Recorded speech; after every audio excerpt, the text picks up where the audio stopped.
Good morning. This is the Calcutta Cop at the IOMA State Pool Championships in Waterloo, Iowa.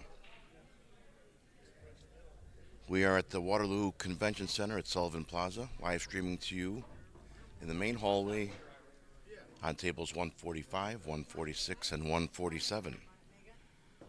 Today we'll be finishing up some unfinished matches. We have on table 145 the ladies, Sharon Klepp versus Barb Avery. I know the names aren't correct up there yet. I'll fix that. They are in the women's intermediate 8 ball. Over on 146, we're going to have Joe Shaw versus Carson Peterson. Joe's going to be wearing the hats. That's the open 8 ball. And on 147, we'll have BJ Mangrich versus Shane Sewell in the intermediate 8 ball finals. So let me go ahead and fix the scoreboards. 146, Joe Shaw.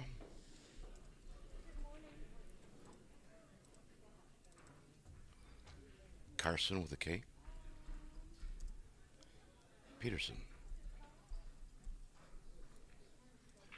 Let me fix those scores.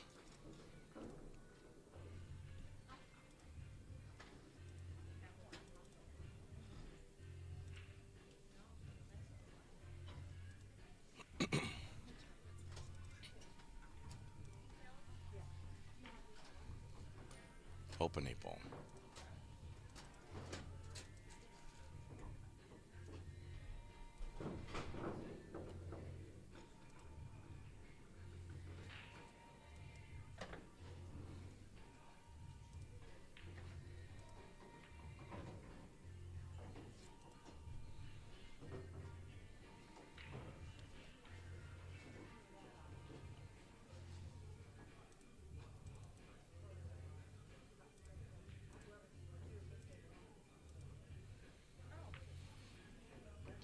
There, 146 is set, and he's playing right now. 145, the ladies are getting ready. So as I have it set up on the screen here, 146 is on the left side of the screen. 145, there's Barb in the blue shirt. Will be on the right side of the screen. Sharon KLE Club. Barb Avery.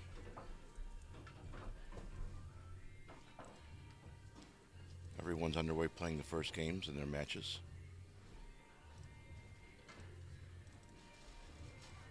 And that's women's intermediate 8 ball.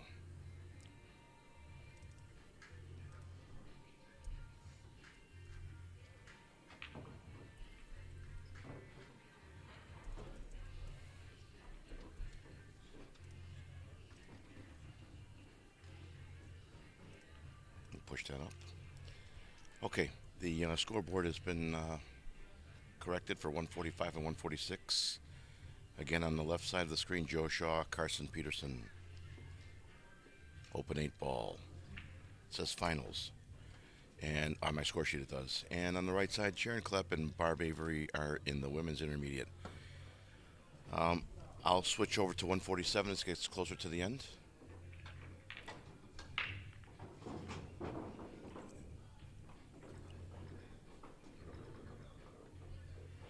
So Carson got the first game on that side. So let me go ahead and update.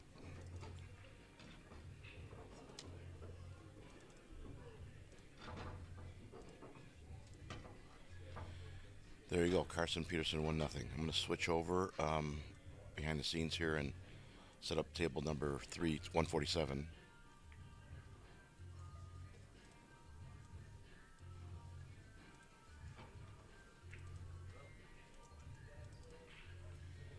BJ Mangrich.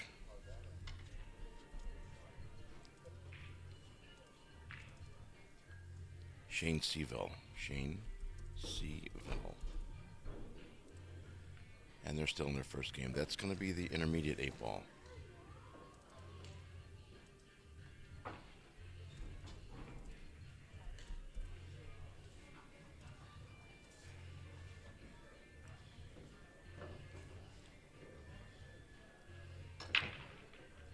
Joe breaks on 146. I'm going to switch over and show you guys how 147 is going to look.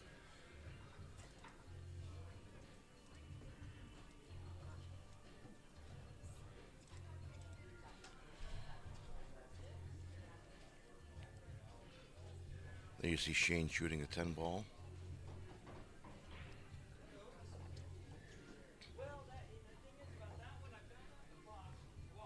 He's at the head side of the table. As you guys look at the screens, you'll be looking from the foot side of the table. And I'm across the room looking from the head side. So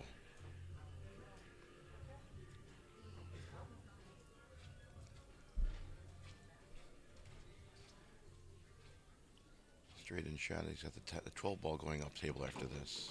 He didn't want it. He came down to the foot side. Down there is the, looks like the 14 and 15 that are on each side of the 5 ball.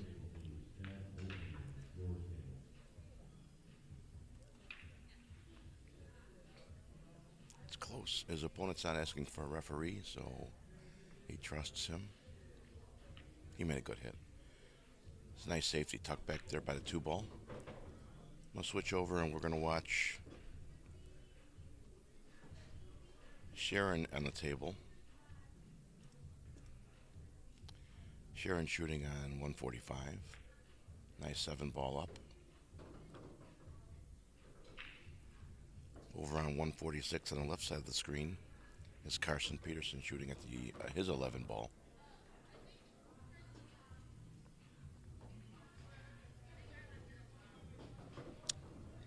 Nice shot. Looks like he may have the 13 ball coming back on the left side of the screen.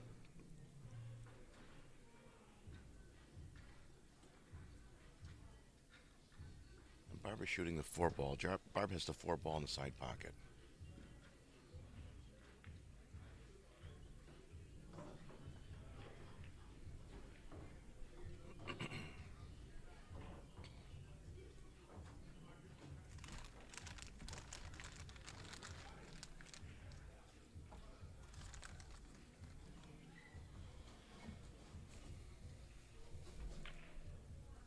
Nice 13 ball up table.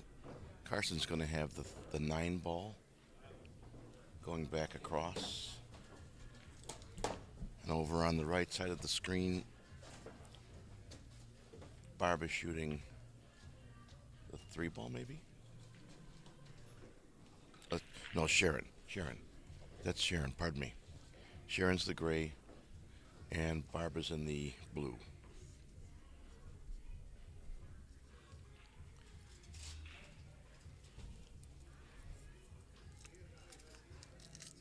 Sharon Klepp, Barb Avery.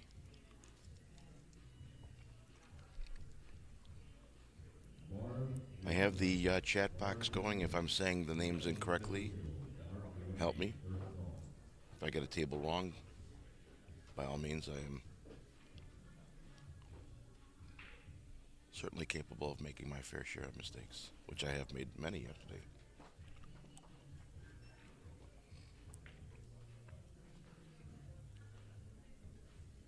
If Sharon had made that ball, she would have been straight perfect for the 6. So Barb comes to the table in the blue shirt. Carson is navigating 146.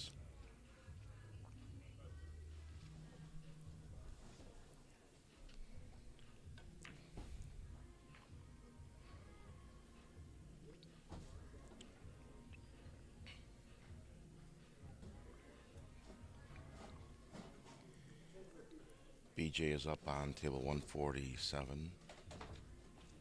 Looks like he has solids.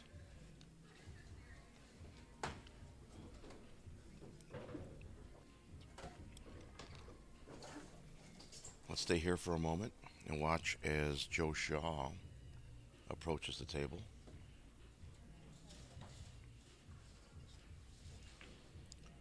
On 146.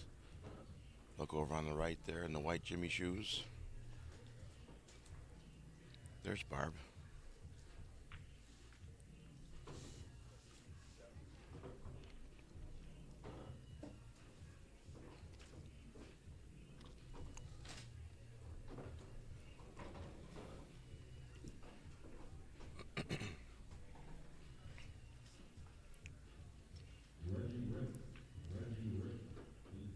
Special shout out to the IOMA group.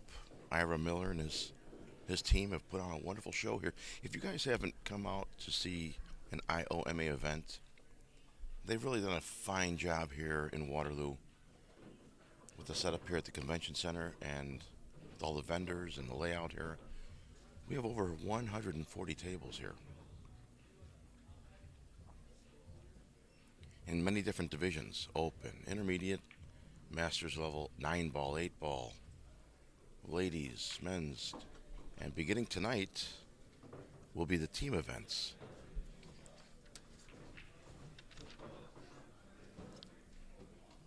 So this place will be packed.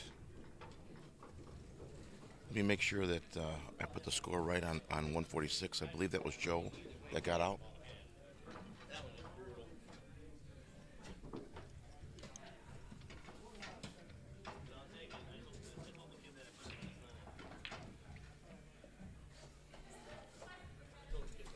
Okay, Joe just let me know it's 1-1. So let's go ahead and fix that score.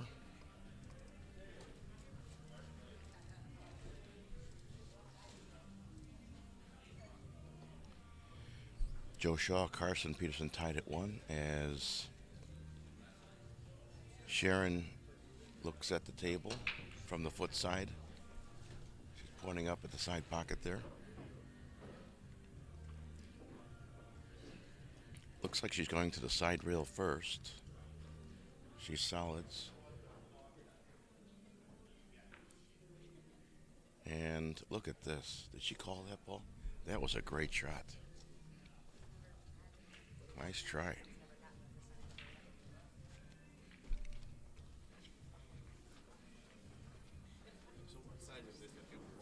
Give me 1 second. I'll be right back, folks.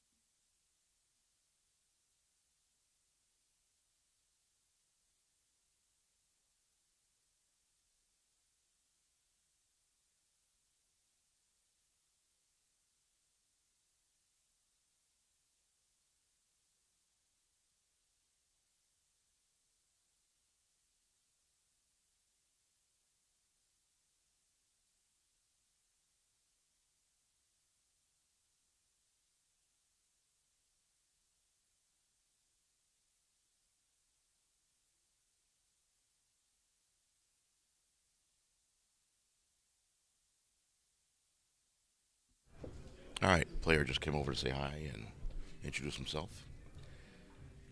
He'll be playing later on in the open division.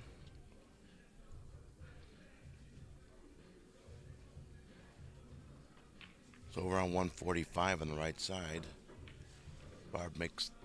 I'm going to keep messing that up, aren't I? Sharon made the 1 ball. Now she has the 6 ball, looks like, near the corner pocket. Let's see. It could come 2 rails, and she doesn't want to hook herself behind that stripe ball next to the 8. So she left herself by the 8, by the side pocket. Let's go watch that shot up close.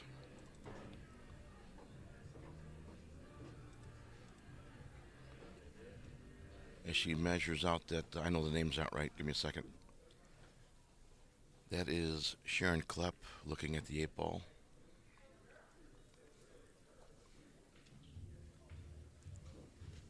She did that nicely.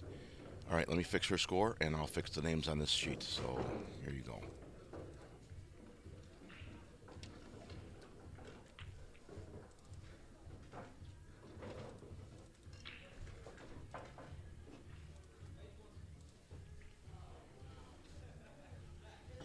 Sharon up 1 game over Barb. As Joe shoots on 146.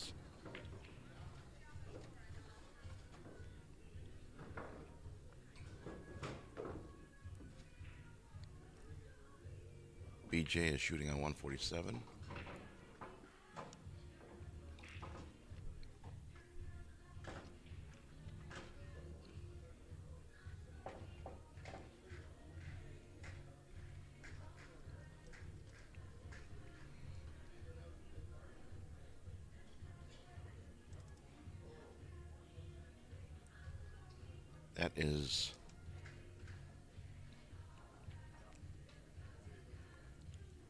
That's BJ shooting at the one ball.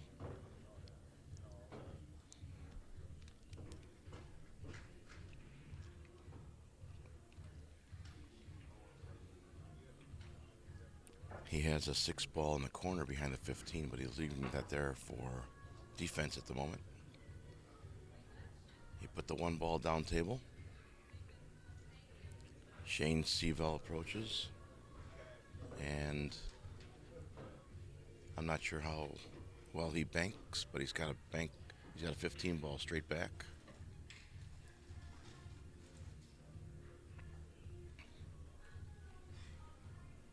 Looks like a skinny bank, but he has room if he hits, as he's looking at the shot, if he hits bottom left, he can hold that 15 ball, let it come back.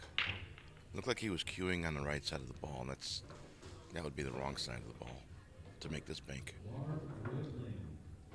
Let's see what he does. He made this 6 ball with his 15 and put the 15 on the 1.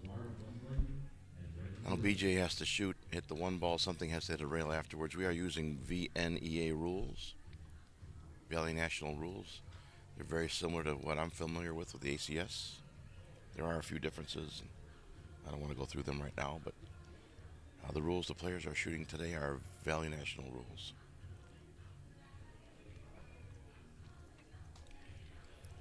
We're going to stay here on 147 for a moment as BJ looks at his shot.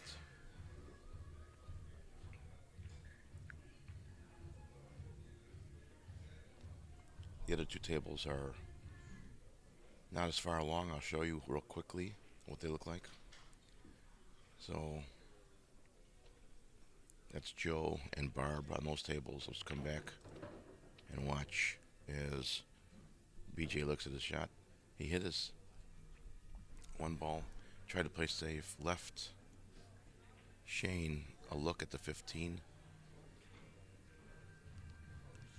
You'll notice that he's got to cut the 15 to the right, which will push the cue ball to the left. He'll come up 1 rail off the side rail to the middle of the table and make the 8-ball straight in. Last 2 days, these tables have been lightning fast. I'm not sure if today will slow down with the amount of play these tables have gotten in the last 2 days. I mean, from 8 in the morning till, 2, 3 o'clock in the morning, these tables are shot on. So they can slow down after time. Shane gets himself a game.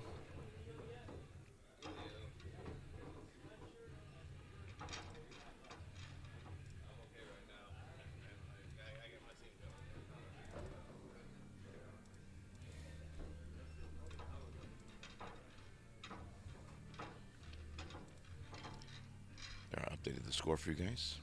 Now let's come over as Shane is. Who is that? Yeah, that's Shane racking on 147. Let's come over to 145 and 146 and show you where they're at. It's Joe Shaw on the left and Barb Avery on the right.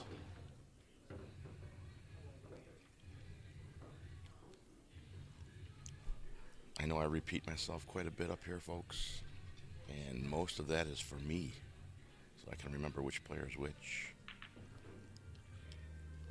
I'm brand new to this event. I hope the IOMA group brings us back next year, the Calcutta Kid. And Jimmy has given me the nickname of the Calcutta Cop. I spent almost 30 years in law enforcement, retired last May. And I started doing some basic live streaming at the pool hall back home in Chicago, where I'm from. I was aware of Jimmy, gave him some shout out and some props on my live streams. Jimmy made comments to me on my feed. We met some time ago, not too long ago, and he presented an opportunity for me to join him here in Waterloo, Iowa, and I obviously jumped at the chance. So I think he's pleased with what we're doing here. I hope so. I want to keep doing this. This is fantastic. I think this is great for the game, and I see more of this coming in the future. So I hope that Ira and the IOMA group invites us back next year. God willing, I'll be here.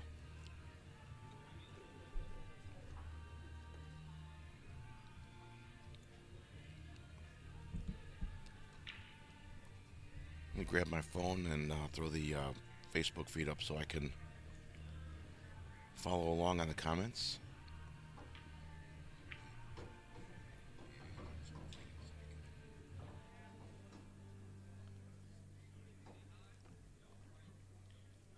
If you guys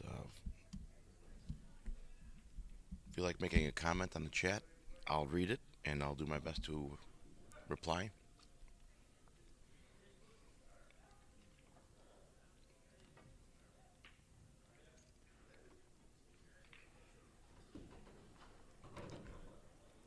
We have 15 people, looks like, on Facebook watching, and I know Jimmy sends these out to other social media sites.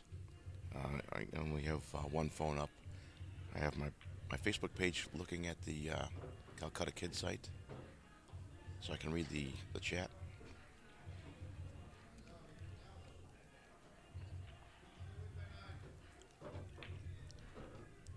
You're looking at Joe Shaw finish his rack on 146 on the left side of your screen. He's got to shoot up table. I think that's the 9 ball. Where's the cue ball going to stop? Oh, he did that nicely. He is dead perfect straight on the 8 ball in the corner pocket. And this will give Joe his second win. Very nice. Very nice. Let me come over here and update the score for you guys.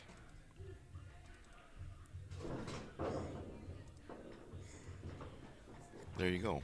Joe Shaw 2-1 over Carson Peterson. He's racking. And over on 145, you see Barb Avery looking at her table. She has the cue ball in her hand, so Sharon must have fouled. I wasn't looking at that. I was watching Joe shoot the 8 ball. As Joe racks and Barb looks at her table, we're going to jump over to 147 and look at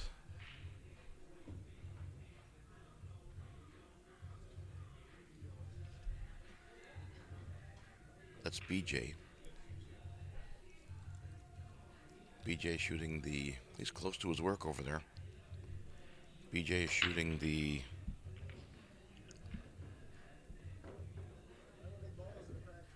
12 ball maybe.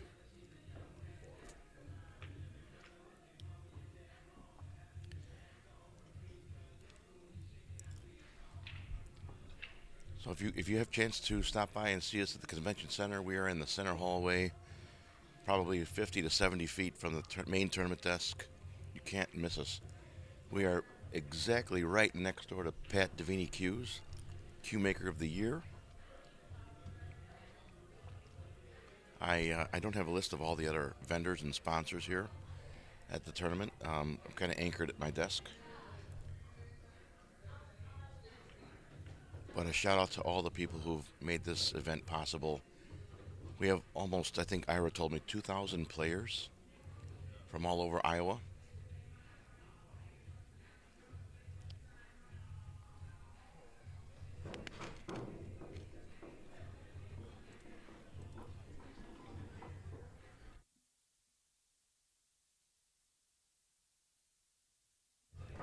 All right, Sharon just reminded me that the score is 1-1 over there. So let me go ahead and fix the score as Barb racks. There you go. All right, you're looking at the back of 2 players, so I'm going to jump over to 147 and show you what we have there. That is Shane shooting at the 1 ball. I see a 5 left on the table as well, so come back 2 rails. Perfect. He just touches the 9, but he ends up, well, he's got to cut the 5 to the right as he looks at the shot, which will push the cue ball to the left.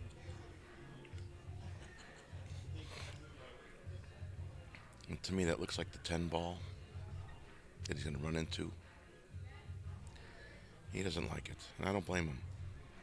Had he not touched that 9 ball, that 9 ball slowed him down just enough to put him on the wrong side of the 5. If he uses some right English, he can correct this, I think. It made the shot harder, and that's probably why he missed.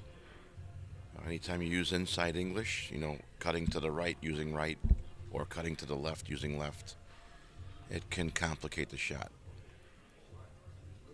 Um, Back home, I'm a high school billiards coach. I've been at Marist High School now for, well, I started in 2006, so this is my 17th year as a high school billiards coach. And if I had $1 for every time someone said, high school pool, I wish they had that when I was a kid, I'd have a lot of dollars. Pool's a great game, and I think we need more of it. BJ's going to walk around a table. He's got no issues. The only thing I see is after he makes all his stripes, the 5 ball blocks one pocket on the 8. So can he get behind it or make the 8 past the 5? We don't know. We'll never know now because he missed the 13 in the side pocket, and Shane has an easy 5. He's got to hit the right side of the 5 ball as he looks at the shot, which will push the cue to the right. He can use a little bit of left English and stay on that side of the 8 ball, or he can use right English and come around the 8 ball. He's looking to see how much rail he has after the shot. So let's see what he chooses to do here. You guys have a nice view of this shot.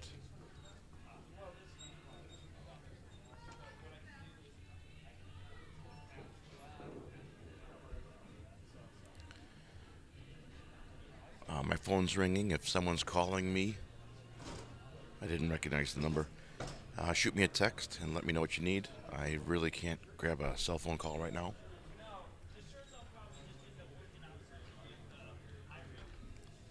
Let's watch Shane shoot this 5 ball.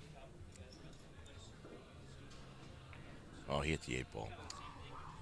I don't think he needed to do that, but he fouled.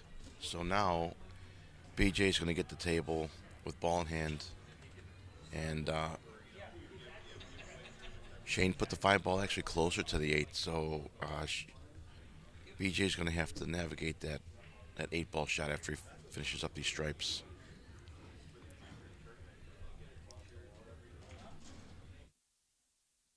Several.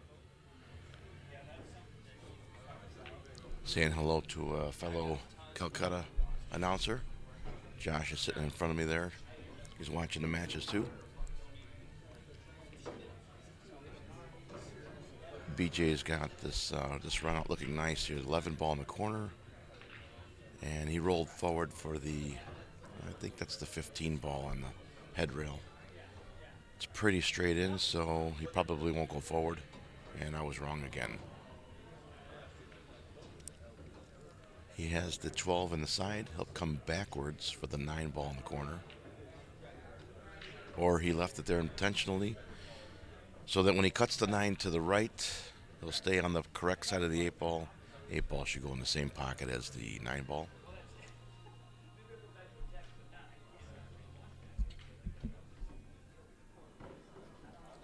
It wouldn't be bad if Shane used a little bit of, or BJ used a little bit of left English on the shot to hold the cue ball down there. Don't go behind the. Oh my God. Yeah, folks, these tables are fast, and unless you're used to playing on these tables for some period of time, the cue ball can get away from you. And I think that's what happened to BJ there. Just don't hit the 5.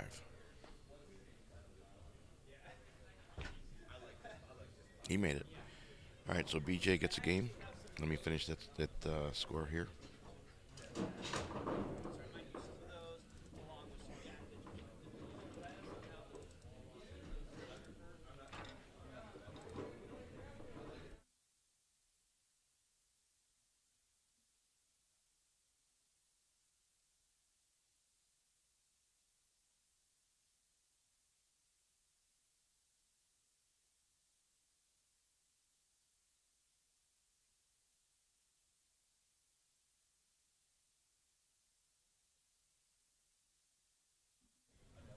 All right, we got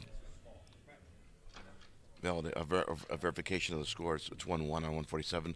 Let's go over to 145 and 146 and watch those players.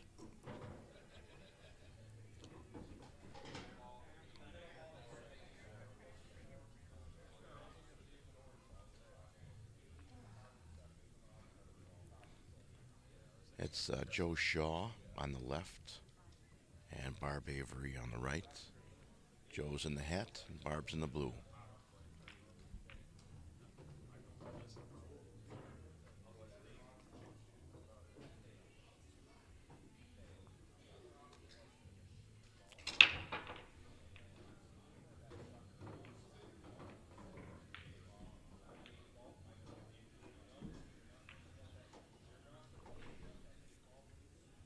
And Joe made a nice shot there.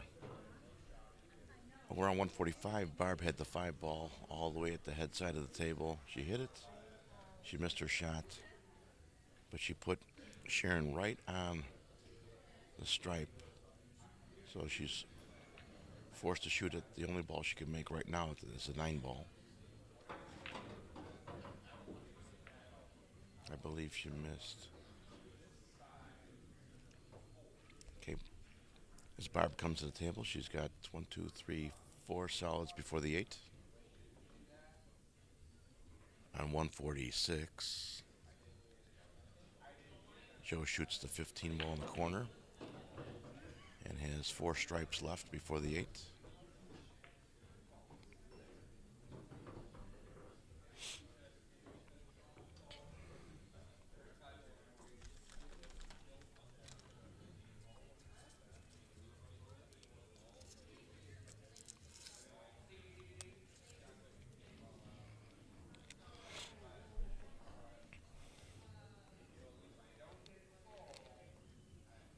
Barb shoots the 5 ball perfectly. Where's she going to land? Real close to her work. She's got the 3 and 1 left. I didn't hear what she said to her opponent, but let's watch her shoot. Looks like she played a nice safety. Did the 3 ball come up enough so that Sharon can't see that 12 ball? Let's find out. Over on 146, Joe's making nice work of this rack. To make the 9 and come up table. That was nice. That looks to be the 14 ball. He's got a little angle on it, so he'll just come down table and back up.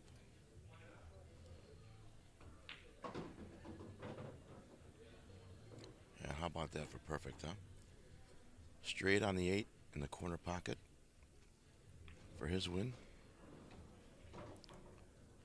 And this will put Joe up 3-0. Oh my God. Good, how are you? Oh, he shook his head. He's sick. All right, well, he had it too.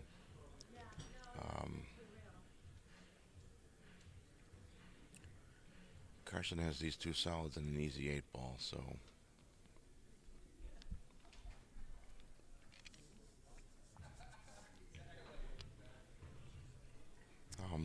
it's a he can shoot the 5 clean, but he's going to play the combo so that the 6 is near the pocket when he's done shooting.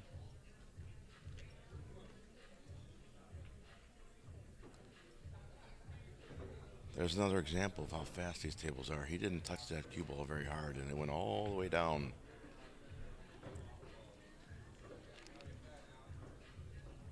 Luckily for him, the 6 ball stayed by the pocket, so this should be easy.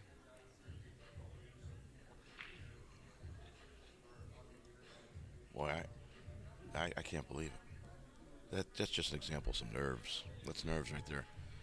So Joe gets another chance to make his 8 ball, and he makes it easily. So that puts Joe at 3.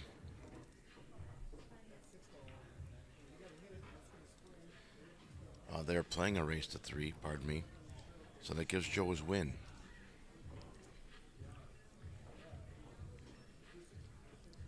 Match on 146 is concluded. Joe Shaw over Carson Peterson with a score of 3-1. Over on the right side of the screen is Sharon Klepp and Barb Avery. They're playing a race to 4 in the women's intermediate. And on the men's intermediate, on 147, they're playing a race to 4 also. So what I'll do is I'll pull that back, and we're gonna watch 147 for a moment. That's BJ shooting. Looks like he's got to navigate the 15 ball up table.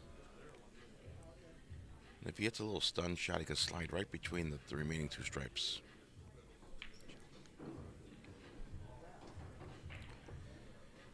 I know he didn't want that. He didn't want to come up that high. So looks like he's forced.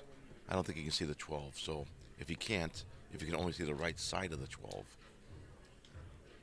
then he'll play this tough combo. He called his combo to his opponent. He's shooting the 11. Now the 12's farther away from the rail than the 11 is. This is very difficult. And he made that look a lot easier than it was.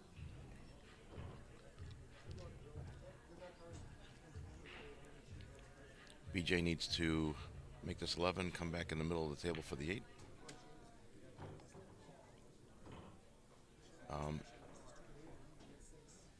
That's why there's 6 pockets. He probably missed that leave by a foot or more. So he'll shoot that 8 ball in the as you look at the screen, the right side corner pocket up there.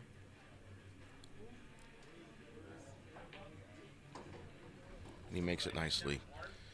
So BJ goes up.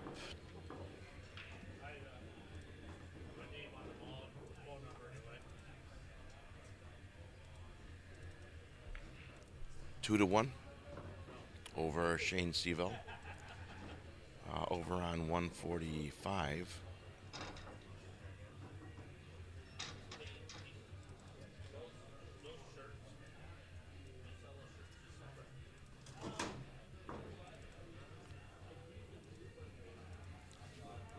I know the names aren't right. I have to fix it because we're doing single table. So it's Barb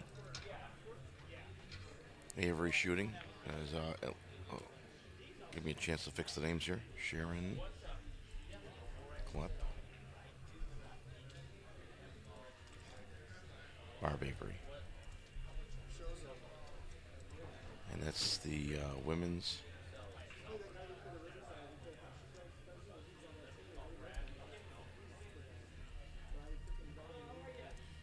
intermediate 8 ball. And the score, I have 1-1. As I was watching the other 2 tables, let me make sure that score is correct.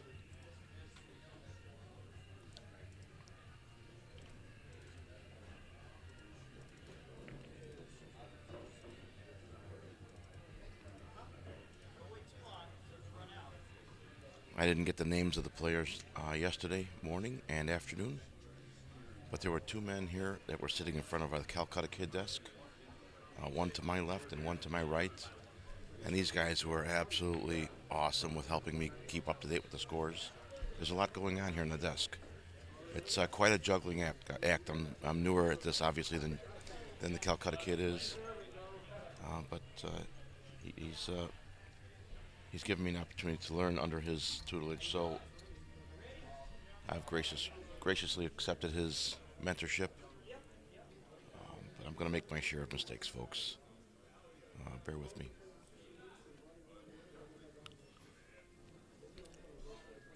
Sharon's looking at 3 stripes. She can back cut the closest stripe to her left, or she's going to choose to cut the far stripe, which is the 10 ball, I believe, to the left corner pocket. She hit it perfect. Look at that.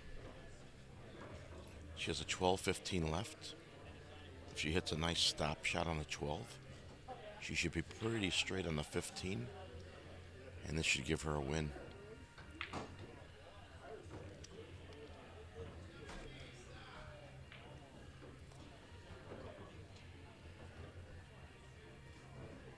This is the women's intermediate level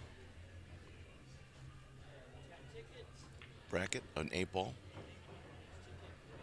So if you're not familiar with the brackets, there's the open, which is the lower one, and then when you do so well in the open, you score so high. You don't have to win it. You have to get pretty high near the top. I'm not sure what the percentage is from the top, but if you get pretty high up and you cash in, you'll be given the designation as intermediate level player,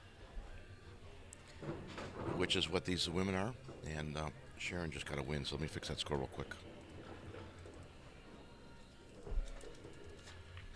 I think the score is 2-1. Let me get verification on that as I talk. If you score so high in intermediate, again, you don't have to win it necessarily, just score high enough in the intermediate division, they'll make you a master.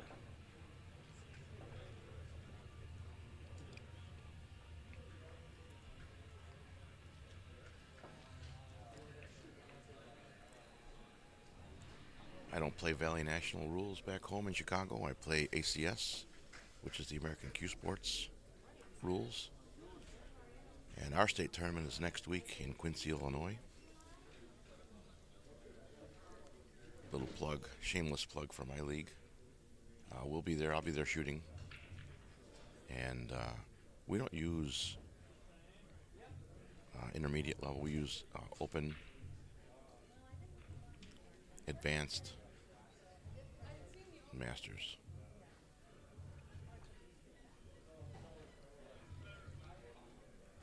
I could be wrong. It's been a few years since I've been in the state, but I think those are the divisions. Danny Taylor, he may have added a fourth one. Danny, if you're listening, go ahead and pop something in the chat box. Let me know if I'm right or wrong.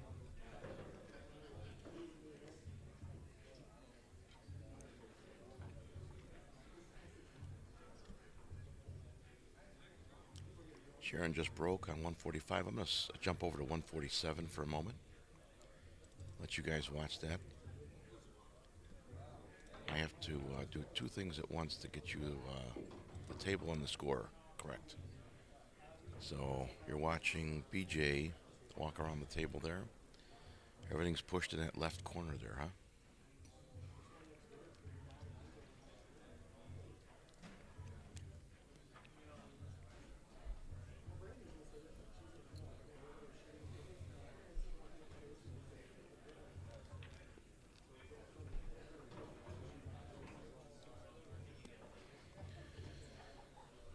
BJ has a 6-ball up table, and if you notice, he has to cut it to his left, which will push the cue ball to the right. Even if he hits a draw shot, he'll be on the wrong, in my opinion, the wrong side of the 8, unless he can pinch it. If he's able to hold the cue ball right there, he'll have a shot on the 8. He went over, up and over. Up and over, he'll have a bank on the 8, or I'm not sure how well he cuts. He is an intermediate level player, so he certainly has the ability to make hard shots like this. He can make a sliver cut to his left. The cue ball will run into the 11, and then where it goes after that, I'm not sure. I don't think it's a scratch risk. But you bet he's thinking the same exact things I just said. Cut the 8 to the left or bank it. And actually the bank with the 11 ball right there near the, that's the head rail where he's leaning on. So with the 11 ball close to the foot rail, it's kind of in the way of the bank. He just called the cut, so it's probably a 100-degree cut. It's close. Here we go. That was tough. If you notice the way he stroked at that cue stick, I'm not sure he really thought he could make it. So my teacher and mentor and friend now, John Zaxis, Johnny Red Shoes, back home, he told me once early on when I was learning under him that 50% of making any shot is just believing you can make it. Now, once you believe you can make a shot, Add all the experience and knowledge you know about the game to that 50%, and it turns into 60, 70, 80% shot. In other words, you can have all the experience and knowledge in the game. And if in your heart you don't believe your shot's possible, that shot is a 50% shot at best. This game is mental. It's a mental game. You watch Shane navigate these stripes. He's got a straight in 15 ball. He's looking back and forth because he can't make the he doesn't want to make the 12 now and stay down there at the foot side. He wants to make the 15, come back. There you go. So he'll make the 12 ball now in the corner pocket. Cue ball will bounce out off the side rail. He should have an 11 in the side or up here in the corner.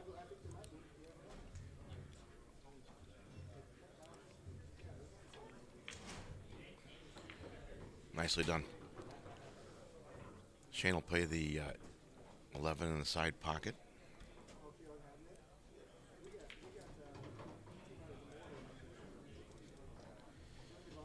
Straight in 8 ball for the win.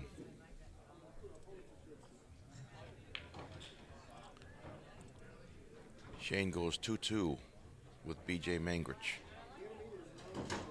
As BJ goes to rack on table 147, I'll switch over to 146. Pardon me, 145. And let's watch Barb at the table over there.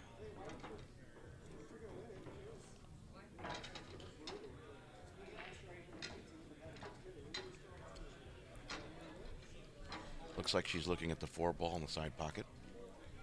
I know it may look blue on the screen, and it was giving me trouble yesterday and the day before with the colors. I'll do my best to announce the right color and the right ball.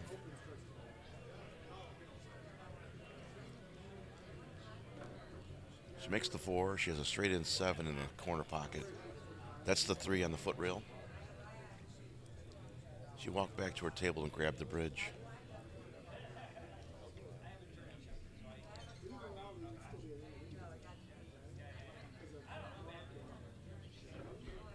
She left the cue ball close to the foot rail. So Barb has a pretty straight 3 ball. 5 ball is on the side rail there, close to the rail. This will be a rough out to roll the cue ball up. She'll be shooting from near the foot rail. She tried to create an angle to get off the rail. And that's what happened. That shot wasn't difficult. She was trying to create something there. And for the newer players listening, any neck shot is better than no neck shot.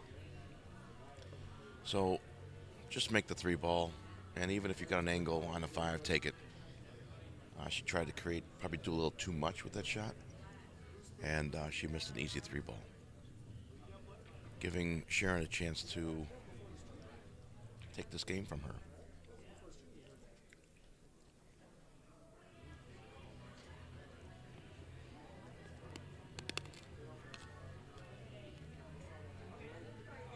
I'll leave you here. We just started on 147 with BJ and Shane. I'll leave you here, and I'm going to go walk down and make sure I got the scores correct. Let's watch Sharon navigate those stripes. I'll be right back, folks.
right, folks. Calcutta Cop back here, live at the Waterloo Convention Center in Waterloo, Iowa, for the IOMA State Pool Championships. I went down and talked to the players real quick to get a verification of their scores. Sharon and Barb at 2-1, that's correct. And over here on 147, that's 145, pardon me. 147 is BJ and Shane, and they're tied at 2-2, so the scores were correct, and I'm happy. So as you see here, BJ and Shane are not as far along as the ladies, so I'm going to switch over to Sharon as she looks at her shot. 145.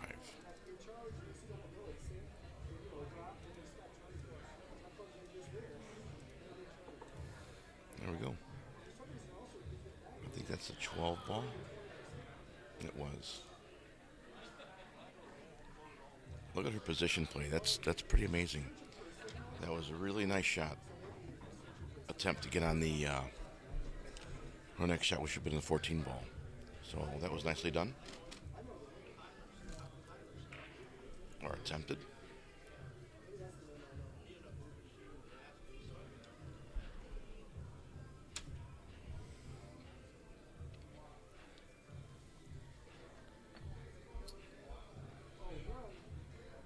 Jamel Dabney's here. Cindy Sweeting, go Shane.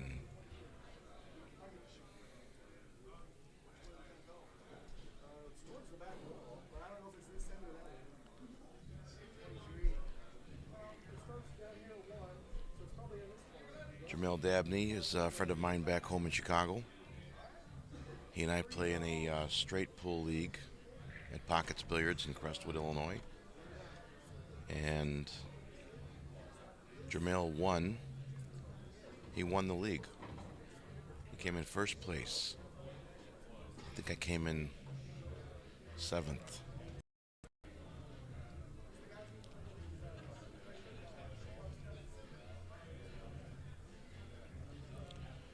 We're watching Sharon look at that 12 ball in the side pocket. Oh my goodness. Even as slow as she hit that ball, she still had no shot on the 4th. So they're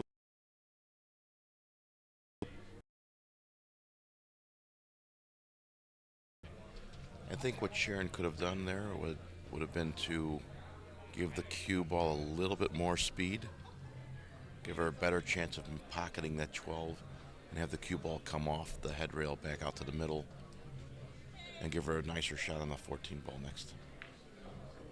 Barb made that beautiful 5 ball in the corner pocket. She hit it with a good pace there, so it bounced off the foot rail, came out enough that makes the shot a little difficult. She's using the bridge as well. She's doing nicely here. Got her elbow out to the side, her face behind the cue stick. Oh boy, that's disappointing. Sharon's got to just shake that rattle off that she just had with the 12 ball last. She's looking at the 14 ball at where she wants to land after she makes the 12. That's what she's looking at. I don't think she's going to shoot the 14 now. She'll make the 12 to leave her in a spot to make the 14, so that afterwards she'll have a nice shot on the 8. Most advanced level players will think 3 balls ahead.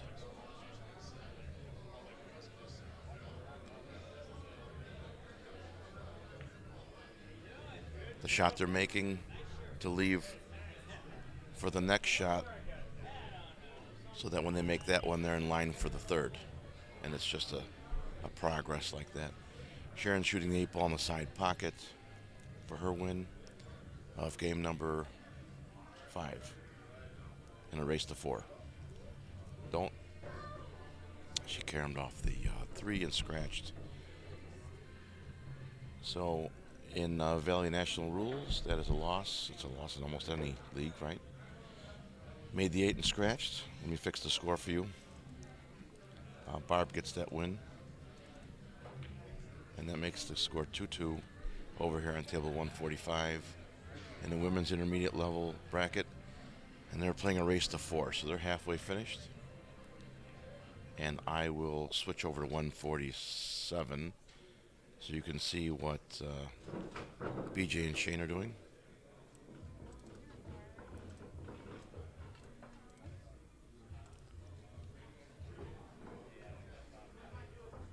BJ's got a long shot on the 14 ball. That was nicely done.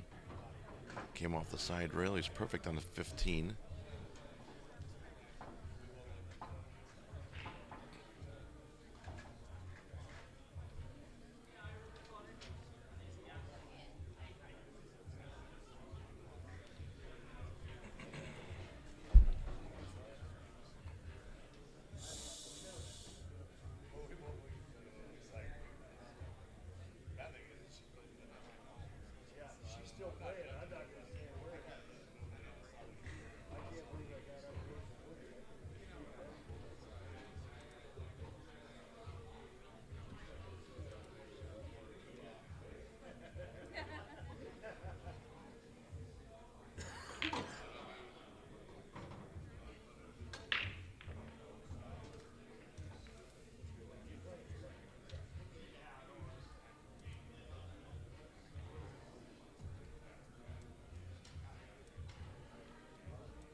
BJ's looking at a nice 10 ball.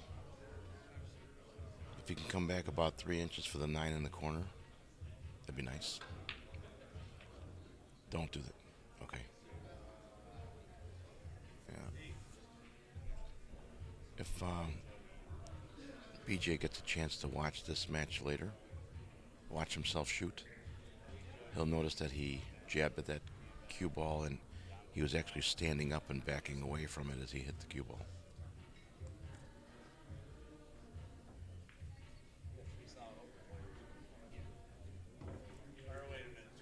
A lot of movement, unnecessary movement. He'll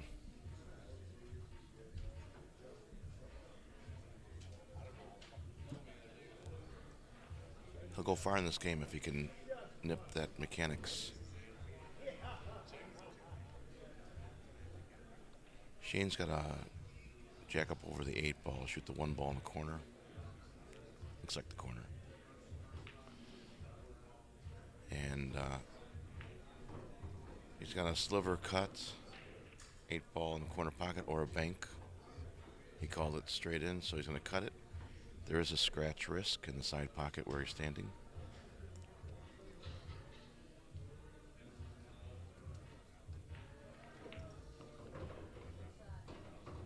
Nicely done. Okay, so Shane gets a game on BJ. Let me fix that score for you folks.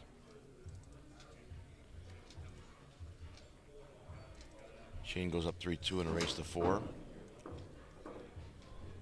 So the score's updated here as Shane racks on table 147. We're going to pop on over to 145 and see what Sharon's doing over there.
25 people watching in the live stream that I can see so far on social media.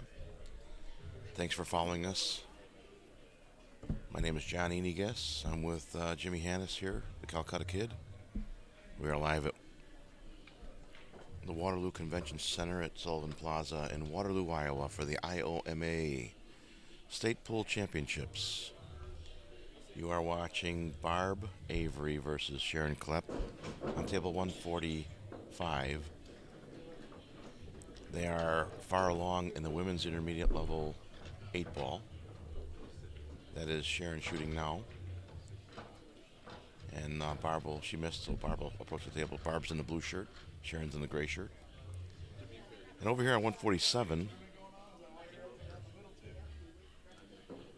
let me fix the score, is BJ Maingrich versus Shane Seville. Pardon me if I messed up the name. They're at a score 3-2. Shane over BJ.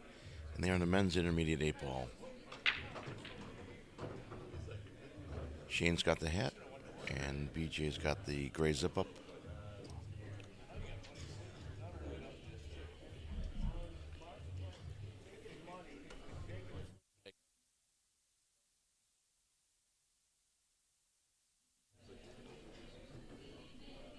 We are in the main hallway at the convention center here in Waterloo, about 75 feet from the main tournament desk, Ira Miller and his group. We are exactly right next door to Davini Cues. If you need some cue work done, come on and see Pat and Fina. I've known them for several years, at least 15 years, and he does a wonderful job. Pat Davini has the distinction of winning Cue Maker of the Year award. Come on down and see the type of work he does. His son will be here later tonight with a whole batch of brand new cues they've made.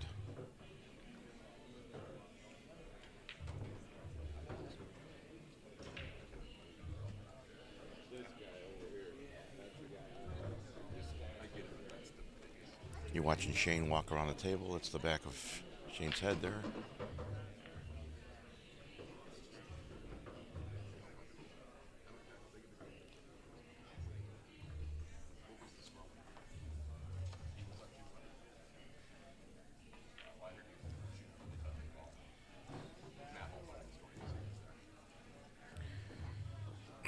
Excuse me.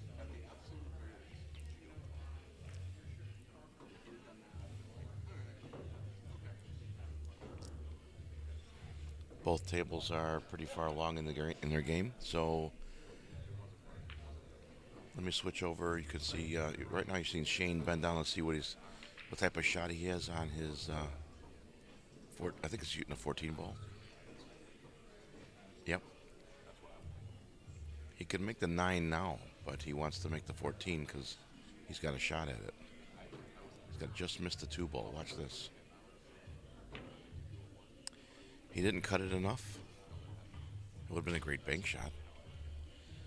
But BJ approaches the table. He's got solids. He's got no easy shot. So I'm going to give you table 145 for a moment, and let's watch the ladies shoot.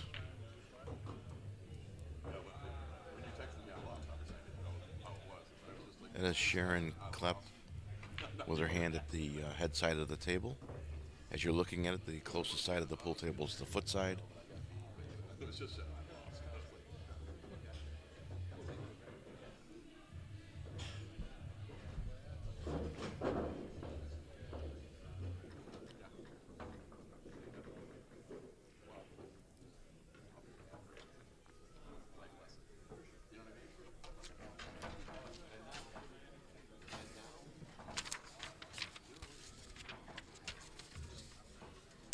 Coming up at the 10 o'clock hour, we have for you on 145 will be, after the ladies finish up, on 145 will be Melissa Hills and Bobby Ford in the women's Masters 8-ball. That'll be a nice match to watch. They are playing a race to 5, but that'll be a fast match because these are Masters level players. On 146 will be Alan Sharas and Derek Fender. in the Masters 8 ball. And on 147 will be Scott Hargens and Jake Vanderwall in the Masters 8 ball. So we have a treat for you guys at 10 o'clock. We'll have 3 tables going of all Masters beating each other up. So that'll be fun to watch.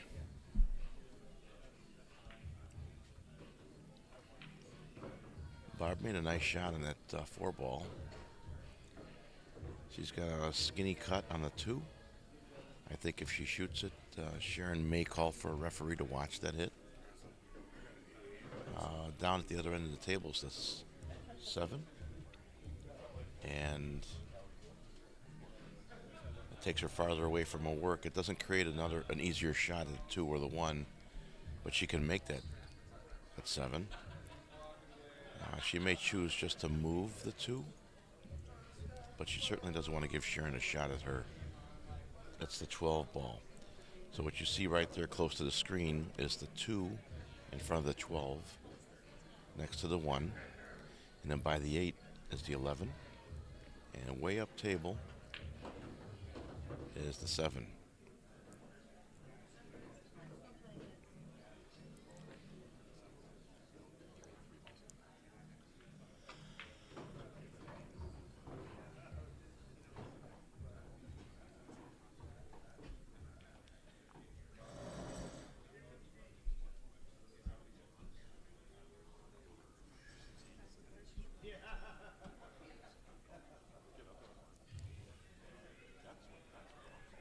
Anybody following along on the live stream, do me a favor, just pop in a comment that you can hear me and see the video fine. Jimmy's not here at the moment, so just want to make sure everything's working correctly out there in the streamland. Let me know how it looks and sounds, please. And if it's not right, I'll do my best to fix it. So anyone, just a quick comment that the feed is coming over nicely and I'm not too loud or soft in the microphone. Jay Tay says, quality stream, sounds good, looks good, excellent, thank you. Thank you, brother. I'm from Chicago, Illinois, here with Jimmy Hannes, the Calcutta Kid. He's away from the desk at the moment. Let us know where you're from and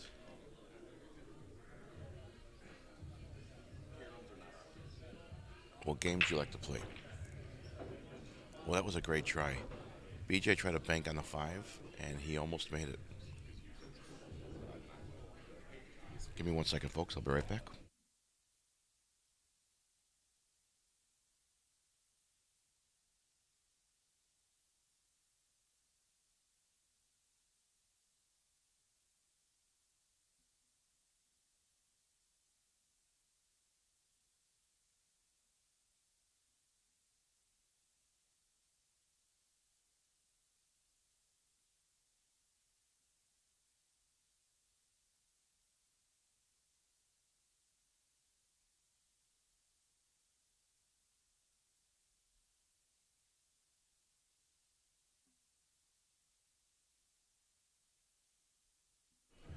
All right, guys, I just was handed a score sheet.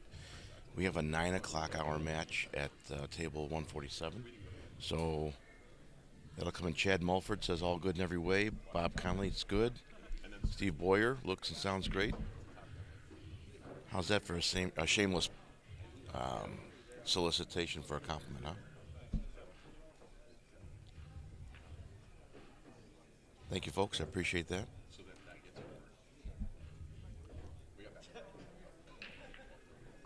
That'll make Jimmy happy that this is working properly.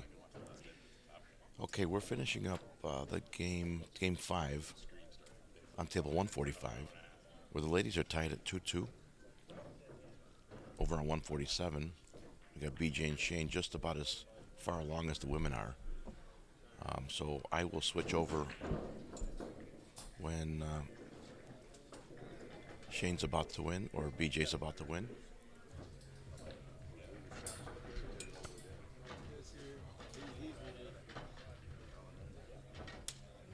Oh, boy. Shane played a nice safety over there. Barb's got a straight in, looks like the two ball. All right, so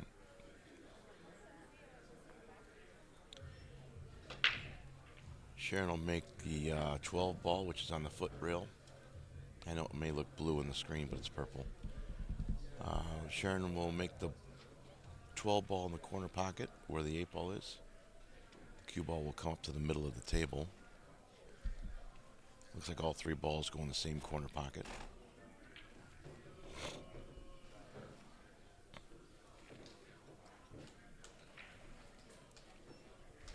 My daughter Amber Dawn is here, watching, following along. She lives in Schererville, Indiana, which is close to Chicago, about 45 minutes away. She is a travel nurse as a profession. She's also a pretty talented pool player herself. She has the distinction of winning 5th in the country in junior nationals 9-ball 2 years in a row. Defeated both years by the same woman, Mary Rakin, who went on to be a pro. Amber lost to Mary 7-1 one year, and the following year she lost to Mary 7, I think it was 7-3, 7-4. I said, but you lost against the best, so that's not bad. All right. Sharon wins that game. Let me fix the score for you guys.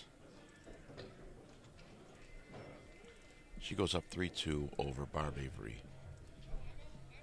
And as Sharon goes to rack game number 6 on 145, let's go over to 147 and watch the men shoot for a minute.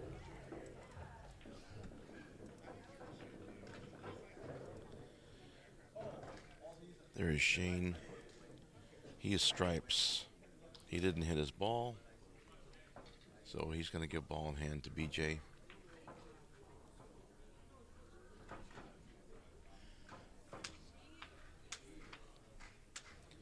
Bob says, I like to play everything except one pocket. I don't have the patience for it. Isn't that the truth? I shoot with this old man. I call him old. Pardon me if you're in this age group. No offense. I call him the old man. I pick up this guy, Tommy, every Thursday. I didn't last night because we were here, but I get him out of the house.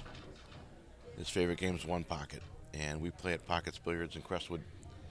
We play about 4 hours of one pocket, and take him to the bar. I get him his whiskey, and I take him home. Tommy's like a brother to me.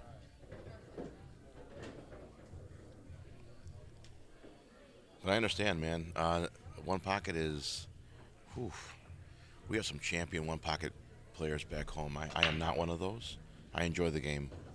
I understand what you mean, though, Bob, about it being a battle of patience. It certainly is. But I find it fun for that reason. J-Tay says he's in Raleigh, North Carolina. He likes to play 9-ball. I am not a 9-ball player, man. I'd rather flip quarters. 10-ball, different story. 10-ball, you got to call your shot, man. You got to go in rotation. There's no early 10-ball. At least that's how I play it. You can't cheese a win in. You got to play. You got to play the game. 9-ball, but I also shoot with a guy named John Sunderland back home in Chicago. He loves 9-ball. He's also schooled by our coach, is John Zaxis, Johnny Red Shoes. John is a 9-ball player. He was a pro. John Zaxis is a former pro 9-ball player. I just never found the love for 9-ball. But I get it, man. A lot of my friends do. You're watching Shane shoot the 7-ball up table. And it looks like the 8-ball is going to go in the same pocket, I believe. It poses a possible scratch risk in the side pocket across table. So let's see how he holds that cue ball. He didn't cut it enough, so Shane will approach the table. This is for his match. 1 second.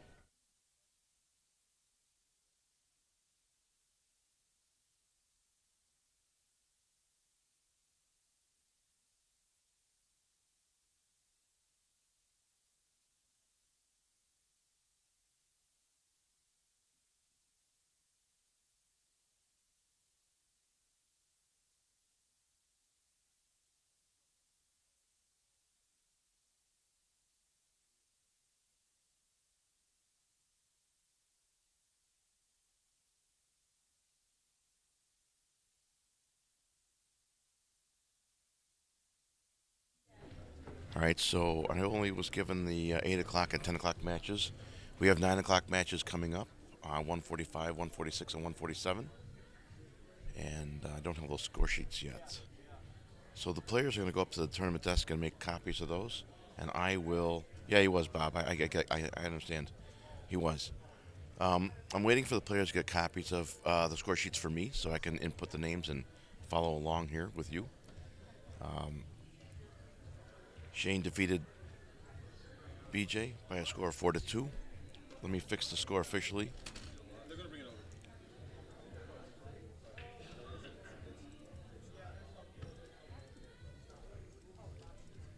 There you go. So you can see the score on the screen. The Shane's over BJ 4-2.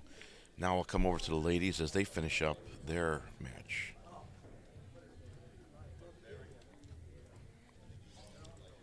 You're watching Sharon Klepp at the table versus Barb Avery. And in the background here, I will set up the 146 match, 147 match.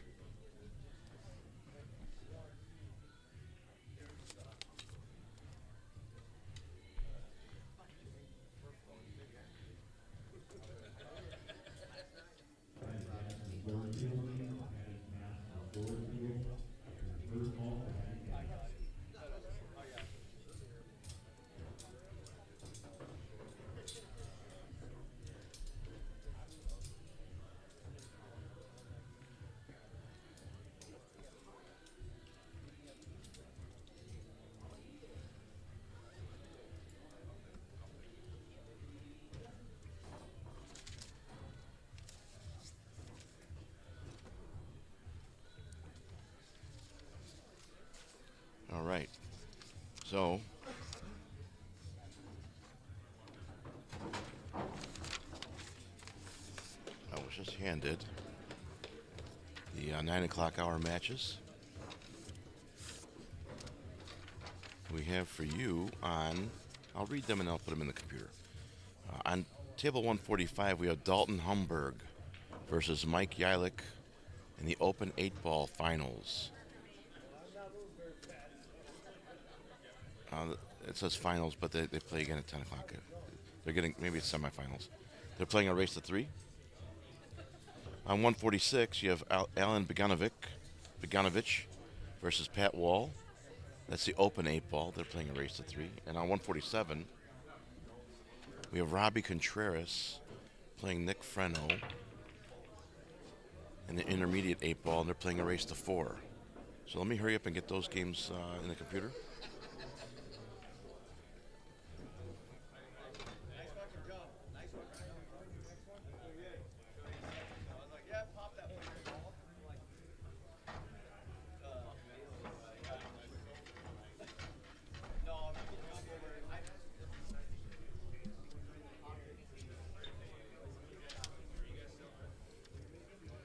One second, folks. I'll be right back.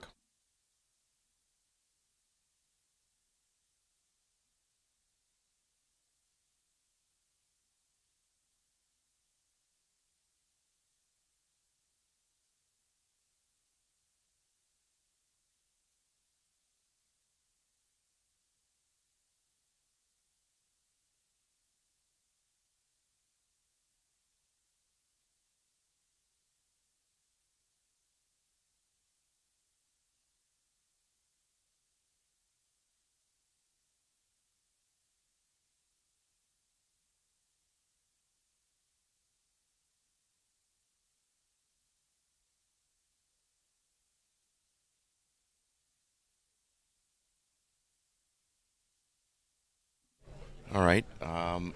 Ira, come over and let me know that Jimmy had set up a 3-screen format, which you see now.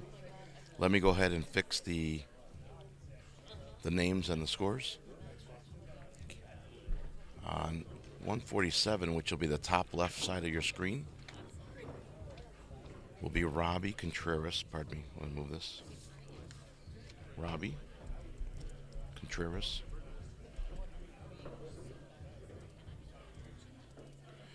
versus Nick Freno. That game is underway. You're watching it in the background. Let me fix the names.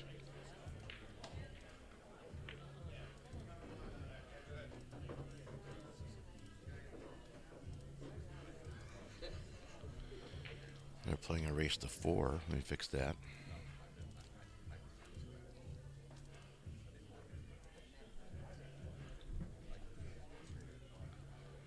Okay. Let me push that up and pull that back. There. Okay, so on the top right will be Alan Beganovich versus Pat Wall.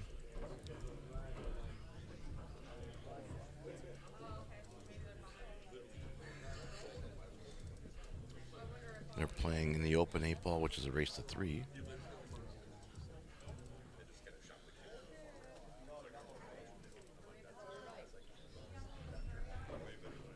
One second, folks.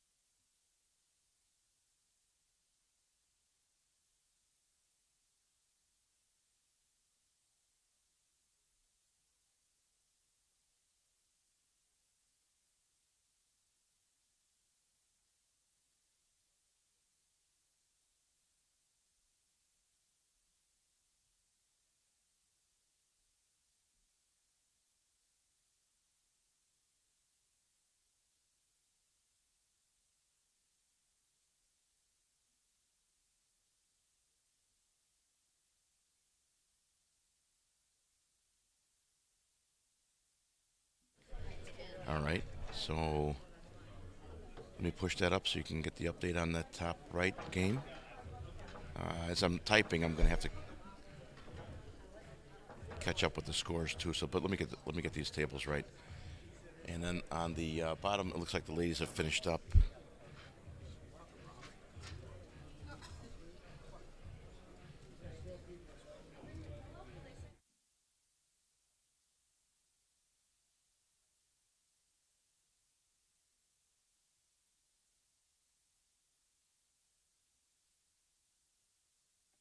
All right, I was told that Sharon beat Barb on table 145. Pardon me for not showing you that game, guys. I was updating the scores here.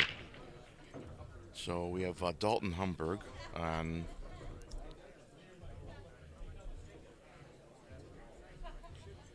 table 145 versus Mike Yilick. And they're playing a race to 3.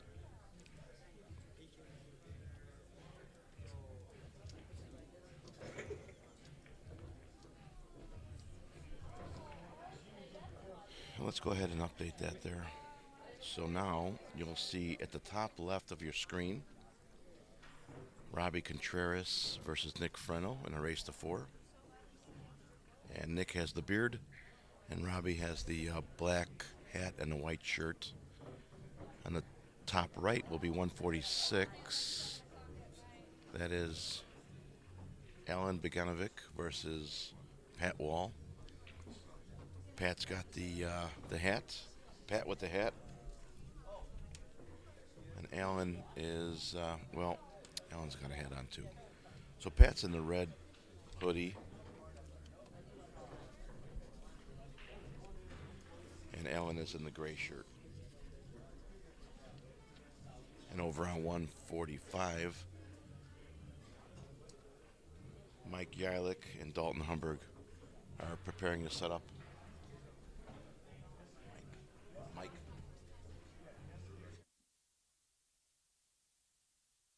Okay. All right, so Mike Yilick will be playing Dalton Humberg on 145. They're getting ready. Mike's got the patriotic shirt, the American flag shirt. And I'm not sure what Dalton's wearing yet. So thanks for Ira for coming over to our desk and reminding me that Jimmy set up the 3-table format on the screen. So I'll just have one screen to update and not have to go back and forth, which is actually easier than this way. The only thing is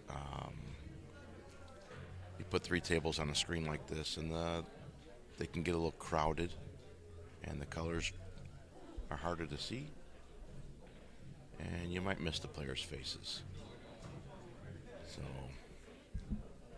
when I get a chance to single in on a table,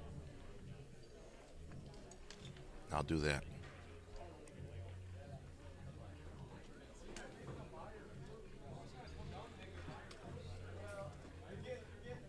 Robbie's doing well navigating this table here, shooting for a straight and 8 ball for a win.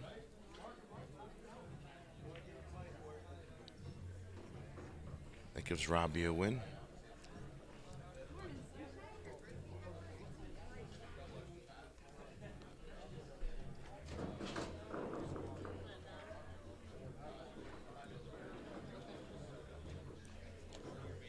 I'm going to step away from the desk, folks, because I was typing and not paying attention to the games. I'm going to walk down to make sure that I am caught up with all the scores.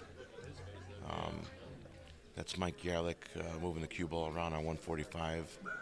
He's getting ready for his opponent. That's just a practice warm up there. But I'll be back. Let me check the scores on the other two games, okay? I'll be right back.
All right, Calcutta Cupbaker, table 147, Robbie shooting. He is winning 1-0. Excuse me. Over on 145, Alan and Pat are getting ready to begin their match. And on 145 is Dalton and Mike. Mike's got the, he's at the table now. He's got the American flag shirt. And Dalton's got the blue shirt, blue striped shirt.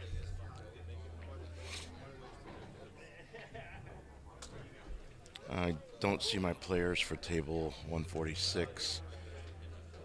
Alan was here, but I don't know what happened to him. If the tournament desk is aware of a forfeit here on 146, let me know. I'll take their names off the screen.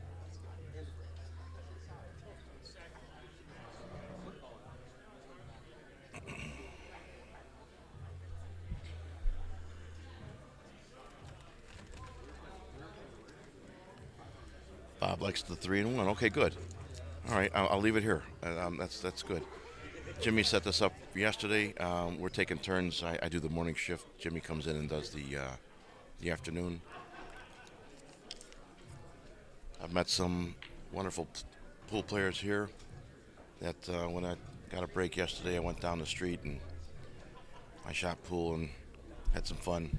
Some downtime, let's just say, right? Adult downtime? Is that the best way to say it?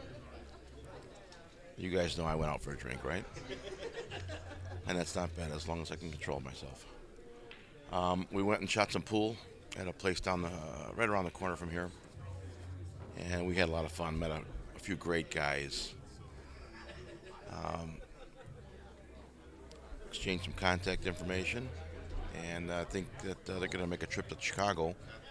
And we'll take in a Sox or Cubs game sometime. Robbie Contreras is shooting at the... don't do that. It was unfortunate. It was a great shot, but he kissed the 5 and he scratched in the corner. So Nick is going to come to the table with ball in hand. He's down 1-0, and he's got one, two, three, four, five, six solids on the table before the 8 ball.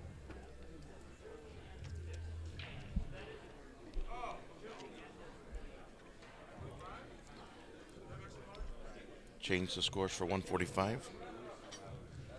What did I miss? Here I am talking. Oh, I see. Okay, thank you. There you go. Thank you, Steve. Should be 0-0, I believe, right? This is their first game.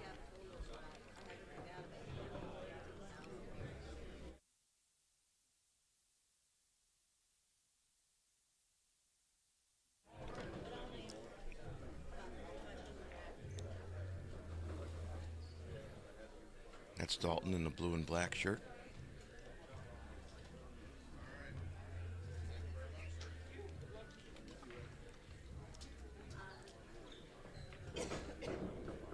Game was conceded, so Dalton gets a win.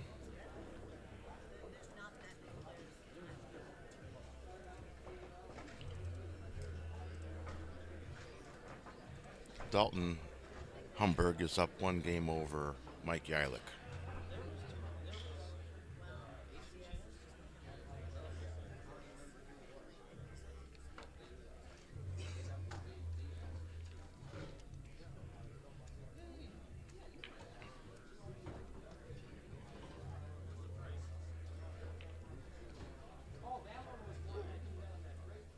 Nick Freno is shooting on 147. You see the back of his shirt there.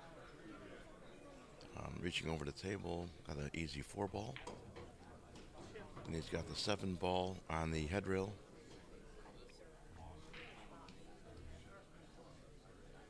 And he's got a little bit of an angle. He's not too close to the head rail. If he hits just a little stop shot or a baby draw, he'll come up towards a 6. Yeah. And he's got a little bit of a cut to the left to make a 6, which is nice. Because with follow, he can hit that side rail and come off and be perfect on the 8.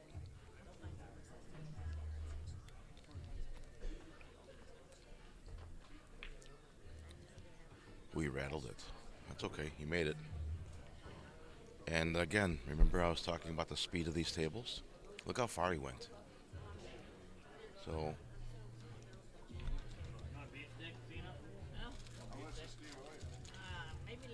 go ahead and take one. All right. Nick Freno goes up to 1-1. No. Yeah, 1-1. All right. See that? I'm talking. I don't do the scores right. All right, there you go, guys. 1-1. 1 second, folks.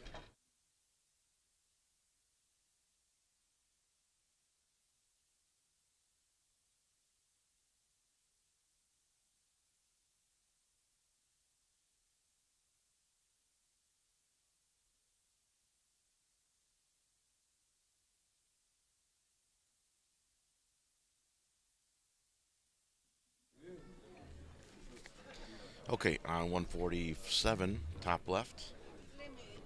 Robbie and Nick are 1-1, and Nick is going to break. Alan and Pat, I'm not sure what happened. Alan came up to me a moment ago and introduced himself. I did not see an opponent yet, and then Alan left. So that may be a forfeit. It's already it's a 9 o'clock match. It's a 9:36 right now. And the bottom of your screen is Dalton Humberg and Mike Yarlick in the open 8 ball. That's a race to 3, and their score's 1-0.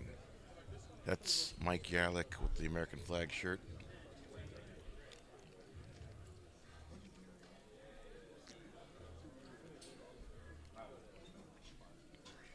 So rather than take the 3 tables off and go table to table like I was earlier, I'm going to leave these 3 on, even though I got 2 going only. And don't pay attention right now at the top right screen. You're looking at only 2 matches. Top left is 147, Robbie and Nick. And the bottom center is Mike and Dalton, 1-1, 1-0.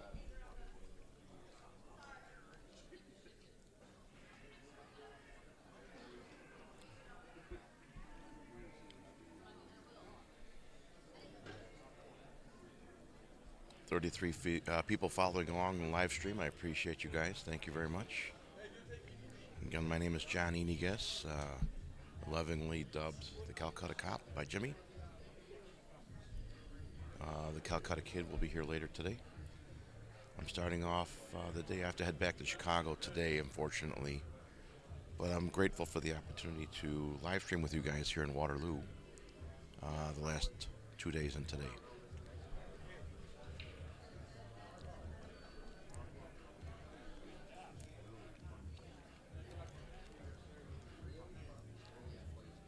I feel bad I got to abandon Jimmy and leave him to do the team event all by himself. It's going to get busy here tonight.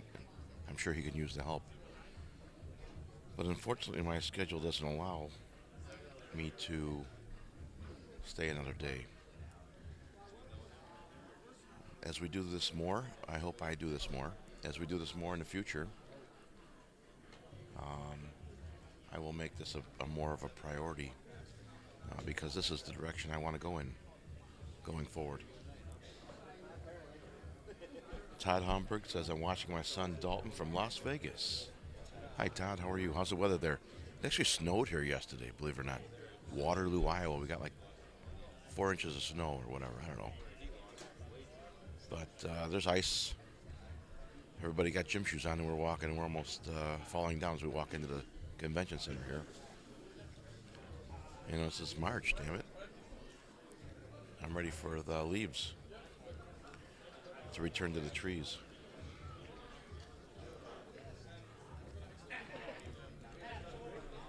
What's the weather in Las Vegas, Todd?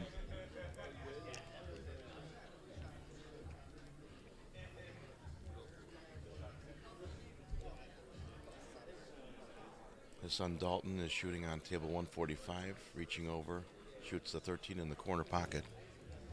And the 11 goes in. So I see the 11 going in the corner. A nice stop shot will keep the cue ball in front of the 8 so that he can make the 9 ball right there. Shall we point it like that? He'll shoot the 9 ball on the side, and then he'll begin shooting those other 2 balls into the corner pocket. Nice stop shot. Beautiful. That was a nice stroke. If I were Dalton's coach, I would tell Dalton to stay down just a little bit longer. Do not begin standing up until your ball has hit the back of the pocket. Could be nerves, but you'll see Dalton begin to stand up before, almost as though he's not done shooting the cue ball yet. Stay down, roll that cue ball, let the ball hit the pocket, and then stand up. Just like that. He must be listening to me.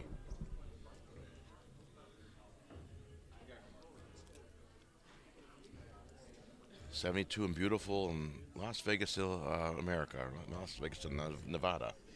Dalton finished 9th, the 12th, and 9 ball Wednesday. Beautiful. Stay down, buddy. Look at the mechanics. Who's his coach, Dad? That was nice. All right.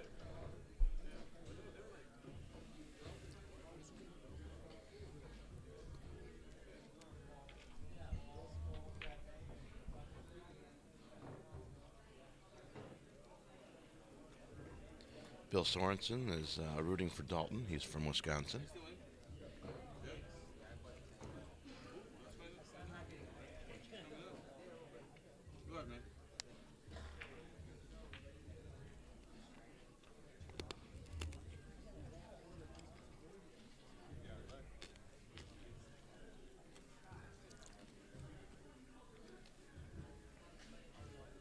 Pardon me if that went over the air. I was chewing a cough drop.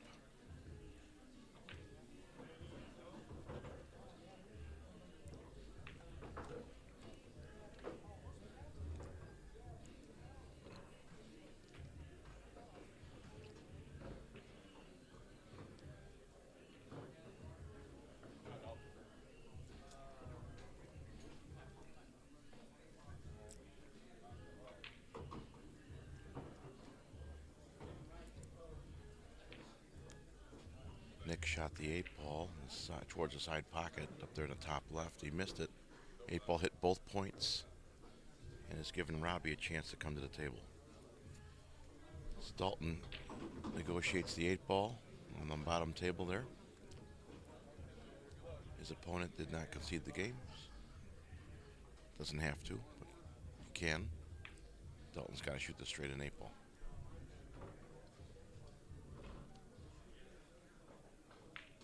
Beautiful.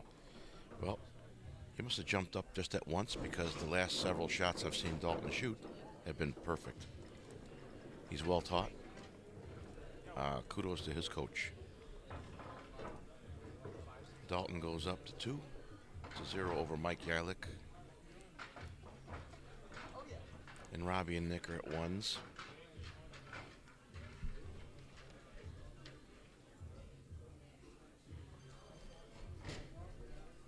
Dalton is at 2-0 over Mike, which puts Dalton on the hill. They're playing a race to 3.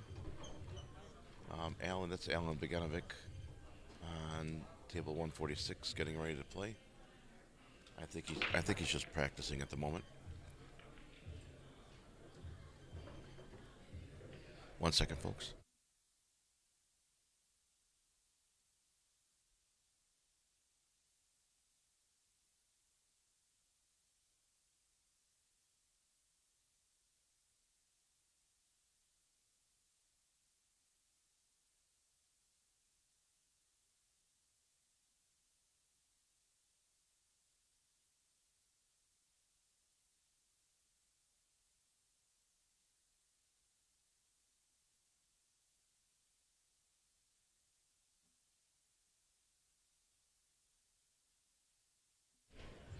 This is me. Robbie's got the 8 ball for the win, and that puts him at 2-1 over Nick Furno at the moment.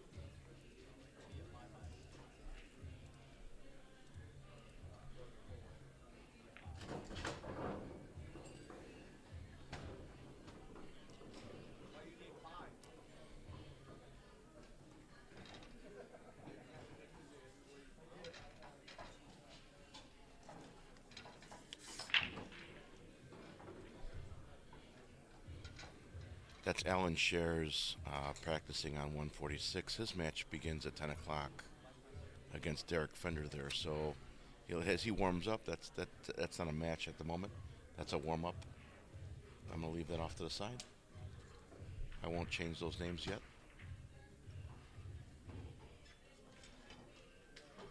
What I can do is this. I can put the names in. Chares versus Derek Fender, and Alan is green shirt, shaved head.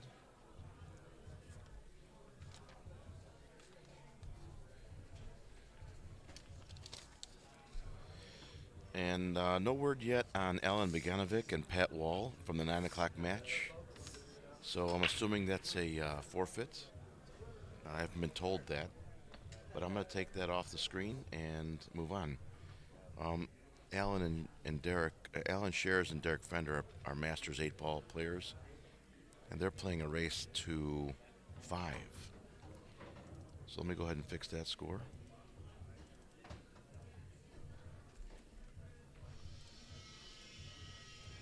There you go. I hear a buzzsaw in my ear. I hope that's not going over the air.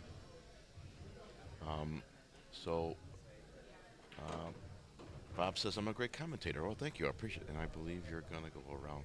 Aw. Thanks, Bob. I appreciate it. Thanks for the pat on the back. Todd Humberg says I showed him a lot, but he is very dedicated and watches a ton of videos. Nice. Drills. And that's key, right? John Zax has told me one time, you don't really know how to make a shot until you make it 100 times. How true is that, right? Right? He has a passion for the game. That's fantastic. I love it. I love it. So thanks for being a good father and showing him a great game. I love this game. I'll play it, I'm sure, till I die.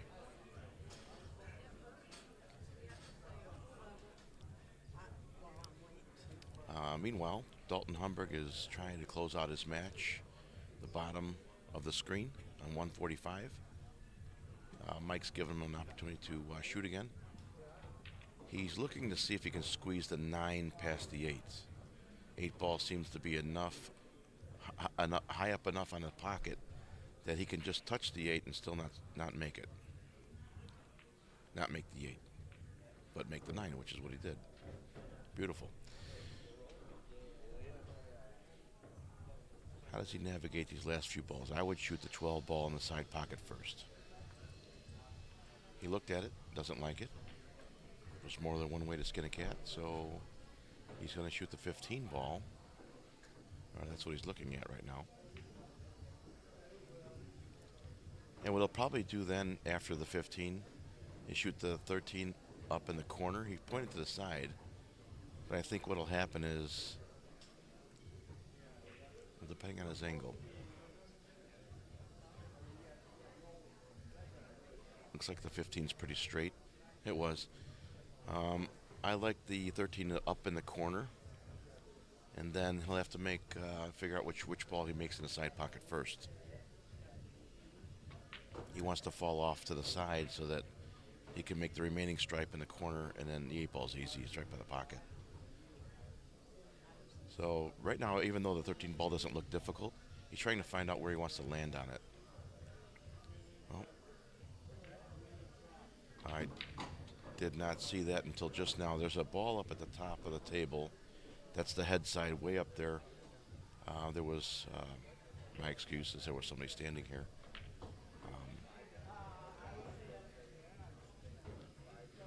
So what he'll probably do is shoot the, looks like the 10 ball, and then hit left English and go up to the head rail for that ball up top.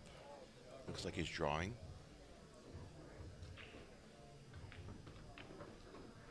All right, he's saving that ball up there for last. Okay. He pointed to the side rail where he wants to leave the cue ball.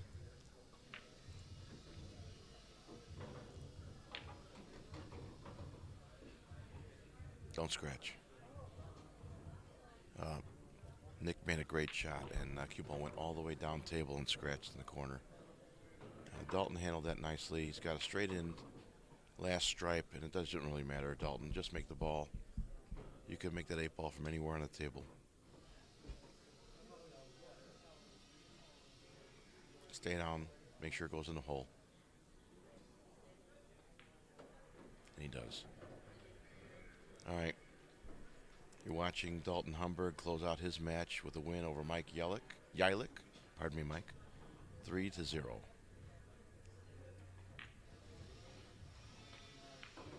Don't do it. Oh my gosh. There was a sigh of relief in the room as that cue ball touched the rail, not the corner, not the side pocket. So let me fix the score, folks. You can see that it's official. Dalton Humberg moves on. There you go. With a score of 3-0 over Mike Yilik. Mike played well. He ran into a buzzsaw there. So congrats to you, Dalton. Good luck in the future. Let me prepare the score sheet for table 145. We have the women showing up. Soon will be the Women's Masters division on 145. Let me give you the names. Melissa Hills versus Bobby Ford.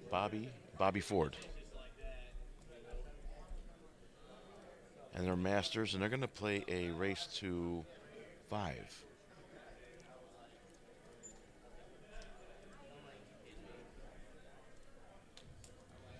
I'll fix their score,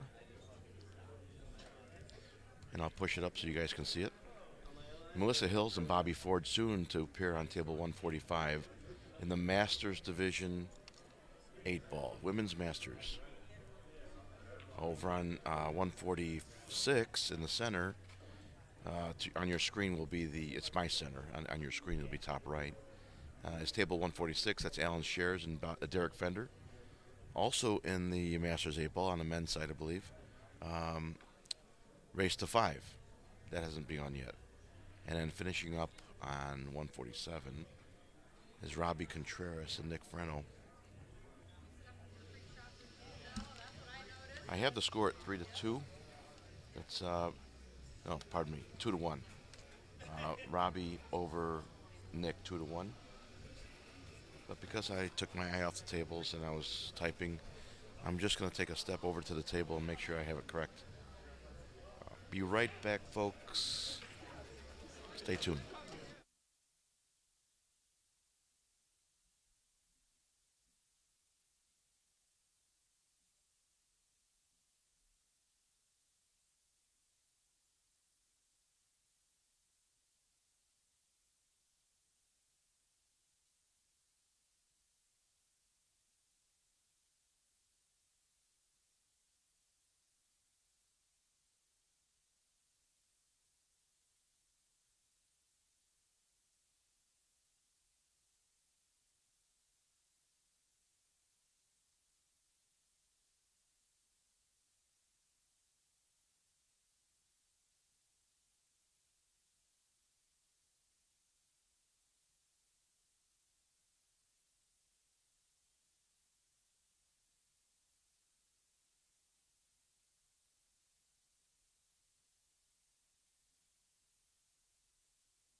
All right, Calcutta Cop back.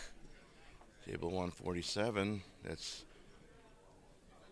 Nick Freno leaning over the table. He's down 2-1 to Robbie Contreras. That is the intermediate 8 ball. Melissa Hills just introduced herself to me. She's wearing a gray shirt. Let me go ahead and write that on my sheet so I get it right.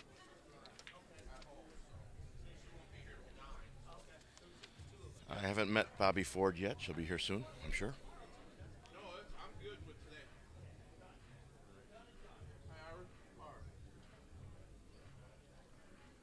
Robbie's looking at the 9 ball down there. It's near the rail. And got a 15 ball next after that. He's got to make this. Oh, shoot. Well, that puts Nick at the table with a straight in 8 ball in the side pocket. Robbie might be a little rattled that he scratched off that 5 ball a few moments ago. So he's going to have to settle his nerves down a little bit, maybe. Nick goes up to 2-2 with Robbie Contreras.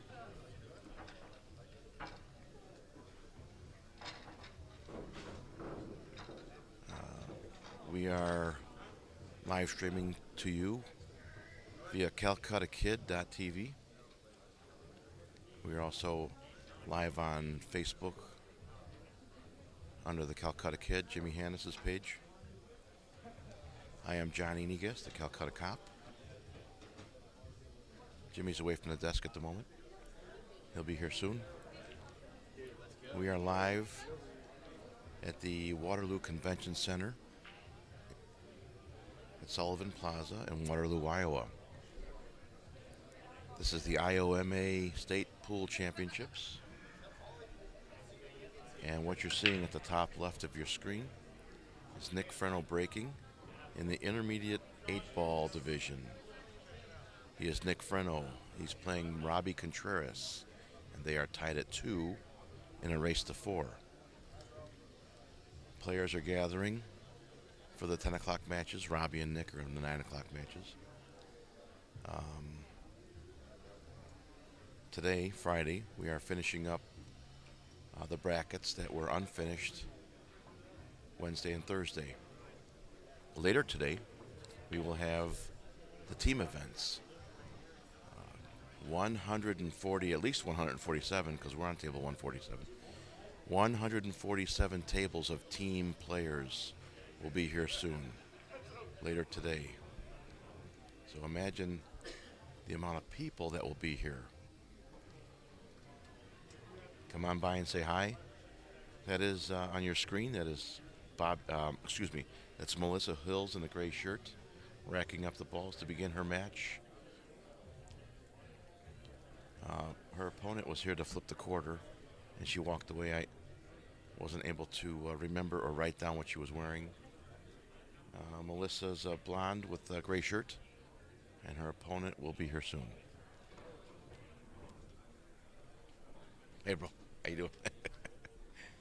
And one of the pool players said I was with last night came by and waved at me. We both kind of just hung our head down low. You know what that means? Uh, Nick he made a combo, and I think he just meant to make the first one, but because he hit bottom English on the cue ball, that caused the first object ball that he hit to have a forward roll. And when he made his combo, that the first ball he struck kept rolling forward, and it followed the combination ball in. There's Bobby Ford. She's coming to the table. She's got a red hat on, so I'm going to put her down as red hat. Bobby Ford in the hat.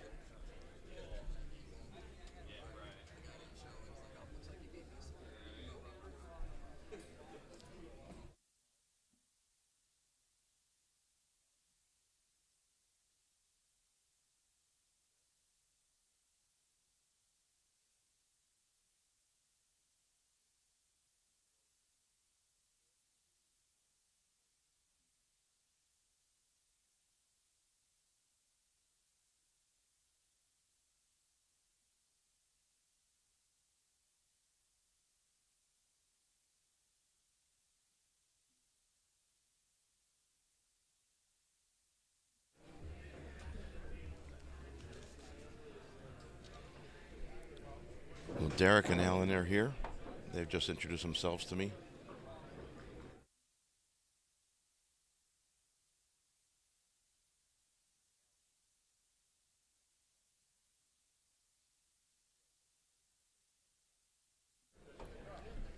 All right, I've been mispronouncing his name, so it's Alan Shares.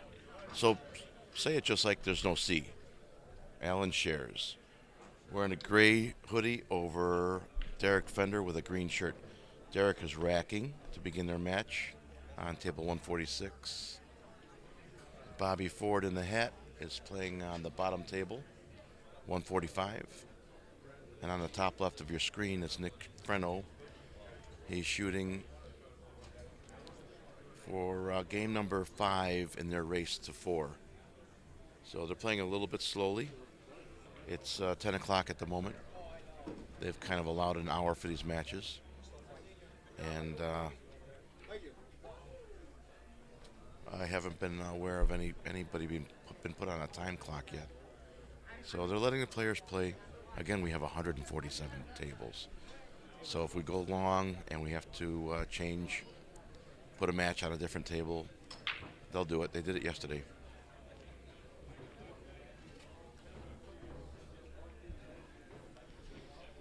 I'm looking at the chat box on the live stream and on Facebook Live.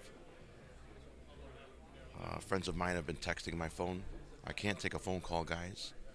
But if you want to shoot me a text, let me know something. That's cool.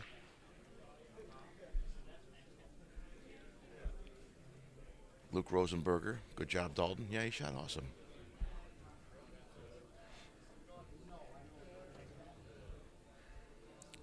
Nick Freno is reaching over the table.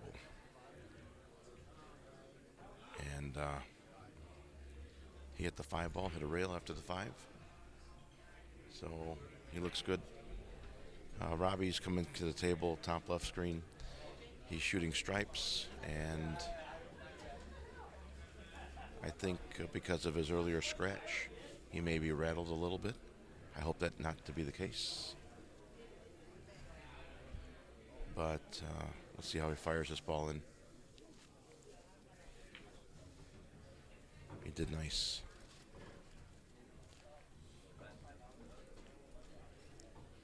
Robbie has the 15 or the 9 in the side pocket. He looks to be shooting at the 15 ball. He's cueing high.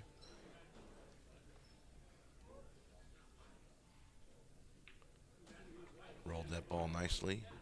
Bumped the 14 out a little bit. I see Robbie shooting the 14 in the side pocket, because he's on it.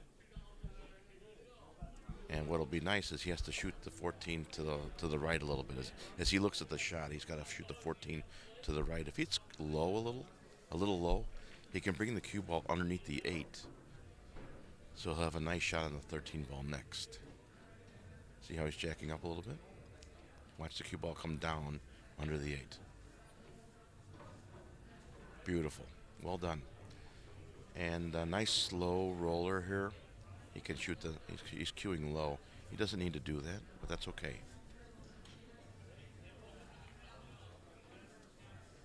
That's all right. That's okay. There's 6 pockets on the table. He wanted to shoot at the 9 ball on the side.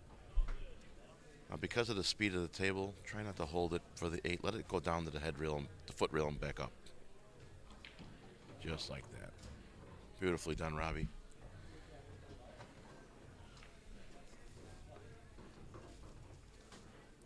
Robbie shoots the 8 ball to go up 3-2 over Nick, and he does it nicely.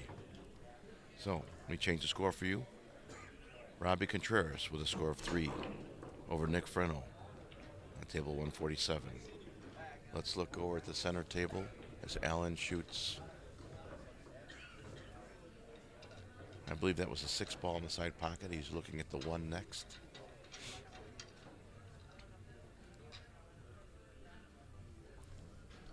That's the 1, 4, 5 that are surrounding the cue ball there for Alan Shears on the middle table, which for you will be the 146 top right screen. And over on the bottom table is Melissa Hills in the gray shirt. She's looking hard at the 4 ball. She doesn't have a hard solid, but the 8 ball is on the rail next to the 14. I think she's solid. So hold on. I could have it wrong.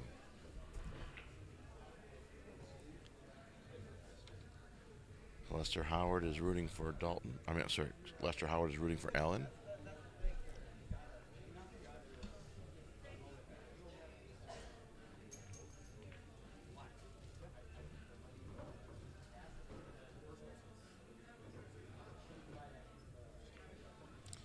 So I was wrong. Melissa had stripes. So she hit the 10 ball that was on the head rail. She hit it and put it back in the middle of the table, which is nice because now it goes in almost any pocket. She's going to leave that 14 ball there to block the 8 and give Bobby something to think about.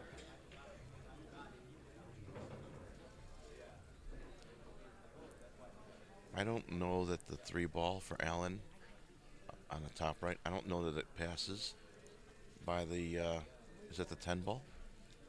Or 14, it's either blue or green, I can't see.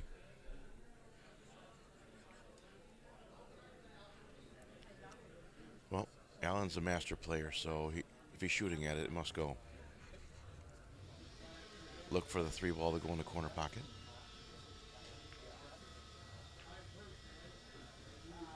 And he hit right English. He was cutting to the right, hitting right. There was a player earlier that was doing the same thing, and it complicated the shot enough that he missed. Allen's a master player. He made the shot nicely.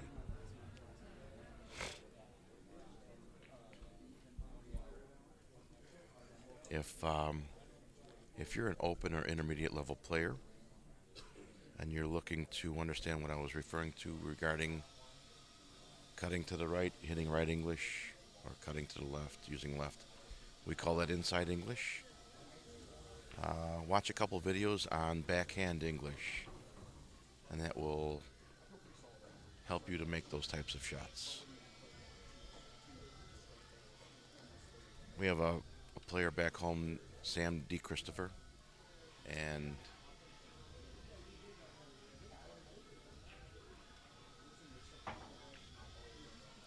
he taught me how to use backhand English about, 15, 20 years ago.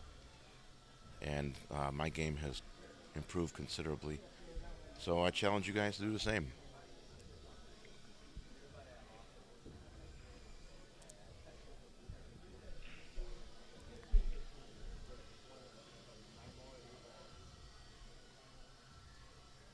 Bobby's looking at the 4 ball straight in the corner pocket. I know it looks blue on the screen, but it's purple. 4 ball. Well, she tried to knock out the 8.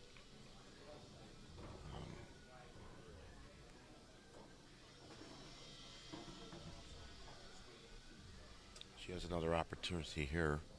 If she were to cue high rights, she can run into it like that. That's okay. Melissa doesn't have the option to roll up on the 14 and play safe there because Bobby put her 5 ball in the middle of the table and gives her an out. So, unless the 14 ball is enough away from the rail that she can hide behind it, but I don't think she has enough of that.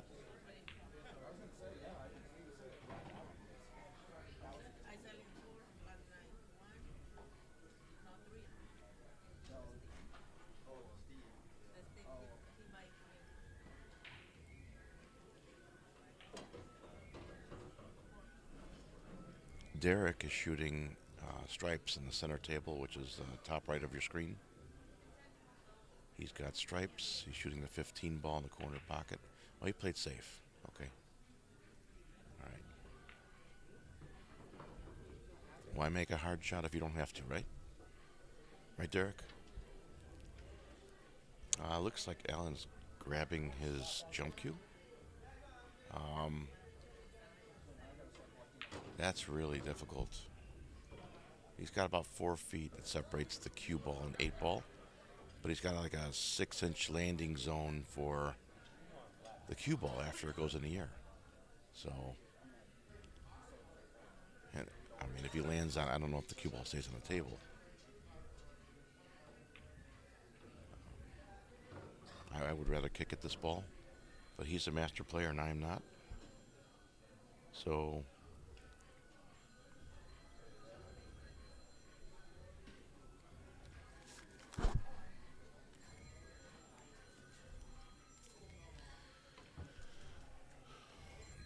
Nick made a crazy cut on the 8 ball.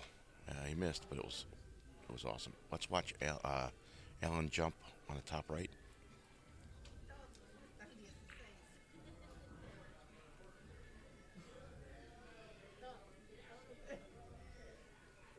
You see how close that 13 ball is to the 8, right? He's got to land over the 13 and before the 8. Yeah.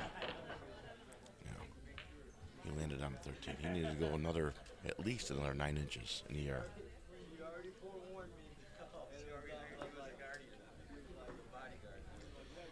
Okay, so Derek will come to the table on 146, your top right, with ball in hand to get his first win. The girls are still playing over on 145. They're playing a safety battle with the 8 ball.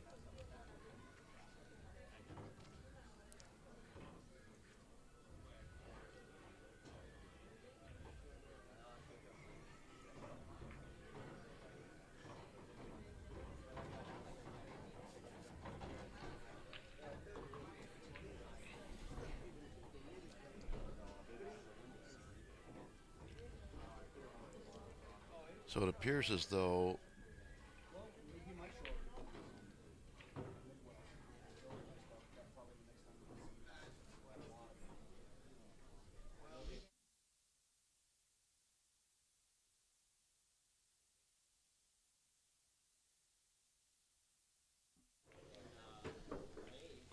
yep, I had the score wrong over there. Nick and Robbie, they saw him lagging, so I knew something was wrong. Nick and Robbie are tied at threes, which means here, when it's tied at 3, they lag for the first break and it's alternate break after that. If it goes hill, they relag. The winner of that lag will break for the hill game for their match. So Robbie and Nick are tied at 3 hill game, and it looks like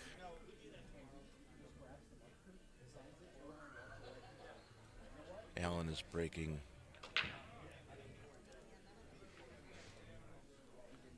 on table 146 as the ladies continue to battle it out on 145.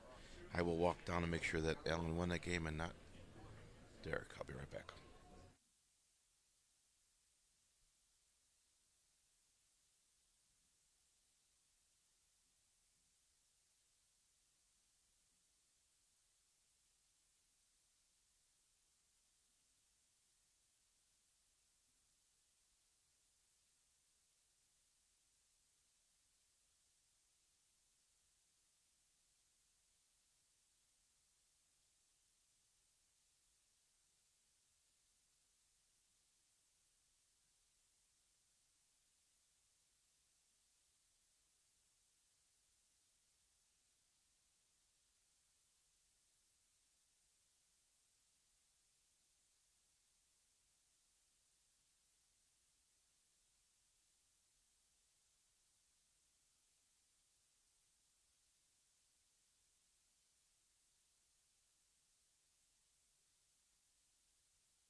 Hey guys, Calcutta Cup back. We are Hill, Robbie and Nick, top left of your screen. Uh, Derek had won that game, not Nick. I mean, not Alan. So let me fix those scores. Calcutta Cup. And the ladies are still tied at 0. There's their first game up. They're playing a safety battle. Oh, it's nice to watch. They're playing a real strong cat and mouse game over there. Melissa is not moving that 14 ball unless she has to.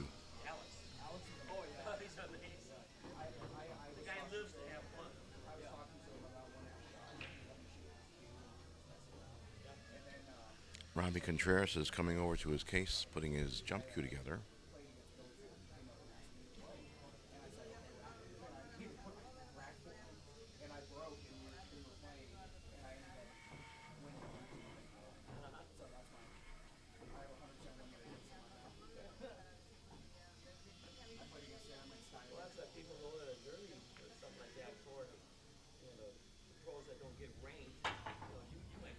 Wow, what a nice jump shot. This kid is not going to be in the intermediate level division long. He plays nice. Nicely. Robbie Contreras with a championship style jump shot to leave him straight in on a 15 ball.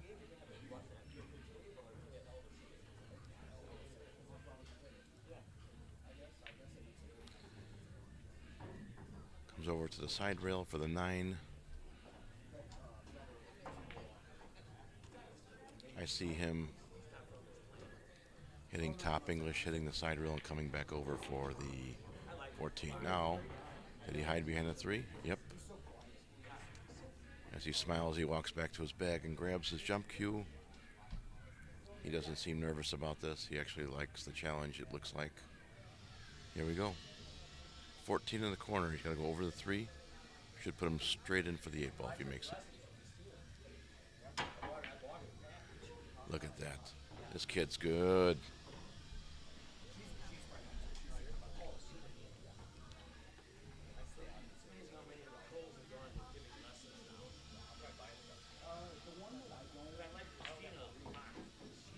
Straight in for his win. Robbie Contreras wins in his match over Nick Frenel, 4-3. I'll put it up so you guys can see the score. Make it official. There you go. And we get ready for the 10 o'clock match over on that table, which will be Scotty Hargens versus Jake Vanderwall. I'll leave this up here for a second so you guys can see it. Screenshot it if you need to. And I'll let you change. I'll change the scores in a moment. We're watching Derek Fender shooting on the top right.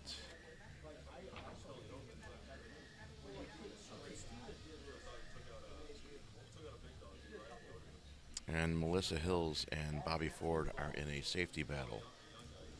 On the bottom screen, this is their first game. The 10 o'clock match. 10-16. 16 minutes for a game.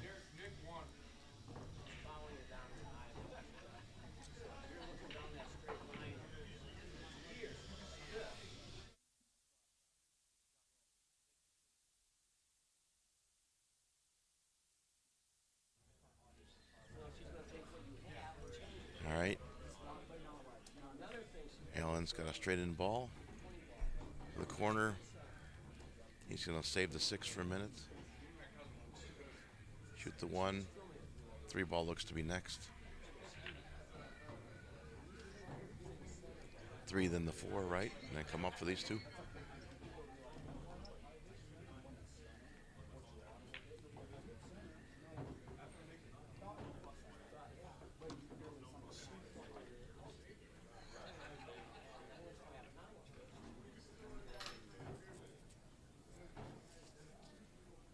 If you're looking at the top right of your screen, I anticipate Allen hitting a stop shot on a 7, so that when he hits the 6, he has to cut it to the left, and it'll push the cue ball in the middle of the table for the 8. And that wasn't correct. He went So he shoots the 6 straight in, so he rolls forward. Derek concedes that game. So we are tied at 1-1 on table 146.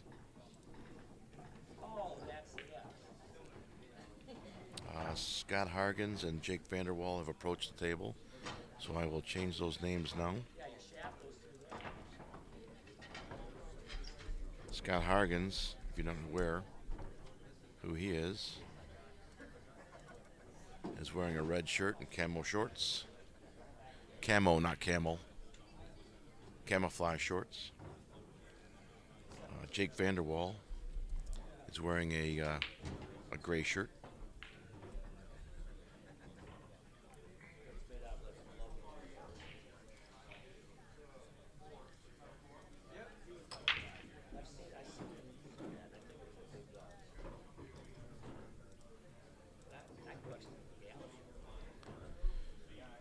They are in the Masters division. They're playing a race to 5. So we have all Masters in front of me at the moment. On the bottom of your screen at 140, on table 145 is Melissa Hills and Bobby Ford, Women's Masters, playing a race to 5. Bobby won that game because Melissa had stripes. Bobby's racking. She's got the hat on. So I'll change that score to 1-0. And over on 146, top right of your screen, is Alan Shears and Derek Fender, Masters 8 ball. They're playing a race to 5 also, and they're tied at 1. And warming up on 147 in the red shirt there is Scott Hargens, and his opponent is Jake Vanderwall in the gray polo. They're getting ready to begin. I saw Scott shoot the other day in 9-ball. Real nice game he has.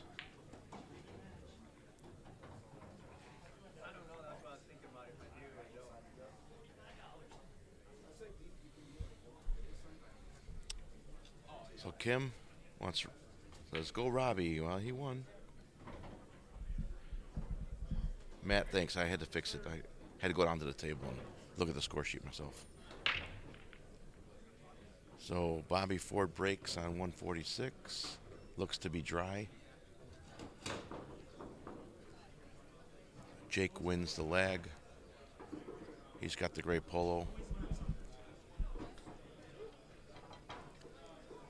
He racks on 147. And in the center there is Derek as he negotiates this table.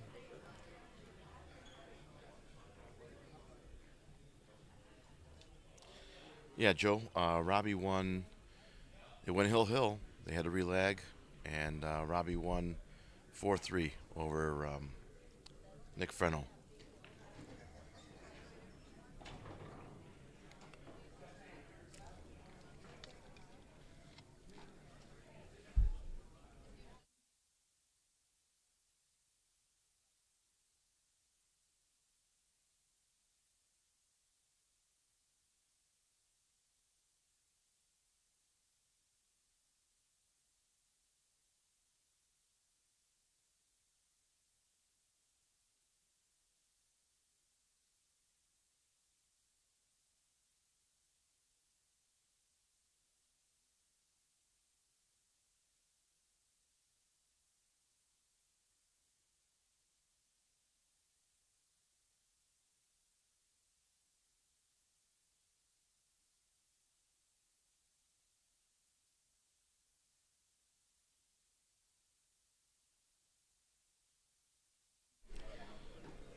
So speaking with Robbie Contreras right there, I told him he's not going to be intermediate level player long. He's going to be a master.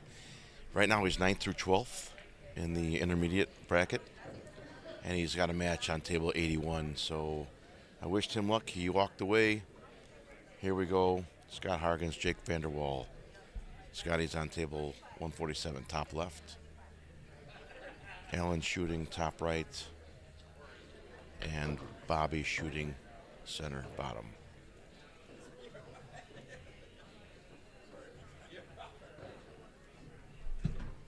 All 6 of these players are master level players.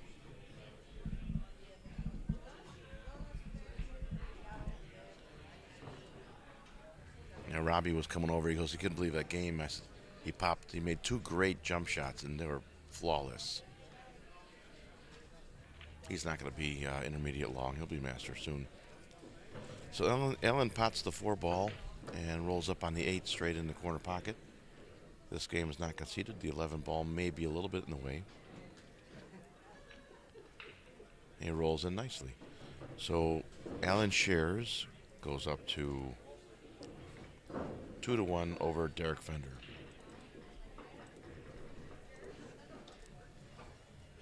Allen's racking on table 146. And Scott is shooting on 147 and Bobby on 145. 8 ball for the win. And Bobby goes up 2-0 over Melissa so far.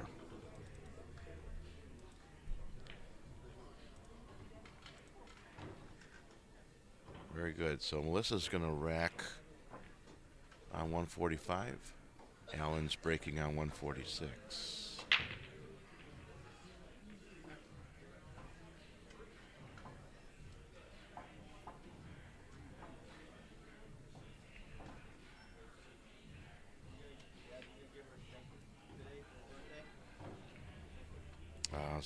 Cue ball rolled a little farther. I'm not sure what the speed of the tables are in the other rooms here at the convention center, but here in the center hallway, 145, 146, and 147, the tables are extremely fast.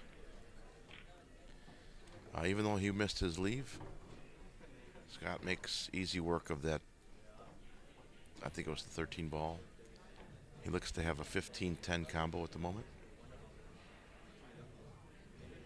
And that's the 13 ball that's next to the 15. I don't see him shooting the 13 ball. I see him shooting the 15. If he hits the 13, he kind of makes the other 2 harder to make. So let him shoot the combo. He'll push the 13 ball out in the middle of the table off the 2. And depending on how hard he hits them, they should be easier to make.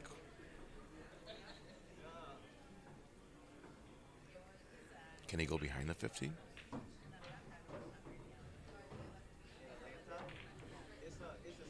He made that combo with a good poke. He missed the shot. So Jake approaches the table to begin his run. Derek's lining up a shot there. Looks like he's aiming at the 6 ball in the corner pocket. Oh, he played a carom to open up his 3 ball. That was nicely done. So he shot the 6 off the striped ball to open the 3 ball. That was beautiful. Melissa's grabbing a bridge. She's got to reach all the way down table to shoot that 5 ball.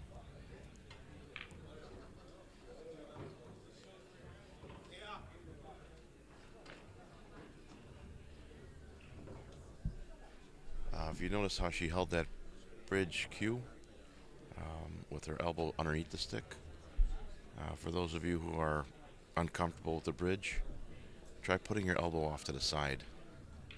I know it doesn't sound like proper mechanics, but when you're shooting your regular cue, you want your elbow over the cue stick, 90 degrees, right? But when you use the bridge cue, you want your elbow out to the side, straight, left or right, depending if you're left or right-handed. Put your chin right behind the stick, right behind the bumper of the cue. Look straight down the cue stick. I know with your elbow there, it sounds like it's not conducive to a straight stroke, but with your face there, you can kind of control your movements.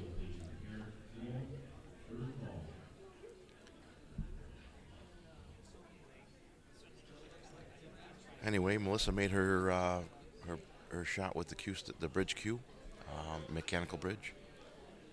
But she put herself on top of the 4 ball, so she's limited to what she can see and do. Here as a result. And it looks like she's pointing at the 1 ball. She's trying to kick at the 1 ball. I think she's hitting the rail too early.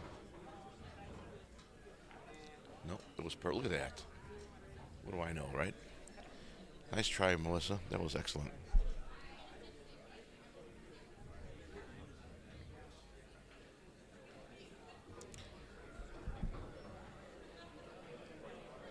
Jake has a nice little run here on 147 in front of him. He's got 4 stripes at the top of the table.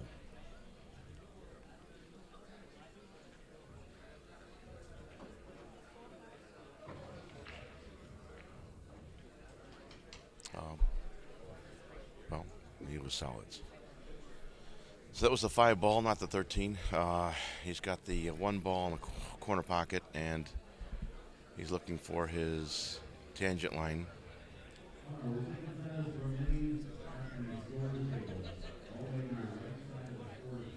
If he's looking at that side of the table, he's going to give this cue ball a ride, which means he's going to hit top left, give it a good firm stroke, and go 3 rails or 4 rails around the table.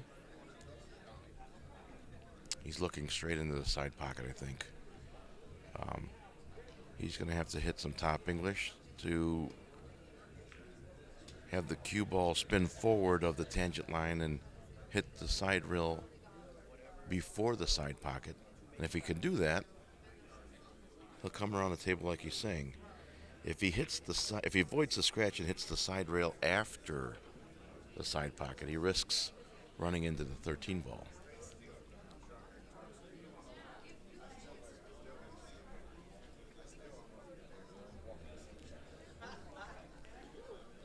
If he can also, if he wants to, jack up and hit draw, and that'll force the cue ball straight up table down the center line.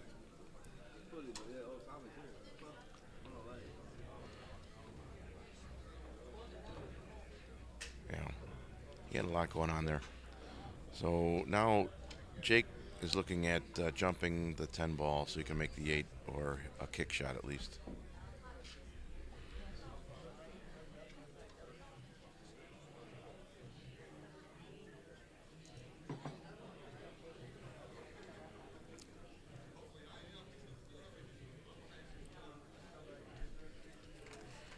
He's got his jump cue in his hand, so let's see if he jumps as good as Robbie.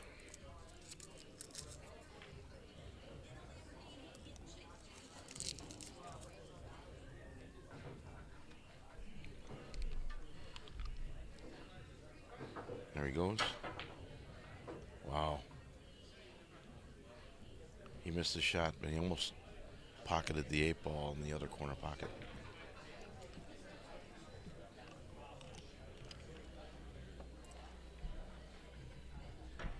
Excellent jump shot, Jake.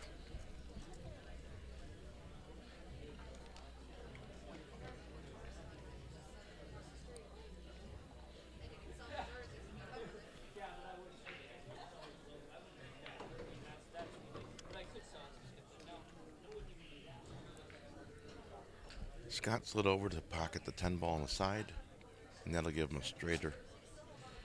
A nice easy shot on the 11 ball, or 13, whatever color it is.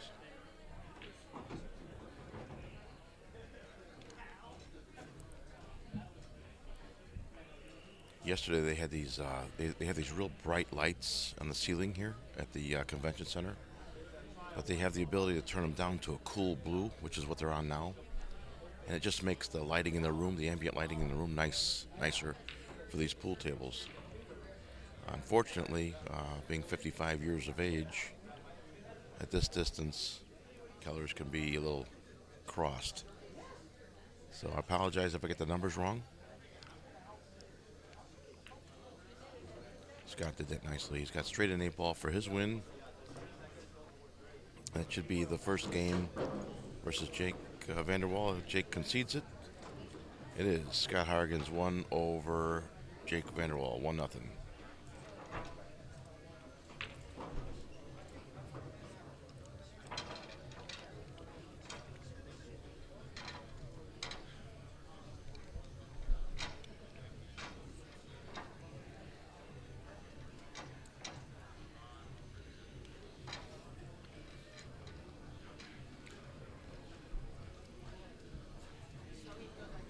I'm seeing several players that we were with last night at the other place, walking by the Calcutta Kid desk, giving me that sly smile. We had some fun last night. Thanks to Jimmy for giving me a night off, and I can relax, decompress.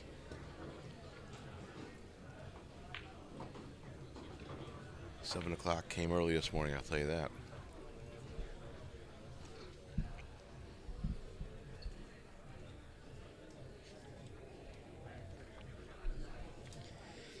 If you're here with us at the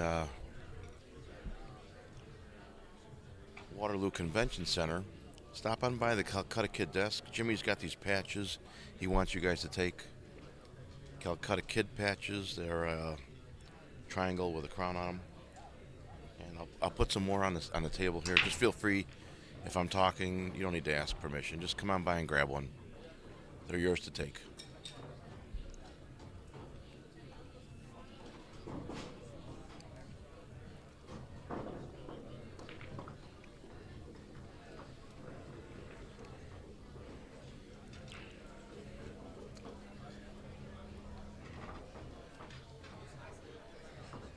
So Derek wins that one.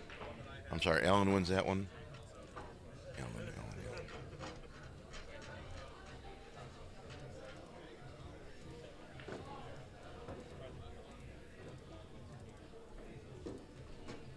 I'll push that up. I'm going to set the microphone down for a moment, guys. I'll be right back.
All right. So, these being master level players, the it doesn't take long to look away from the table and miss a score or two. So every once in a while, I step up from the desk, stretch my legs, go down, talk to the players for a minute, in order to make sure I have the scores correct. But we are spot on. Scotty Hargens 1, Jake Vanderwall 0 so far. Alan shares 3, Derek Fender 1 on 146. And Melissa Hills is down 2-0 to Bobby Ford so far.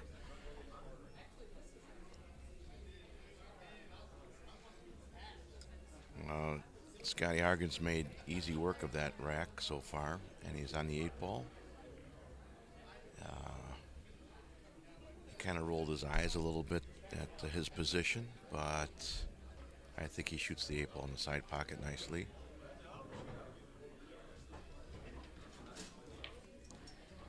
With authority, right? I mean, that was beautiful. All right.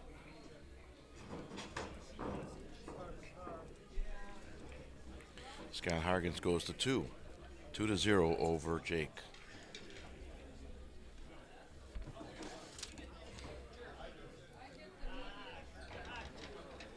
Allen is waiting for Melissa to shoot her shot on 145. Allen's on 146, giving her room.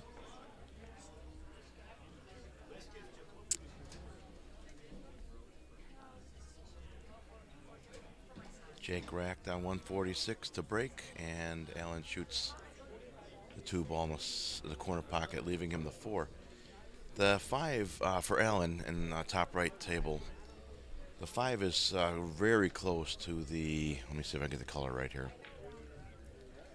That is the 12 ball.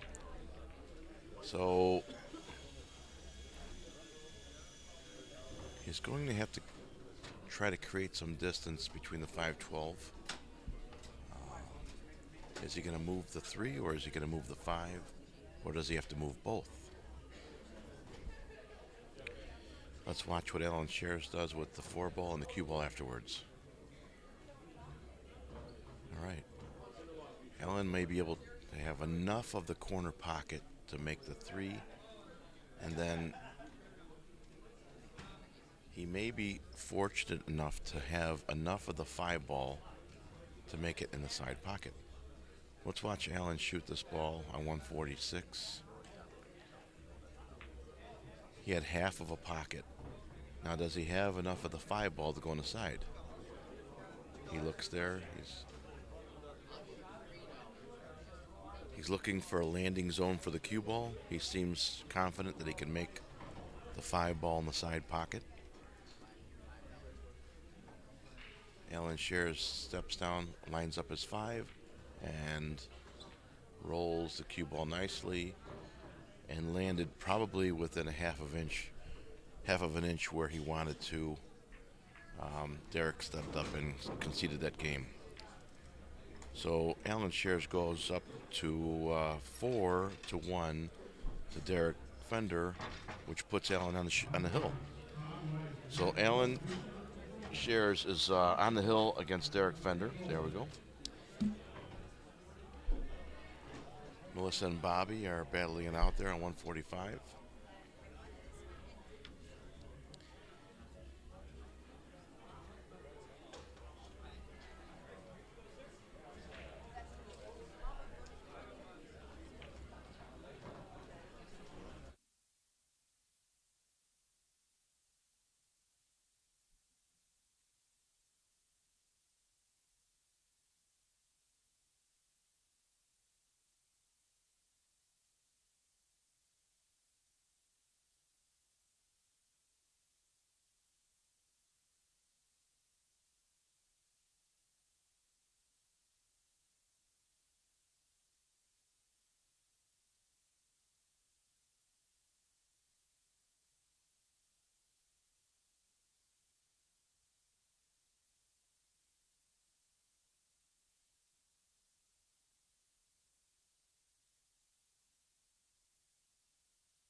All right, folks.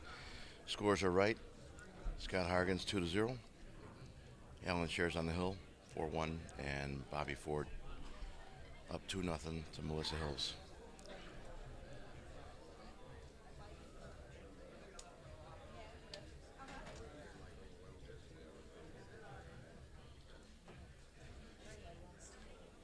Later today we'll have the teams events, so stay tuned with us when Jimmy gets here. This house will be packed full of team players.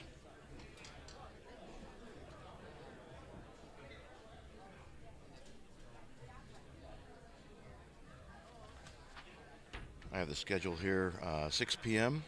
Friday night.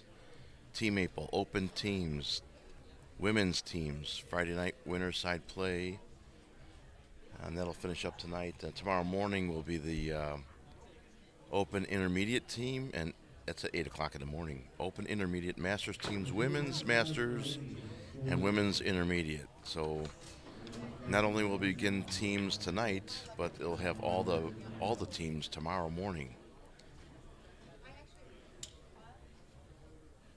And then beginning Sunday morning will be the continuation of any unfinished events. So stay tuned for some big play tonight and tomorrow morning.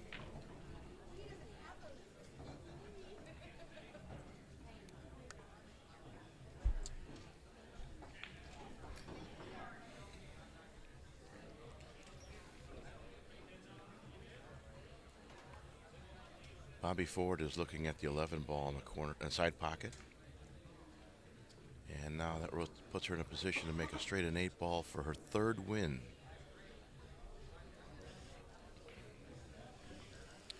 Third win over Melissa Hills.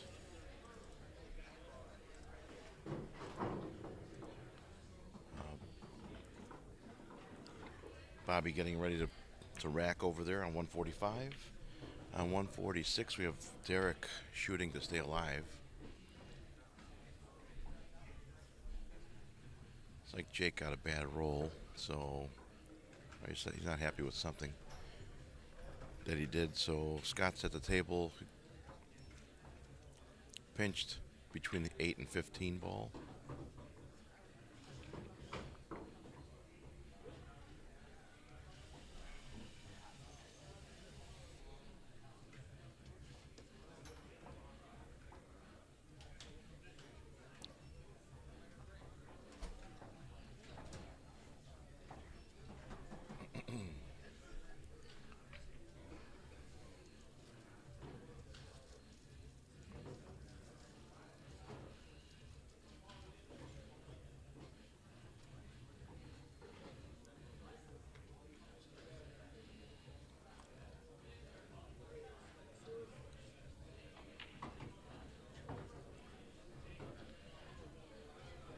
Derek made a nice 1 ball shot to put him in his position to make the 8 ball here in the side pocket.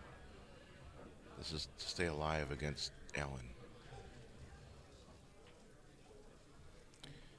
Derek Fender goes up to 2. To Allen shares 4. And a race to 5. Bobby had a good break over there on 145. She's still at the table, so I didn't see a ball fall, but she must have, because she's still standing there.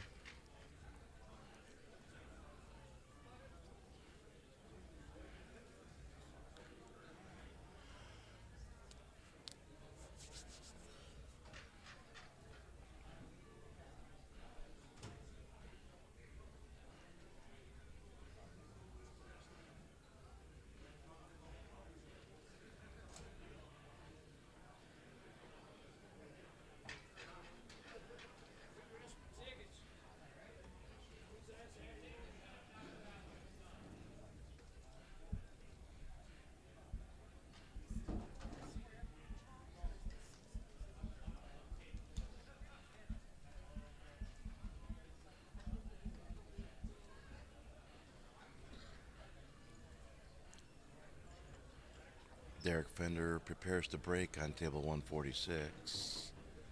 Scotty Hargens is negotiating his stripes, looking to map a pattern around the table so he can finish up nicely against Jake. And Melissa's deciding to see if she can make those solids in the side pocket. Looks like she's shooting at the 2 ball perfectly.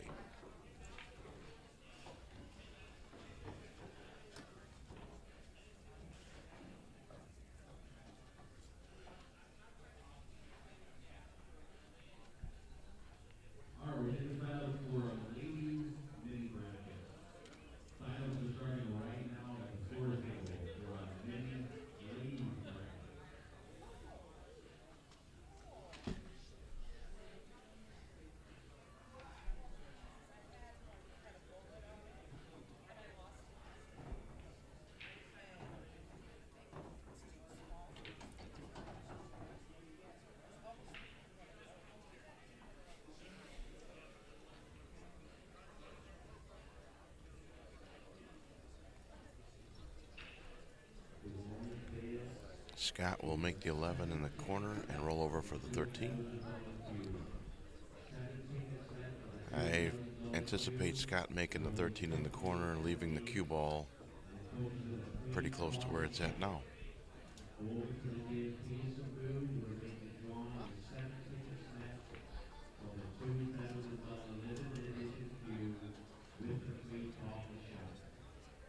I see Scott hitting top left and going 2 rails back to the center of the table for the 8 ball in the same pocket as the 15. Oh, he hit the 6. Fortunate for him, he could still make the 8.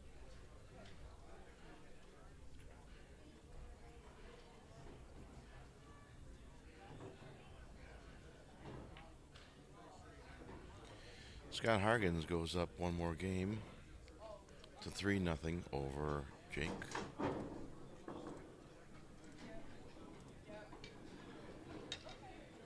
Alan Shares is trying to close out his match against Derek Fender at table 146.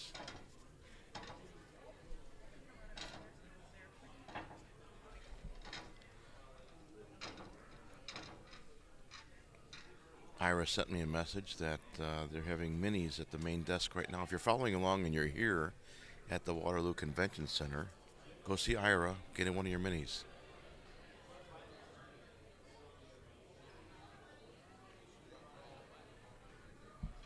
Hell, I'd like to play if I could. See what I can do against these people from Iowa here.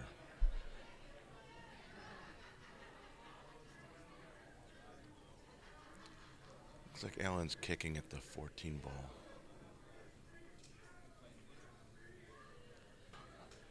He did nicely, and in doing so, he rolled the cue ball up on the 2 and doesn't give much of an option to Derek. Well, from here it looks like he doesn't have much. He might have the 7 ball up table, but then after we'll see.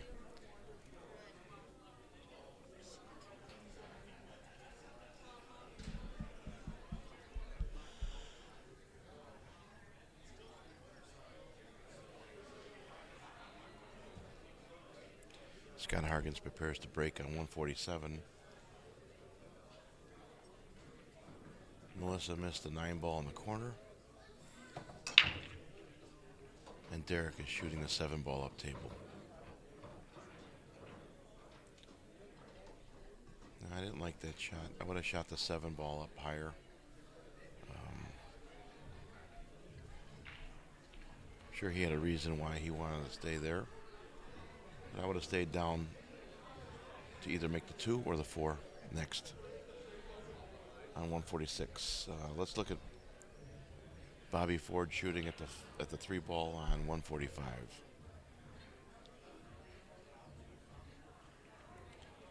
Wait. Oh, she's on top of, let me see.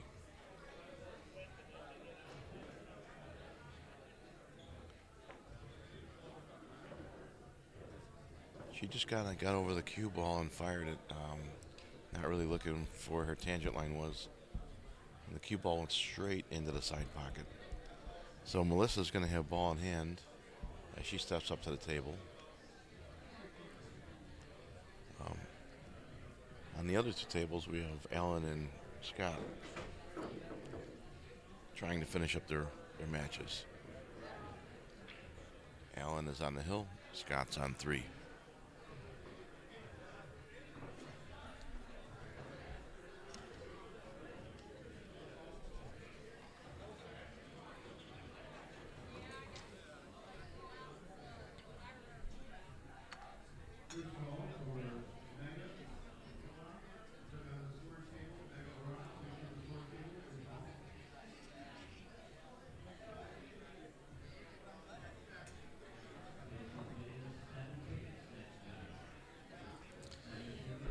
Looks like when Bobby scratched on 145, the cue ball stayed in the table.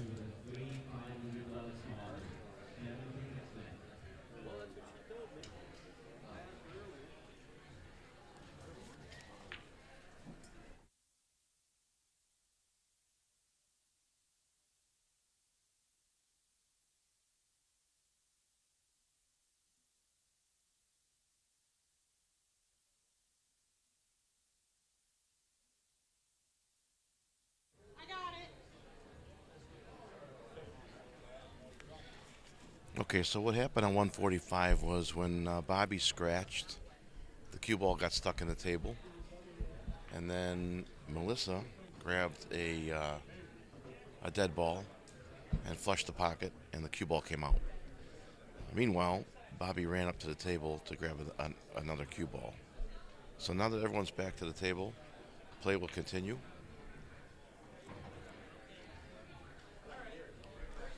Allen is shooting this 8 ball near the foot rail for his win, his match win. Nicely done, brother. Alan Shares defeats Derek Fender by a score of 5-2.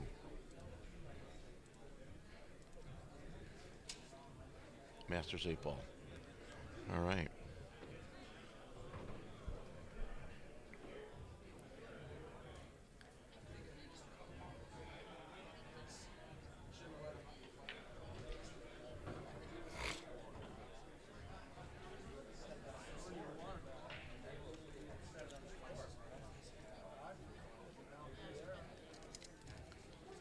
One second, folks. I'll be right back.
All right. We just had another Calcutta Kid fan stop by the desk and want to say hi to Jimmy. So Ben Hoffman says hi, Jimmy.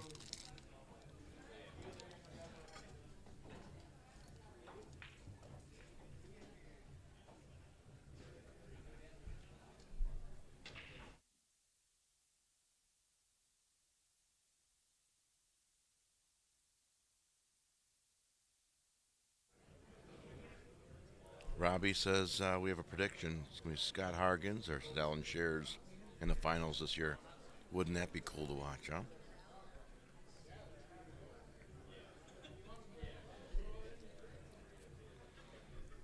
Again, if you're here with us at the Waterloo Convention Center and you're listening to us live on the Calcutta Kid channel in Facebook world and other social media sites, stop on by the tournament desk and see Ira. He's looking for people to join his minis. Or you could take my place here at the desk and I'll shoot a mini.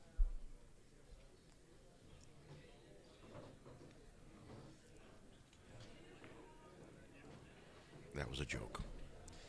Over on 145, we have Melissa Hills at the table, and she's trying to stay alive against Bobby. And on 147, in the red shirt, we have Scotty Hargens really studying this table well.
All right, folks. Calcutta Kid is going to be here later. I'm the Calcutta Cop, John Enigas, over at the desk.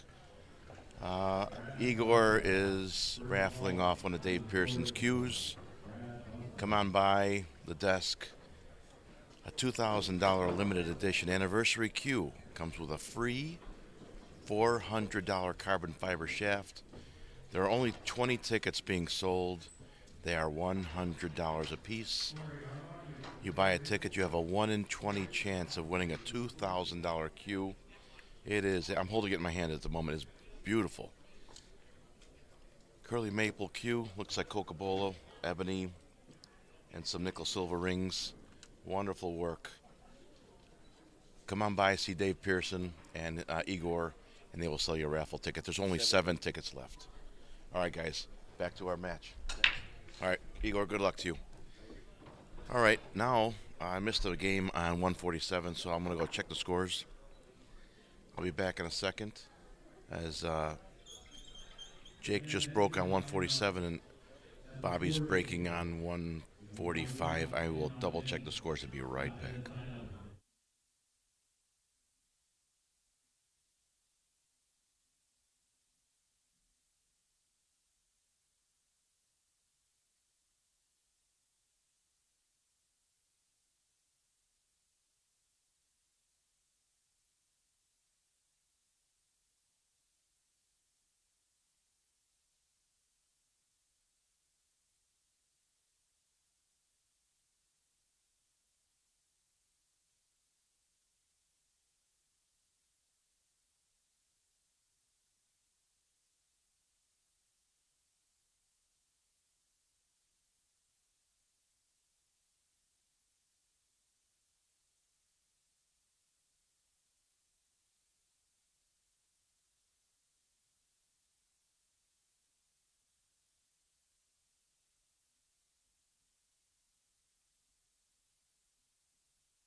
All right, all right.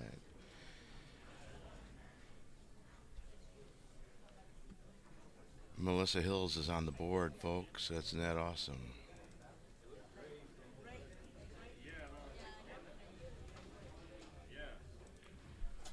And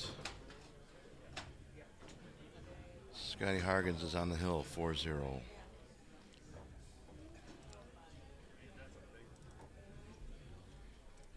There you go. There's your new scores, folks.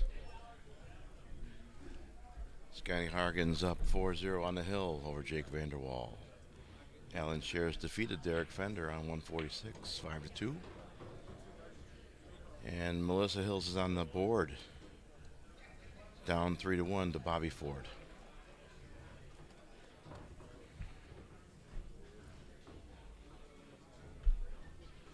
Scotty Hargens is shooting on 147, 9 ball in the corner.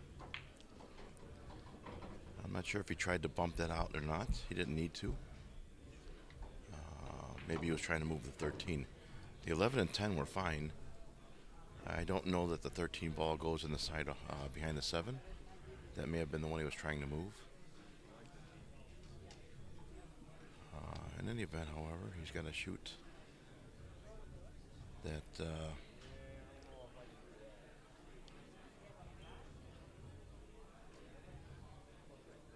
He may have to cut the 11. He's looking at the 13. It might go. And if it does, he'll just go down to the foot rail, make that 14. It does. Okay. 13 in the side pocket. Cue ball runs down to the 14 ball. And what's nice about this is when he makes this 14 ball, the cue ball is going to come straight up table towards the 3. It's not going to go as far as the 3, hopefully, because he needs to make that 11 in the corner. The straighter he can remain on the 11 gives him a better chance to make the 10 ball right afterwards.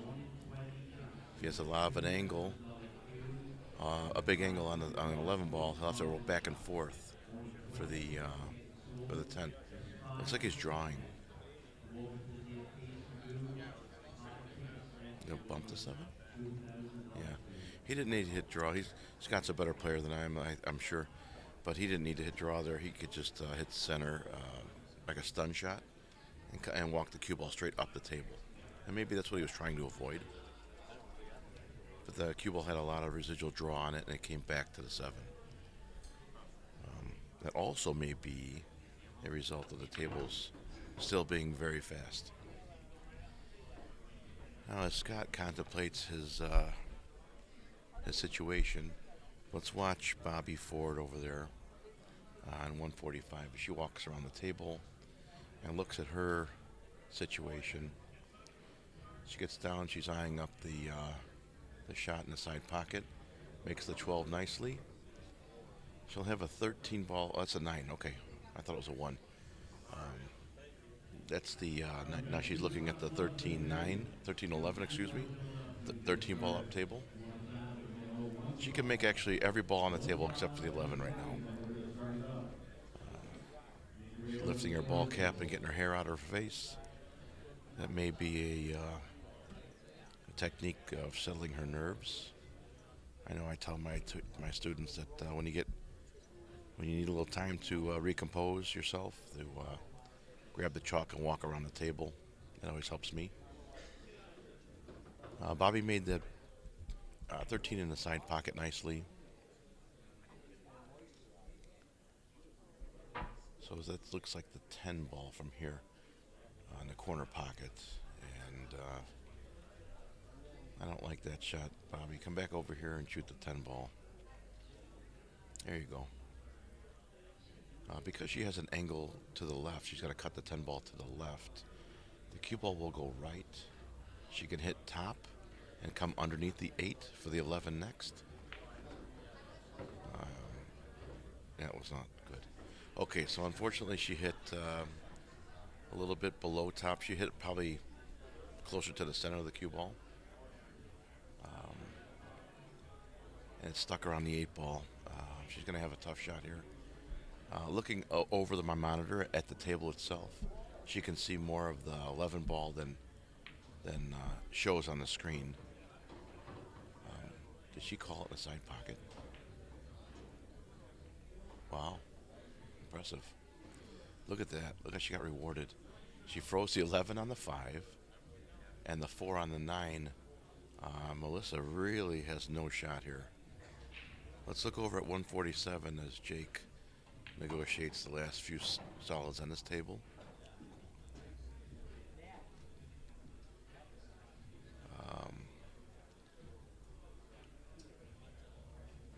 Shooting a 7 inside, going up for the 4. He's going to leave the 4 for last, okay.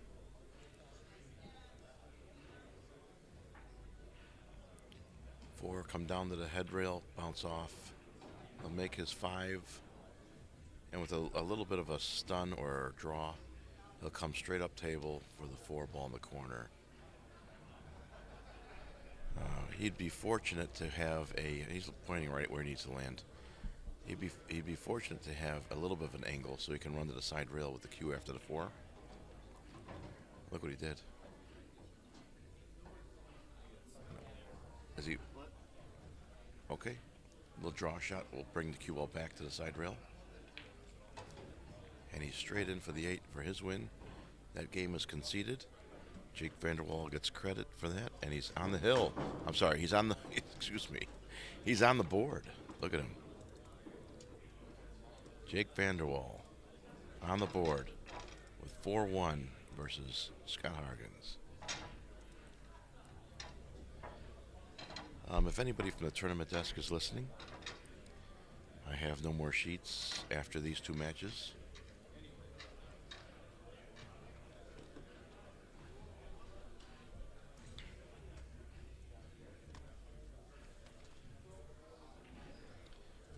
So Ira and his team will prepare the next round of matches for the TV tables, we call them, or the Calcutta Kid tables.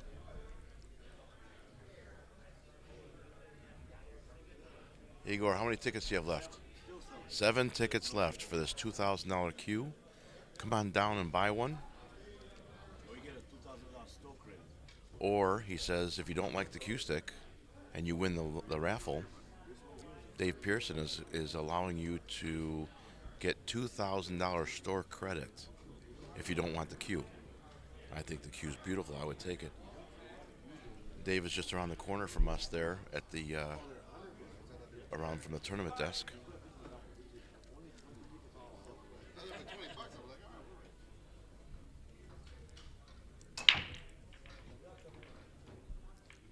Scott Hargens breaks on 147 to try and close out his match against Jake Vanderwall.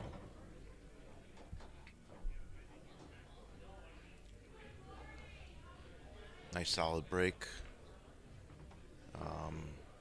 4 and 5 are a little close to each other there in the middle. Other than that, looks to be very runnable.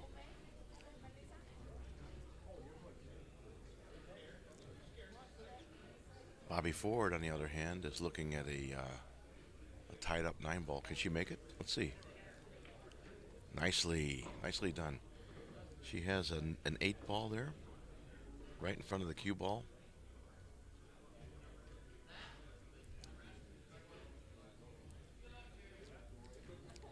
Bobby's lining up the 8-ball to make it in the bottom right corner.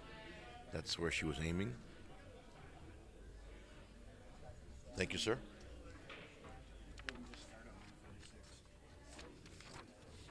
One second, folks. I'll be right back.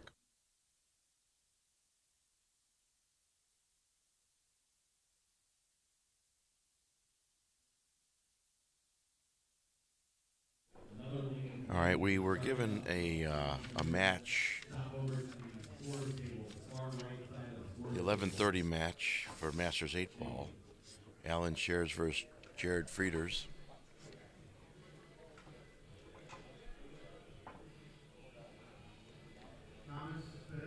Bobby's breaking. She's racking right now, so I'm assuming she made that at 8-ball. I'm going to change the score, but I'm going to go down and verify it, okay? I was speaking with an incoming player. Alan Shares and Jared Frieders were supposed to play on 147, but Scott Hargens isn't finished with his match yet. So they may move him over one table, or we may just wait for Scott and Jake to finish up here. Bobby is breaking on 145. Let's watch what type of break she uses.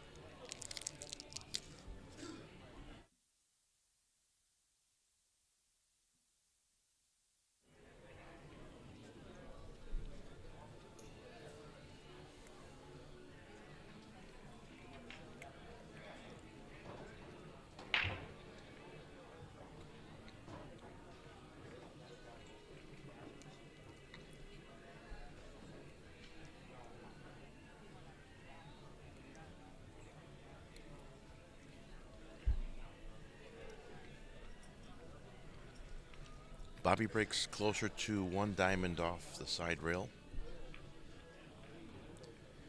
And she crossed the face there. I've seen a lot of players do that break, cross the face.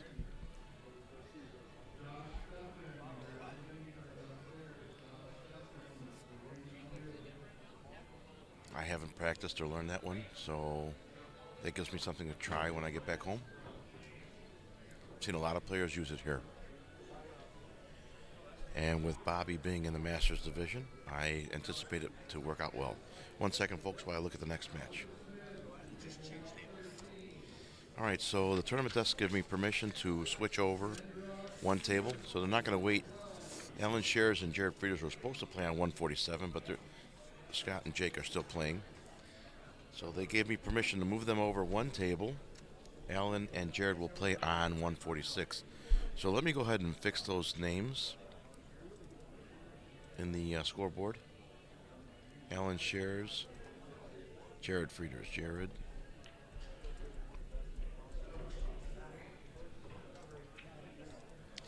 And being Masters 8-ball players,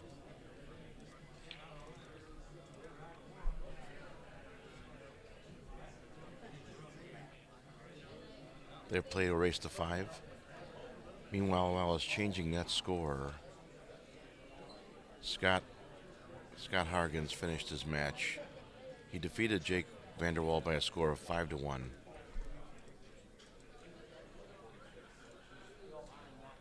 I'm going to leave that up for a minute if you want to screenshot that.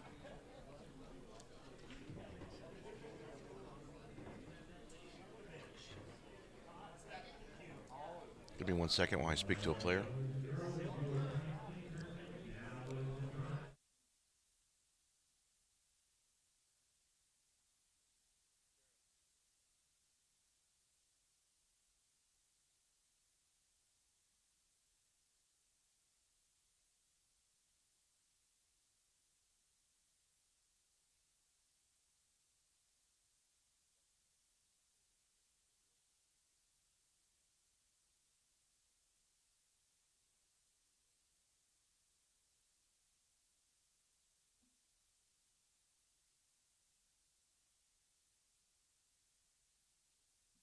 All right.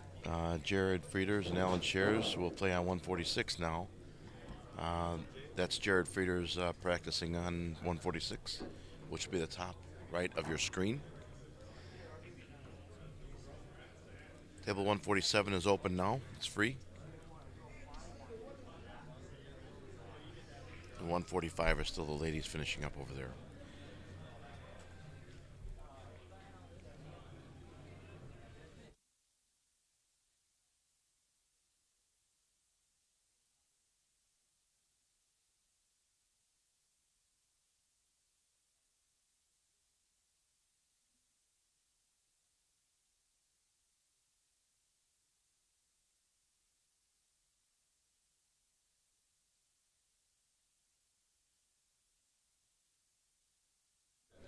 All right. Scotty Hargens just gave me the next round sheets. We're getting close to the end, folks. So they're going to play quickly. Let me go ahead and enter his opponent's name is Sammy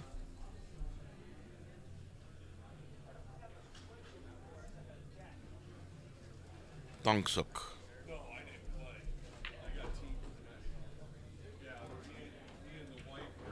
Let me clear out the scores.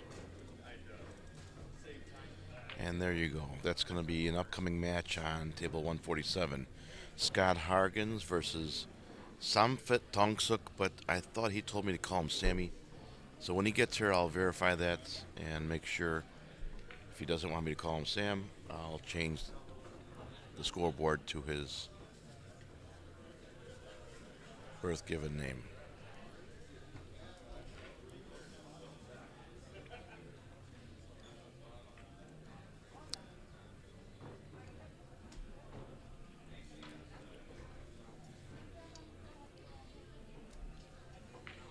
Jared Frieders from Omaha, Nebraska. Oh, I believe he said Omaha.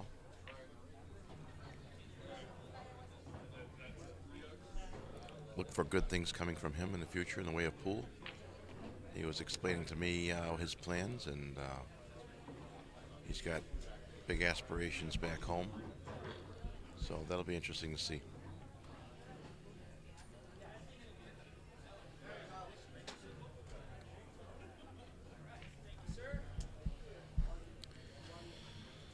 So I don't know how the tournament desk determines which players on the left or right of the scoreboard when they give them to me. The score sheets, I mean. And what I try to do to maintain consistency, as the sheets are given to me, the players who are listed on the left side of the paper, I will put at the top of the scoreboard. I'm not sure if Jimmy does the same. And the players on the right side of the score sheet that are handed to me will go on underneath.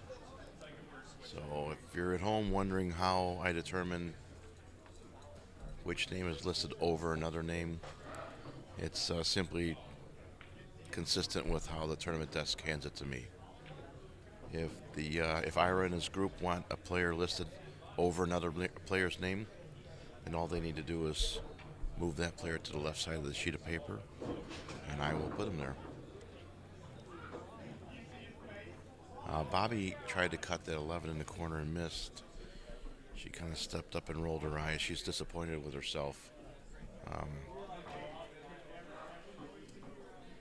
And she sat down quickly, not conceding this 8-ball to Melissa. Melissa's got to make the shot. So she puts her bridge together and puts her hair behind the ears. There she goes. Remember, folks, if you're learning how to use the bridge, make sure you put your elbow out to the side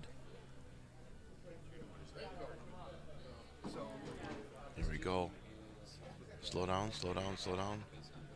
Melissa Hills just defeats Bobby Ford in that game. That puts Melissa Hills at 2 to Bobby Ford's 1. Bobby's been on the hill for a little bit, and Melissa's fighting to stay alive. In front of us, we have a group visiting, passing by. They're doing a tour of the convention center here. Let me step away so I can get some information from them. I'll be right back. This is a group tour for the Iowa Environmental Health Association. Come on over. Come on over. I got the microphone turned on. Come on over here. Come on, you can talk in here. Oh, Come on. who'd like to? No, Sandy. All right, this is Calcutta Cop with you live at the Sandy. Waterloo Convention Center. We have a group taking a tour of this convention center. Stop by the Calcutta Kid desk, asking us some questions. What we do here for the pool world, for our country. They'd like to say a few words about who they are and what they do here. I have with me Sandy and Don, and they'll introduce themselves and tell you a little bit more about what their group is and what they do here. Here they are. Hi, I'm Sandy Bupke, and I am from Monona County here in Iowa, and I am the conference chairperson, and we're here to check out the convention center for a conference that we're going to be holding in 2024. We have a committee member with us named Eric. I just want to find out on this particular pool league if I can use the 8-ball in the opening shot. Ask Ira, please. And then we have our president of IHA here also for the tour. So we're enjoying watching people play pool and going to have fun checking out the place. How cool is this to have in your city, right? 2,000 of the best pool players in Iowa get together, and they meet here in Waterloo to battle it out, right? Yes. Do you guys play pool yourselves? Oh yeah, Yeah. What do you play? 8-ball, 9-ball. Are you good? Yeah. We have I was in- with a sly smile, she waits as she says, "Yeah." Why? I was in the Marine Corps, and Very good. that's Thanks all for your I did. service. Thank you. All right. I So- just retired as a Chicago police officer after 30 years, almost 30 years. I've been retired from the Marine Corps for a long time. Very good. Well, thanks for your So, service. thank you. And enjoy your trip and tour of the building and facility. Thanks for coming by and telling us a little bit about yourselves. Enjoy your Thank day. you. Yeah. Absolutely. Be safe. Thanks a Yes. lot. My first iPod. Oh, very cool. All right, so Calcutta Kid and Calcutta Cop back here at the desk. Jimmy will be here later. We are still watching Bobby Ford and Melissa Hills play on 145. And Alan and Jared have begun their match on 146. Scott and Samfet, I believe he wants to be called Sammy. We'll figure that out in a minute. He's not here yet. Are waiting to begin their match at 147. So as I was distracted for a moment there and introduced you to that group coming through and taking a tour of our building, our facility, and asking questions about us, we asked them a little question and they enjoyed that. I'm going to step away from the desk, make sure the scores are correct, and I will be right back.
All right, all right.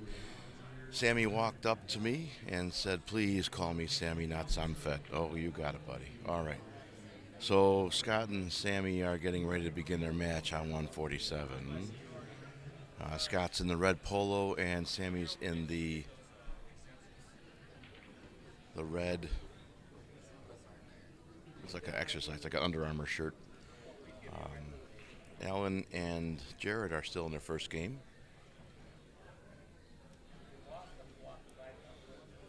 And Melissa's down to Bobby 4-2 on 145.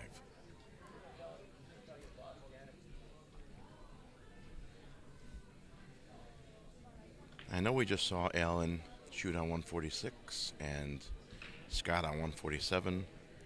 Their opponents are also aware of that, and they don't mind that the players remain on the same table. They are all Masters level players, even the women. And what I mean by that is it doesn't matter what table they play on. The better player will persevere. So away we go.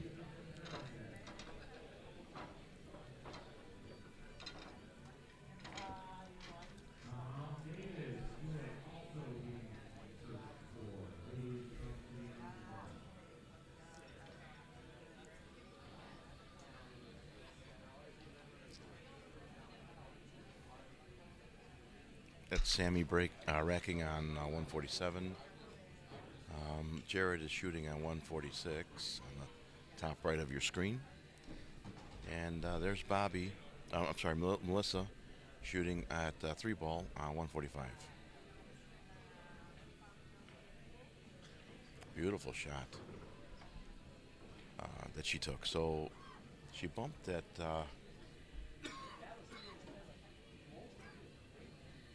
one ball towards the side pocket. Stuck it nicely. The 6 and 9 are rather close on the foot rail. I wouldn't be surprised if Bobby takes that 4-ball off the 9 to move the 9 out of the way for the 6. Let's see what she does here. She shot it dead in the hole. So she will have to negotiate that 6-ball when it comes time.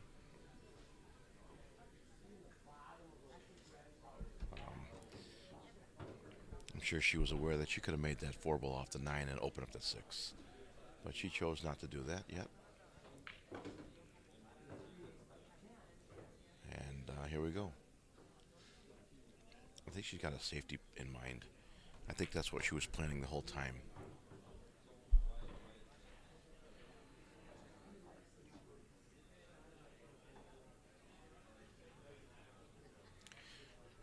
If she's looking for a safe,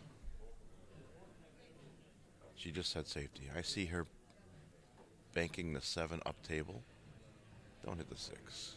She's hitting the 6. Okay. She crossed the face of the 6. She could have left the 6 alone, banked the 7 up table, and snookered the cue ball behind the 6 and 8. 6 blocking the 9, 8 blocking the 14. Bobby shot that quickly. And I don't think she really wanted to move anything anyway. She could have just, I believe, handed the cue ball to her opponent.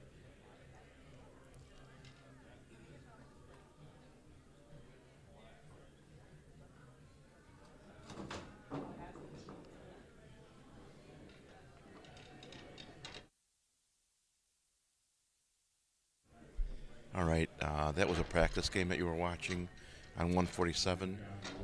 They just gave each other knuckles, and they're going to begin their match right now. Scott Hargens to rack on 147, as Jared is shooting on 146. Melissa has ball in hand, and she's looking at the 7-6. If she doesn't like where the 6-ball is, I would shoot the 7-ball and put it in front of the 9, so that if you get ball in hand, if she gets ball in hand again, she can use the 7 to play it off the 9 like she should have, in my opinion. done so with the 4 ball, but I wouldn't make the 7 or the 6 right now. Move the 7 ball. She's shooting the 6, or she's probably maybe going to make the 9 now. No. She's actually moving the 6 into a more difficult position. One of the things I tell my kids when I coach, I call them my kids, they're my students. One of the things I tell my students is, if you're going to move a ball, move it to somewhere that helps you. In other words, if you can't make it makeable. So she keeps moving that 6 ball into a more difficult spot. Right now the ladies are trying to determine whether or not the 9 ball is frozen to the foot rail. And they just both kind of walked away and said, yeah, and I don't know what the question was. So they're both in agreement as to its position. So regardless what happens, they both know what should have happened. So Jared's moving quickly around the table on 146. 15 ball in the corner, coming up for the 11 in the corner. And then I see him drawing back because there's a ball in the pocket on the side. Oh, he's going forward. He was playing the 8 ball in the side pocket very well. Very well done. Jared shoots the 8 ball in the side pocket for his first win. Congratulations, buddy. Jared Frieders over Alan Shares at the moment, 1-0. Melissa is shooting at the 7 ball to play safe, I imagine. Slow roller.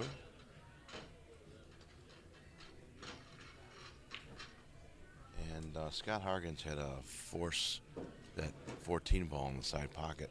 It looked as though it hit both points and rattled out of the side pocket.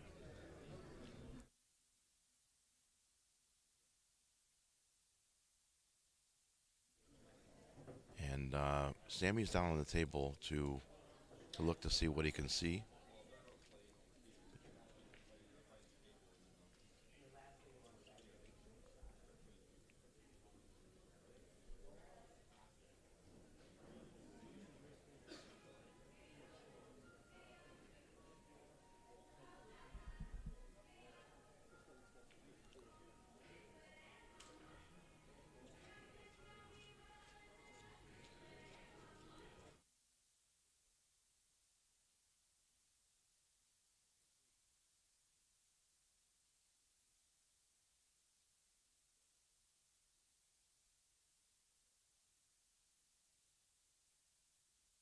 All right, so this guy's like 6'6", stands right in front of me, and I'm like, please sit down.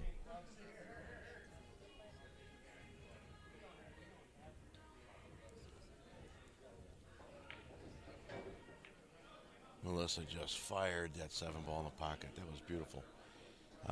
She shot that with such conviction. I think she's hit another gear. I see her making the 6 ball in the corner pocket past the 9. Cue ball coming up 2 rails for the 8 ball in the same corner. Let's see. Whoop, 50-yard line. Do you make the back cut? Do you shoot the 8 ball in the other corner? Risk the scratch? Or do you make the 8 ball 1 rail back up table?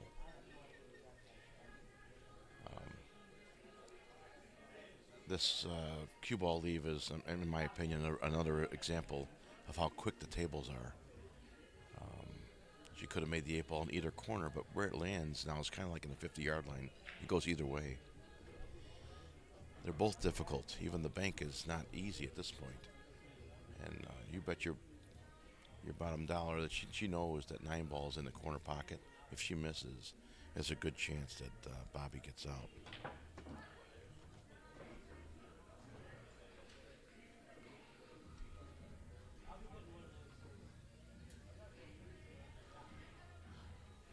She played that 8 ball back, and she puts it right in front of the pocket. She put Bobby behind the 14, but the 8 ball is blocking. 8 ball's blocking the 14 ball shot.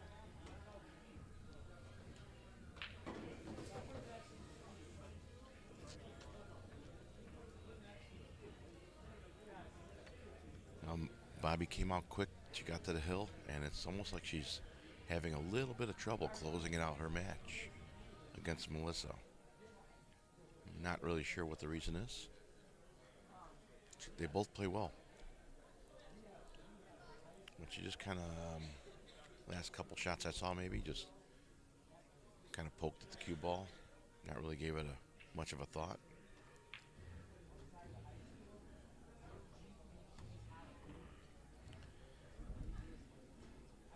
Sammy's wearing a very stylish knit cap. It's I wouldn't have the nerve to wear something like that, but it looks good on him though, dude. It's not that cold in here. It is snowing outside. It's icy. It's difficult to walk in these gym shoes.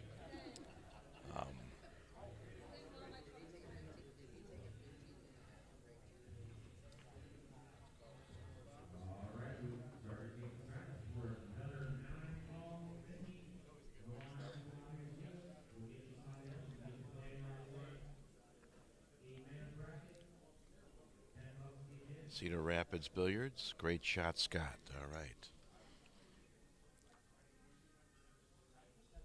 Allen negotiates a 3-ball in the side pocket. Oh, I'm sorry. He had me fooled. He shot that stripe in the corner, and now he has the 8-ball in the side pocket. So Sammy shoots from that side of the table. Allen's going to wait for him. Oh, Sammy almost made the 8-ball in the side pocket. That was a difficult shot. But he seems disappointed as he walks back to his chair, knowing that you're giving a pretty open table to Scott Hargens. He's probably not going to win this game. Alan Shares is going to shoot this 8-ball in the side pocket. And that gives him a win. Allen ties it up at 1-0. And over there is Bobby Rack. She's on the hill, so Melissa had to win that game.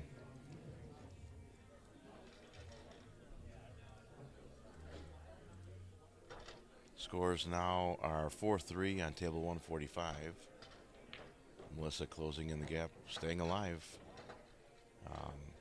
Jared's racking on 146. That match is tied at 1. Also in race to 5.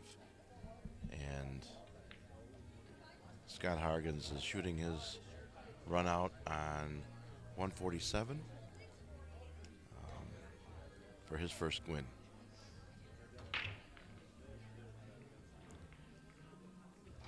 Yeah, Bobby did that cross the face break on the 1-ball, where she breaks from the right side as I'm looking at the table. She breaks from the first diamond area.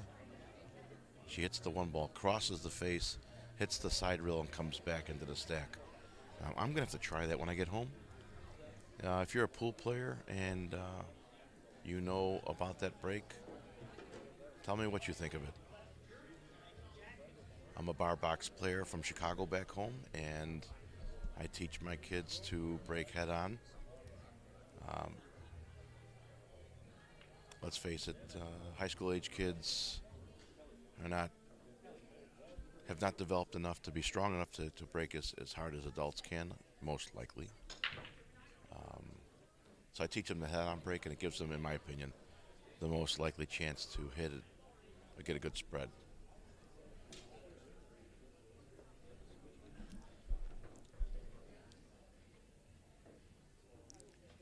But you better believe I'm going to give that a try when I get home. I've seen a lot of players do that. Scott wins his game over Sammy. Sammy had a chance. He almost made that 8-ball in the side pocket. But he jawed it, and it stayed there, as it turned out, to be out of the way for Scott to move around the table and clear off his group of stripes. Melissa Hills is at the table on 145 trying to stay alive. And Alan Shares is looking to see where his trouble might be in this rack so he can finish up this table.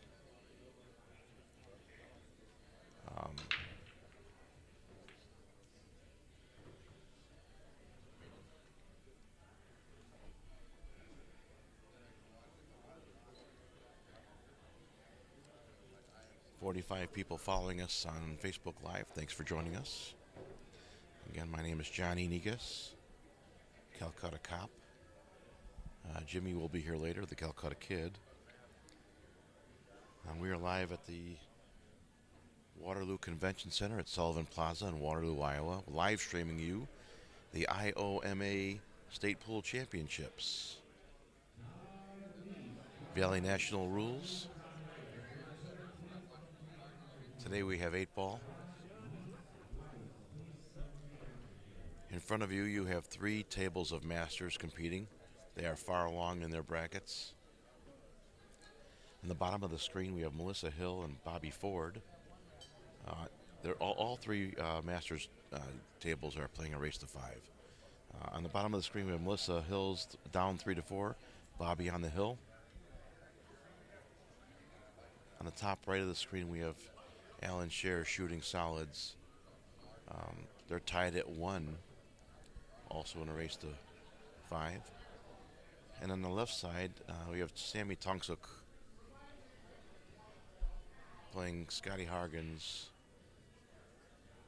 Sammy almost got that first game, but he missed it in the side, missed the 8-ball in the side pocket. And Scott was able to run out easily.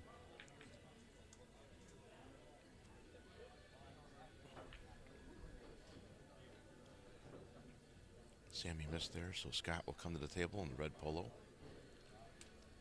Over there on 146 is Alan Scher's in the red and blue striped shirt. It's a red and blue striped polo.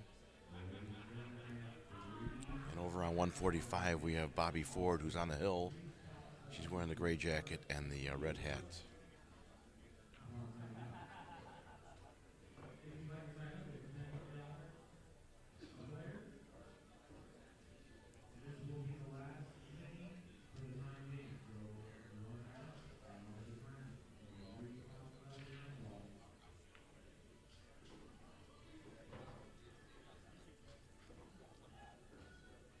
Bobby played a nice safety. She hit that solid first, so I'm assuming that either the table's open or Melissa has stripes.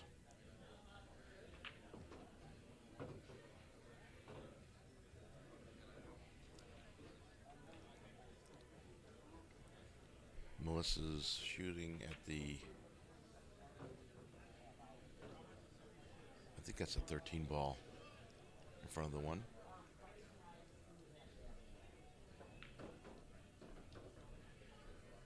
She hit that firm. She bumped the 10, but she's got a shot at it. Meanwhile, Alan Scher's, these masters play fast. Well, you got to pay attention. I do anyway.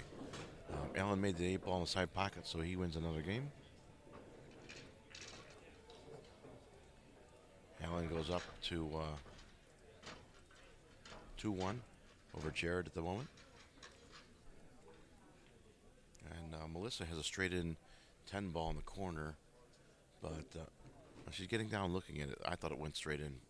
It may be closer than it looks.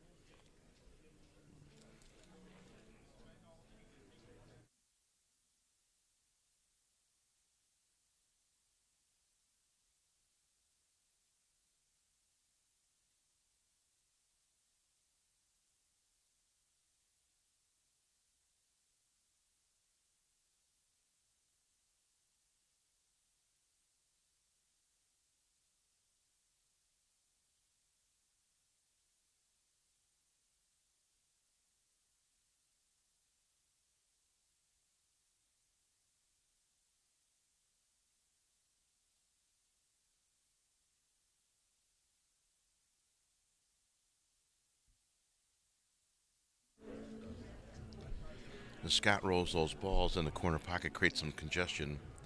He turned around as he sat in his chair and he looked at Sammy and said, "Remember, you broke this table. If it turns out to be a 45-minute game, it's all your fault." And they both laughed. So these players know each other well.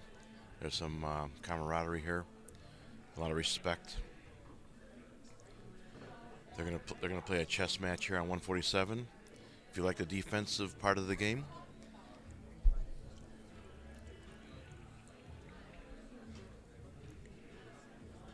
give it a look.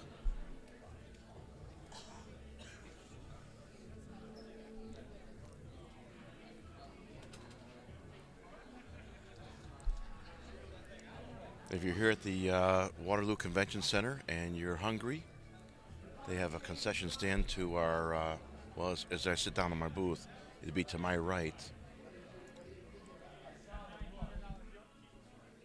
I think Jimmy would agree that if I say the walking tacos are the greatest thing they have there,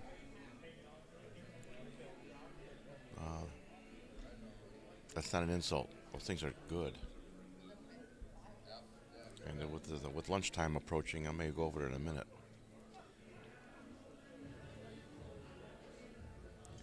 Allen shoots up table at the 2-ball. Got a straight in 4-ball shot. He was hoping for a little bit of an angle so he can knock that 7 free that's in the middle. If you see the middle of his table, you'll notice the 8, 7, 15, and I think that's the other one's the 10. Little left English should break it out. Look at that. There's a reason why he's a master. A good reason. That was nicely done.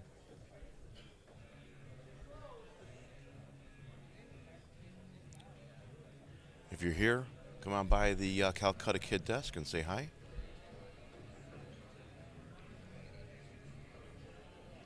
Let us know what bracket you're in and how far along you are. I'll give you a little shout out, give you some props. Igor still selling tickets. Right now, still 7. 7 left. No people right now. Well, you know what, Igor? We got the team starting later today, and you'll sell those 7 tickets, no problem. This place will be packed. Yeah.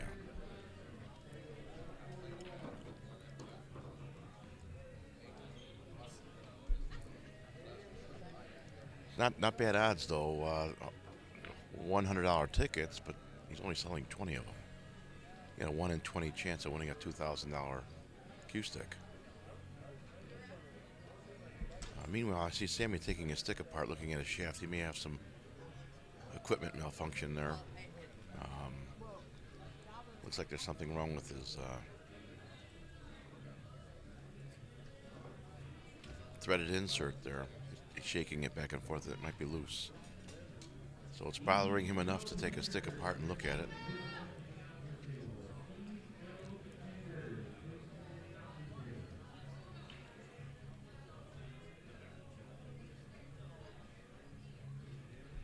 There's some chalk or something on the table in front of Allen's 7-ball.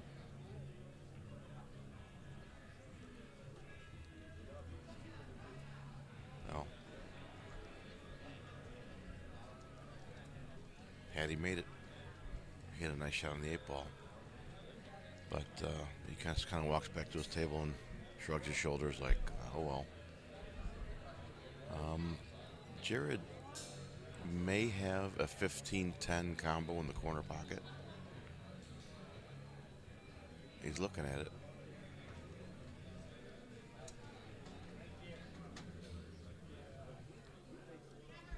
But then even if he does, what does he do with the 13 ball? So let him walk around the table, figure out all his options, his best method of attack.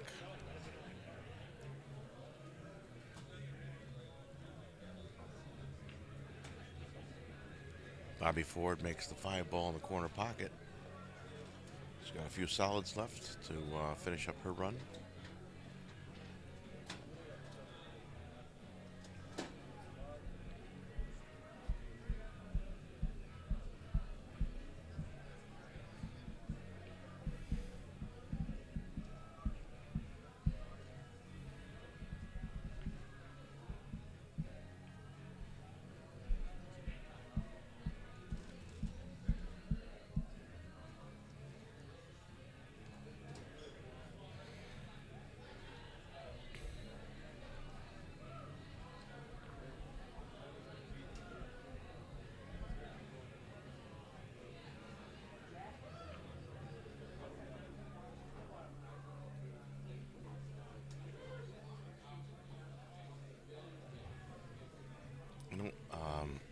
He's calling the 13 ball after the 7.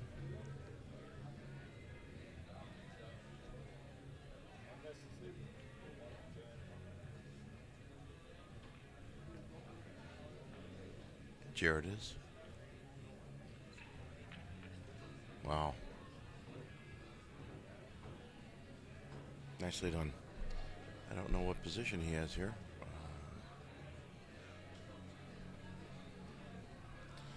On 147, this game is beginning to be a chess match here.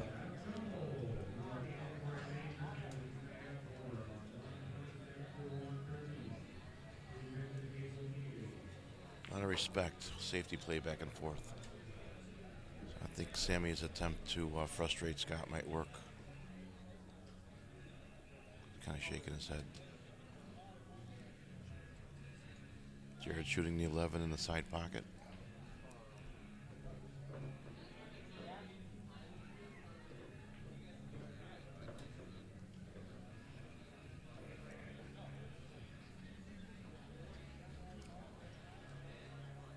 Scott's going to let him shoot. It's pretty wise. Might be rattled right now. Jared's going to stay there.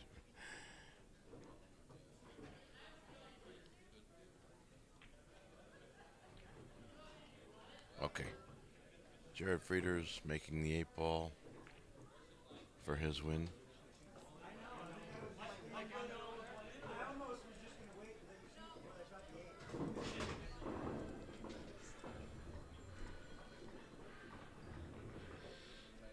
Jared Frieders ties his match with Alan Shears at 2. Melissa Hill and Bobby Ford are down there on 145. Melissa's shooting the 12 ball. Boy, did you see that ball jump out of the pocket? Look how she got rewarded. I'm going to jump down there and double check these scores.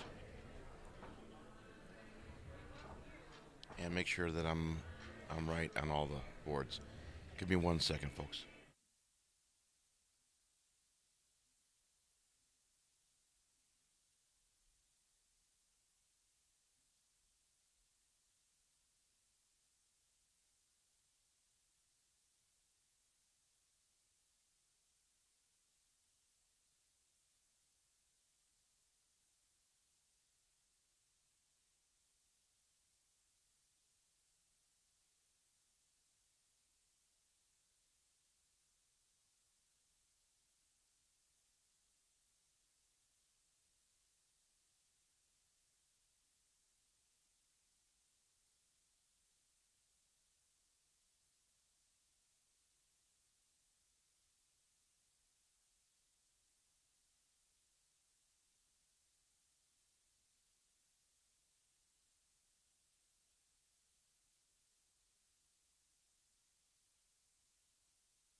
All right.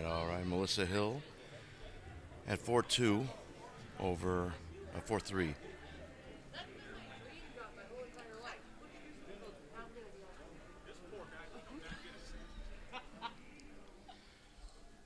Bobby Ford over Melissa Hill 4-3. Alan Shears and Jared Frieders are tied at 2. And Scott and Sammy are playing this marathon game on table 147. Scott's up by 1. Sammy had a chance to win that first game, but he dogged the. When I say that, I don't mean any disrespect to Sammy's game. He dogged an 8 ball. He missed it. Not insulting him. That's how we talk. That's all.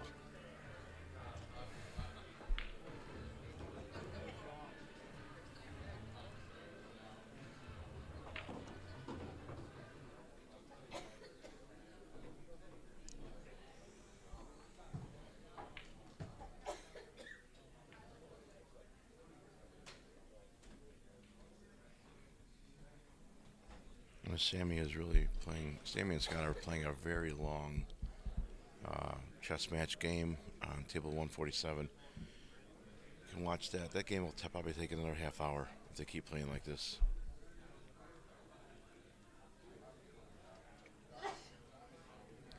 That was Sammy Sneeze. God bless you. Oh boy.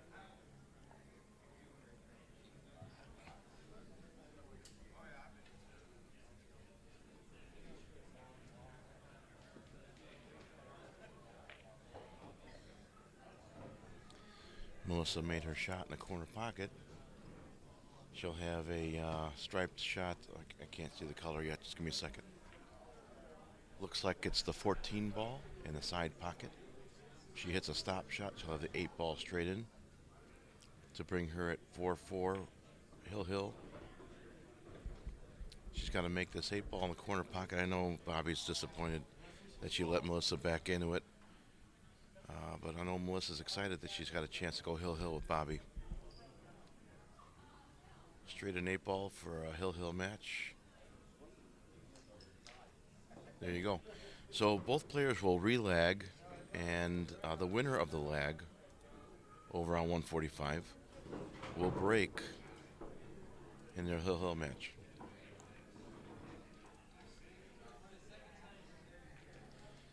So the ladies get set to lag. It's important to win this lag. You want to stay in control of this game.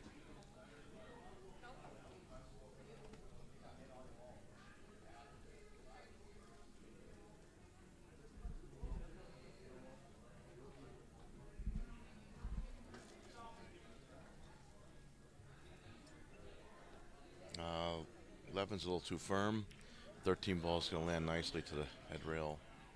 That's Melissa's. So Melissa will break in game number 9, which will be the Hill game.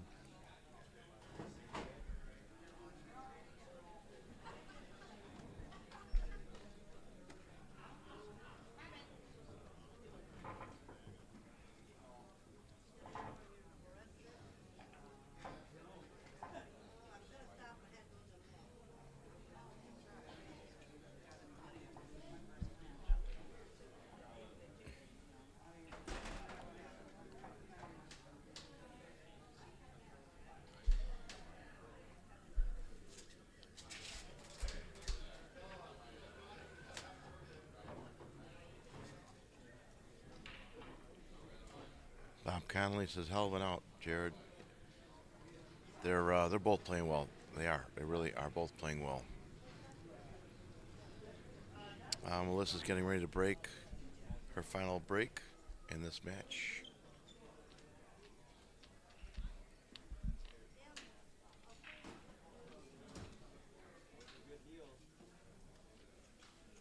Well, Sammy's really analyzing the stack there in the corner.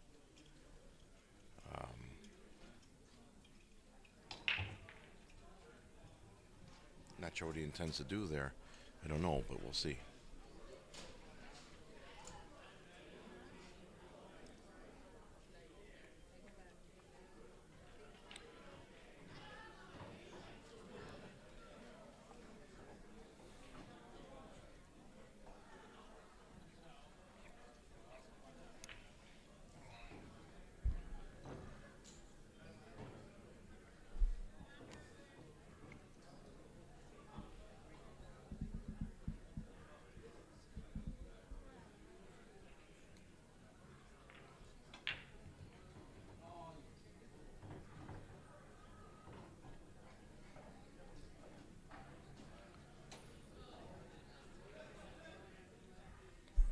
Sammy broke it out.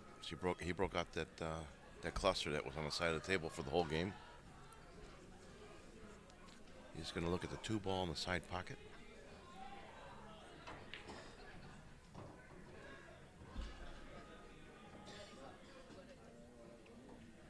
It may not look like it on the screen, but as I look up over at the table itself, he's got plenty of room for that 1 ball in the corner pocket. And he'll come between the 10 and 11 for the 8 ball in the same pocket. We went under the 11. Very nice. Interesting. He probably wanted to hit that a little more firm. So he's cutting this. I just don't know which direction yet. Nice. So Sammy takes down the second game there to tie his score at 1 versus Scott Hargens. Alan and Jared are still tied at 2, I believe, on table 147. And Melissa and Bobby are battling it out on 145. I have to take a personal break. As I turn the microphone down, feel free to comment on the chat box. I will read them when I get back. Stay tuned.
Calcutta Cop here at the Waterloo Convention Center in Waterloo, Iowa. IOMA State Pool Championships.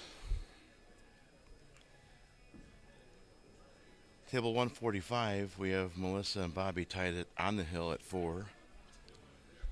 On table 146, we have the men, Alan and Jared, I'm told. There it is. Tied at 3. And over on table 147, Sammy and Scott are tied at 1s. Scores right, pots right. Here we go. The match over on 145 has taken a long time. That was because Melissa was down at one point, I think 3 or 4 to 1. And she's fought all the way back to bring it hill. So I give her a lot of credit. Bobby may be a little rattled.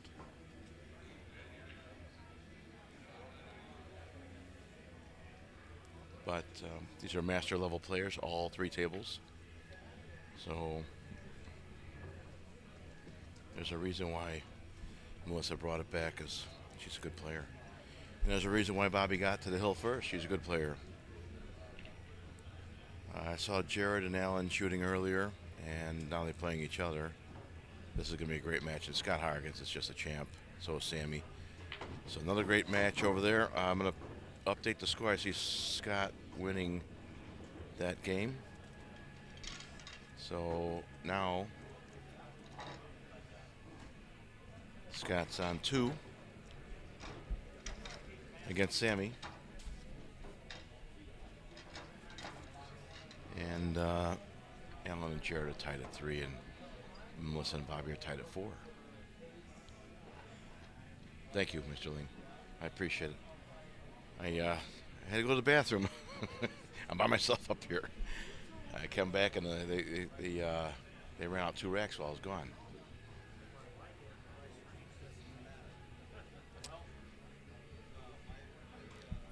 I was talking with some players last night about our live stream event, what we do here with the Calcutta Kids stuff. And we were talking about announcers. Who is your favorite pool announcer? Right away, I just said Jeremy Jones. I think he does a wonderful job. If I can do 10% as good as Jeremy Jones and the Calcutta Kid do, I will be doing just fine. Those guys are amazing. I am not a master level player back home in Chicago. I'm an advanced player. We don't call it intermediate there, we call it advanced. I'm a 14 in ACS, a 7 in APA 8 ball, an 8 in APA 9 ball. I've never won any tournaments, usually in a 48, 64 person field. I'll probably finish around the middle.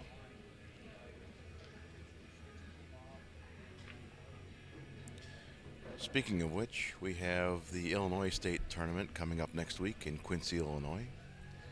We will be at the Atrium Plaza. I will be in teams beginning on Friday. And my teammates, John Sunderland, John Phillips, Mike Denson, Pedro Naya, Lucas Fleischiker, and Mike Guerra, they will be playing single events. Different single events. Open, advanced, juniors, and super seniors. We have a 70-something on our team, Mike Guerra, who has been diagnosed with an illness that he most likely won't recover. So Mike Guerra is a good guy. He's going to stay on my team until God needs him more than we do.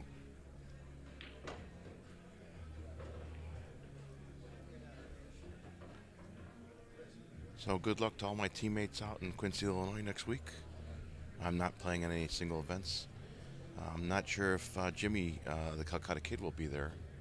I hope he is. I hope to be doing more of this live streaming in the future. I really enjoy it. Sammy's disappointed with that shot. He hit a stun draw. He probably missed his draw by about a quarter of a tip. So he's disappointed in that shot, understandably. He knows if he misses this that Scott will probably get out.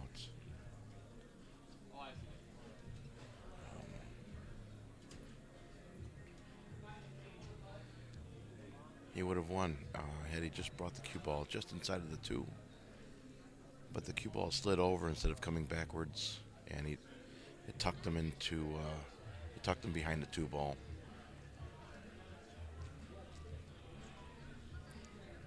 So here he goes. He's going to shoot a two-railer around the two to hit the eight ball. He made a good hit with the cue ball hitting the side rail, and Scott is up to shoot next.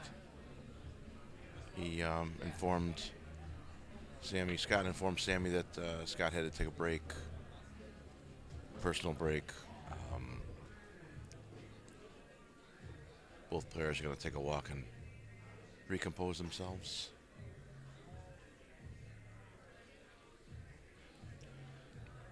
Meanwhile, Jared is on table 146, looking at his run. Looks like the 14 ball in the side pocket next. Ooh. 13 ball coming back into the corner pocket.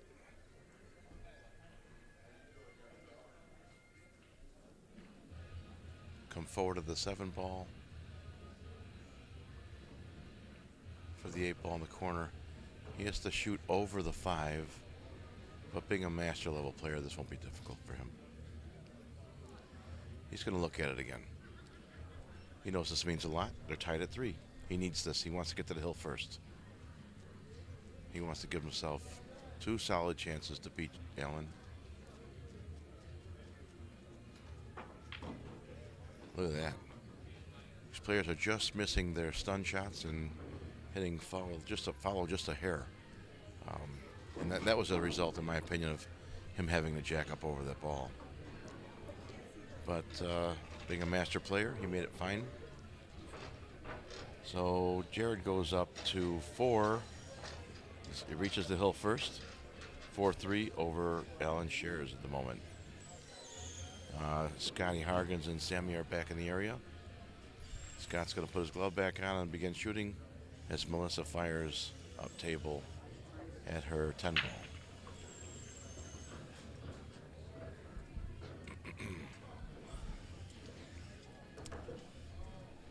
The 1 and 9 are touching each other, looks like from here at the head of the table. As Melissa looks down table, she sees that she has a 12, 15, and 13 remaining. 12 and 15 are blocking Bobby's 7. So being a smart player, I think she's going to leave those two alone for a moment. Melissa's grabbing her bridge. No, she opted not to.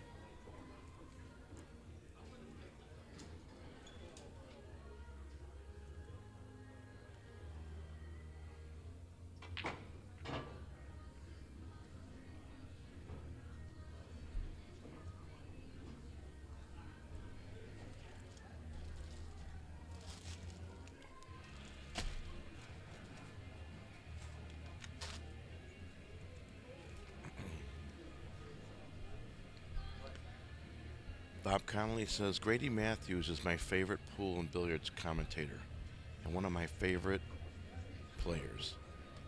He has a way with words. He does. The professor. Back home in Chicago, we have a pool player by the name of Mike Parker.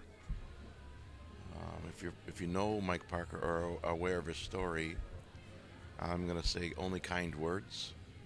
I'll say that Mike Parker at one time could have been one of the best players in the world. And Mike is more like my age. He's 50-something. At one time, in Mike's early pool career, I mean when he was grade school aged, I believe Mike Parker at the age of, 12 maybe, was spotting Grady Matthews in one pocket. Now I need someone to verify that story for me.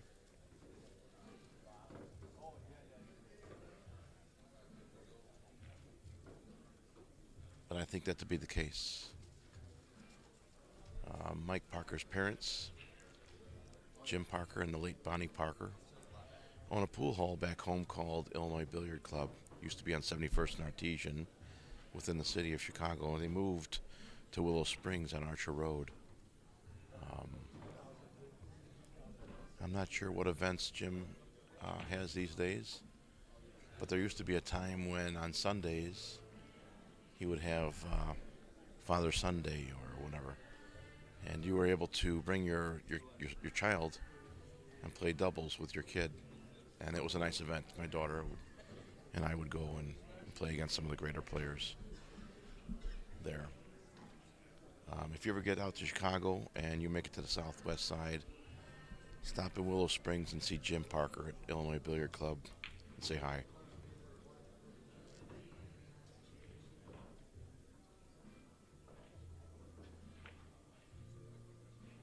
Oh, Melissa missed her 13, and she hit a follow shot and scratched in the side pocket. That gives Bobby a chance to win her match at the moment. She's got ball in hand with 3 balls left. Scott Hargens has made quick work of this table on 147. He's got a straight in 8 ball, which will put him up 3-1 over Sammy. There you go. Scott Hargens 3-1 over Sammy Tungsuk at the moment on 147. On 146, we got Allen negotiating something. He's looking to see what goes where. Looking at his lines, walking around. He's wonder what goes on a player's head sometimes when I walk around the table. When I can't see something and you see them measuring, I wonder, what the heck are you doing?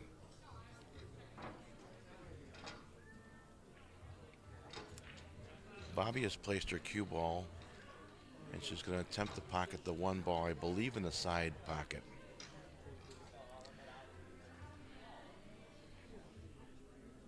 And she does nicely.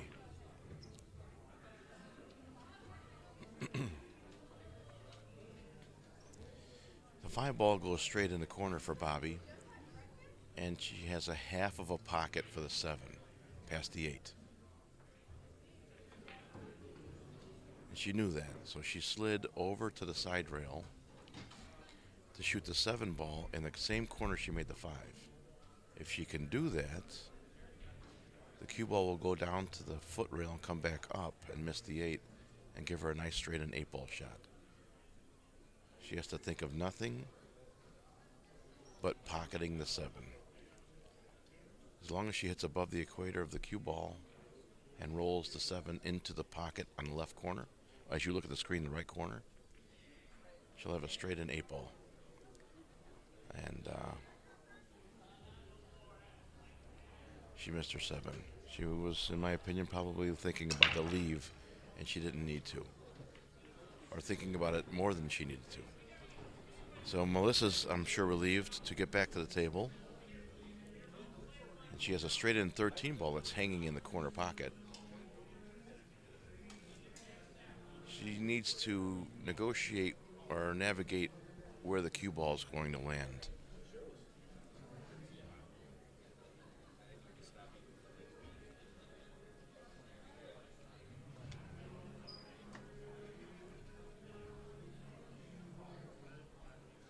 She missed the 13 ball. She tried to thin 13 ball. I don't know if the table rolled or if she just mishit the cue ball. But she missed her 13 ball in the corner. It was dead straight in. I think she was trying to do a little bit too much too. Giving Bobby ball in hand with just a 7 and 8 left. They're both hangers. So. Oh. The match is conceded, and Melissa gives Bobby a friendly hug. So that goes to Bobby Ford over Melissa Hill in the Masters Division Women's. That concludes our Masters match on 145.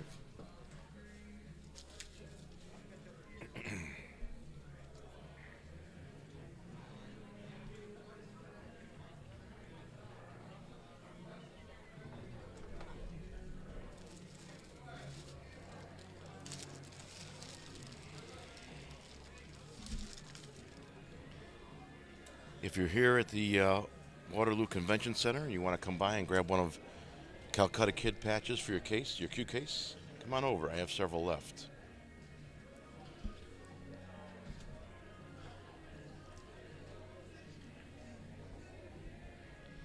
Come on over, say hi to the Calcutta Cop, and I'll give you a Q patch for your Q case.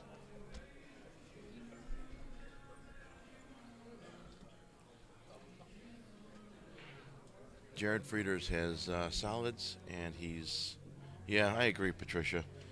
To come back down, I think she was down 4-1 at one point, to come back and bring it hill, that shows her perseverance.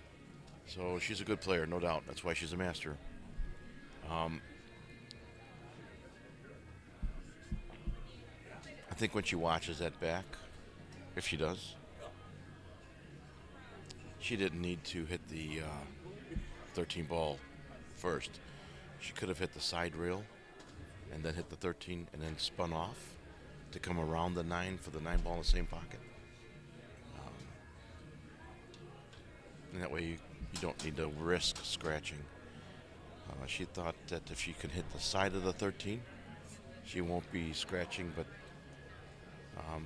some players yesterday were commenting about the some of these tables having a roll to them, and I can't see it. If the table has a roll, I don't see it here. But I am about 20 feet away from the table. Alan's going to jump over. He made a good jump shot and jumped the ball off the table. So Jared's going to come back to the table with ball in hand for his match win.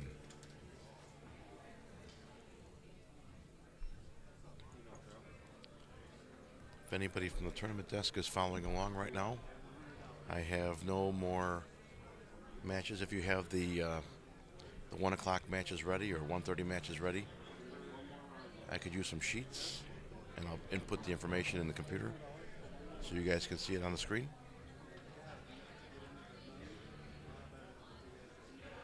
Until then, we're going to follow Sammy and Jared as they run through the table. Oh my goodness.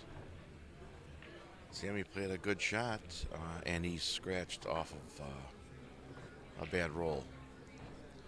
So Scott Hargens will get to the table.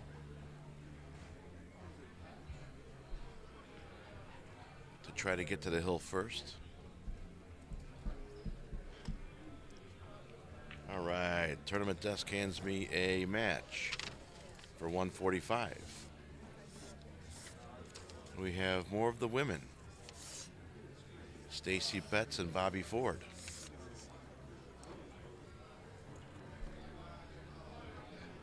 Masters Division 8 ball. They're also playing a race to 5. That's going to be the 11:30. It says 11:30 even though it's 12:30. That's okay. They're playing now. Probably because that last match took a long time. Hill matches can take a while. I see Alan taking his cue stick apart, and that could only mean one thing, that Jared got out. So I'll fix the score to read 5-3 Jared Frieders over Alan Shares.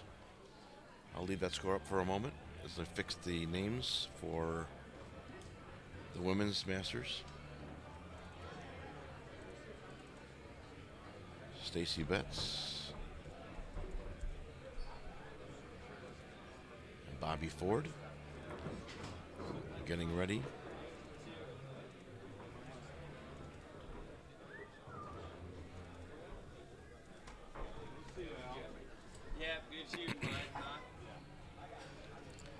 Stacy Betts and Bobby Ford are getting ready to play on table 145.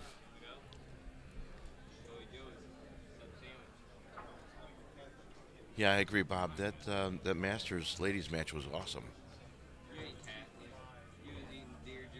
I can't remember, but I think that Melissa was down 4-1 at one point, and to fight back, or at least 3-1, I believe. to fight back and bring it hill. That was awesome. Awesome to watch. Scotty Hargens is shooting the 8 ball on the left, as I look at it, left corner, your right corner, for his win. That gets him to the hill first.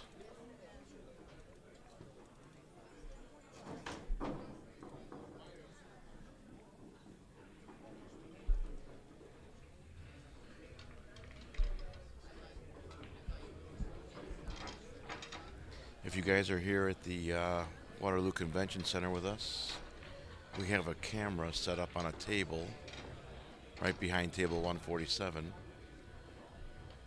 And we have a sign on it that says, please do not use this table.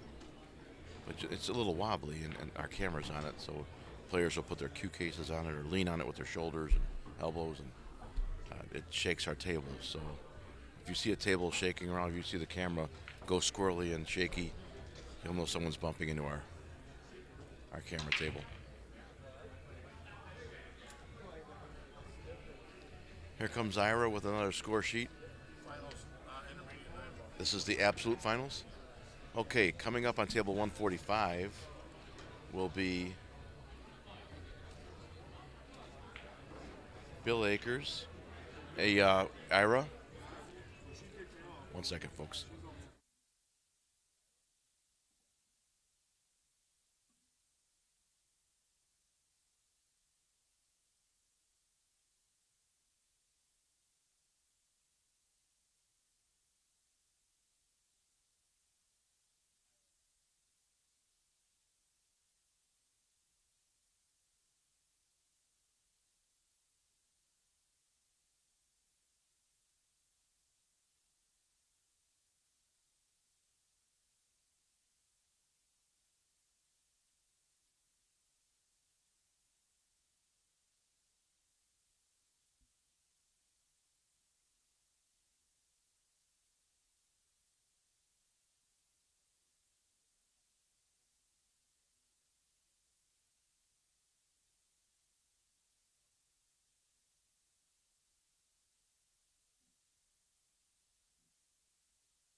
All right, so we have a correction. The table 145 match will not be Stacy and Bobby. Instead, we have the absolute finals. We have the finals in the intermediate 9-ball. We have Bill Akers versus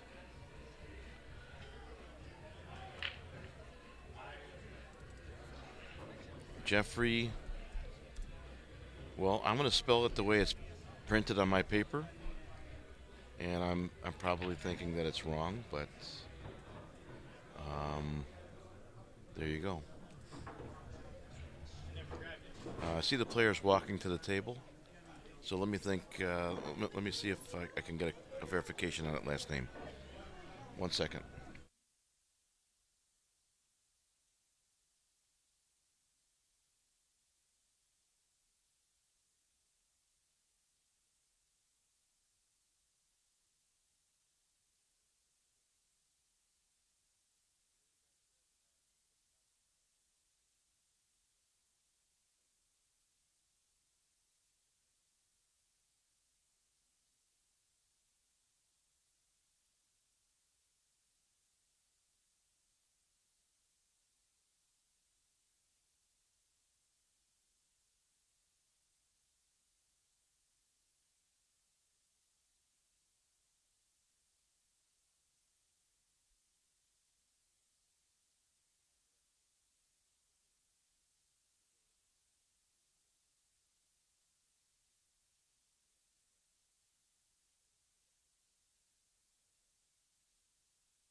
All right, that's Bill Akers over there on table 145 practicing, waiting for his opponent.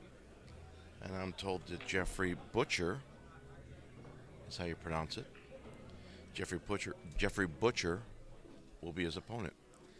Now Jeffrey and Bill will play 9-ball. They're going to play the intermediate 9-ball finals. And I see it to be a race to 5. Race to 5 and intermediate 9-ball. Bill Akers and Jeffrey Butcher was how I was told it's pronounced. Alan Shares and Jared Frieders are finished on table 146. That's Jared Frieders just practicing. And Scotty Hargens is on 147, shooting the 10-ball in the side pocket. He has a window to make the 12 in the corner. And he's trying to see if can I make the 8-ball back. And he didn't look at it very long, which means to me that it's perfect. So I anticipate Scott making this 12 and coming out nicely for the 8s. All right, didn't roll as far as he wanted it to maybe, but nonetheless it goes straight down the pipe into the corner pocket for Scotty Hargens' match win over Sammy Tungsuk. 8-ball in the corner pocket. Scotty Hargens.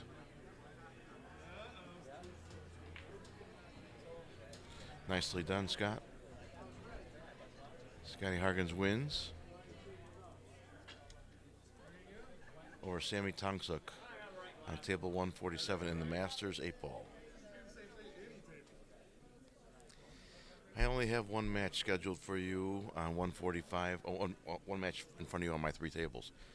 Table 145 will be that 9-ball finals. Jeffrey Butcher and Bill Akers.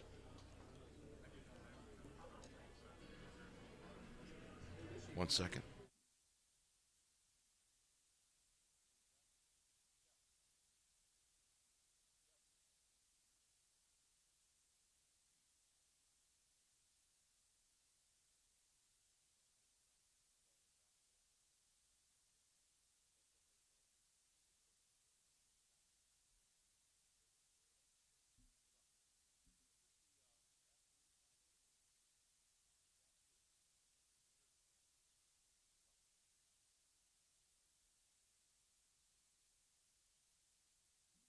Yeah, so I just met Jeffrey Butcher.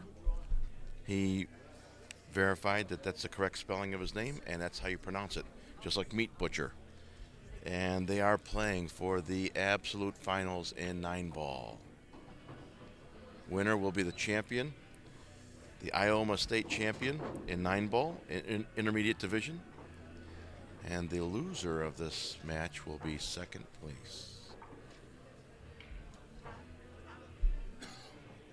So that's getting underway on table 145. On 146, we just have a player warming up. That means there's nobody scheduled yet there. I'm going to erase the names and scores off of 145 and 146, so you guys don't think that those are still going on.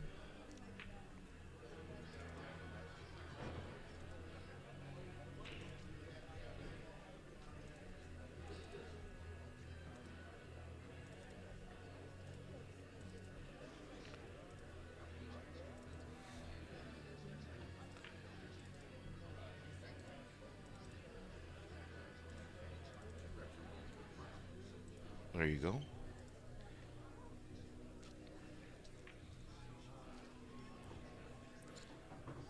So until we get new sheets for 145 and 146 and 147, I will go back to the single table format. I will have to re-input the names, but here we go. Graphics 3.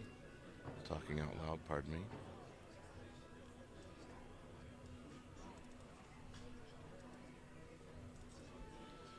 Bill Akers.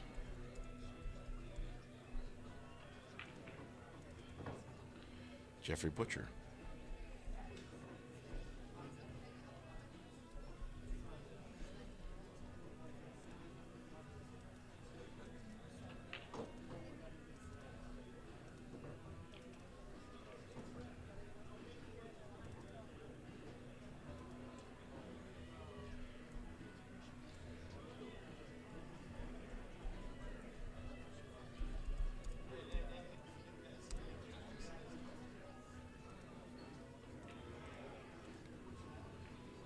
Oh, how's that? Table 145, Bill Akers, Jeffrey Butcher, intermediate 9-ball finals. Let me do that. I'll add that word. Give me 1 second.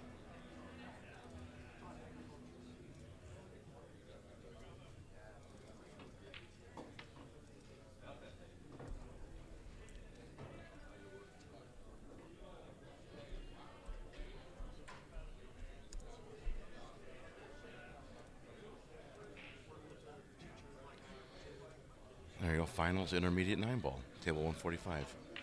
And we have players warming up on 146 and 147. Until I get an actual match on those tables, I won't put them back on the screen.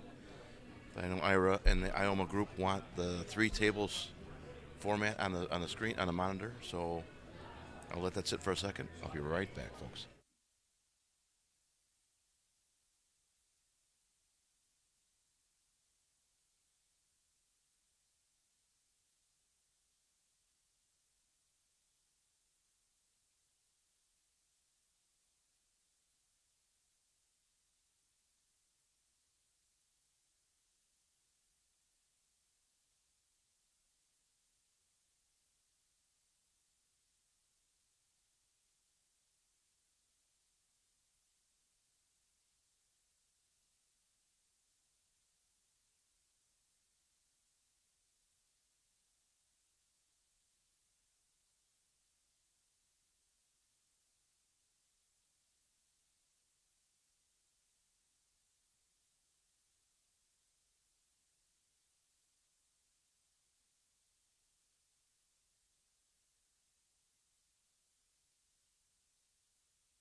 All right,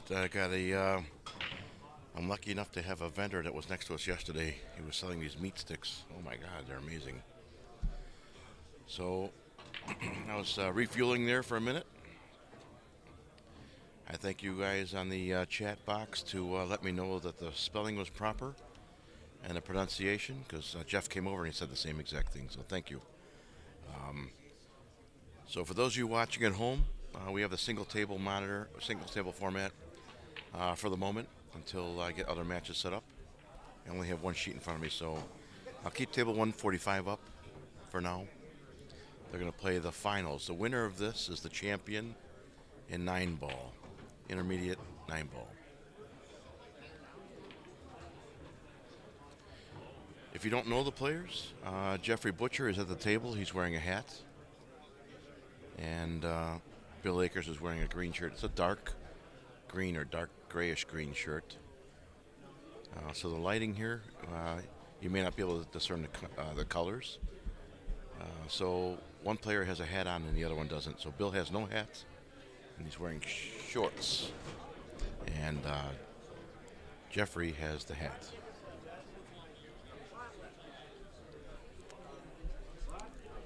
Igor has 5 tickets left for that Dave Pearson, $2,000 Dave Pearson Q. If you win and you do not want the Q stick, Mr. Pearson will give you a $2,000 store credit at his shop here at the Waterloo Convention Center.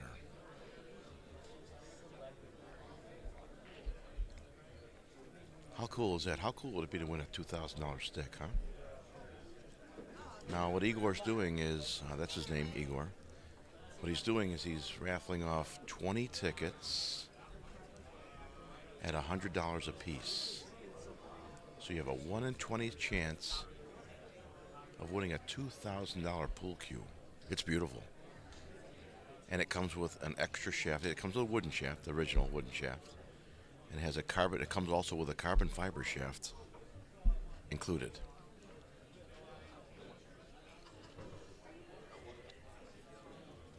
So there you go. And yeah, I bought a ticket. Sure, why not? We have some ladies beginning on 147. Let me go ahead and talk to them for a moment. I see Bobby and another lady I don't know yet. I'll be right back.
All right, folks. I'm going to go ahead and go back to the triple table format because as I learned,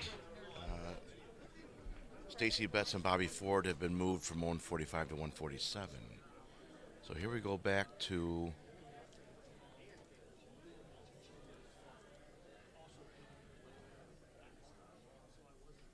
the three-table screen.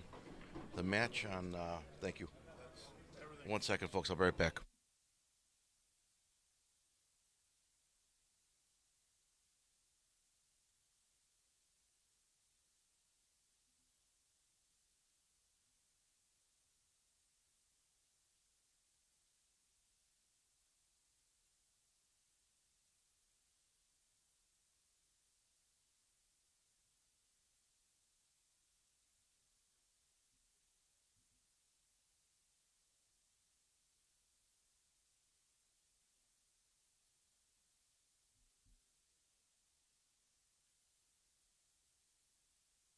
All right, Ira just came over and told me that uh, we have three matches in front of me. Go back to the three-table format, which I do.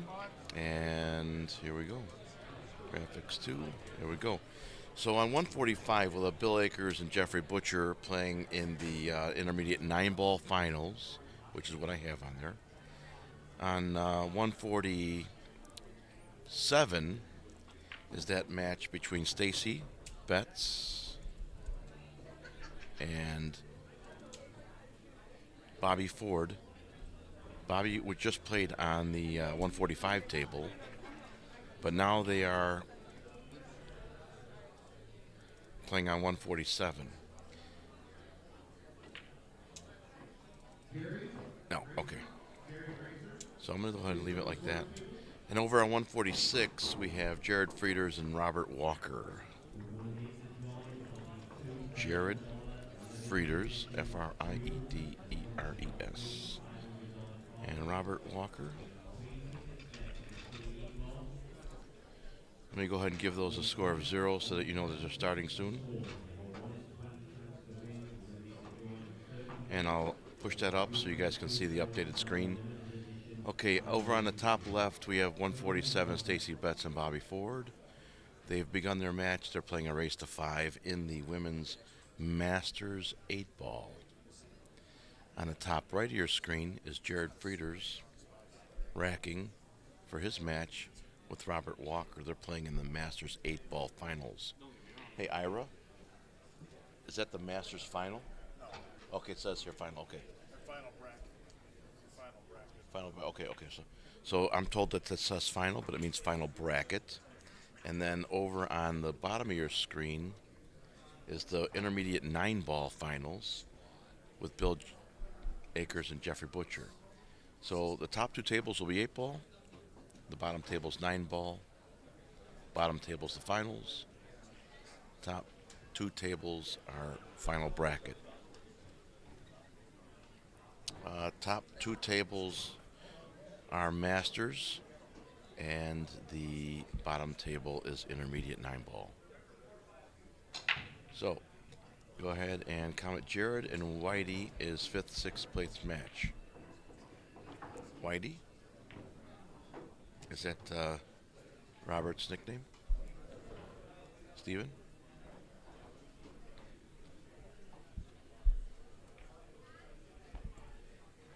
Steven's telling me that Jared and Whitey are playing for 5th, 6th. Yes. So, Robert and I haven't spoke yet. He's at the table, so I'm not going to bother him.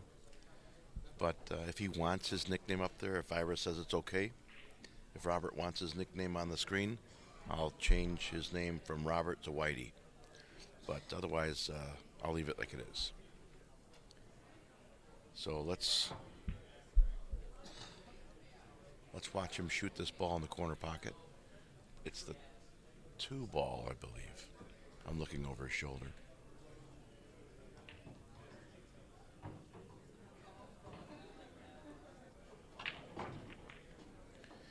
He played a nice force follow in there to open up the 5 and 3. And I think he got rewarded, even though the 10 ball is close to the 3. He's standing right there looking at it. Even though the 10 ball is close to the 3, I believe he got rewarded enough to make it.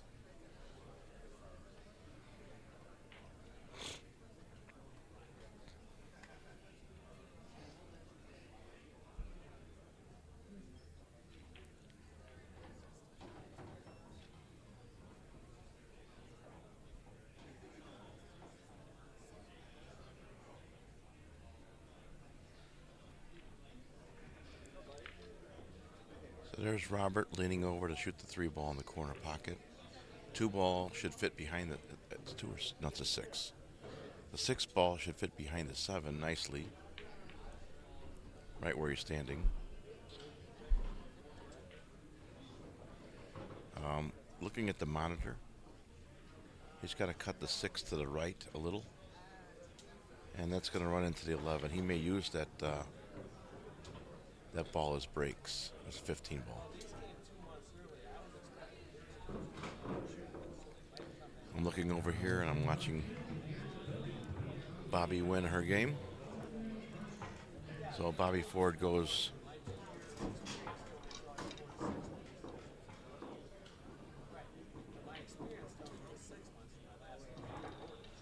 to 1-0 over Stacy Betts at the moment.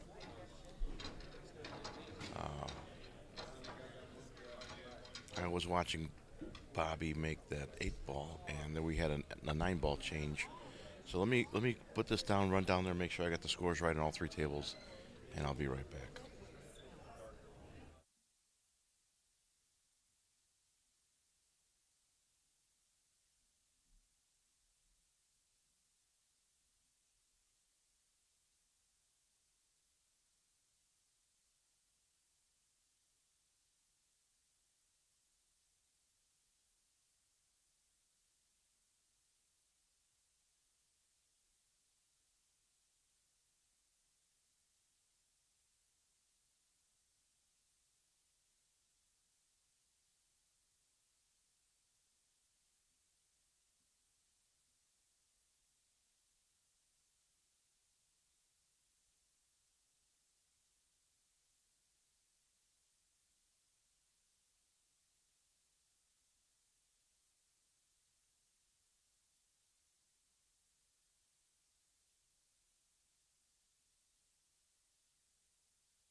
So I just went down to the tables and I spoke with Robert, and I'm like, hey, some people say you have a nickname.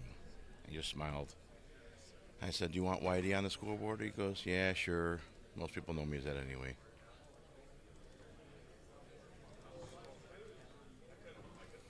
So, with permission,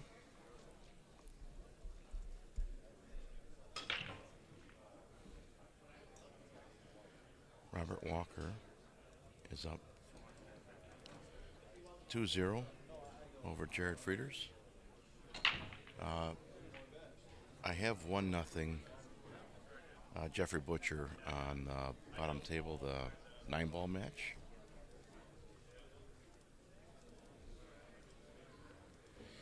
And over on 147, I still have Bobby Ford 1 game over Stacy Betts in that Masters 8-ball.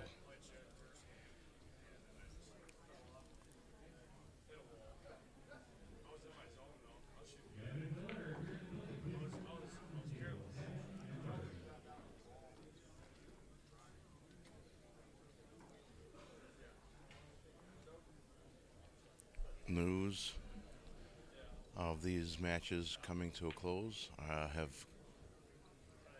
made its way around the room because we have a gathering of spectators around these 3 tables. At least 20 people.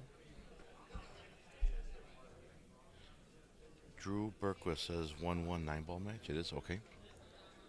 So, a 9-ball is such a fast game. You know, I have to really pay attention to that. So, thank you very much, Drew. I hope I have the other matches correct. So, Bill Akers and Jeffrey Butcher are tied at 1 in 9-ball. Y.D. Walker 2-0 over Jared Frieders. And Bobby Ford up 1 game to nothing to Stacy Betts.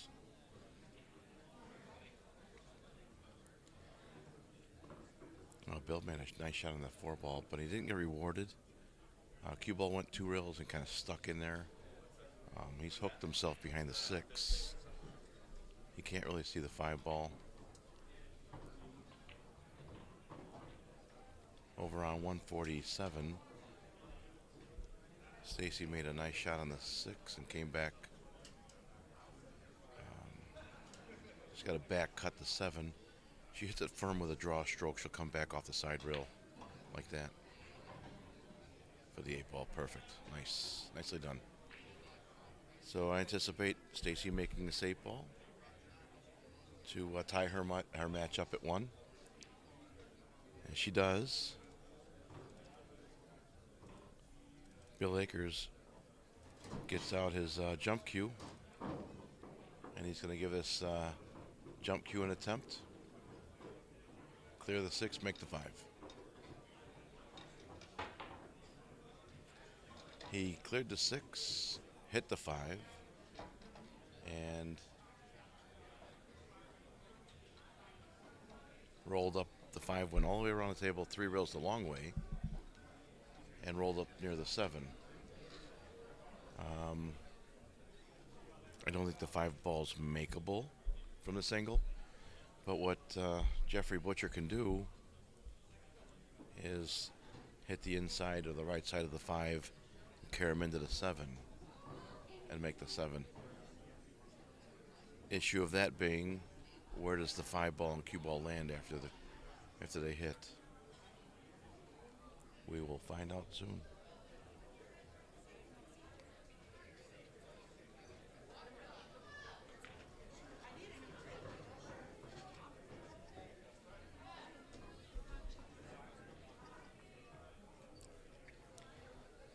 The 5-ball traveled 2 rails near the side pocket there. Jeffrey got down to line it up with his head, and he got back up, chalking his stick. He's confident that the 5-ball goes in the corner pocket past the 9.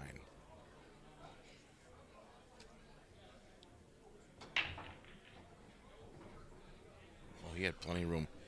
He even had room to hit the side rail before it hit the pocket. That was nice.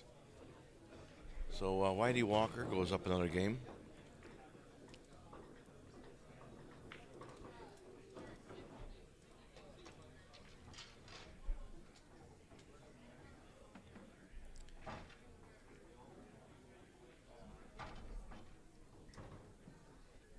Jeffrey Butcher went around the table nicely. He's got a straight and 9 ball for his win. And that puts him at 2, I believe.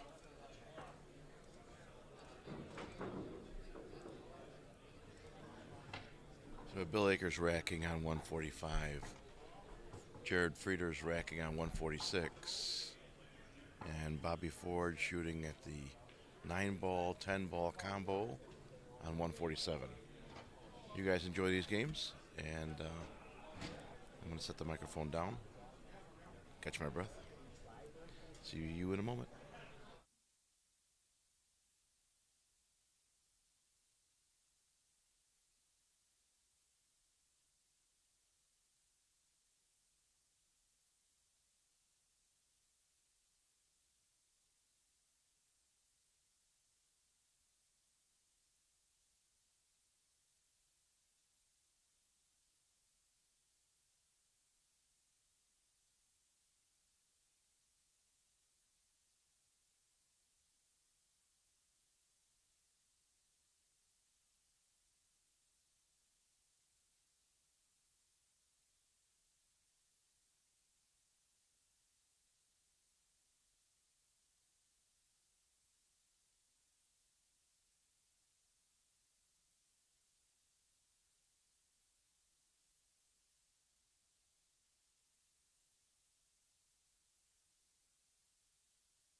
All right, all right. So this is Calcutta Cop back at the Waterloo Convention Center in Waterloo, Iowa. I had to take a lunch break. Ooh, was I hungry? Got here at early in the morning, let's just say. We have plenty of score changes to make. Bill Akers up 4-2 over Jeffrey Butcher. Whitey Walker is on the hill 4-1 to Jared Frieders, and over on table 147, Stacy Betts is up 3-1 to Bobby Ford. All right, I had my lunch. I feel good. I hope you guys at home feel good. Let's watch some good pool.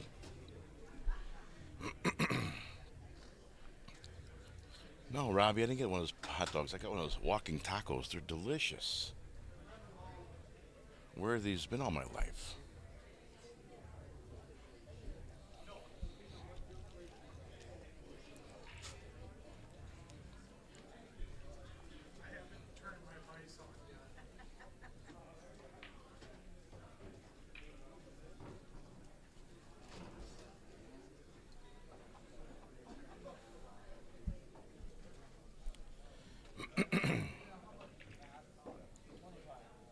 Wow, Whitey's got a good game.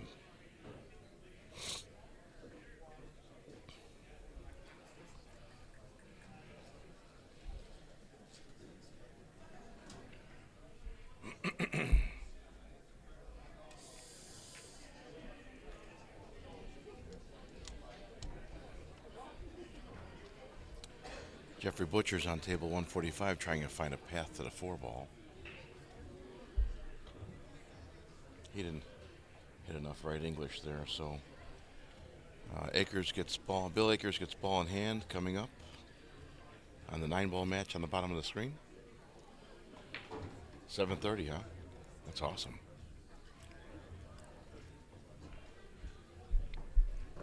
We don't have a whole lot of Fargo rating usage where I shoot back home in Chicago. I know that's the way of the future, so it's just a matter of time. That said, I'm not that used to what the numbers mean or the rating system, how it's calculated. I have had someone tell me I'd be low 600 in Fargo. I don't know what that means.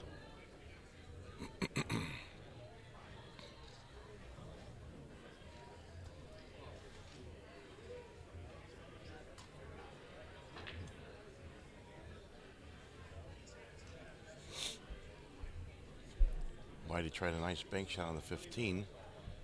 Came up a little short, hit both points, came out of the pocket. Jared has control of the table, try and stay in the match. Well, Bill Akers had he had a jack up over the 9-ball to hit the cue at the 6, and in doing so, he probably curved the cue ball or threw the 6-ball away from the pocket. So Jeffrey Butcher is going to be happy to get back to the table with 4 balls to make to stay in his match. Meanwhile, over the top left part of your screen, you'll see Stacy Betts figuring out her run.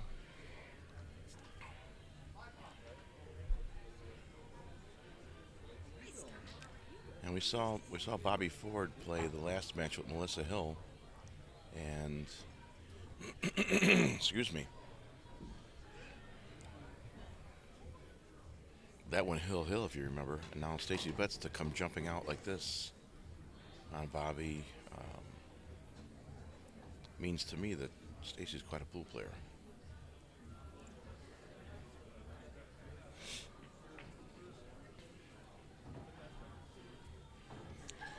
Stephen says that 600 is like slightly above mid-intermediate. I guess that's me, slightly above mid-intermediate.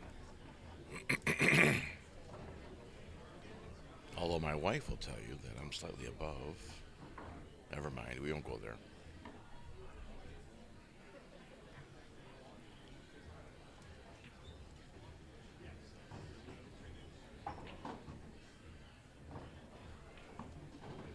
Stacy Betts with the 4 ball up the table.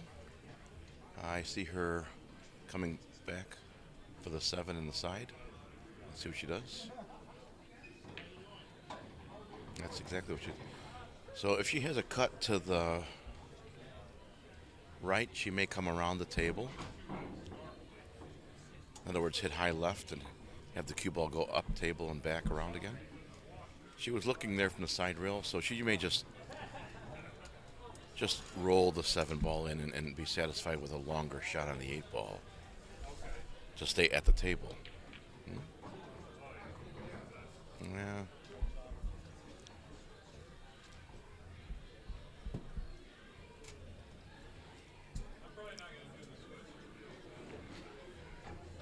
She did have to cut that ball to the right, and the cue ball went left. She used right English to try to keep the cue ball over there on that side of the table. Oh, see.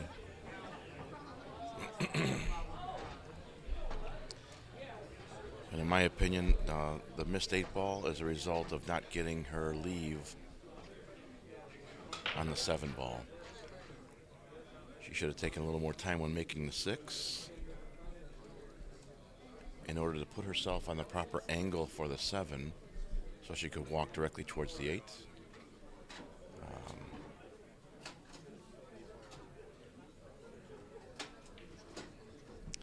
All right. Bobby Ford gets that game. That brings their score 3-2. Watching that run out, and I didn't follow Whitey's game. Since Whitey's on the board on the hill and he's breaking, I'm assuming Jared Frieders won that game. It's probably a good assumption, right? And I hope I didn't miss a game over on 145. That 9-ball game can go quick. So you guys watching at home, my 45 viewers, thank you for following along. I'm John Inigas from Chicago, Illinois, helping Jimmy Hannes, the Calcutta Kid, here live stream us from Waterloo, Iowa at the Waterloo Convention Center. It's Sullivan Plaza. We are at the IOMA State Pool Championships. Currently you're watching the final match in 9-ball at the bottom of the screen. Bill Akers and Jeffrey Butcher. Whoever wins this match will be the champion in 9-ball, intermediate 9-ball.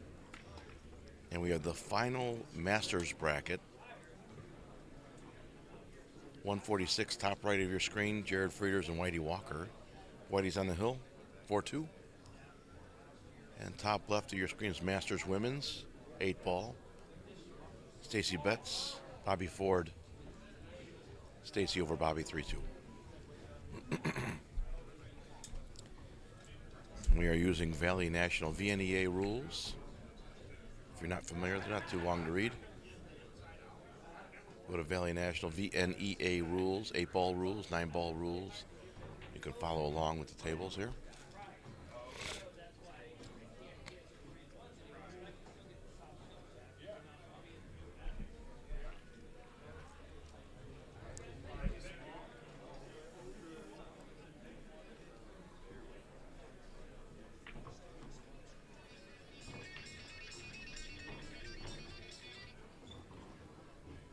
Word of these matches has quickly spread around the room. We probably have 60 people watching, standing around these 3 tables.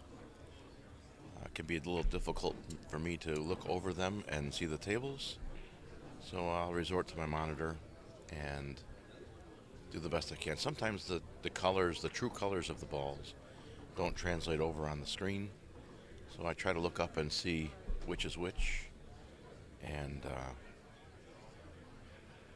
if someone's standing in the way, I can make an easy mistake.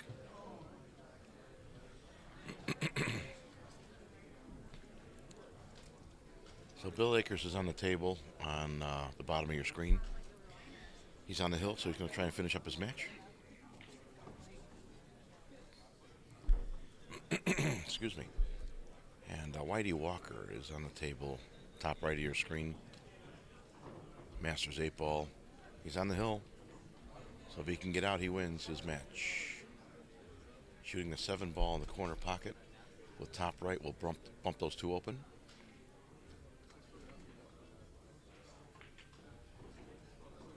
Just like that. He has the 6 ball on the side. I think it's pretty easy. He'll make the 4 ball. Come down to the bottom rail, come back up.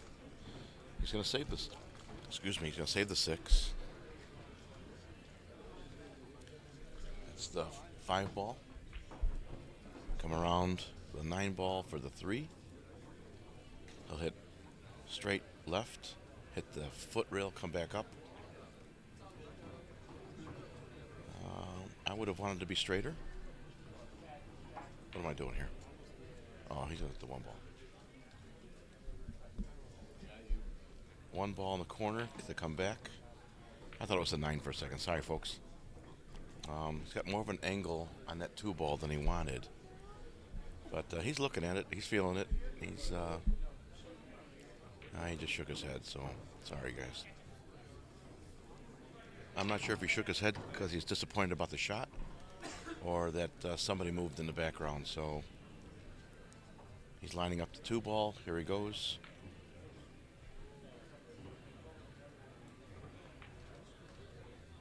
He's made it.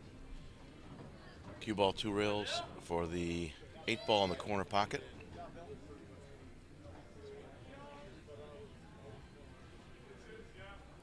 Whitey Walker has just defeated Jared Frieders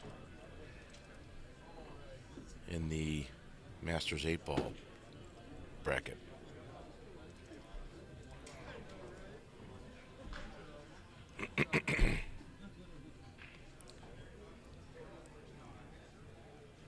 I just heard someone scream, "Way to go, Bill." So I'm assuming Bill Akers has won his match over Jeffrey Butcher. Until I get more sheets, I'm going to put these sheets on the side here. Oh, I have them. Ira gave those to me already. I'll reach over here and give them. So on 146, we'll have Scotty Hargis and Jody McLaughlin. That's coming up. And over on 145, we have Clint Benson and Randy Hansen. Jody and Scott are playing in the Masters 8 ball, and Clint and Randy will be playing in the Masters 9 ball. So go ahead and screenshot those scores on the monitor there before I change them.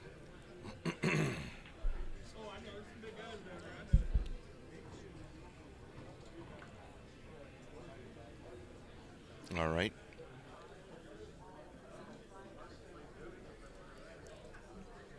.146 is Scott Hargins.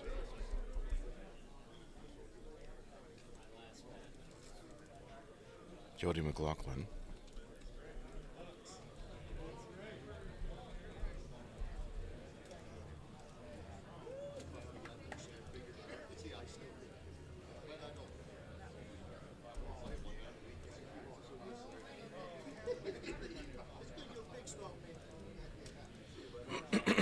Excuse me, guys.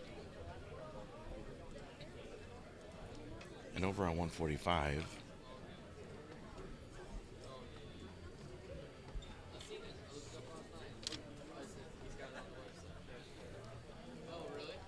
that'll be Clint Benson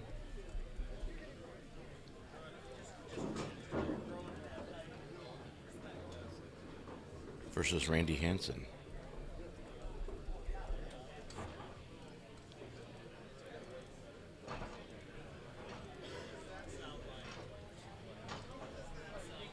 There you go. I just pushed those up. Updated the scoreboards. Give me 1 second, folks.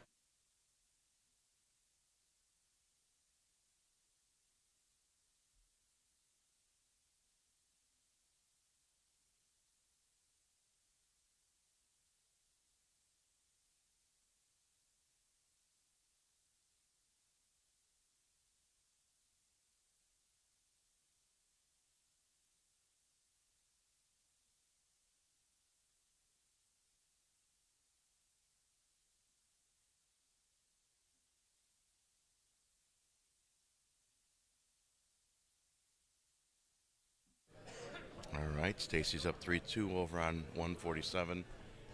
And Scotty, I misspelled his name. Give me a second. My apologies.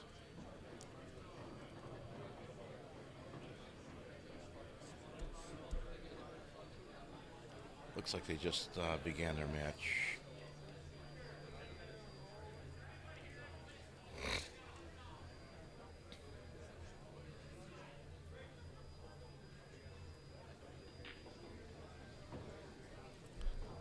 Drew is asking, are all finals matches on a stream table? Well, that would be nice. I hope they are. That gives us more credence. It's really up to the IOMA desk, the tournament desk, Ira Miller and his group. They decide which matches are on the TV tables, we call them, the Calcutta Kid tables. And we just put out what they give us. If I were in charge, yeah, sure. Put all the finals on TV so more people can watch. But I'm not in charge. Whatever they give me, I put out.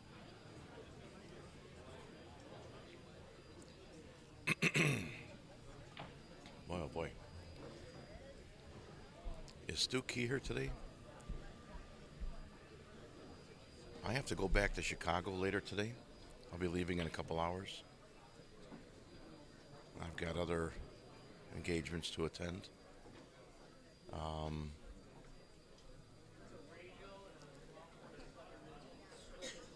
I'd like to buy one of Stu's Jack the Bet shirts.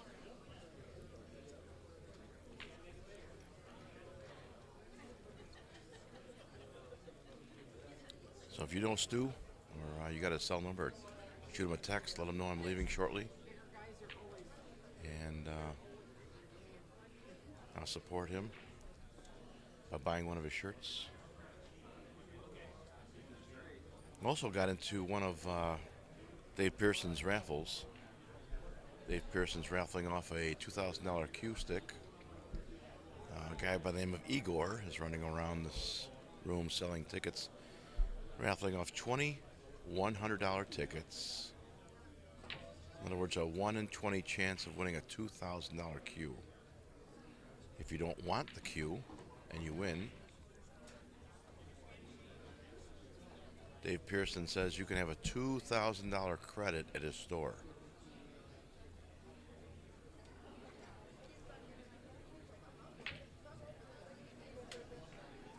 Or if you don't want you win and you don't want the credit or the Q, I'm sure somebody will buy it from you for cash. You can always do that too.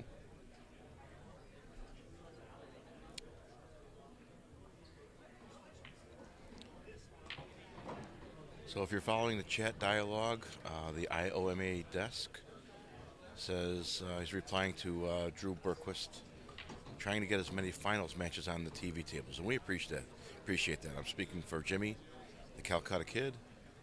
We like to have as many important matches as we can, and that gives us more responsibility, of course, but also gives us more viewership, right?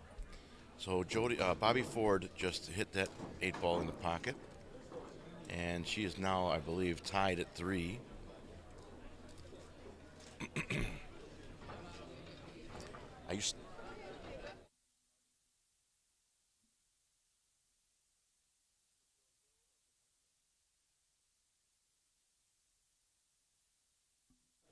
So I just talked to Scotty Hargens. He's beginning their match. I wasn't sure if that was a warm-up or an actual game. So Scott's there in the red shirt on the right side of your screen. He's racking to begin his match as Bobby Ford racks to finish her match. That's a race to 5. Never mind. So it's a race to 5. She needs 2 more. They both need 2 more. And Scott and Jody starting race to 5 there in Masters 8-ball. And over on table 145, the players haven't gotten here yet. It's Clint Benson and Randy Hansen. My sheet of paper, Ira, if you're listening, for Clint and Randy says 3 p.m. So I'm just making sure we're not missing a match on 145. If we just have the 2, 146 and 147, I can ditch this three-table format and we can go to one table at a time, and I'll bounce back and forth like we did. Just to show you people at home what I mean. Scott's still racking. Here's what I mean about one-table formats. Here's Bobby Ford getting ready to shoot on table 147.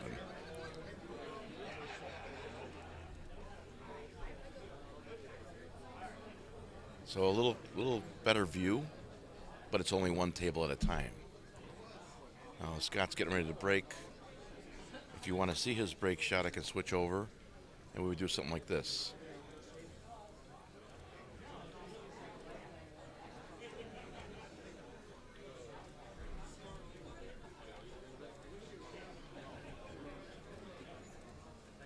There we go.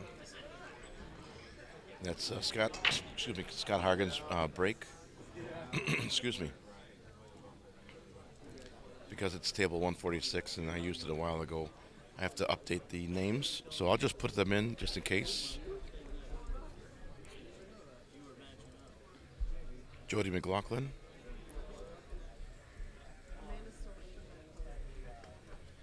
That's Masters 8 ball. And the score currently is 0-0. They just started. Scott just broke to start off.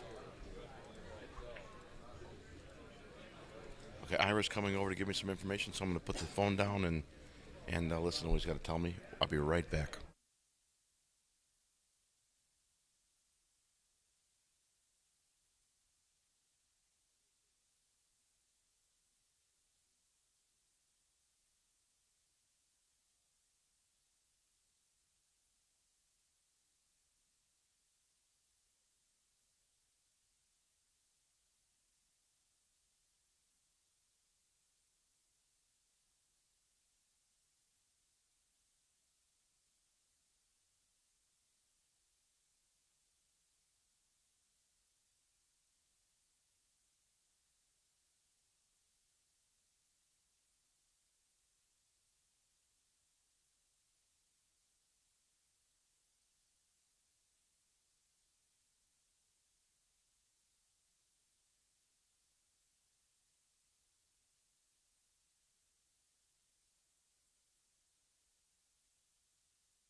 All right, Ira Miller, come over, give me some information.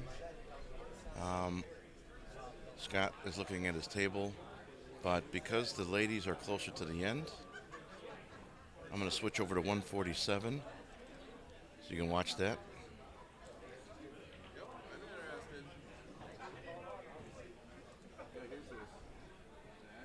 The names are changing, so I'm going to switch those for you. Stacy Betts.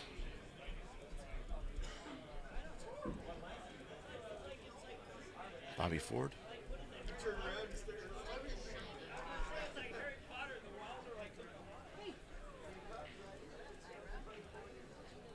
How'd they know it was my phone?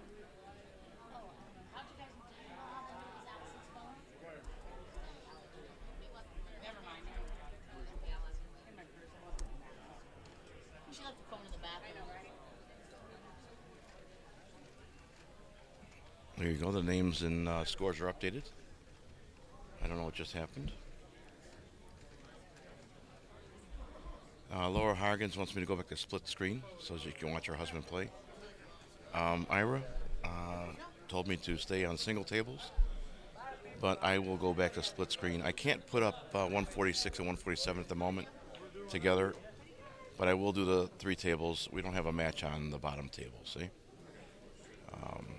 There you go.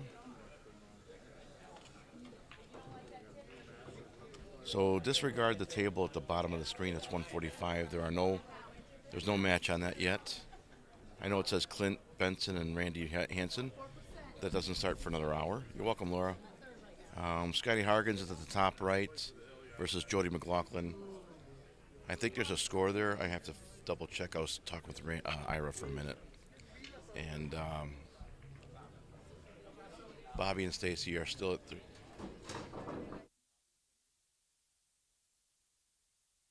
All right, Bobby just won the game over on 147. So now, that's the wrong one. Pardon me.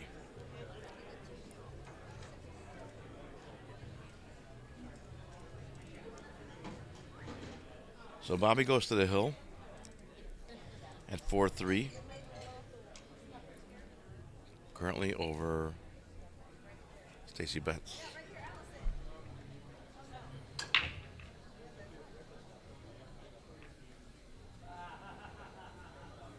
It's a lot to juggle, the 3 tables and the names and the scores, and people come up and talking, and you wouldn't know it's my 3rd day on the job, would you?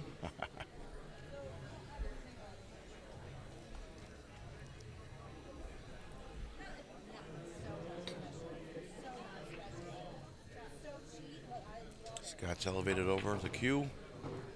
Oh, he went right through that traffic beautifully. A little bit of a baby draw, I call it. Come back out to the middle of the table for the 8 ball in the corner.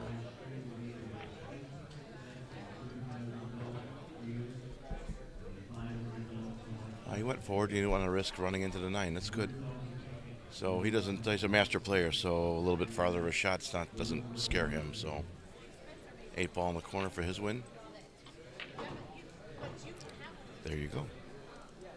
Scotty Hargens at 1. Jody McLaughlin at 0. I'm going to grab the score sheet and walk down to the table and make sure I didn't miss the game while I was talking. And be back in about 10 seconds.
All right.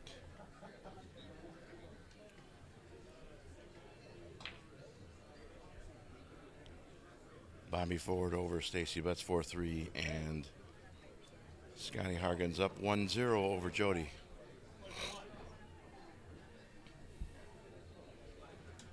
A couple more of the pool players that we were with last night show up at the desk, and we're talking about what a good time we had here.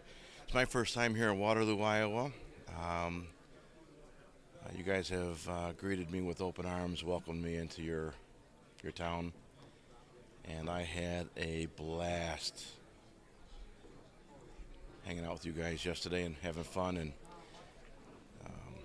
let's just say I hope none of it was on camera.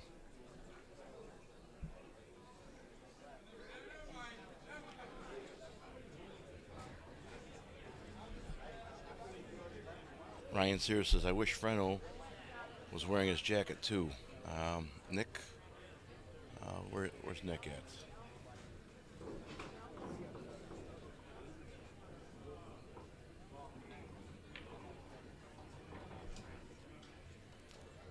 We have a player warming up on 145. I just want to make sure that we have the right player over there.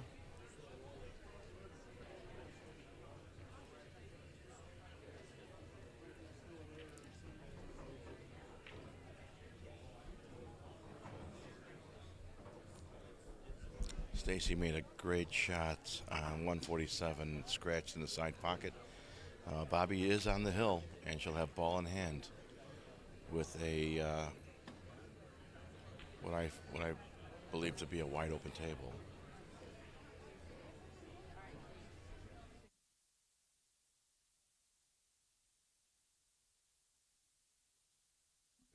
All right, so the guy warming up on 145, I'm told, is Randy Hansen in the white jacket.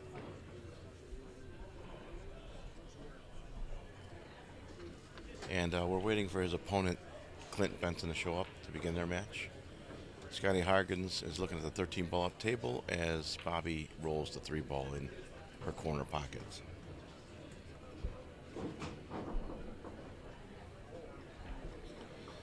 Alicia Martin says it's Randy Hansen. Thank you. Robbie Contreras is here. That's what he told me. So thank you very much for your help. I need it. 1 second. I have a question being presented to me. Give me 1 second.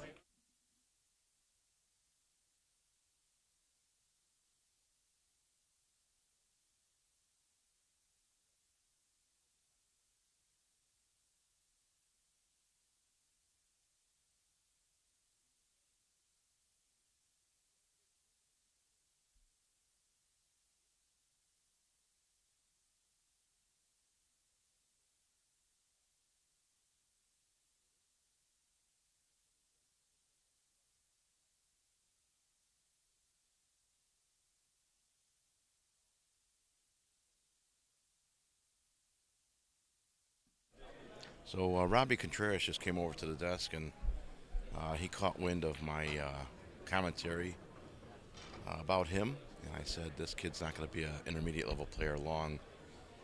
He just informed me that he has made it high enough in an intermediate level bracket that he is now a Iowa State Master. Maybe not an intermediate champion, but he's definitely an Iowa State Master now. So congratulations to Robbie Contreras, and congratulations to Bobby Ford for making an 8 ball and winning her match.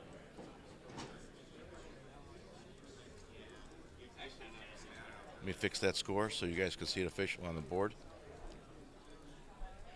There you go. Bobby Ford over Stacy Betts in the Women's Masters bracket. Currently we have Scotty Hargens on 146 breaking. I missed who made that 8 ball. And that is over there Randy Hansen practicing on 145. So until I get a sheet for 147, I have an idea here.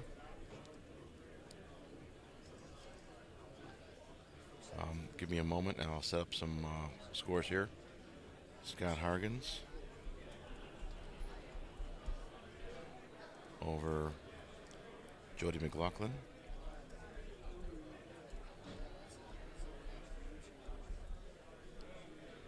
And that score is 1-0 right now, unless, no, give me a second.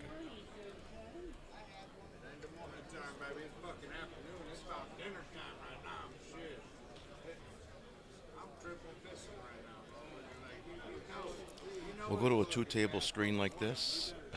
Give me a second, I'll fix the other table. That's going to be, I don't see Randy's opponent yet. Clint Benson. over Randy Hansen. I'll put zeros in the board right now to let you know. Well, I should zero them out, but that's okay. And Scott and Jody are in the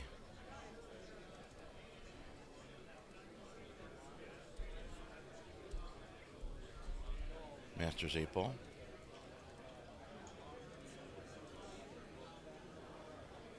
And Clint and Randy will be in the Masters 9 ball.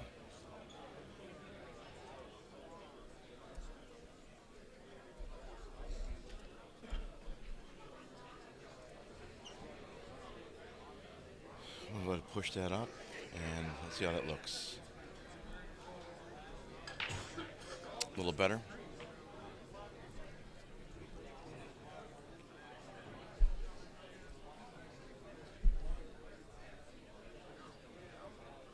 All right, Robbie was going over talking to another player and he hit that same table that shakes the camera. All right, Scott to play the ball in the side pocket.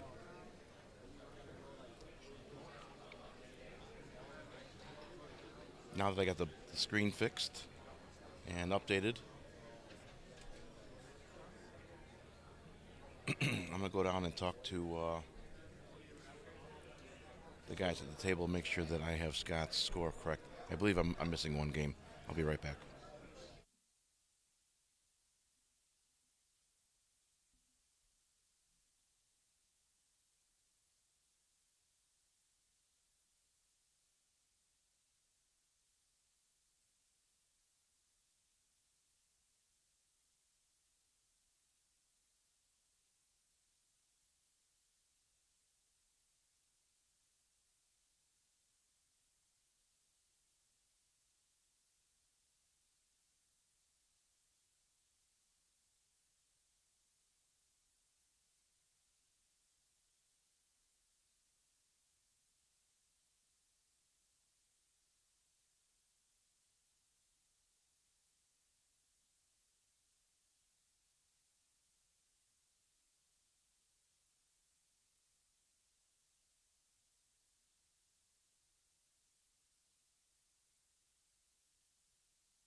All right, so Scotty Hargens is at 2-0 over Jody McLaughlin at the moment.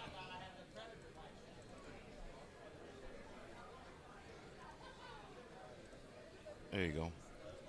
And Clint hasn't arrived yet. That's Randy Hansen practicing on 145. That's a practice game. But Jody and Scott are playing in the Masters 8 ball, and as you notice on the screen there, Randy and Clint will be playing in the Masters 9 ball bracket. Jody McLaughlin looking at his table here, trying to find out how he can navigate these last couple.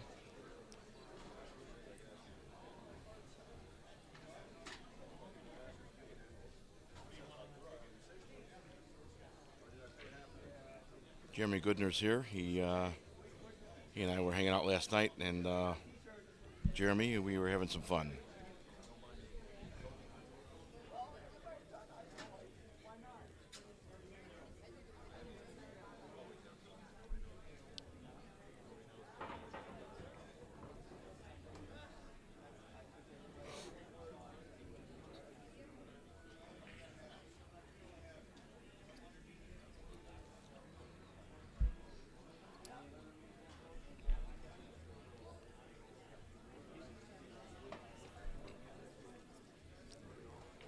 I'm watching Randy practice on 145. There he is. Not too shabby. That's why he's a master, right?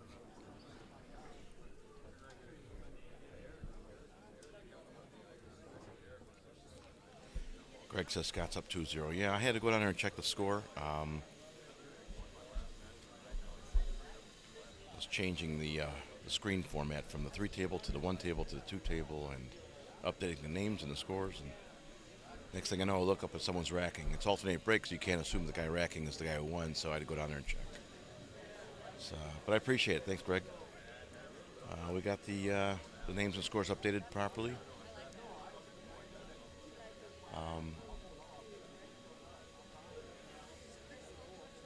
We really, even though I'm showing you 2 tables on the screen, we are only following the left side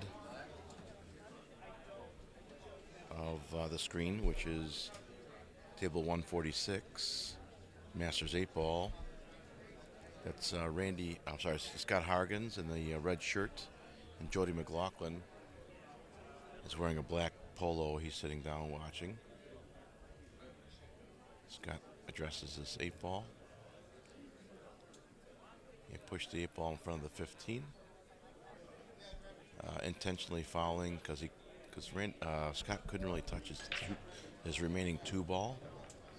Jody probably played a good safety.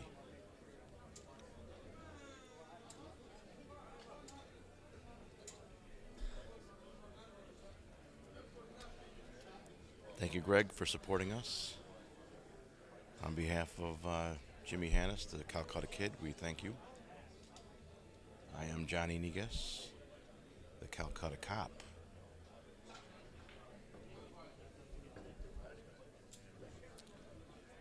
Everything goes well. We've been invited to the Valley Nationals in Las Vegas later this year. Nothing's been figured out yet on paper. In other words, the semantics, everything's got to be right, you know. So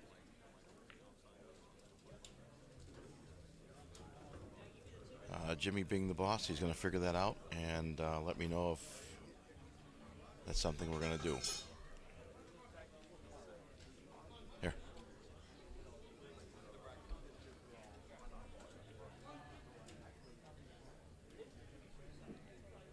So Jimmy says we're doing it, we're doing it.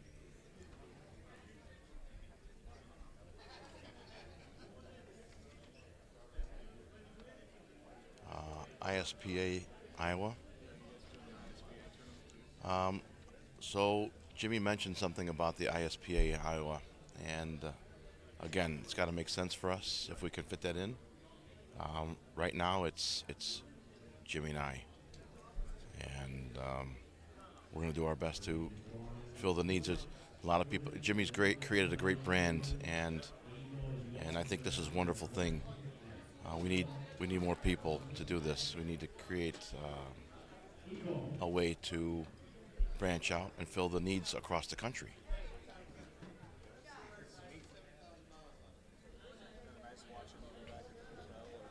Yeah, I agree. I have, for those of you at home, we have a player here. What's your name, sir? Corey what? Schultz? Corey Schultz is here, and he's talking with me. And he's a fan of the Calcutta Kid and what we do here. So he wants us at Iowa State, and if we can do it, we can do it. Jimmy's the boss. He's the one that figures it all out, and I just try to fill in when I can. All right, let's get back to Jody McLaughlin and Scott Hargens on 146. Jody has done a great job of hiding Scott's 2 ball, and they're playing a little cat and mouse game with the safety play. Pretty clever. I see Jody rolling the 6 up, rolling this 9 ball up on the 2 easily. Oh, he fired it. Wow. So he was playing the breakout the whole time. Well, that's why Jody McLaughlin is a master 8-ball player, and I'm not. He was thinking something that I could never even imagine. I would have played that 9 ball up on the 2 and just rolled a nice little safe shot. As far as a breakout, I wouldn't have thought to do it on that shot. But he did it excellently, and he's at the table now, contemplating his next offensive move. He may opt to shoot that 11 ball in the corner. I wonder in Valley National rules if you can call safety and pocket a ball, just like ACS, you can do that. So that's something that I would choose maybe in a situation like this with the 11. Put the 11 ball up corner. Well, as you look at the table, it would be him shooting the 11 ball to the top left of your screen and rolling the cue ball behind the looks like the 12 ball right there, and hiding the cue ball there. He would have to hide the cue ball enough behind the 12 not to give Scott a one rail kick sideways at the 2 ball in the side pocket. Even if he did sell out the kick, the 8 ball snookered on the 15 in the corner. All that to think about one shot, right? But these are master level players, and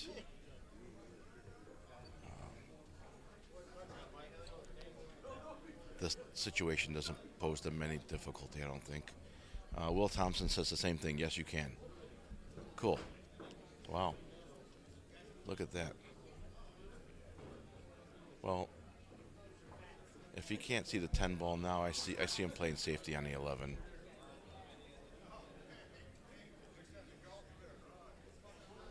So he made a carom off the 10 ball to hit the 8 to knock the 15 in. And he's rather close to the 11 ball. I can't tell by looking at the monitor or looking out over the monitor at the table if Jody's able to see the 10 ball, which is the one all by itself over there. He can, so he's aiming at it. There you go. That's the answer. He could see it. Now, can he fire the 11 ball in the corner?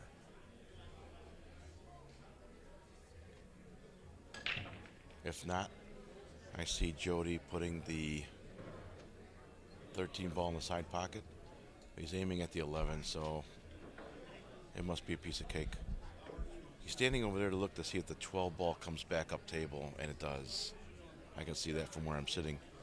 So he'll roll the 11 ball in the corner pocket, leave the cue ball in a position where he'll shoot back up this way at the 12. Like that. Now, because he's pretty straight,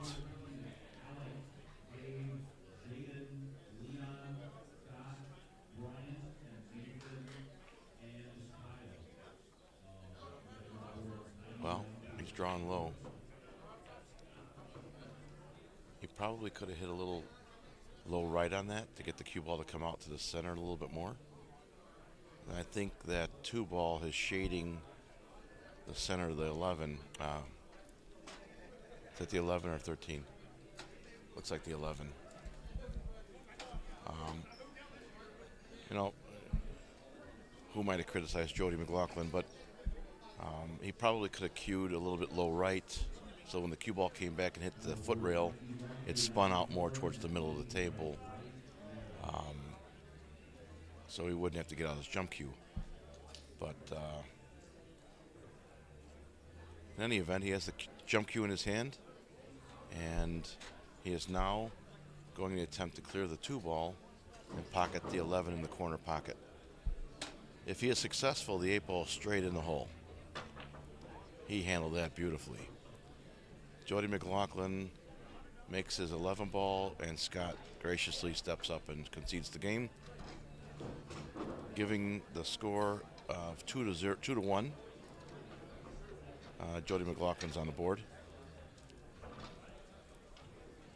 We have a ladies match beginning on 147, which I don't have sheets for yet. So I will switch back to a 3-table screen and update the names and scores. I see Bobby Ford sitting here. I don't know who the other lady is, but I will be back to you in a moment with the new screen.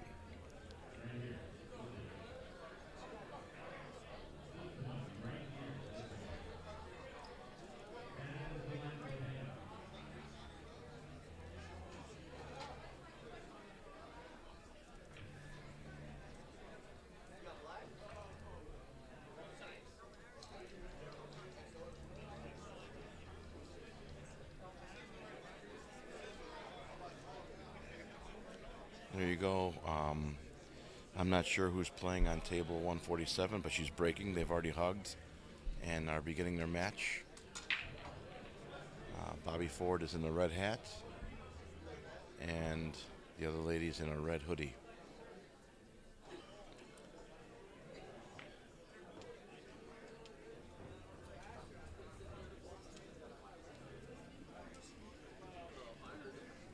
Jody is racking on table 146. And Randy Hansen's still practicing on 145, waiting for his opponent. Guys at the tournament desk, if you can hear me, if you can give me the sheets for 147, I'll update the other lady's name.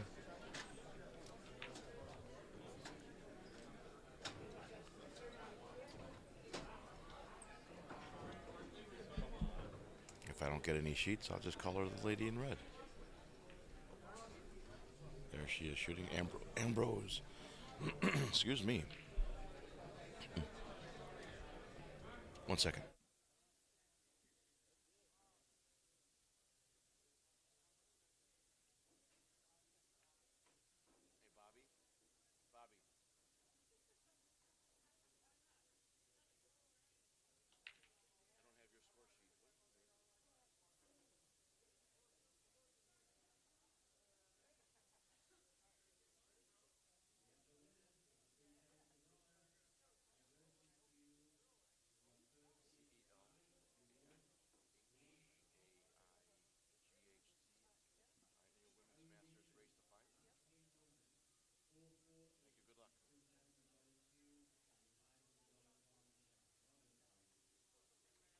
All right, Bobby came over and gave me her name. She is Celine Haight, I think that's how you pronounce it. Celine Haight, Bobby Ford, Women's Masters 8 ball on your top left. And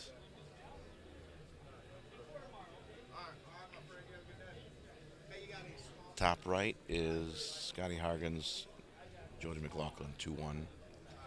And yet to start is the bottom of your screen on table 145. That's Randy Hansen practicing in the white sweater.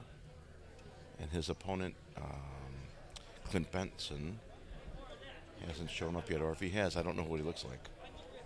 So here we are. Ira just handed me the score sheet for 147. Celine Haight.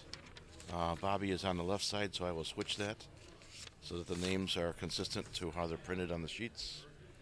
Give me 1 minute while I switch the names. Just how I do it. Bobby Ford.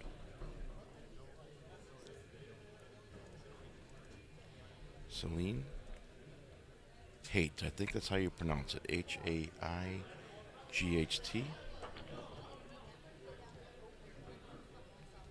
There you go. Switch those names around, and all three matches in front of you are Masters. The top left of your screen is the Women's Masters 8 ball. Top right of your screen is the Men's Masters 8 ball. And the bottom center of your screen is the Men's Masters 9 ball.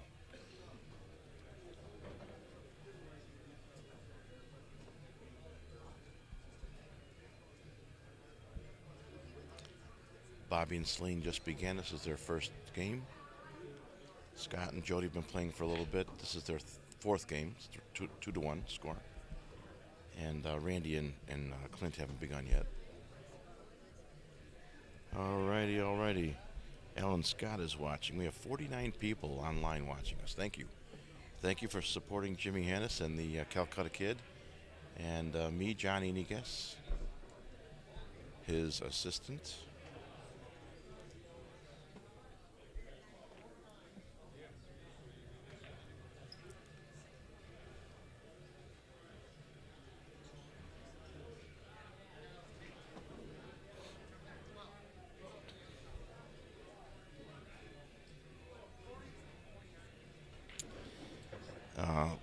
Ira and the IOMA desk, if you can hear me. We have a comment on our chat stream that says, by Kent Fry, any chance to get the intermediate final streamed later too? And I'll pass that along. We have no control we at the Calcutta Kid desk have no control over what matches we get. Ira and his people figure that out, and they give us the papers, and we put them on the TV. Joseph Alvarez is asking, is Clint and Randy the 8-ball finals? No, that is the Masters 9-ball finals. Do I have it wrong on the screen? Let me see. No, okay, it's 9-ball. You'll see Randy practicing 9-ball over there.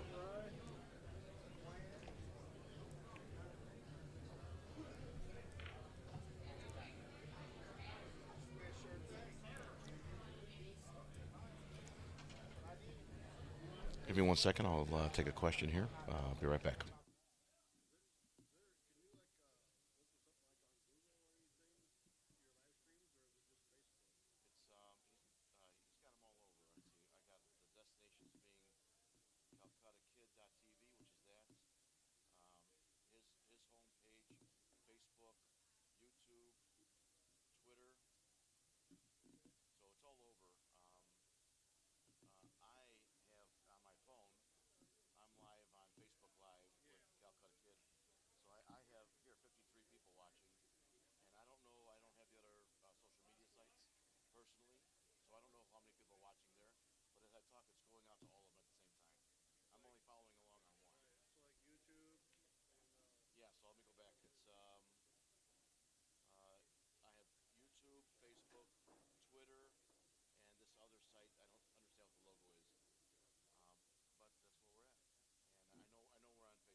All right, while I was taking a question, we had a score change on 147.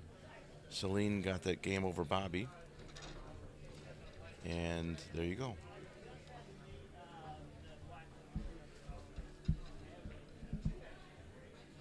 And Jody's looking at the table hard over there.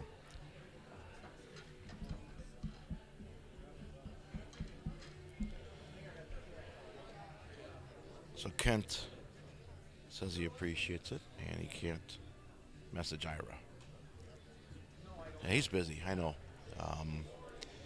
If you were here, I'm looking. I'm right at the center table. If you guys know where I'm at, I'm right next to Pat Davini's booth. I'm looking to my left towards the tournament desk, and they have a line probably 40 people long, waiting for payouts. So even if you could call or text Ira and his people, they probably would be able to get it right now.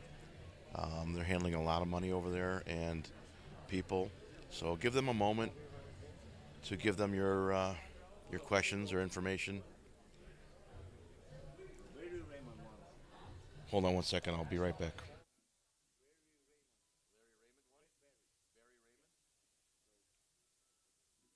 All right, so I was just told by Igor that Barry Raymond won the Dave Pearson $2,000 Dave Pearson Q and carbon fiber shaft. So congrats to Barry Raymond. I sure would have liked to go home to Chicago today with a $2,000 stick. Another one in my case, right?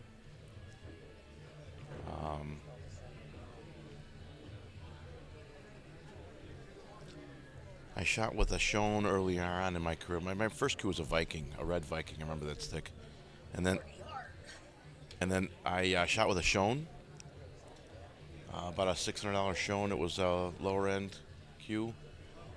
I remember it had the size 12 and 13 written on the joint collar of the shaft. That's how old it was. And Evan Clark's a good guy. After this Schoen, I went to Darren Hill. He's a local guy back home in McHenry, Illinois. I'm not sure if Darren still makes cues, but I shot with his cue for a long time. Then a good friend by the name of Rob Cody, C-O-T-E, Rob Cody from Hickory Hills. He began making cue sticks, and I bought several of his. He now lives up in Antioch, Illinois, and I'm not sure if he still makes cue sticks or not. But after the Rob Cody, I went to a PFD Studios, Paul Drexler out of Connecticut. I bought a beautiful cue stick from him, and I shot with that for a while. And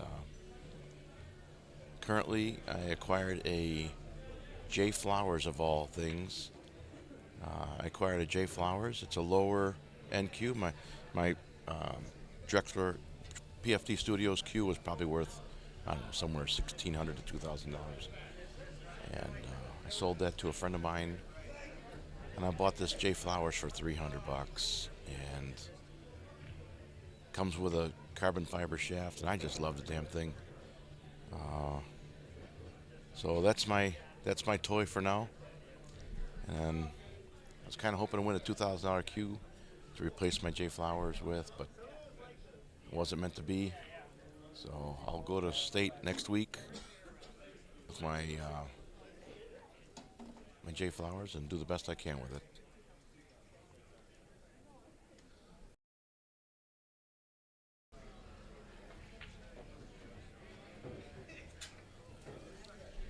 Kent Fry says he and Tara and the crew are busy.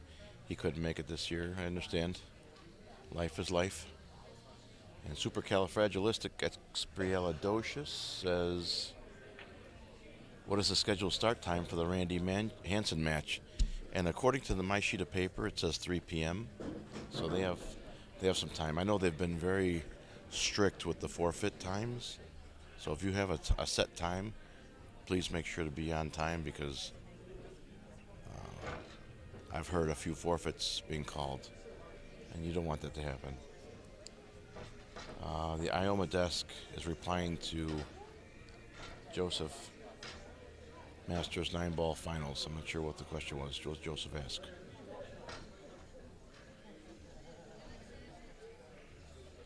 Is Clinton Randy in the 8-ball finals? And no. Masters 9-ball final. That's correct. Yep, that's what I have too. All right. All right. Well, I'm reading stuff on the chat line. I missed who. Scott won. Okay, thank you, sir. So Scott wins, and that puts him at 3-1 over Jody at the moment. And Bobby and Celine are still at 1-0.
right, so I'm back here. Looks like we're getting ready to begin the Masters 9 ball on 145 with Clint Benson and Randy Hansen. They're both wearing white shirts, so if you don't know the players, Randy is the one with the white long sleeves, and Clint is the white short sleeve shirt.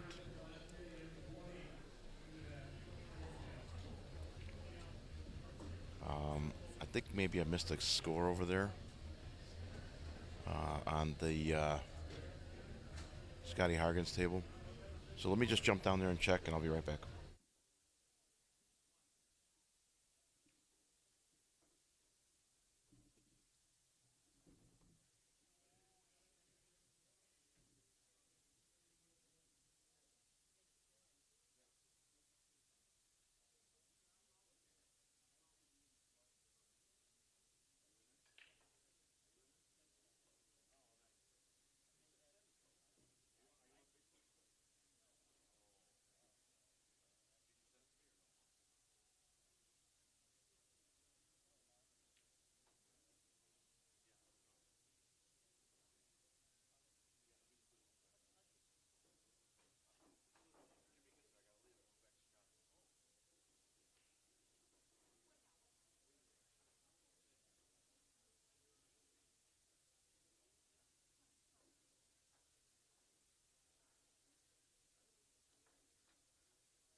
All right, so we got an update on the scores. Scotty Hargan's is on the hill, 4-1.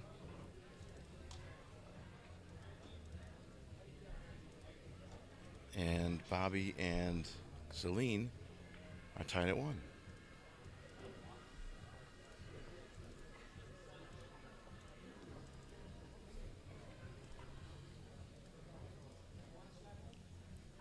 So we're going to watch the Masters 9 ball finish up on 145 at the bottom of your screen.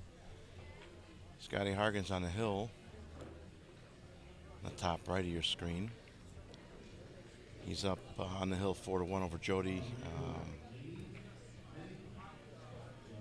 And over on the top left is Bobby and Celine. They're tied at 1. Women Masters 8 ball. Scott and Jody are Masters 8 ball men's. Clint and Randy are Masters 9 ball. First game, yeah.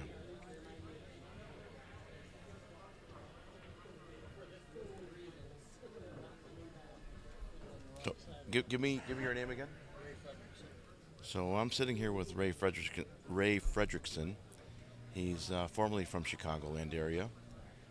He's well aware of Chris's Billiards and North Shore Billiards.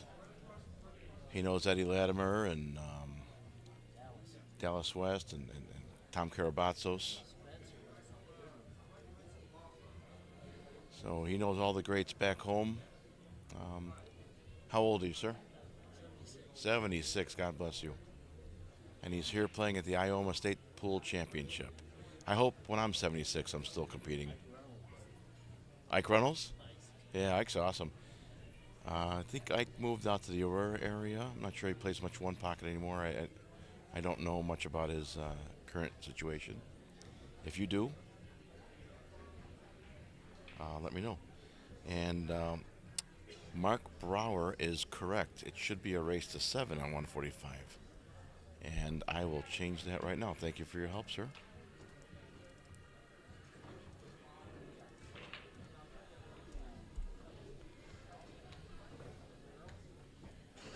There you go, buddy. Okay, both the 8-ball matches up on top are races to 5, and Mark is correct. The 9 balls are race to 7. You're watching Celine in the red sweatshirt shoot the ball in the side pocket. Jody's at the table on the top right. And Clint, it looks like he's got a 9-ball to take the first game against Randy. So that is 1-0. Clint over Randy currently.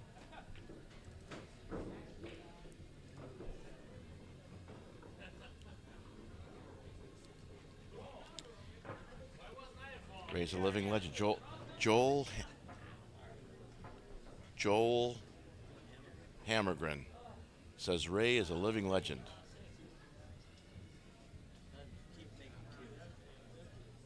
He says keep making cues. Scott Carr's rooting for Randy.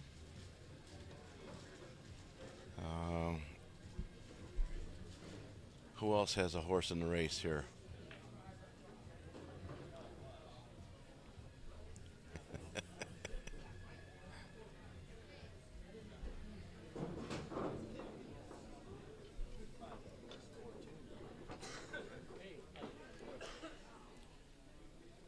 Jody takes down another game. He stays alive a while longer anyway against Scott. 4-2.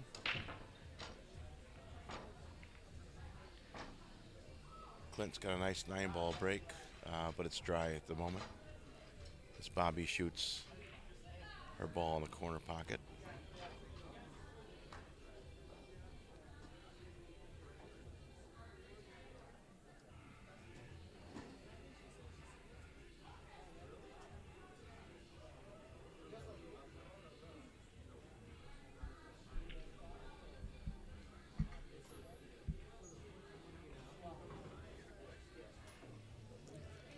Scott Hargan's the break for his match win.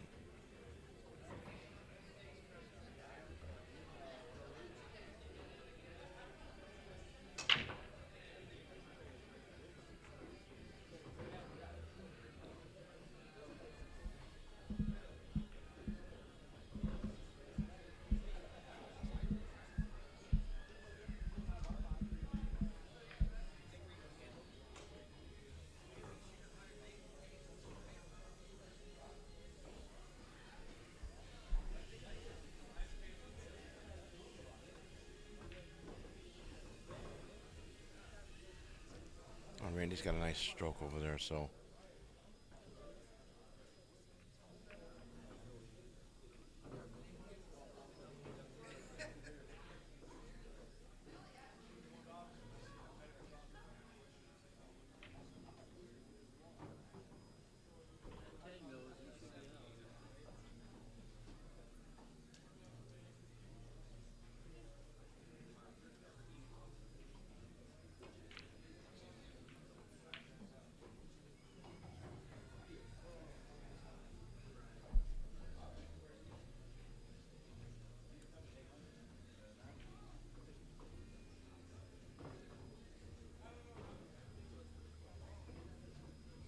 Scott negotiated that stripe in the corner nicely.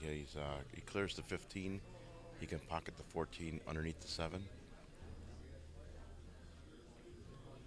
And I foresee him staying very close to that ball so he can make the 15 coming back.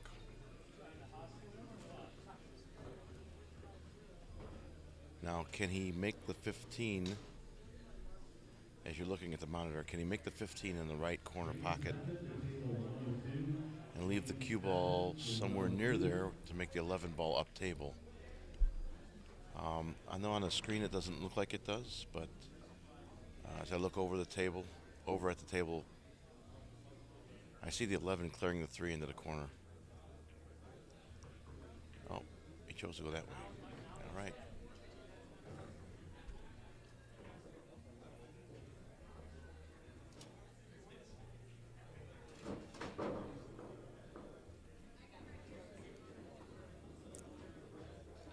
The 8 ball doesn't pass, at least I don't think it does. I don't think it passes the 6 into the side. So I see Scott making the 11 and drawing back for the 8 ball. As you're looking at the TV screen, 8 ball to the top left corner pocket.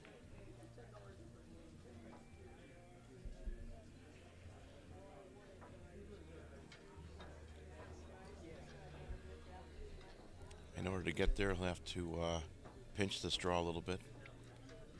He may go down to the bottom rail and back up. Well, he went there.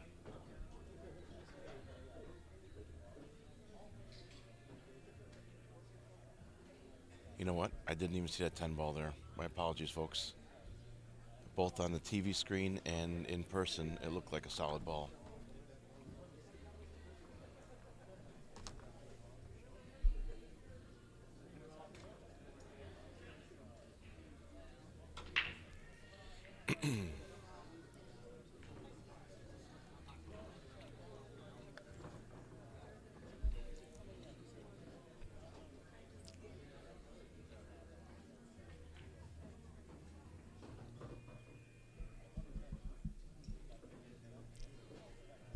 I think when I get back home, I'm going to get some glasses.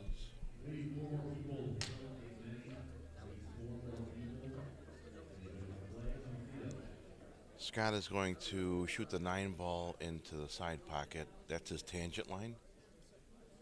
And if he just hits center ball, the cue ball tracks towards the 2, right where he's touching the table. If he hits a little bit of right spin, he has a chance of going behind the 2 and stopping back there. But he may choose to play that third rail on purpose so that he clears the 2 altogether. So let's see if he hits center or left. You'll tell by the way it comes off that second rail.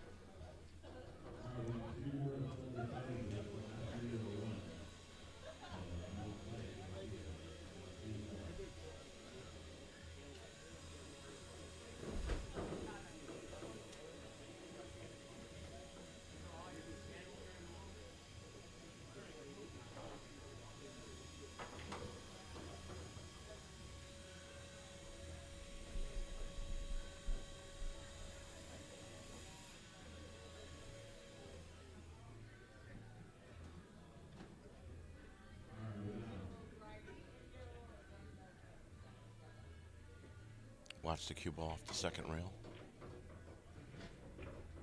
See, that was the risk. He had to hit, maybe in my opinion, a little bit more left English to go farther under the 2, or center, and just roll it back to the middle of the table. Take the cut on the 8 to the left. But he put his cue stick down. He's smiling. He's grabbing his jump cue out. With the way these guys jump, I see, I predict Scott having no trouble with this 2 ball, clearing it easily, making the 8 ball in the corner. Not trying to give him any commentator's curse, that's just my prediction. Let's watch how he stands and holds and moves this jump cue.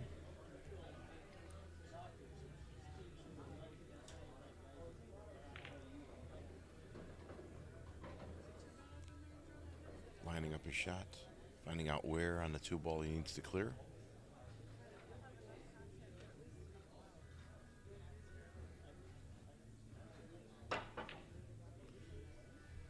Made a great jump. He hit the 8 ball, missed the pocket. And Jody will have a chance to bring this match to 4-3.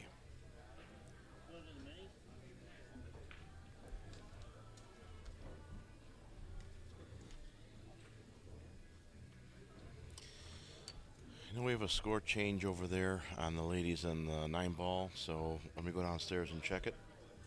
And stay tuned. I'll be right back.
If you're following along the comments, the tournament desk is caught up. That line is gone.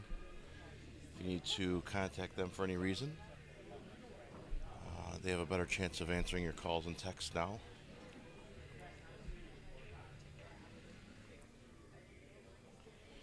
No, Joel. Ray wasn't announcing. He was standing up at the desk with me. He's actually within 5 feet if you need him. Clint win that second game? Yeah, he did. So the scores are updated. Clint Benson 2-1. Scott and Jody are at 4-2, about to be 4-3, I think. And Bobby and Celine are at 2-1. So those scores are updated. And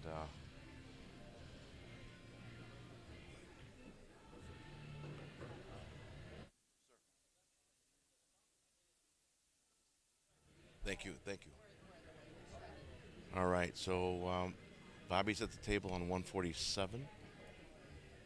Jody's at the table on 146. And that's Clint Benson on the table at 145.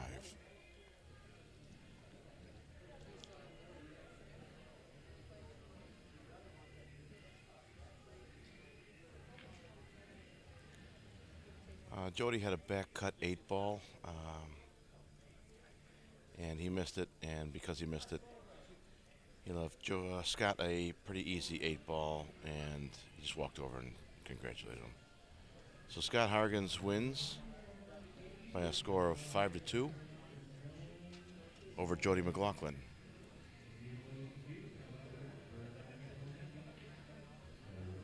Until we get the sheets for 146, how about I try to show you a 2-table screen, 145 and 147. I think I have that set up in here. Give me a moment to find it.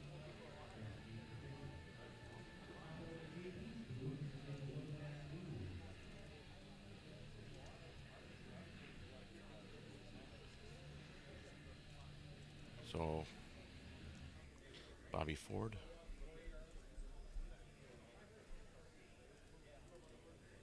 Celine Haight.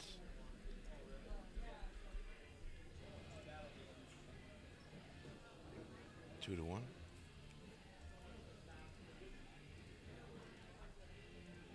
And that is the Women's Masters 8-ball.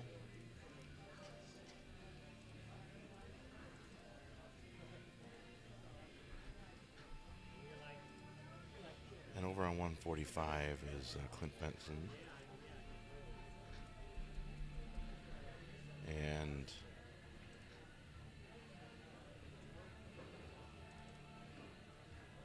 Randy Hansen.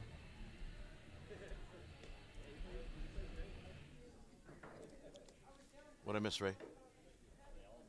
Oh, shit. Nerves. So Clint and Randy are at a score of 2-1. And that's Men's Masters 9-ball.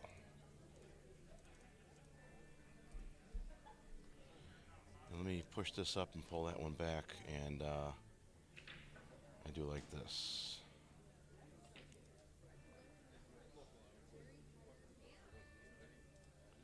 There you go, that's what I wanted.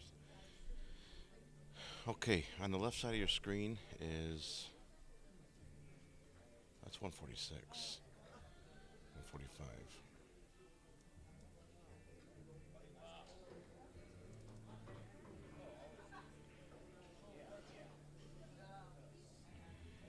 That's the one I want.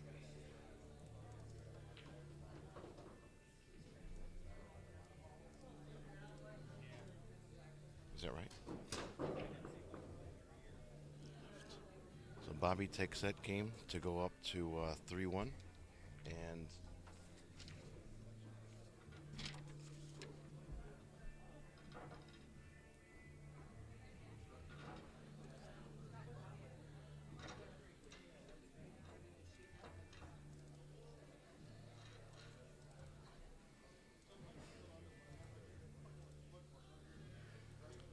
I'll leave us like this for a minute. I was handed a match for 146.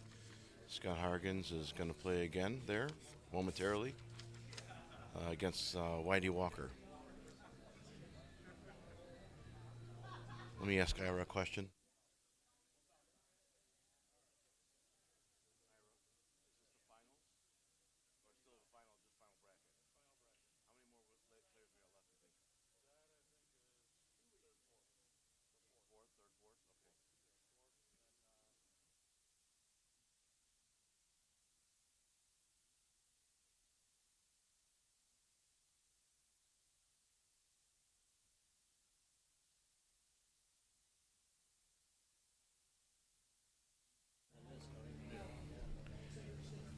Okay, guys, Ira just come over. Let me know that Scott Hargens and Whitey Walker will be playing on 146 momentarily. I'm going to leave the two-table format on the screen for you. They're not. Scott and Whitey aren't at the table yet.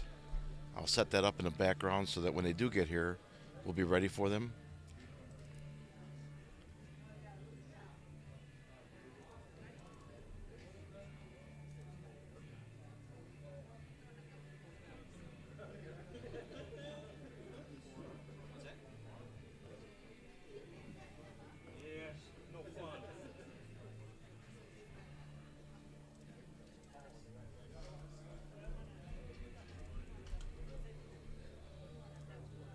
Beat Eddie 30-16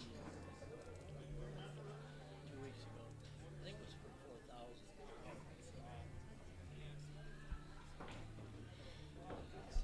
Clinton up 2-1. Yeah.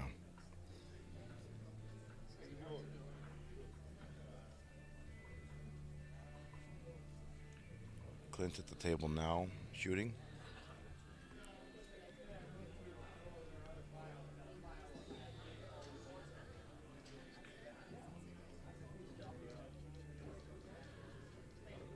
Clint's got an easy 8-ball over there.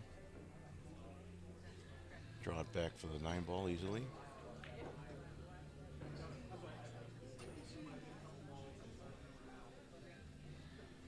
That game was conceded.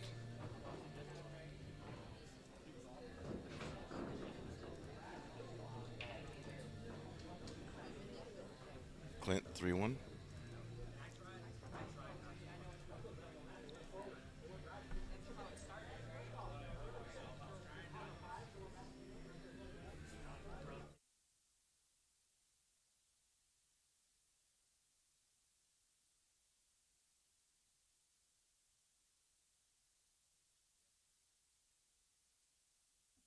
So the scores are updated. The ladies are 3-1, Bobby over Celine. And the men are over there on the 9-ball side at 3-1, Clint over Randy. Again, the 9-ball will be erased to 7, and the 8-ball will be erased to 5. Whitey Walker's here, so I'm going to switch back over to the 3-table format.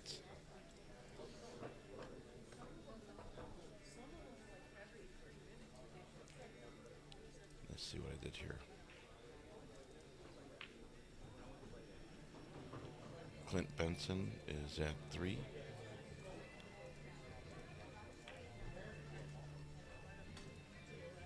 Scott and Whitey are starting now. And Bobby and Celine are 3-1. Okay, so the score's right on the screen.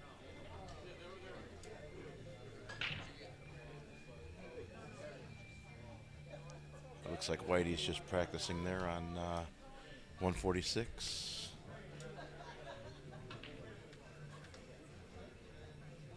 He's shooting trick shots. You're watching Bobby get down on the top left of your screen, playing a combo. She almost made it.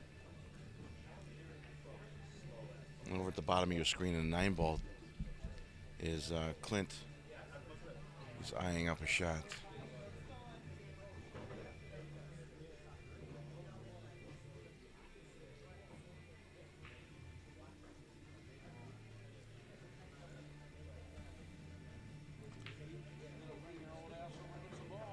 Cody's asking Danny. Who's Danny? I don't see a Danny in here. Danny, who do you want for 20, Scott or Whitey? Who's Dan, Cody?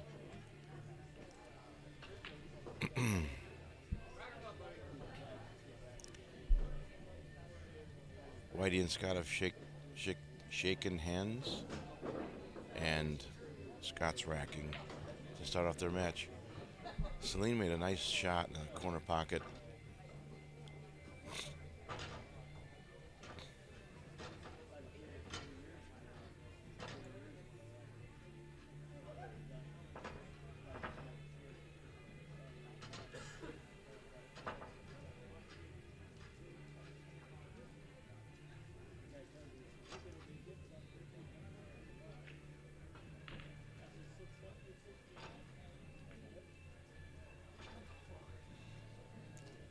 Randy made a good hit on the one ball and lucked out, snookered the one with the 5.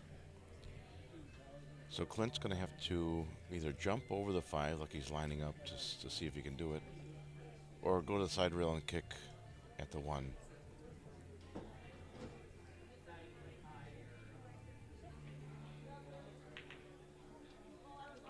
Oh, nice carom shot. Celine tried on 147 to give her a chance to get behind the 15. She was unsuccessful, so Bobby's coming to the table. Give her a chance to get to the hill first. Scott's going to break on 146. Clint made a good kick on the 1 ball. Successful, and left Randy a shot in the 1. I think it's the 1-3. Yeah, the 1-3 in the corner pocket.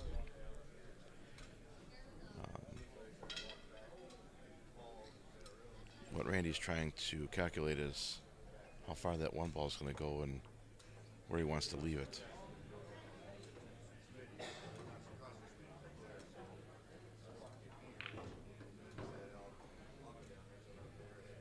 I hope it didn't go too far.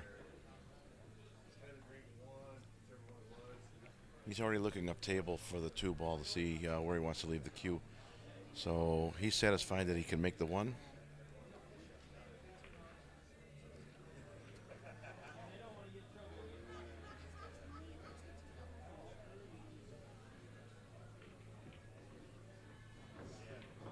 Little pinch draw, keep the cue ball in the middle of the table.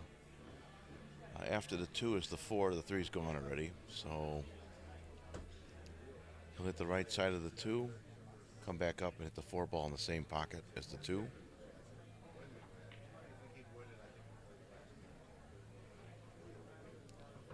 Nicely done, sir.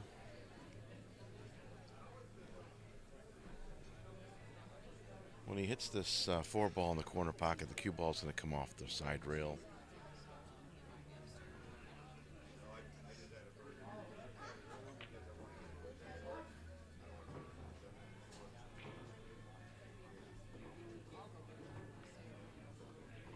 He's playing the 5 ball in the opposite side pocket. And depending on his angle, looks like he has to cut it to the right a little. And by doing so, he can hit top, go to the side rail, and come back over where he's standing for the 6.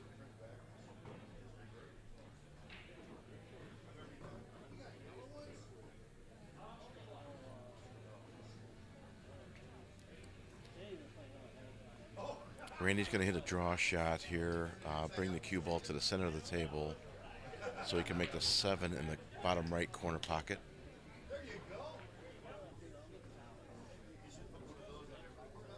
And he's got a little bit more of an angle than he wanted, I think.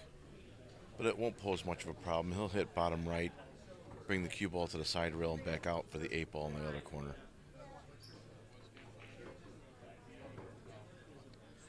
Excellent shot. A little bit of top. If he can't hold the cue, he'll bring it over to the other side of the table for the 9 in the same corner as the 8. Slow down. Very good. So this is a conceded game. Randy Hansen goes up to 2 in a 3-2 match so far on 147.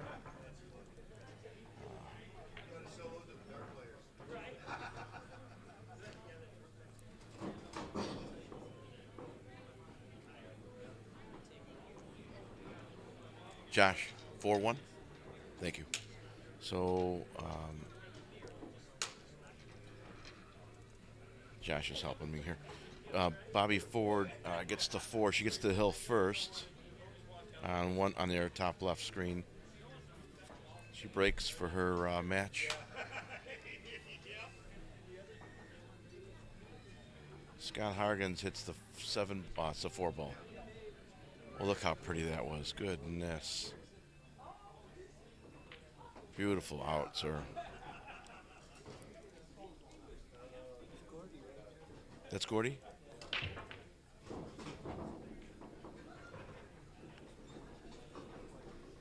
Let me say hi.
4-3 Clint.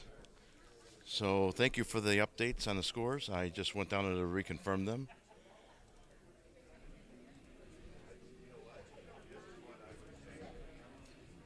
Four three Clint Randy. I have 1-0 Scott and Whitey. And over on the ladies' side, I have a 3-1, a 4-1 Bobby. There you go. So Gordy Vanderveer came over and we did a little catching up and talking about Chicago. Man, what a player. You guys are so lucky to have him here. We miss him back home. So you're looking at Whitey shooting a 2-ball up table on 146. Leaves him a perfect shapes on the 6-ball.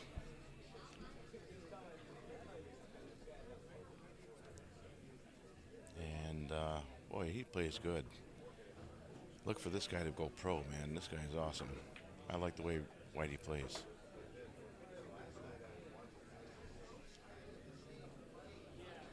Gotta come across the table so he can get some 8-ball action here.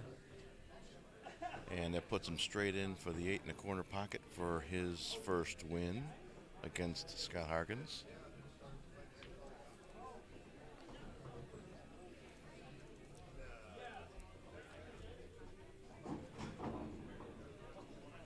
Whitey ties it up at 1 against Scott. Clint is shooting for the carom to make the 9. He does not make it, so Randy will come to the table. That was a good two-way shot Clint tried. Tried to carom off the 1 to make the 9, and in doing so, even though he missed, he put the 1 ball back behind the 3. So Randy's going to have to kick at the 1.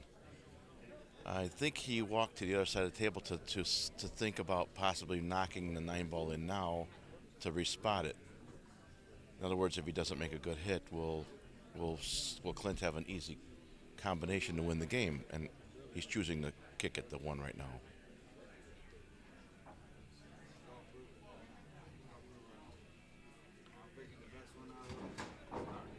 Oh, look at that. He almost made the 6 ball in the side pocket.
Whitey made a good shot and was bringing the cue ball back across table and bumped the 13 ball.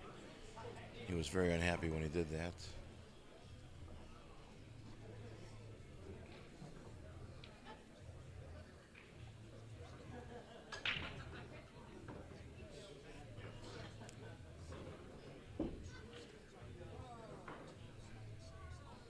Scott comes to the table with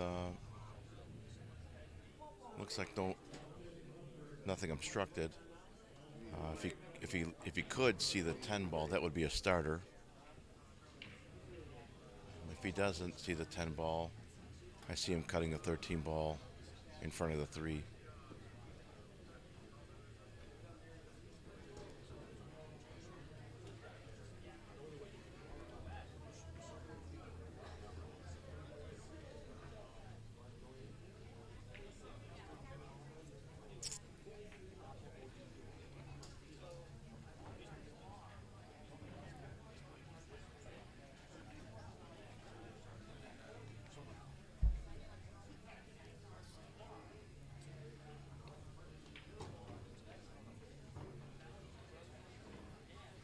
Celine made a nice shot there on the 3 ball. On the 4 ball to knock the 8 ball free, and I think she's shooting a 6 now.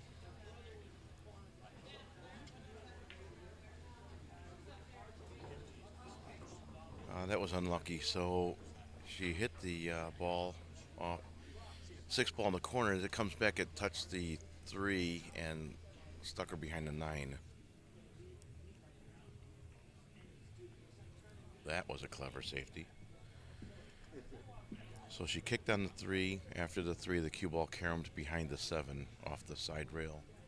So it was a good hit. Not sure how Bobby is with the jump cue. This might be an option.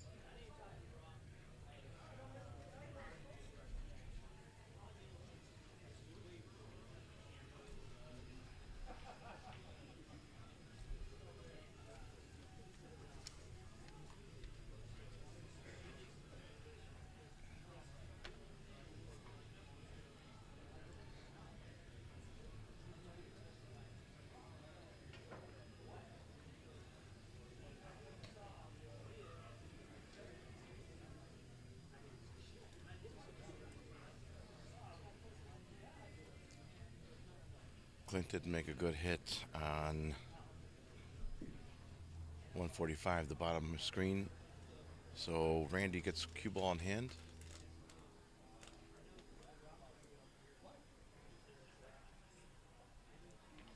Two balls near the side pocket. I see him drawing straight back for the 3 ball in the corner. Meanwhile, on the women's 8 ball,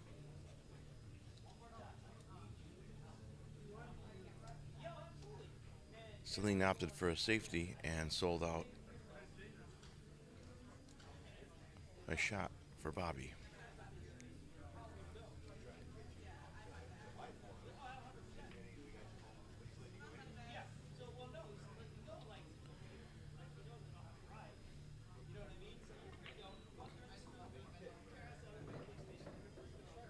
Slow down.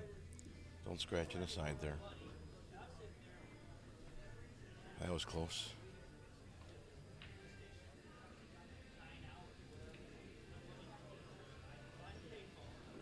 Celine missed the 3 ball in the corner, so Bobby's going to get to the table and have a nice easy 9 as a starter in the side pocket. So 9, 10, 11, 12, 15, 8 for Bobby.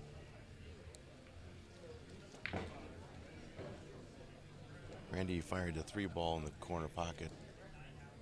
He's got a cross-side bank on the 4, or he just looked at the cut in the side. It'll be a slow roller. The cue ball's going to track towards the corner pocket where he's standing. He's got to navigate the speed here on these fast tables. And unfortunately, he snookered himself being on the 9 ball. So Randy will get a chance to kick at the 5, but if he doesn't make it, he may sell out a shot for Clint. And if Clint gets to the table, he may get to the hill first. Over on 146, we have Scott Hargens negotiating a 13 ball in the corner. I think he just leaves the cue ball up high and banks the 15. I don't see a safety here anywhere. I think you just bump the 13 and roll it towards the corner. You just take the shot you have.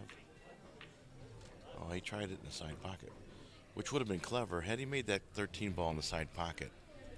The cue ball possibly would have gone 3 rails and landed in shapes on the 15. So that was pretty cool. He didn't make a shot, so we'll never know.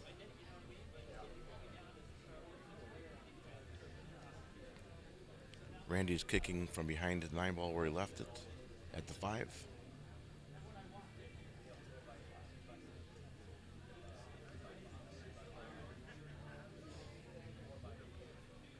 He made a good hit. He almost made the damn thing. That was a nice shot. All right. Bobby wins her match by a score of 5-2 over Celine Haight. Congratulations, Bobby.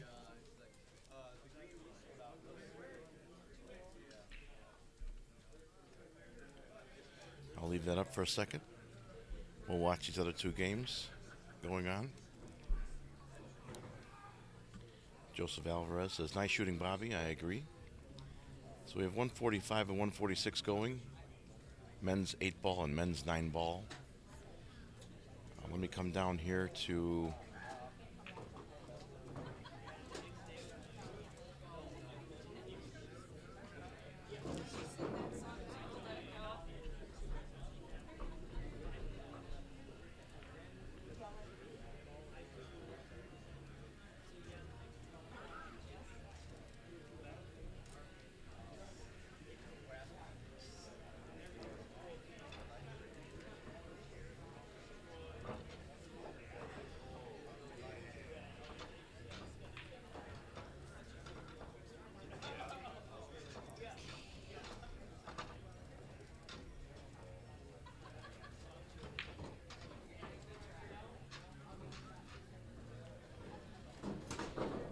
so we have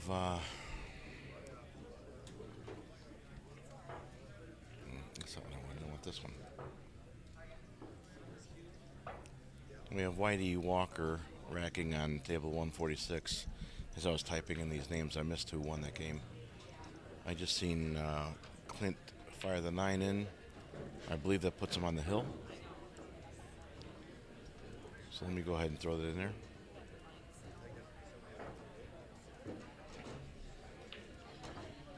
And let me go double check that score. I'm pretty sure I'm missing a game on 146 as well. I'll be right back, folks.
So, um, Calcutta Cop here, 145 has a score of 6-3. Clint over Randy momentarily. And 146 is Whitey Walker is up over Scotty Hargens 2-1. Let me fix that score for you guys. There you go. Over on 147, we have Jessica Frieders practicing. She'll be playing Bobby Ford in this moment. So we'll go back to the three-table format in a sec, three-table screen in a second. Meanwhile, let these two play like this until Bobby comes back. I will set up the three-table screen in the background for you folks.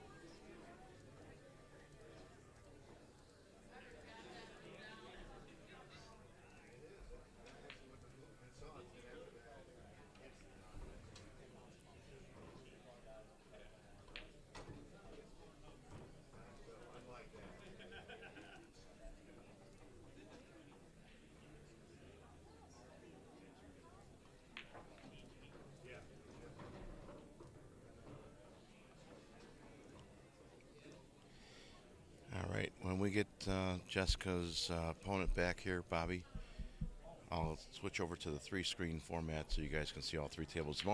Right now, we just have these two tables going. On the left is Scotty Hargens versus Whitey Walker. Whitey's at the table now, shooting for his match. He's on the. Oh, that's not right. It's Whitey's on 2. I'm over on 145. Clint is shooting for his match in the white T-shirt. He's at the table.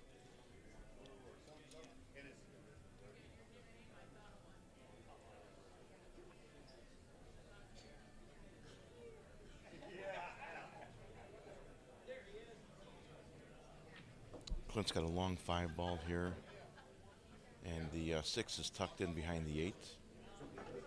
So how to spin over.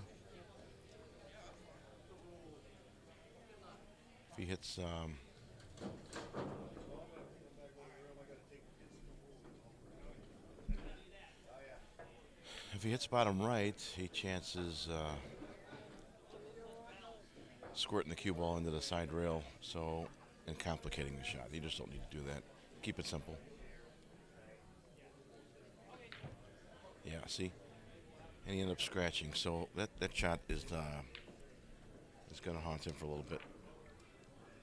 All right, we have a 5 o'clock match that was handed to me later after Clint and Randy are finished. We have a intermediate 8-ball match to be played there. So we'll keep it here in the two-table format until Bobby gets back. Scotty Hargens Whitey Walker is shooting on table 146, and Randy Hansen on 145. Because Clint scratched, Randy has ball in hand. He gets to put the cue ball where he wants. Shooting the 5 ball in the corner. He'll draw back towards the 8 to make the 6 in the corner.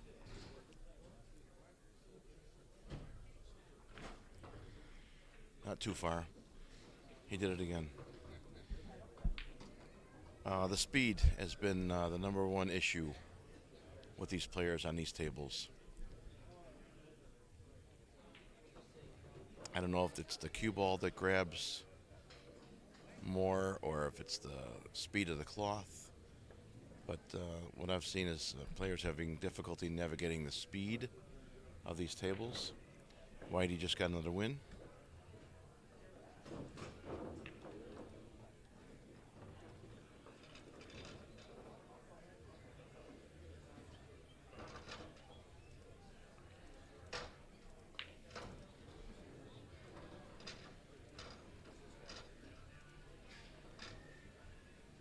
Whitey Walker up over Scotty Hargens so far, 3-1. That's Scott racking on 146. Randy Hansen, on the other hand, is going to. Oh, he made the shot. That's awesome. I looked down at the score, and Randy made his 6 ball. Made a nice 7. Feed the cue ball towards the corner pocket and make the 9 in the same pocket as the 8.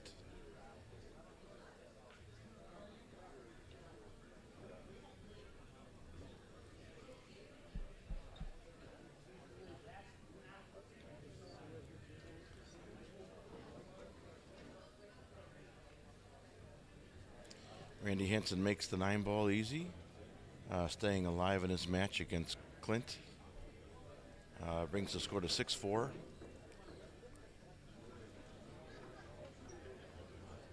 Scott Hargens is breaking on 146.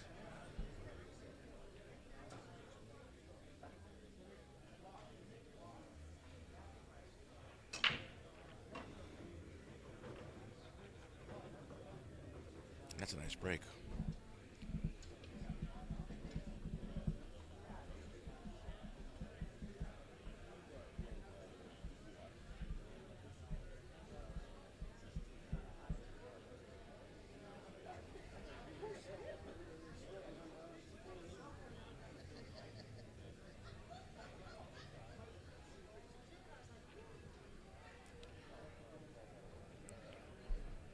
Randy will break in rack number 11. In the Masters 9-ball finals, Randy trails Clint by a score of 6-4 in a race to 7.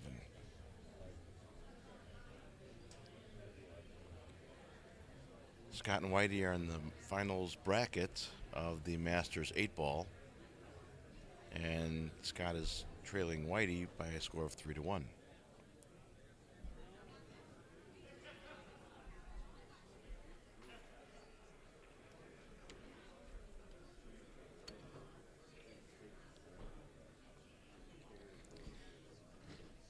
Bobby Ford has returned to 147, and Jessica Frieders just came back as well. So I'm going to switch over to the 3-table screen.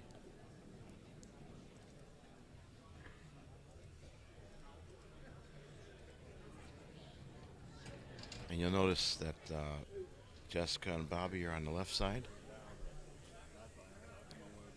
Scott and Whitey are on the right side.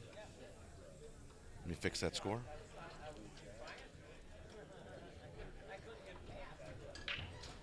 And Randy and Clint are on the bottom. Let me fix that score as well.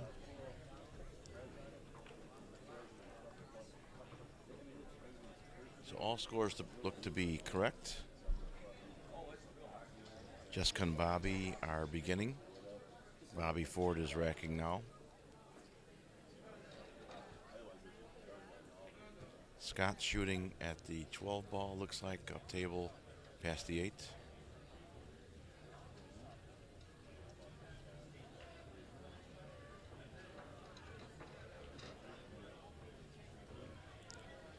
He got a little close to his work there.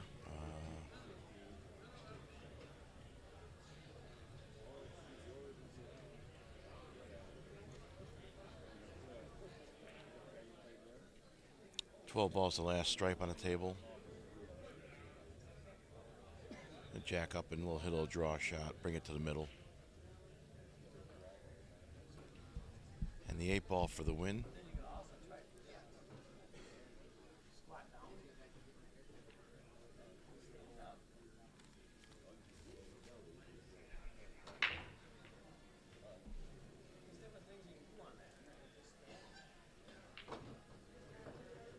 Scott Hargens goes up to 3-2 versus Whitey Walker.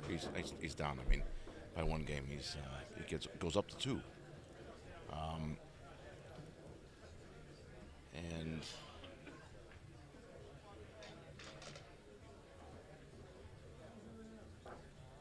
Randy is still fighting in the 9-ball finals over there on 145. Clint is on the hill. He's got to find some way to close this out.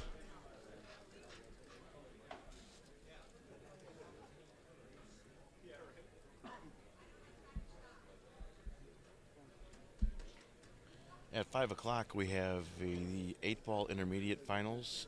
Joe Sluzasic versus Kevin Sullivan. That'll be played on 145 after this 9-ball finals match.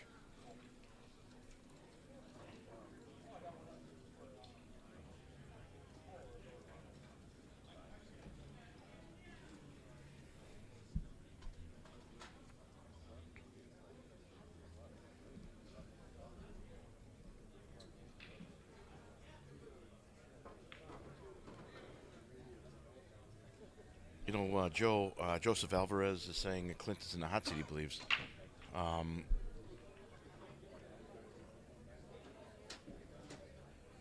I don't have the.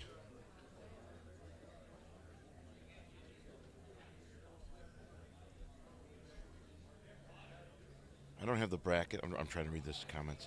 I don't have the bracket to verify that. Um,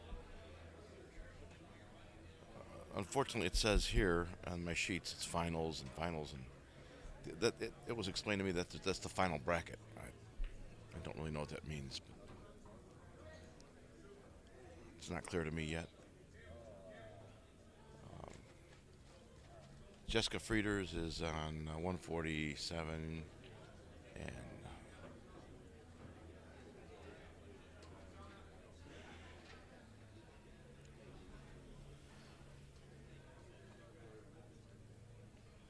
Scotty Harkins is shooting on 146. Randy Hansen is on 145 presently.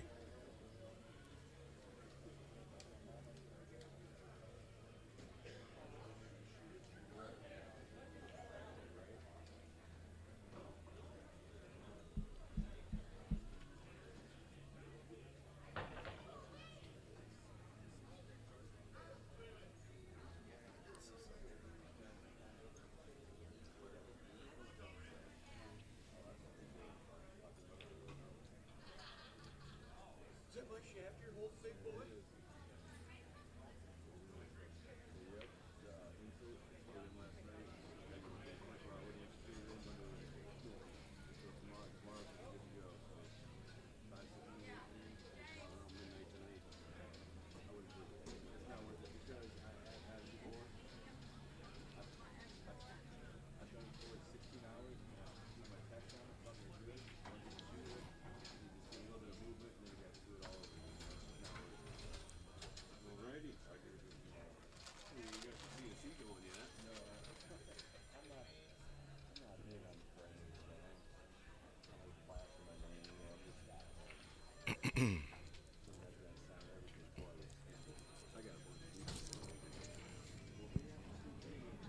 Hi. Can you hear my loud ass over there? No, why?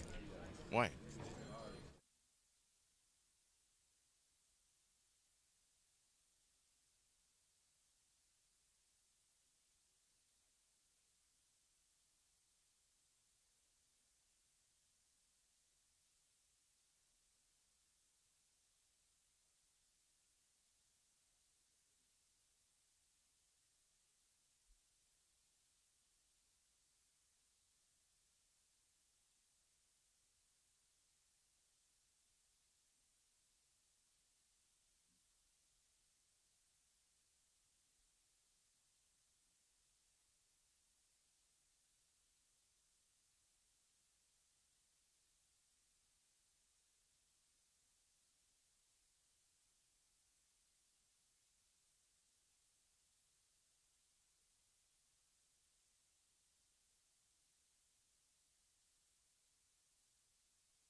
All right, folks. First game over on the women's side is went to Jessica Frieders.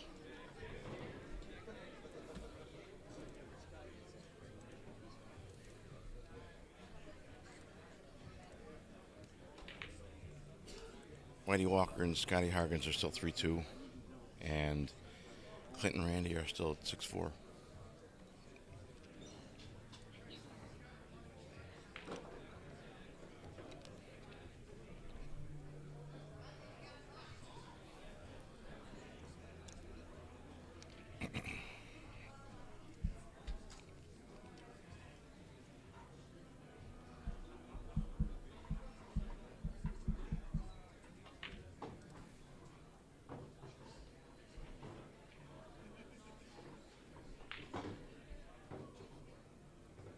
I'm at 7 hours and 40 minutes so far on Facebook Live, and I believe that the feed will automatically shut off at 8 hours, and I'll have to restart it. So I think that's just the limitations we have electronically. So if you get cut off, it's unintentional. We'll restart it.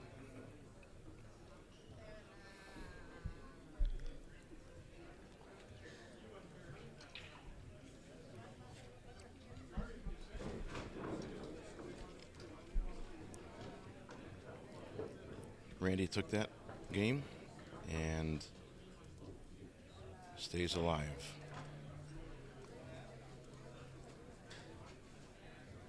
(6-5) in the 9-ball Masters finals.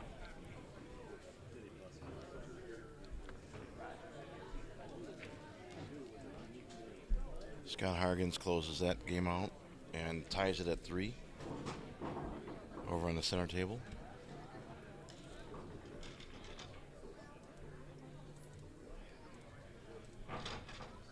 And Bobby Ford is shooting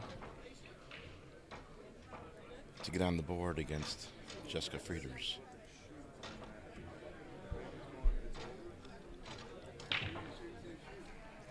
Joe Alvarez is rooting for Clint to break and run to close out his match. I'm sure he's trying.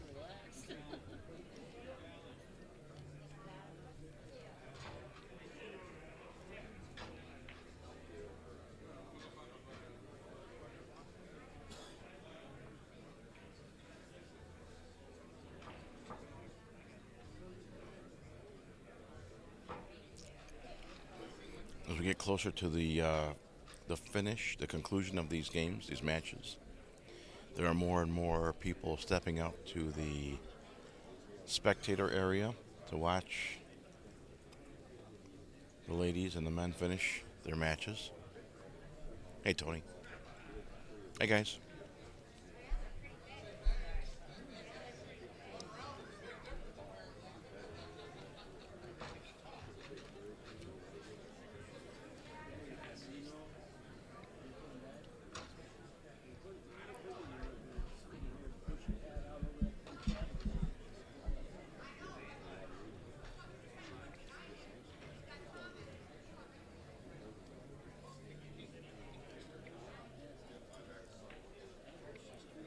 Tyke says, I'm sure Whitey cringed a little when Scott broke out his jump cue. Absolutely. And Alicia says, let's go, Randy. All right.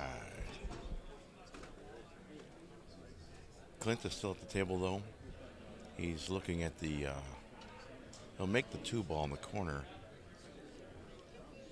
Where he's holding his cue is where where he's holding his cue stick is where the cue ball will track after he goes 2 rails after making the 2. And he should come in and break out the 3-ball. Oh. That's a scratch. Nope, it doesn't scratch. Good.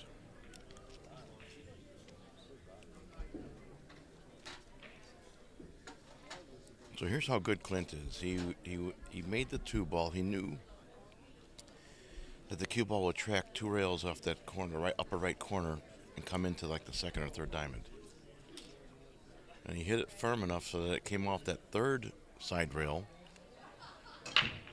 It had a chance to break out the 3-ball. Had he hit that perfectly and done just that, I'm sure he would be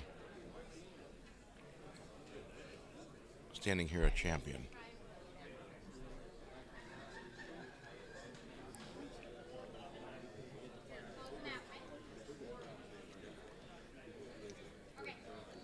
Clint can see the three, or at least the left side of the three as he looks at it. He has the option of playing safe, kick and stick the cue ball behind the 3-7. He also has the option of making the combination. And the way it looks on the screen and in person, he'll have to cut the 3 ball upwards to make the 7 ball in the pocket. Yeah. He hit the 3 ball pretty firm. So now the cue ball comes forward and Randy has a shot at the 3 ball in the corner pocket.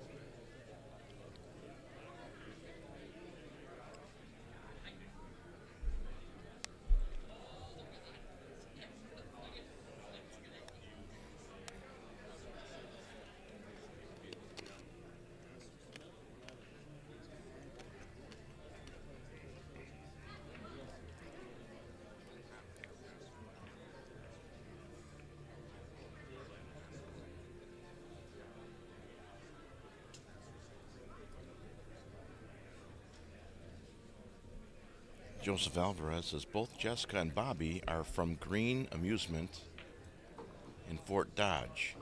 Get it, girls?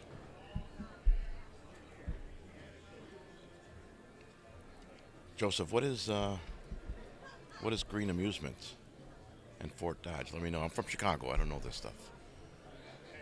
So feel free to give your favorite place a shameless plug here.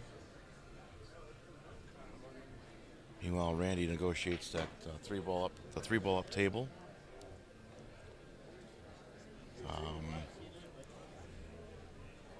He landed perfectly on the 4 ball, which was behind the 8.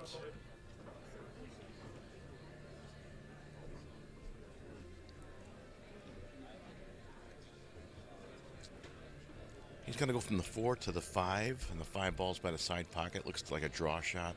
He'll come inside of the 8 ball. Back up to the middle of the table. And it's good enough. That is a good enough. Randy's going to hit top right English and bring the cue ball 3 rails to the center of the table at the 7 ball.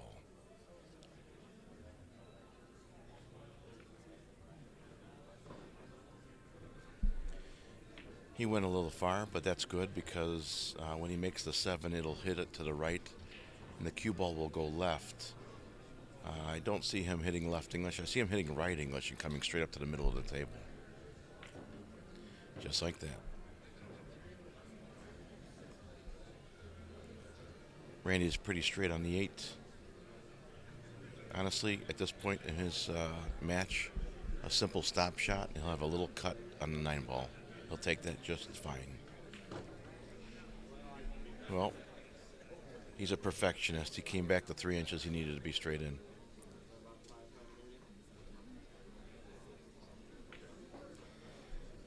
Randy Hansen ties up his match Hill. These players will shake hands and relag for the final break in the men's 9-ball Masters.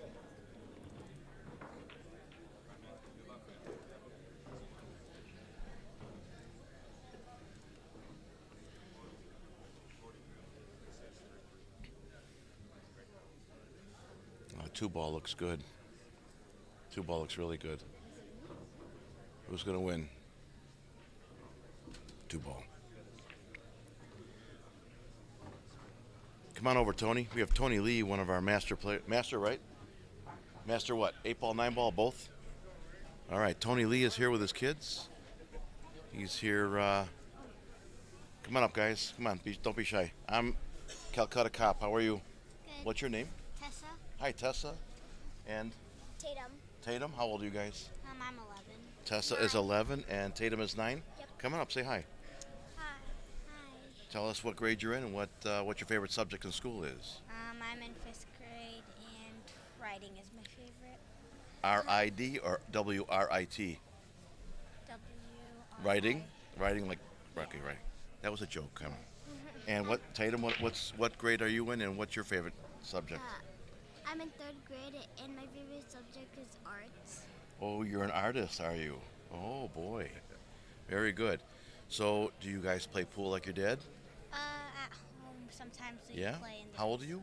I'm 11.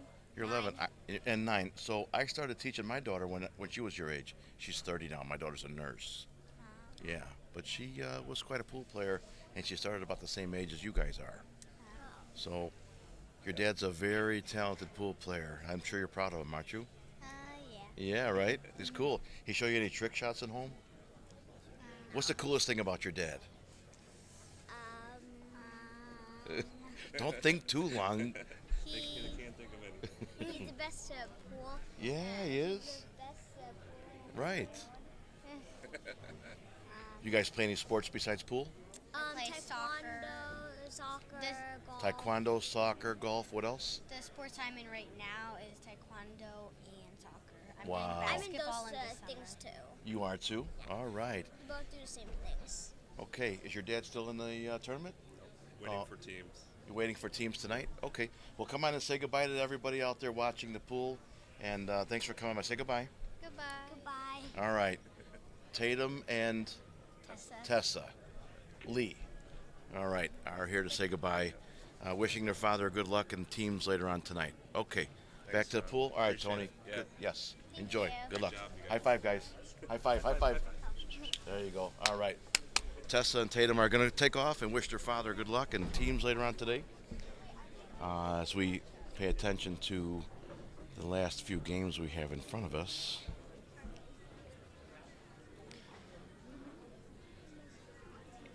Over on 145, that's their last game. So whoever wins that wins the 9-ball.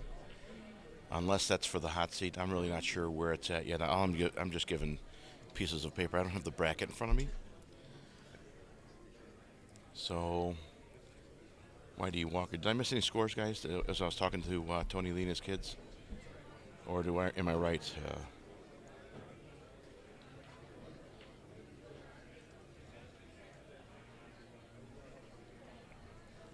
Whitey Walker stares down this 2-ball. He's got a great stroke. That's why he's a master player, right?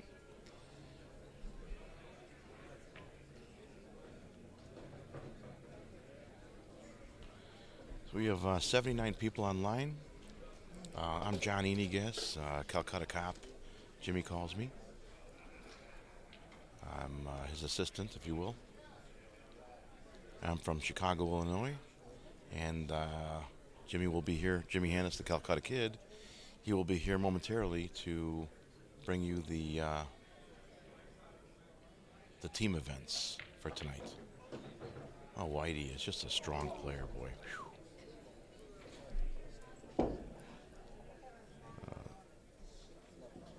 Clint fired a ball and almost made the 9-ball in the corner pocket. A lot of smiles over there. They're having fun. But deep down inside, I know that hurt. I know Clint wanted to make that ball. I don't know that Randy can see a combo or a carom on that 1-9, but he's aiming at it, so he can. Pay attention to the bottom screen here, folks, at that 1-9 combo or carom.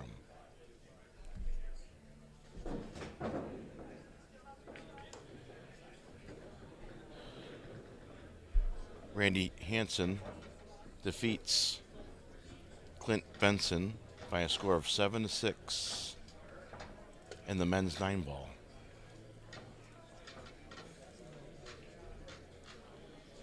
I'll post that up so you guys can see that for a moment. We still have Whitey Walker on 146 and Jessica Frieders is shooting on 147. So 9-ball is concluded on 145. We have a match soon to be on 145. That's going to be 8-ball, intermediate 8-ball. Kevin Sullivan versus Joe Skluzasik. If I'm mispronouncing that, then let me know on the chat box how you say that.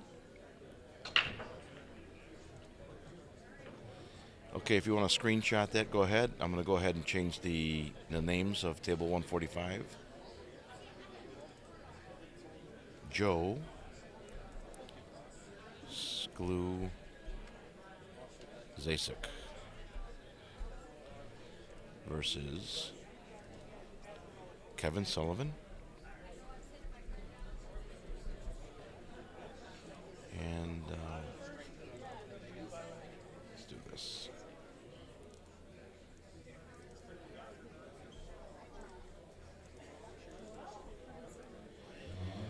And Kevin and Joe will be playing in the intermediate 8 ball, and that's a race to 4.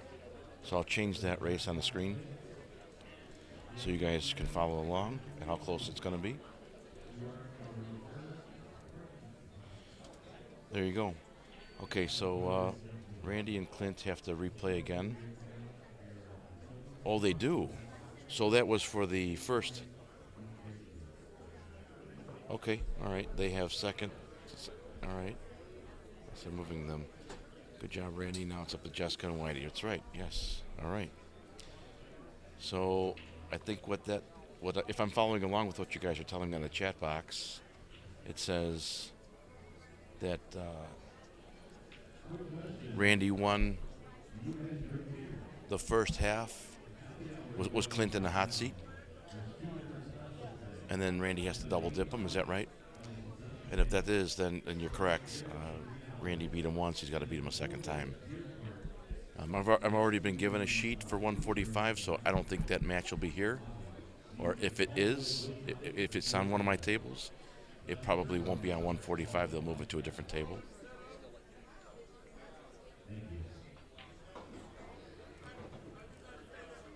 Monica says yes. Randy must have double dipped that dude. Come on. Tukamoto Shukatsukato. I don't know if I said that right. All right.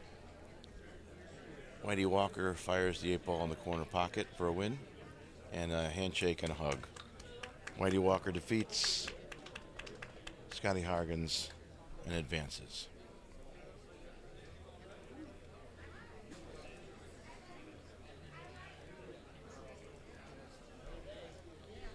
Obviously missed a game there, so there's a score.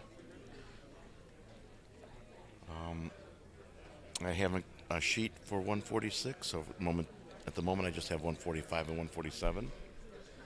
The ladies on 147 in the women's masters, and soon to show up will be Kevin and Joe in the intermediate 8 ball. They haven't shown up to introduce themselves to me yet, but I anticipate them being here soon.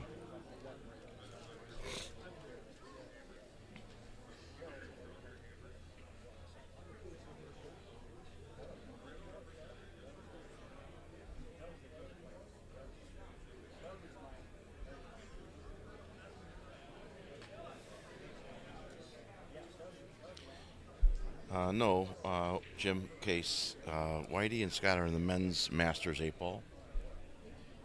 Did I have intermediate on there? I didn't see that I had intermediate on there. If I did, I apologize. It's on a live stream. Oh, where did I put that? Well, if I did that, my bad.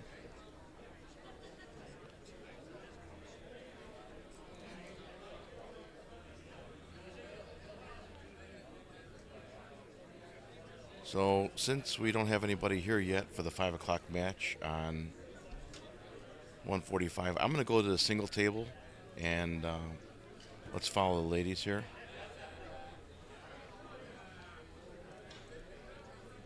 I know the name's not right. Let me fix that.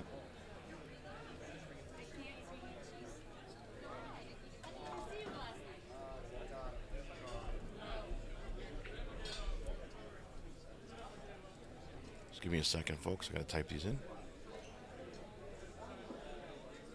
And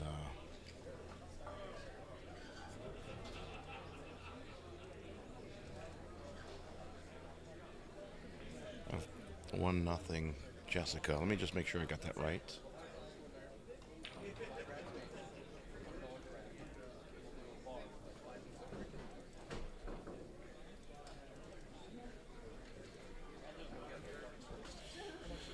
Okay, watch Jessica address the table on 147 and I will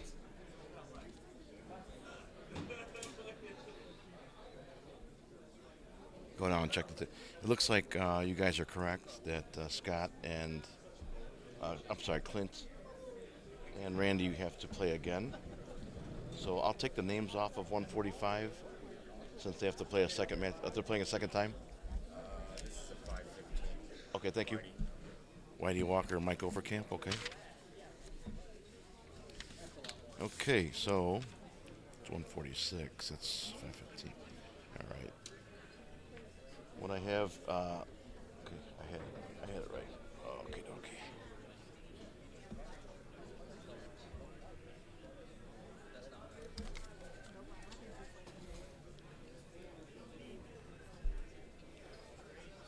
I've got to go back to the triple screen. That was Randy Hansen who just broke those. They're playing again, so just like you guys said.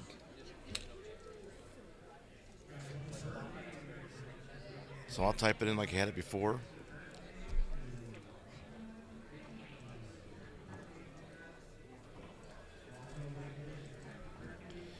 Clint Benson.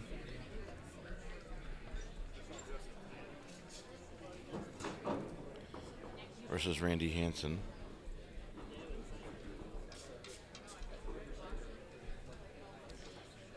And that's going to be a race to 7 again.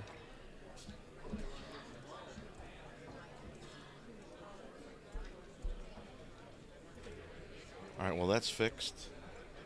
You're looking at Randy Hansen shooting on 145 on the top, at the bottom of your screen. Oh, nice kick and stick. That was pretty. I'm going to go up and erase the names on 146 because that match is over with.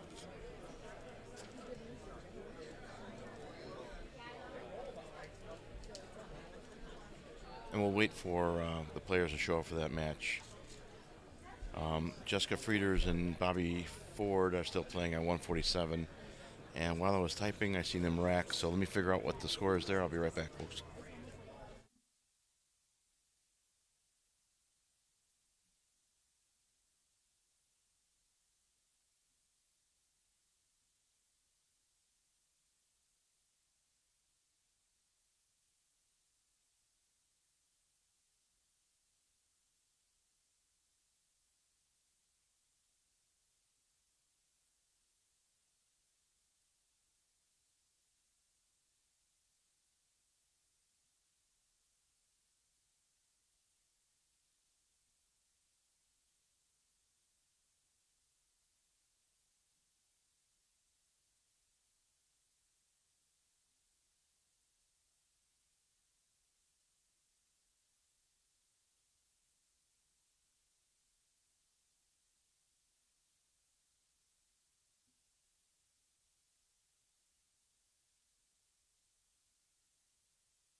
right, so Jessica Frieders is up 2-0 over Bobby Ford.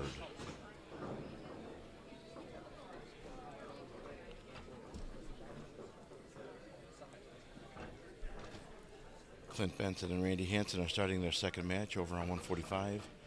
And that's Mike Overcamp practicing on 146. He hasn't been given a score sheet yet. He anticipates being there soon. So here we go. Robbie.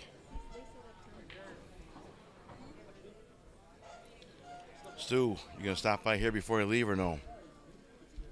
Here's what you do, Stu. Get me a 4X shirt. Come and see Jimmy Hannes here at the Calcutta Kid desk. Give it to him. I'll see Jimmy back home in Chicago at Pockets Billiards, and he can give it to me then. Let me know what I owe you, or if Jimmy can pay you, I'll pay Jimmy when I see him. We'll do it that way, okay? It's 4 o'clock.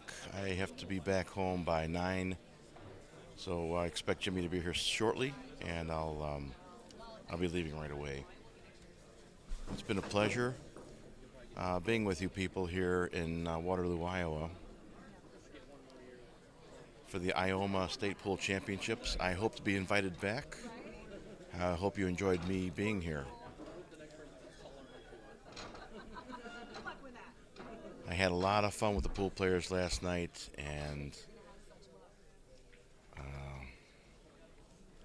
like I said, I just hope to come back.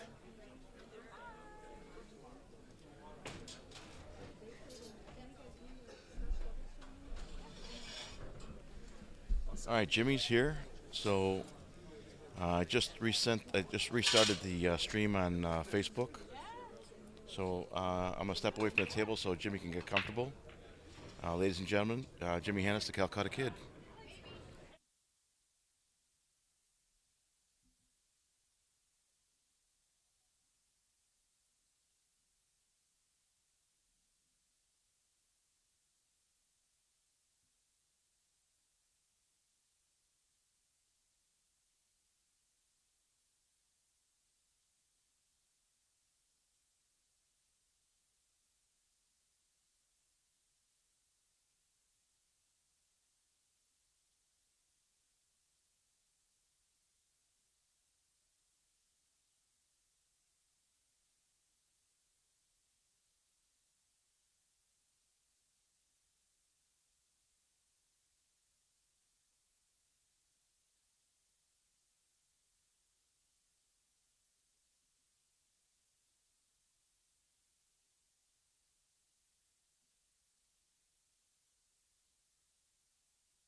All right, everybody, we're live.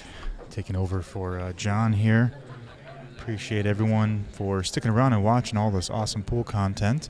I'll also probably get the updated scores here. I believe Robert may have won that last one, and Robert Walker and Mike Overcamp are playing on table 146, and this is for third place. So the loser of this will place third. Just got 4-0. Yep. Okay. All right, we just got the match score here. It's 4-0 Jessica.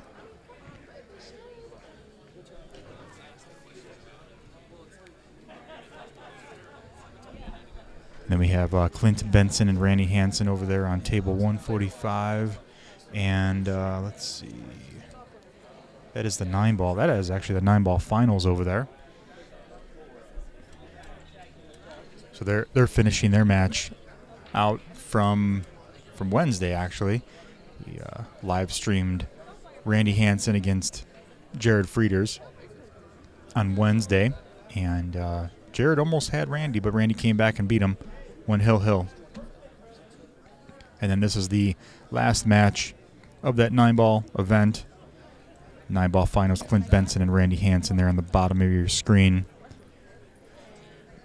And then Jessica Frieders and Bobby Ford. This is the Women's Masters 8-ball. And this will be, let's see here.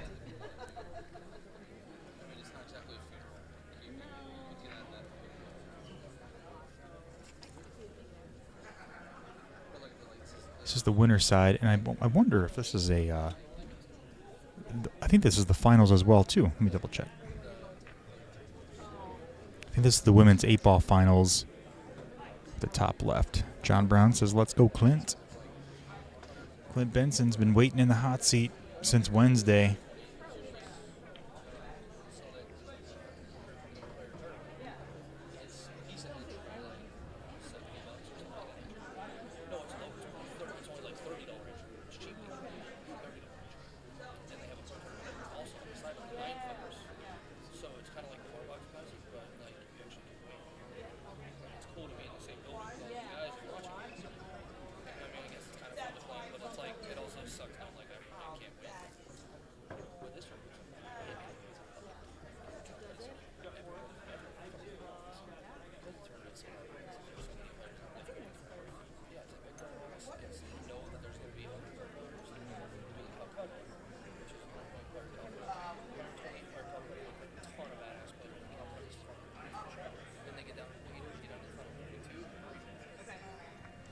Yeah, so this is the hot seat. Well, this is the finals match with Jessica and Bobby Ford here. So finals match, women's 8-ball. Jessica and Bobby Ford. Jessica up 4-0. It is a race to 5, so she might beat her 5-0 here, and that's pretty awesome. And then we have the Clint Benson, like I said, and Randy Hansen match. Clint up 1-0 currently.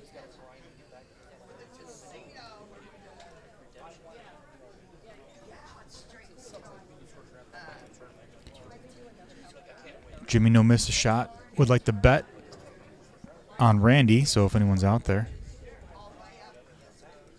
got some action.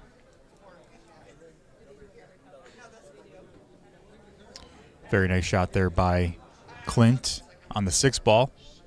Got the 8-ball next, and will then make the 9. I would believe that he'll be up 2-0 after this.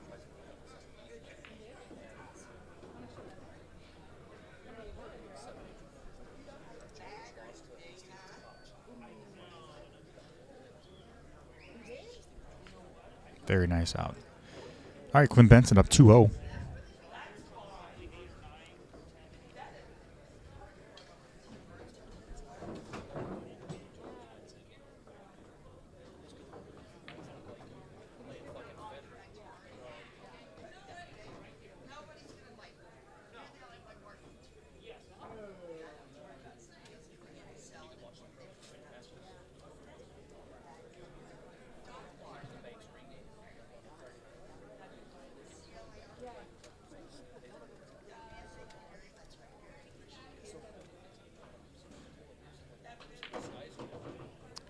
Wow, nice power draw there by Robert Whitey Walker.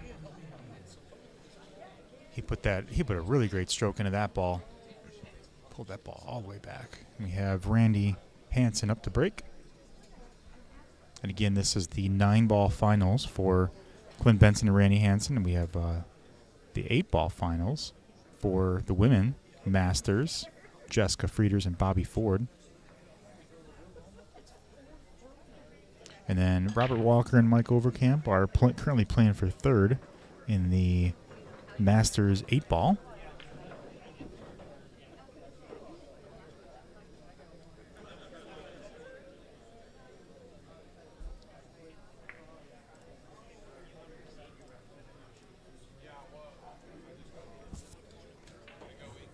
Nice shot there by Jessica. Looks like Jessica may be out here. She'll make this 4-ball, come back around 2 rails, get back on the 5. 8 balls in the middle of the table. It will go anywhere, so not really too concerned with that. Just got to put top left on that 4. Come around 2 rails, get back for the 5, and the 5, you really don't need to have any type of special positioning for that ball either. You just want to kind of keep that cue ball in the middle of the table so that you can at least slow roll that ball and put the 8-ball in the side. This will be for the win if she can get herself down to the 8.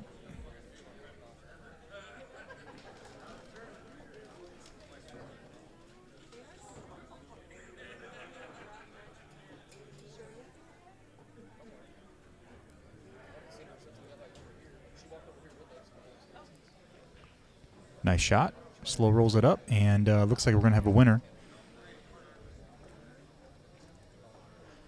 In the 8-ball finals, the women's Masters event, Jessica Frieders takes it down 5-0. Congratulations, Jessica.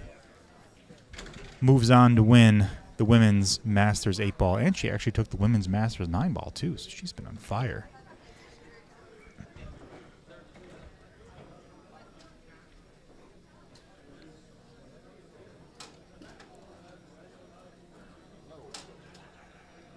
All right, so that will complete that match there. We'll probably go into a split screen now that we have 146 and 147. Let's see, open this one up.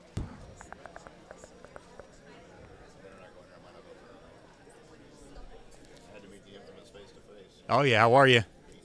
Hey Keith, how's it going? Good to see you. I know. I've been away in the daytime and coming back at night. So. Did she really? Oh, it's awesome. Do you have the embroidered, just like that one? Yeah. Oh, nice. Very cool. Well, we'll have to get you another one sent out. Yeah. Yeah. No, it's cool. Thank you. Yeah, they're nice quality.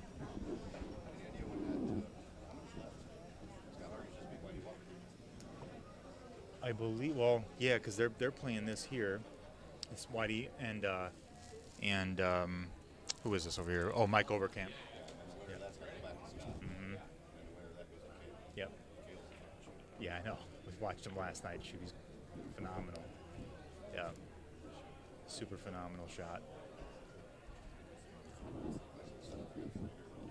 This is the best setup that I've ever had. So this is really nice. Yeah, it's like the live stream arena over here. It's so cool, Oh wow, that's not good. And during the team event, they're gonna use all 3 tables for every team match. So that's perfect because. All right. Are you only playing in teams? Yeah, just teams. Yeah. Yeah. Yeah. Oh, yeah. A lot of fireball. It seems to be the Iowa way. Fireball. All right, perfect. I'll be here. There we go. I'll be here. You as well.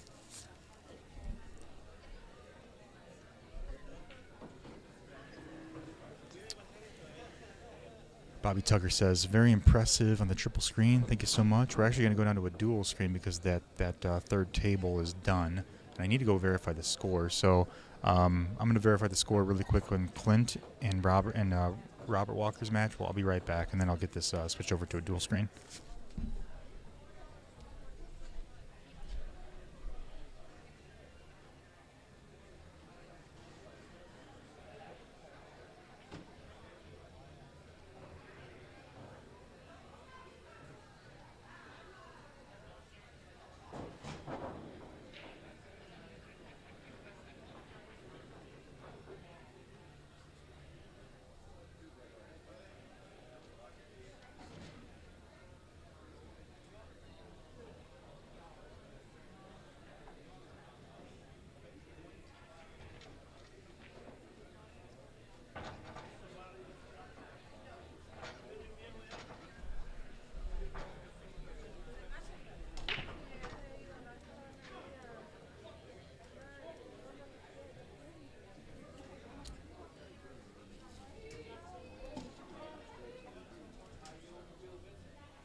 All right, so scores are updated.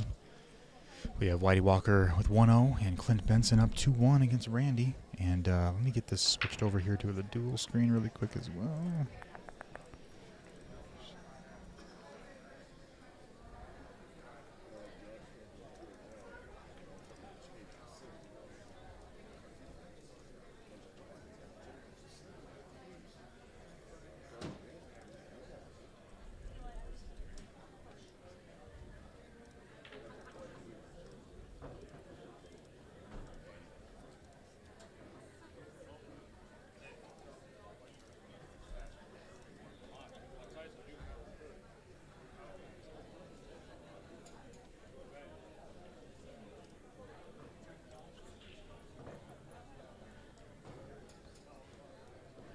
There we go. Since we're not using the third table right now, we'll go down to 2. And we have the Masters 8-ball with Mike Overcamp and Whitey Walker and Clint Benson and Randy Hansen for the Masters 9-ball. Actually, I'm going to mark this up as the this is the finals.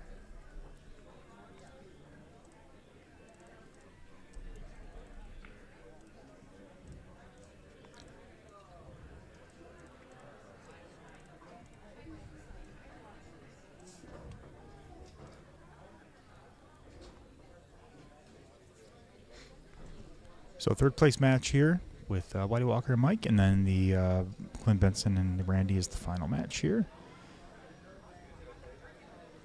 Leisha Martin, thanks for stopping in again. Appreciate the support. Karen Jensen says, Uncle Randy, you got this. Man, Randy was playing great against Jared. He was down, I think, like 3 games against Jared Frieders, and then all of a sudden somehow came back and was just playing strong. So we may see that again here as well. See what happens.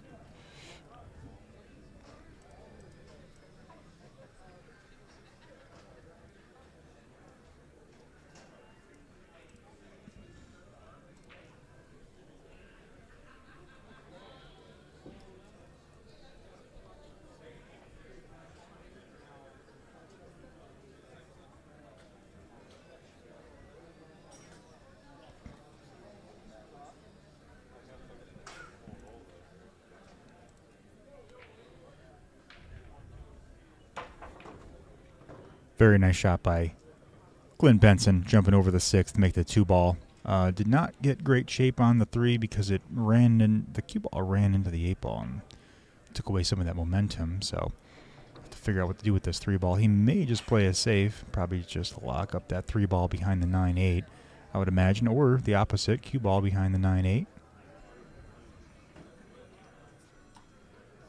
Yep. Very nice shot. But now this actually gives a chance for Randy to kick at this 3-ball, actually. It's pretty close to that side pocket. I would probably just try to go for it. You want to try to come on the bottom side of that 3. And medium speed.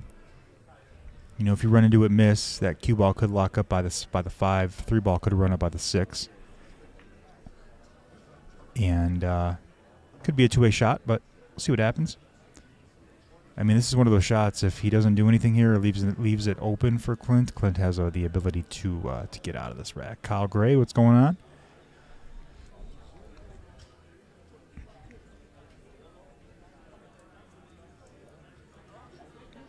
Oh, wow, look at this. Very, very nice shot. Oh. Man, to be able to kick at that shot and then have the cue ball run up and run up on the 6, that was just impressive.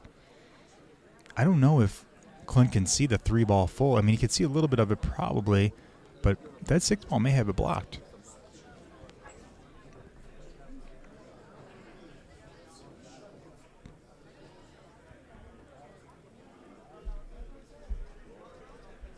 Steve Aldrich says, meant to thank you for the stream. Thank you. Appreciate it. Thanks for watching. Thanks for supporting, as always.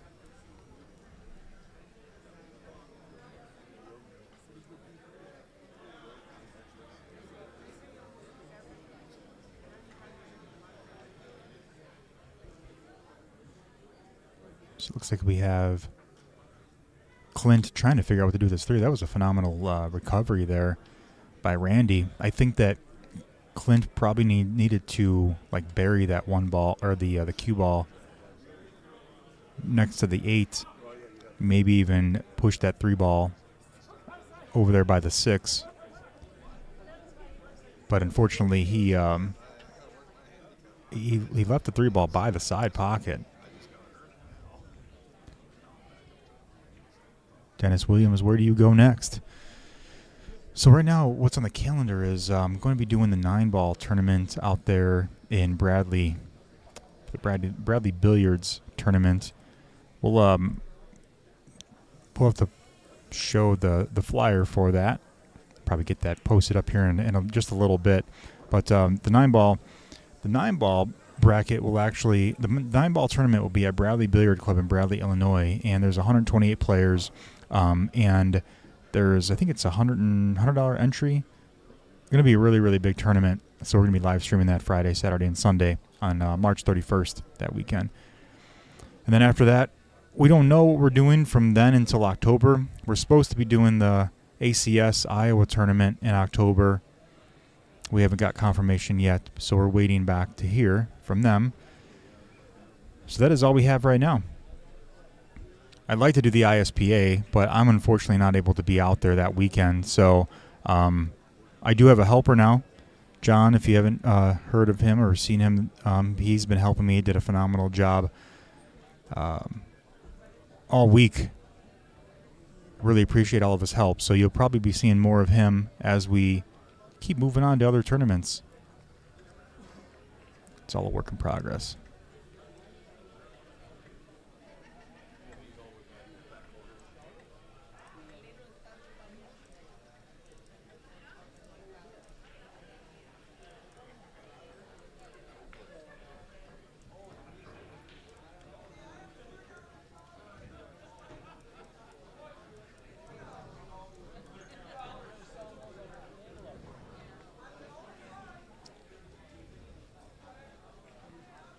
All right, so Randy going down to shoot at the 7. So his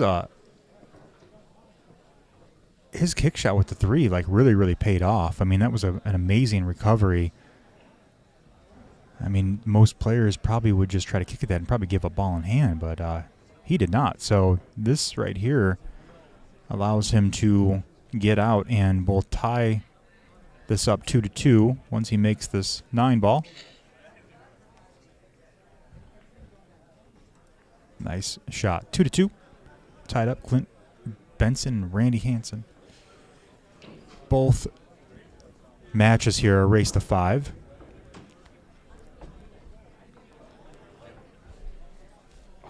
Thank you. All right, well, thank you. You gotta I know, right? I got to be careful. Friends of mine called me as soon as I pulled away from here. Yeah. Did you go on the live stream? I said, no. We heard your voice. Well, gee, that was way down there. Way down there. Yeah, I must be picking it up. Yeah, that's funny. Cheers. Probably just do a little bit of this. Thank you. Save as much as you want. Oh, yeah. Thank you, sir. Appreciate it. Got enough medicine in it. I still got to ride your thing. Yeah, right. Appreciate the support. Really do. Thank you again. What about those? Those stick on you? Yeah, these are stickers. One of my keys.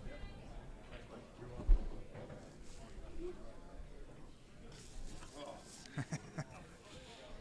All right. Mr. Keith Knight bringing over the fireball shots. Thank you so much, sir. Appreciate it.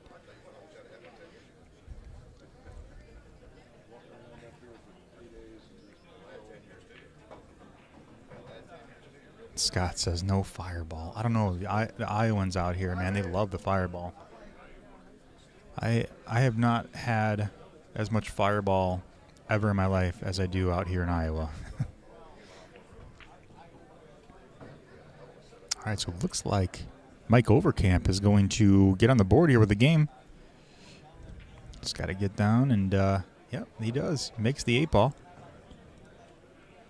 Very nice out there by Mike Overcamp against Whitey Walker. Scott says, I hear Keith. Yes, he was just in front of the booth here, and he came up over here and slid me a little bit of some fireball. So appreciate that, Keith. And it looks like they're taking a little bit of a break there with Clint and Randy. I think both players stepped away just for a few minutes. So we'll focus on the Mike and Whitey Walker match. And, again, we have teams starting this evening at 6 o'clock. We're finishing up all the semifinal and final matches here before 6.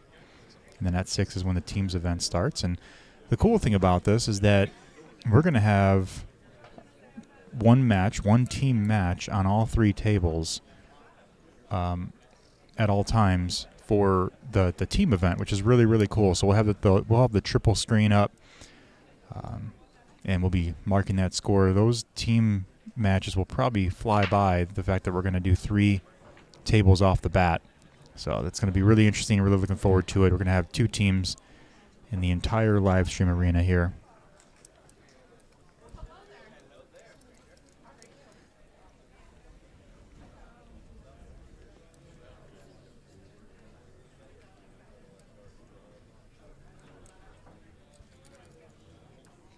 All right, so Randy racking and getting ready to break.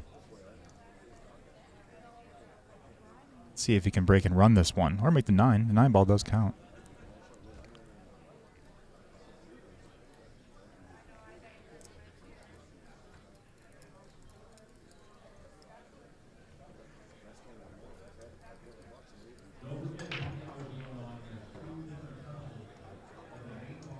Oh, nice. It was a good break. Let's see, 1, 2, 3, 4, 5. So two balls on the break. He made that 4 ball on the side. He's not really able to see the 1 ball here. Although he may be able to masse around that 3. I mean, tough shot regardless. I mean, it's because that 1 ball is on the rail.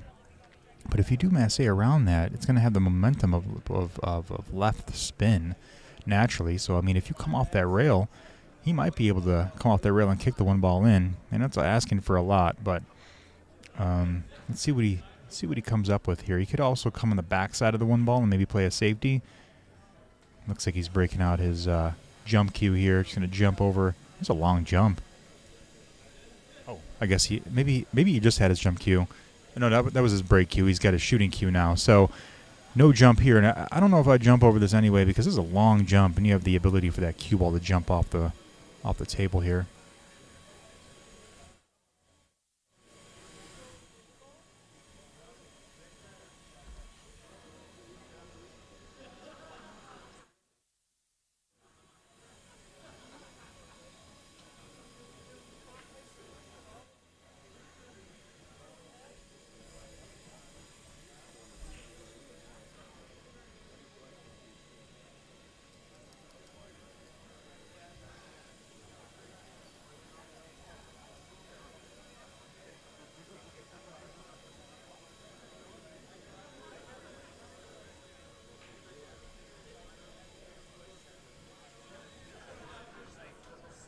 Leisha Martin says the rookie. Who's the rookie?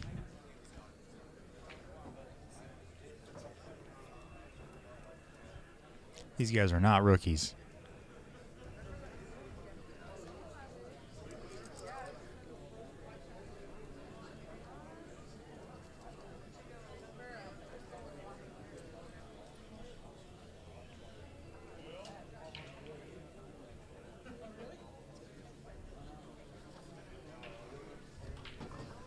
Oh, I am. This is the wives' account.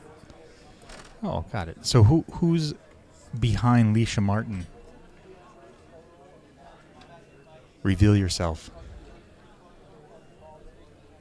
All right, so it's kick shot. Oh, just missed it. Oh, wow. Just missed the one ball. All right, so it'll bring Clint back to the table. The wide open table. Although he's got to slide that cue ball down and make the 2-ball. 2-ball is not hard. Oh, so you are the rookie. Got it. Well, thank you for revealing yourself. Appreciate it. I'll call you the rookie from here on out. Thanks for watching. Appreciate the support.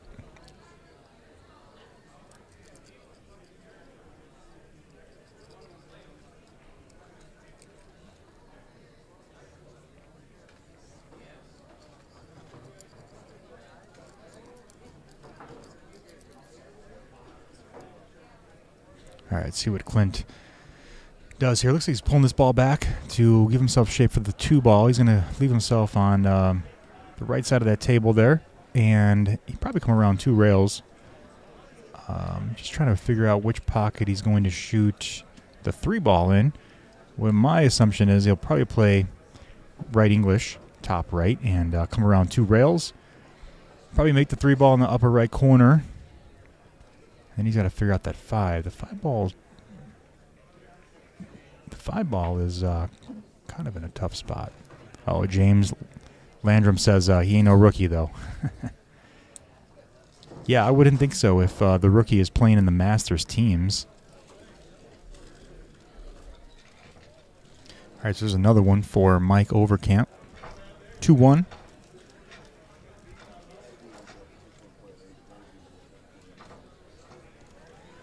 So it looks like, yeah, Clint's just going to play forward on this ball, and he's just going to play the 6-ball on the side. So that's smart. Don't do anything too crazy. Keep it simple. Roll the cue ball up for the 5-ball in the side pocket. And then this will give him the ability to make the 6-ball in the bottom left corner. Probably, I'm guessing what he'll probably do here is keep the cue ball closer to the rail. That way he can stun the cue ball out and make the 8-ball all the way up in the upper left corner. And he does. Yep, so he left that perfect because now he can slide over and make the 8-ball all the way up. He might be a little, he might be a little too close to the rail, but either way, that's where he wanted to be. You can't get like 100% perfect. And I would imagine that he has 2 options here. He could slide over, or he could put a lot of draw on this and just pull it back to make the 8-ball on the side.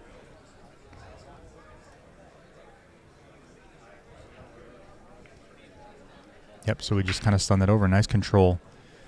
Very nice control, leaving that cue ball in parallel with that 8, making the 8-ball all the way up in the left corner here. And this will put Clint up 3-2 once he makes this 9 against Randy Hansen.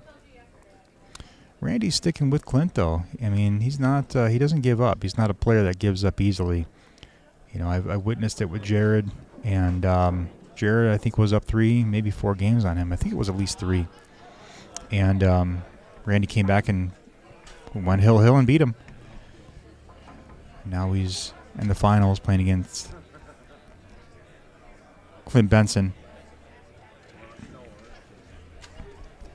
I love seeing players that are able to continually hold their confidence throughout the match. You see a lot of players that will lose their confidence easily just from one loss. You see it all happen all the time. Like if a player is on the hill and then all of a sudden they lose one game, it just changes the momentum and their confidence level just like deteriorates, and then the other player just comes up and just beats them. But I see that Randy's one of those players where he holds that confidence. You know, he doesn't give up. So it takes a strong mentality to be that way. So props to him.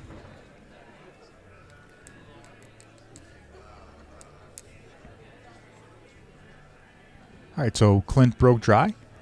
Brings Randy back to the table, and that 3 ball does not look friendly. The rookie says, worst player on the team. Well, hopefully we can get you on the live stream.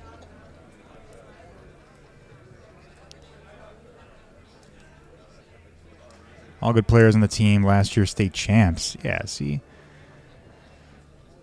The rookie winning the Masters state championship last year. You're like a professional master rookie, if that's even a thing.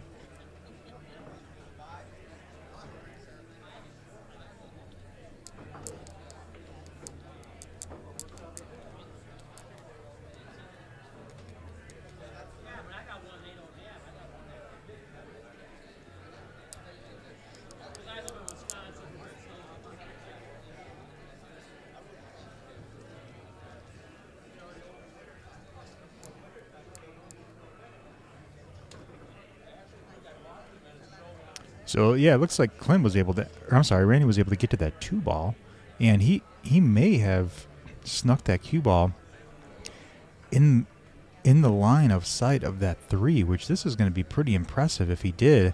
I think he's able to see this ball. He's just got to put top on this and hold it so that it comes back out and make the 4 ball in the same pocket. Wow, what a shot. I mean, wow, that's just amazing. He was able to find that alley. That is like crazy control to be able to do that. So it looks like Randy will probably get out here. And again, like I said, Randy just lost the last match, and sometimes players will let that affect their mind, and then you'll see the other opponent just win another match, another match, and then it's really tough for this player to get back and get control over the table. But now with Randy, he even though he lost that last match, he was able to squeeze that cue ball into that alley and make that 3. And by doing that, I would imagine he's probably going to get out here. And he bumped that 5 ball out, so he's able to now see that 5 ball instead of shooting it off the rail. Bumped it out just enough so that he has got better shape on that to come around for the 6. He's looking at the shape. I'm probably guessing he'll probably just draw this ball back just a bit. He's looking at the angle of where he needs to be. Probably right in the middle of that table there. Give him shape to get the 6. And once he makes the 6, he should be completely out here. He'll be able to tie this up 3-3.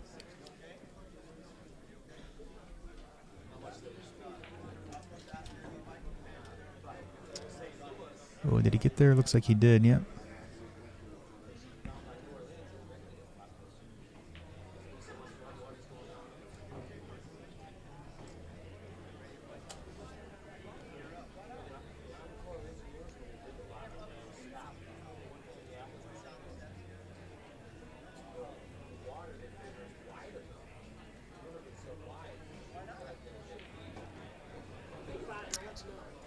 See, even that shot was very controlled to be able to hit the cue ball off the rail, come back out for position for the 7 ball on the side. Very, very nice. We have Mike Overcamp over here just putting on the heat against Whitey Walker.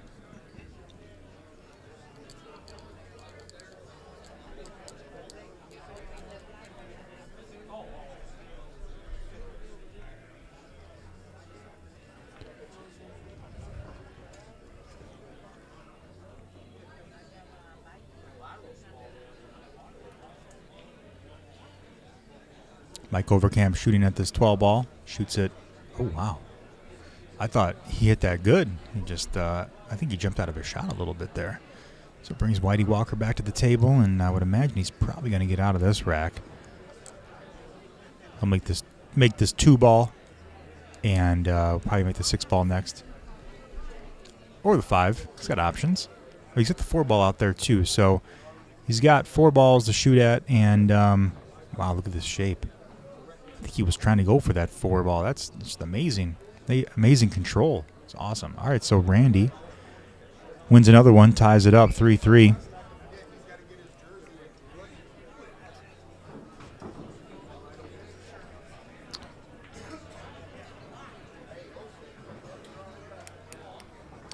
The rookie says round one of teams for us is against the team we double-dipped last year to win IOMA 9:30 Saturday morning. Put it on your schedule. We got it. We got it on our schedule.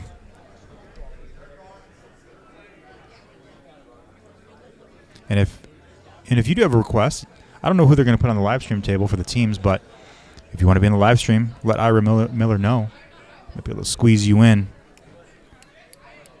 Scott Frost, thanks so much for joining this live stream. Appreciate the support. He said missing state champion Jason Chance. Jason not able to show. Nice hoodie. Very nice. Looks really nice. Yeah. No, it looks great. It's so comfortable, isn't it? So comfy. Yeah, sorry. Got to get him another one now. You get the hoodie? That's okay. Even trade. Yeah, right. Oh, yeah. They're comfy. Oh, dang. Sorry to hear. Passed away. He was on my team. So sorry to hear about that.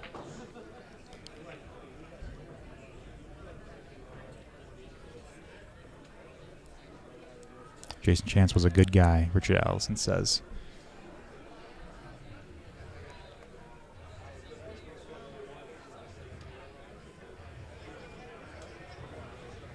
It's always rough losing somebody in the pool community because, like, we're all close, tight-knit family, you know. Everyone has everyone's backs. Even though we kind of get down on each other every once in a while, we all are still a family here, and it's really tough to lose someone that's part of that family, you know. So my condolences to Jason Chance.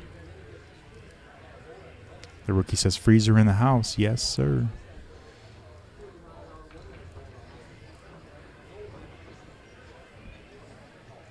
Oh. Thought he was going to hit that ball a little too hard. Mike Overcamp almost overshot that ball, but Whitey Walker's going to give him that.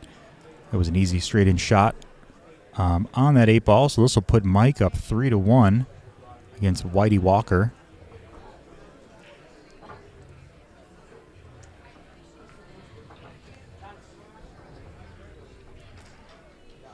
Oh, Randy, he wanted that ball to move around that table just a bit more.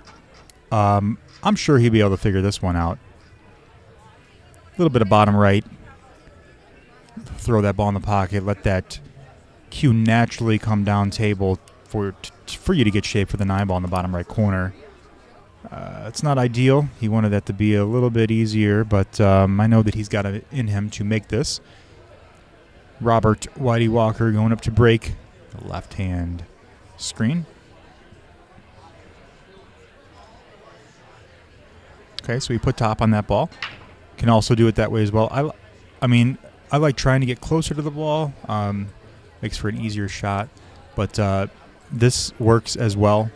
It's a little bit of a longer shot, but nothing Randy cannot handle. If he makes this will put him on the hill.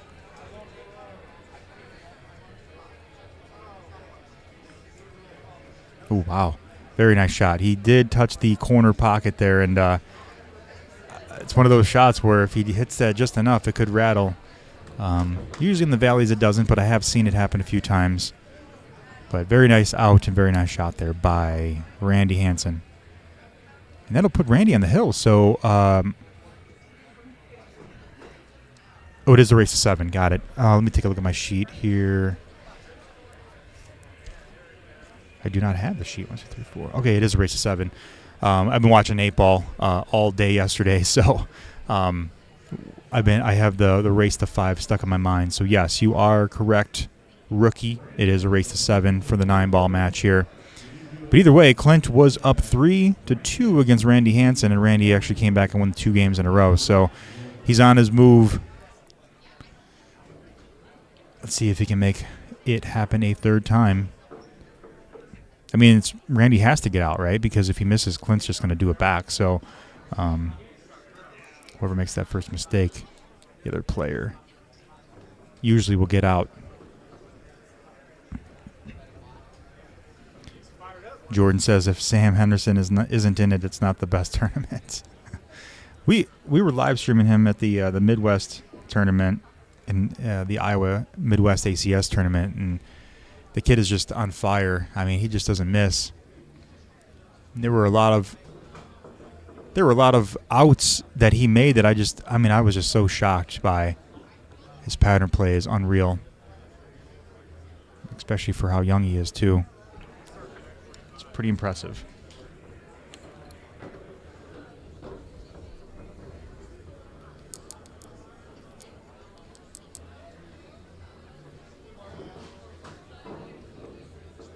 All right, so Clint Benson racking and breaking on the right table, the 9-ball finals. This will be a race 2-7 for the Masters 9-ball finals.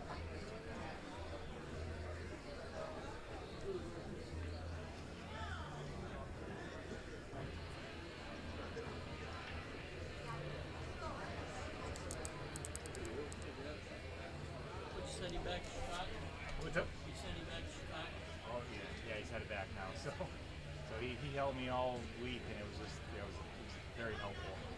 Yeah. Did a good job. Yeah, I didn't think that before, but I'm old school. Okay. Yeah. We used to go back, we used to play over there a lot this season. Oh, really? That's cool. Are you from that area too? From where John's at? Yeah. Yeah, I'm in a town called Lamont. It's like about 40 minutes outside. Oh, yeah? Yeah. Yeah, well, I'm going to get out there at that course a lot this year. I'm going to try to. That was good. Yeah. I haven't played in that yet, but I hear it's not easy. No, it's the only thing nowadays is that they're so into getting somebody people on the courses, they keep them. Yep. Keep them going.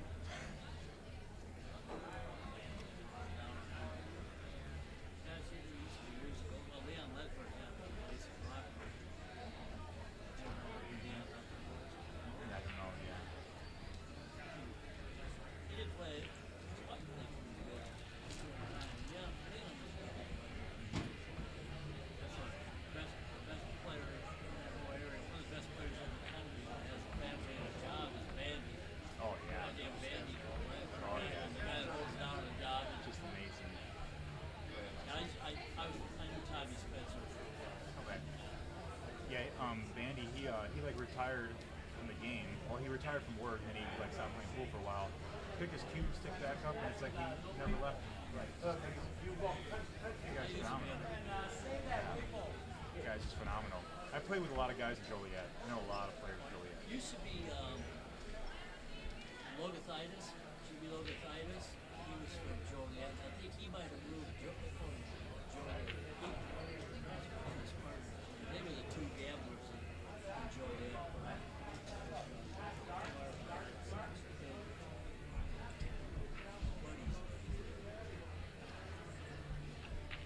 I hadn't seen him since they used to run that thing at Pheasant Run. Oh, yeah.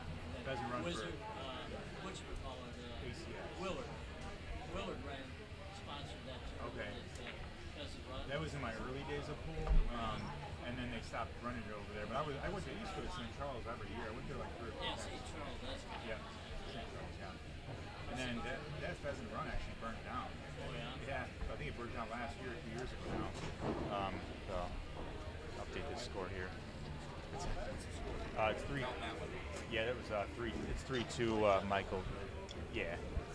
3-2 Michael. Mike Overcamp. Still up? Yep. And then it's 3-4 over here. Randy's up. George won that 10-ball match back there with Saban. Oh, really? I didn't hear about it. Told you he was a beast when he wants to be. Oh, yeah. When he wants to, right? George? Yeah. He's got his magnifying glasses on.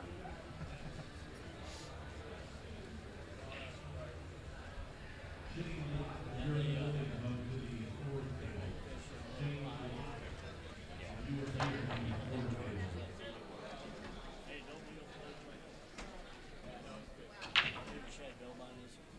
name sounds familiar, yeah.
we went there. I took the young kids. We'll go up the North Shore Mountains. It wasn't too hard. Guys had spike collars Oh, jeez. up there wearing leather, no shirts and stuff. Well, you guys are like, What is going on? where are you taking us? Yeah, what is that? What is this? That's hilarious.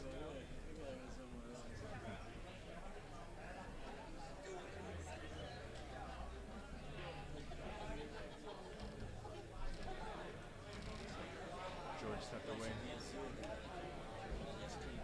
Oh yeah, it's crazy here. Sorry, starting to get. It's getting there. It was actually packed yesterday. More people here yesterday than today. But as soon as the team started, wow. They were playing some money matches over here last night with George. Yeah, there were a bunch of people all over here last night until about 3 in the morning.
Thank you so much. I appreciate it. Thank you.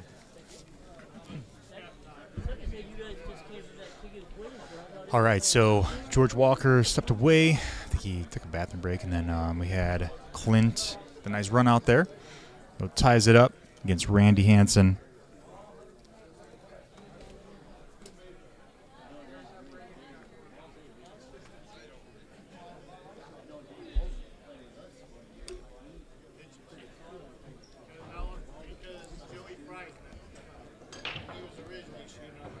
Makes 2 balls in the break, almost 3.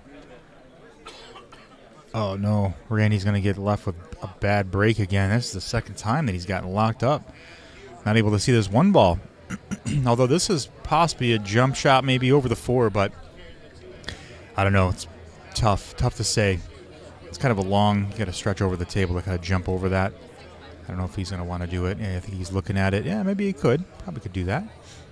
Just jump over that 4, land on the 1 ball, and try to push that 1 ball in. But although, if he does that, he might leave himself with a maybe a block. He might get blocked on the 4 ball too if he does that. Let's see what he does here. He can also kick at the 1.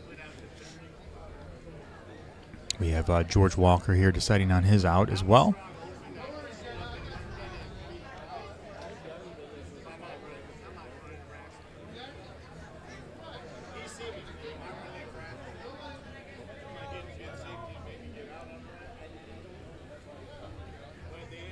All right, so it looks like Randy's just going to play a push-out shot here, I believe.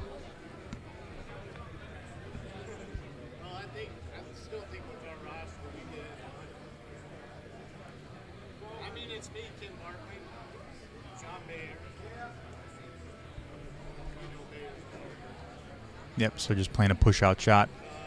And he probably wanted to push that cue ball up a little bit more just to get a little closer to that cue ball so he can jump over the 4. If Clint gives the ball back to Randy. Let's see what Clint decides. And on the other table, Robert Whitey Walker with a shot on the 3 ball. I was wondering if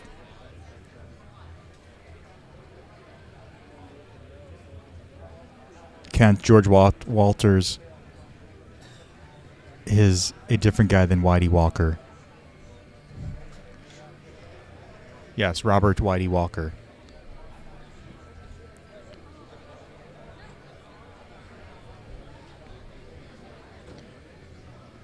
I heard people call him George Walters, Whitey Walker, Robert Walker, Robert Walters, Whitey Walters. I don't even know. All I know is the guy cuts trees down for a living.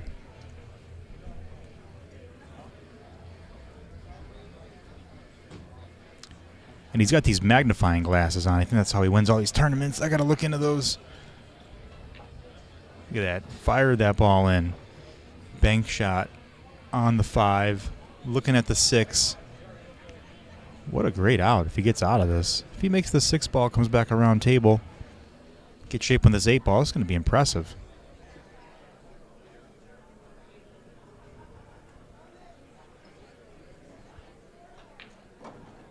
Whew, nice shot. Beautiful leave for the 8 ball.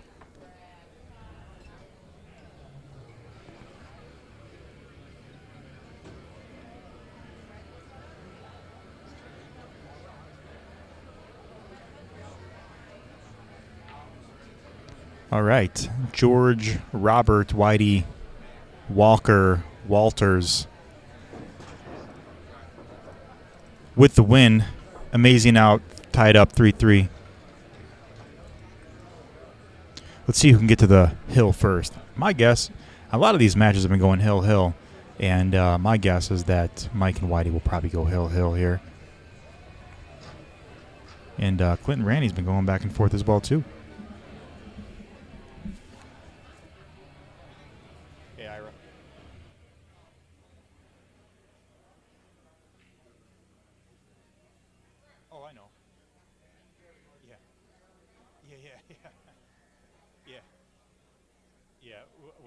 I probably...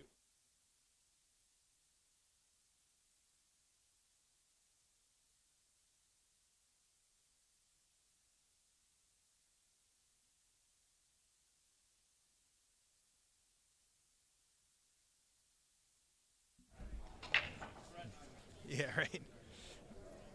George and Whitey are definitely two different people. They are good friends, gamble a lot. The best 2 players in the building, hands down. Maybe that's why I was merging their names together, because they both play phenomenal. Just getting them mixed up, but it's all good.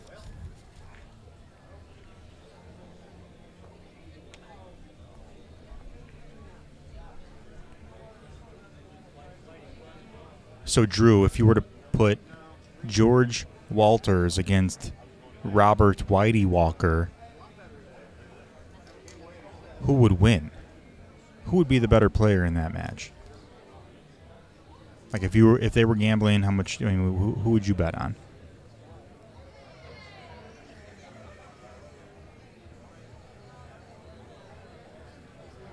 Andy says Whitey. Kent says depends on the game. That's a good point.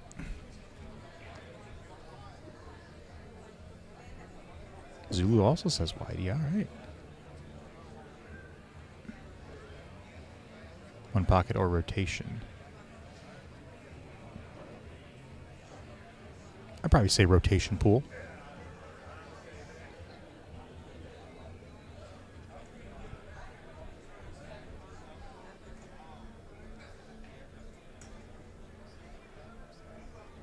It'd be equal right now.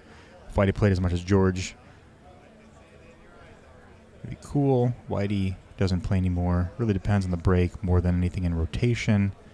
On paper, Whitey's the better player, but George can run racks as well. You cannot bet against the White Rat, Gavin says. Richard says Team George all day. Man, we might...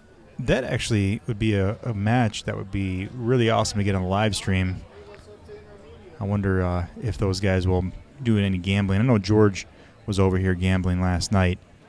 Maybe we can get him to convince Whitey to do that this evening. Who knows? I'm pretty sure they're gambling later. All right. I'll have to ask him. Maybe we'll get him on the live stream. That'd be a fun match to watch. Drew says, get it on the stream. Needs to be streamed. 100% agree with Drew. Whitey 20 years ago. He gives him hand, and he's in between matches.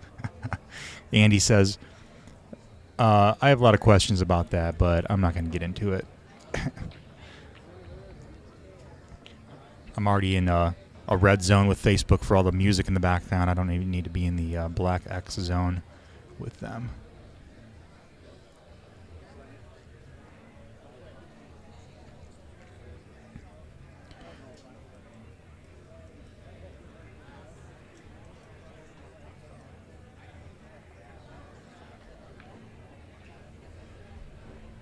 But yeah, if anyone sees George, see if they want to play on the live stream table. They were playing on one of the live stream tables last night, so if they do end up back here this evening, we'll get that live streamed. That'll be an awesome match to watch. And I'll try to catch Robert Walker before this match ends to see if they want to play on the stream later this evening.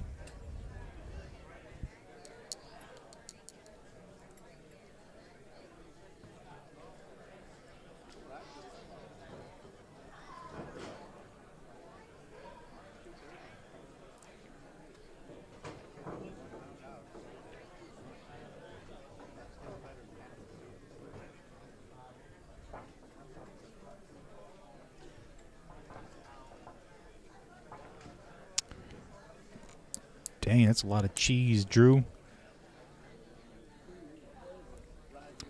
They were posting up the money with us last night, so we'll be here, and we'll do the same for them if they end up coming over here to live stream. Timmy Bly, George Walters, and Whitey Walker.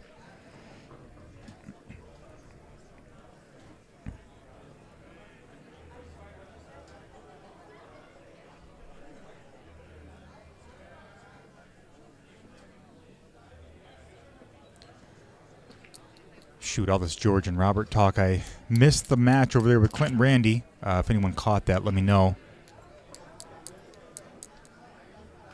Stu says, just want to be in the booth if it happens. We're going to try to make it happen tonight, Stu, so come on up.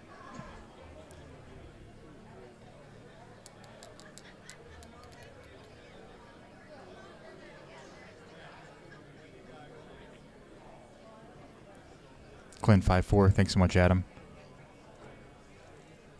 Appreciate it. Appreciate everyone providing me with that air coverage. Sometimes I get distracted.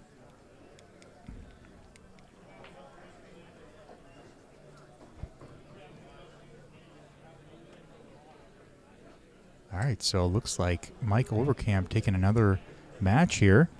It's 4-3, Mike up against Whitey Walker.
Drew says Alex Grell in 9-ball for sure. He's a beast. Bob says Jess Buzzsaw Frieders took down another one. Congrats, Jess. Yes, Bob Connolly. She did.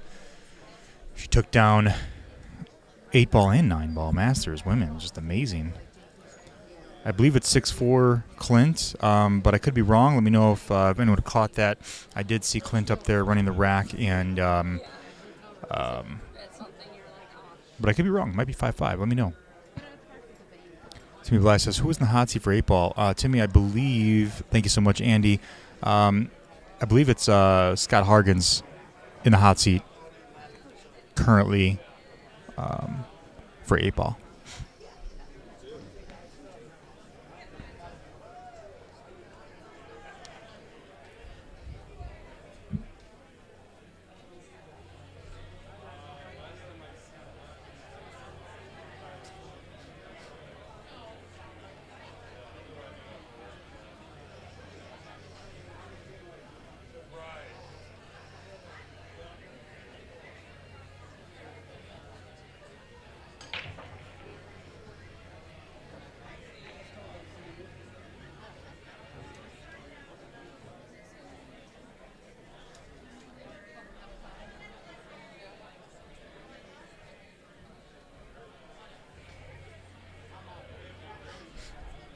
There you go. Scott got fourth. Kale, I believe, is in the finals.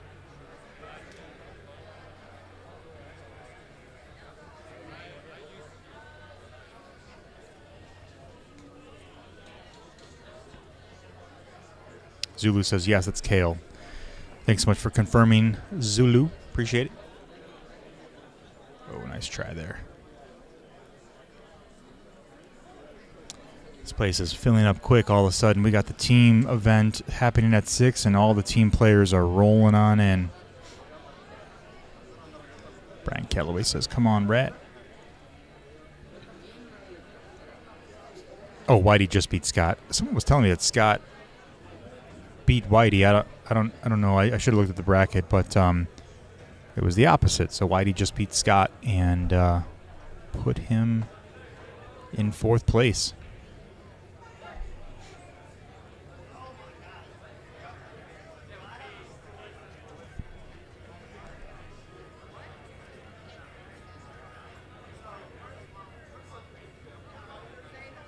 Yeah, so the winner of this match will go on to play Kale, and then loser of this match will place 3rd place, take home $700 and a IOMA plaque.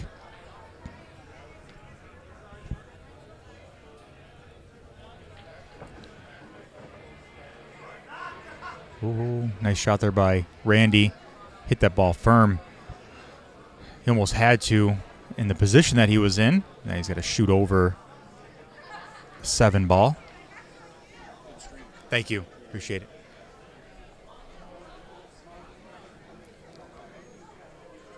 Just got to control the shot. Just got to stay put, follow through, stay down. He's shooting over the 7-ball. As long as he makes the 5, he should be able to come back out and make the 6-ball on the side.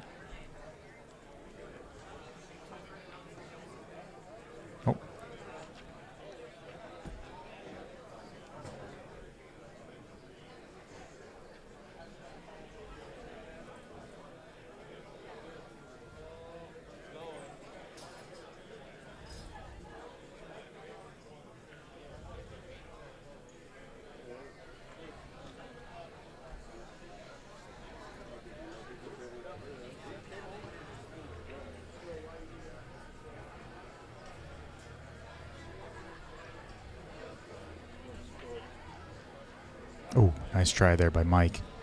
Unfortunately, rattled that ball. Did not make it. Bring Whitey Walker back to the table. And he's got a little bit of an issue with that 3-ball.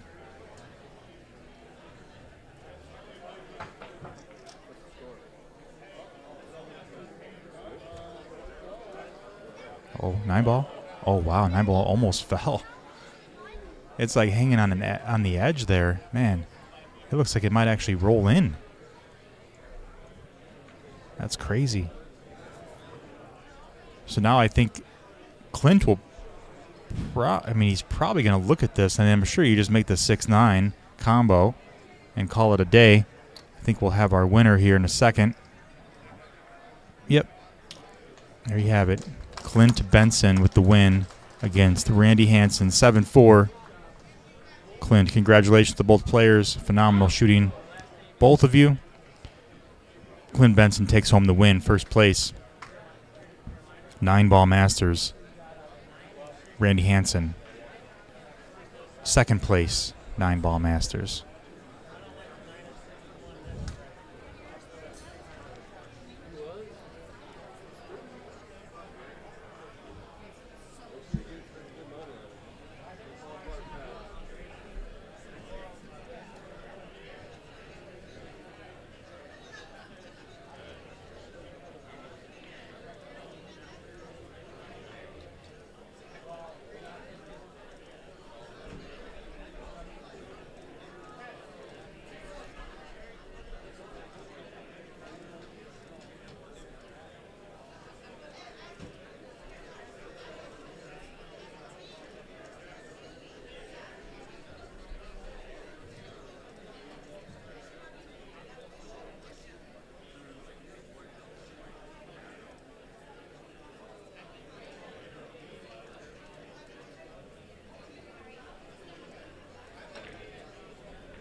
All right, so we're just waiting for the two tables to get filled with more matches. So we'll just focus on the Mike and Whitey Walker match while we wait. Mike is on the hill, 4-3 against Whitey Walker. If Whitey does win this next game, he will be put on the hill. It'll be a hill-hill match, although it looks like Mike may have an open table here. And he does. Let's see if he can make something happen here. It looks like Whitey Walker may get knocked out. And we'll have a Kale and Mike Overcamp match. Let's see what happens here. Nice shot on the 9-ball. Coming back out here for the 12.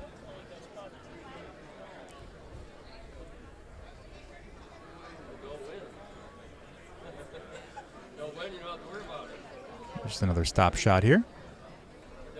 And I would imagine he'd probably take the 10-ball first because it'll naturally come back out for the 14.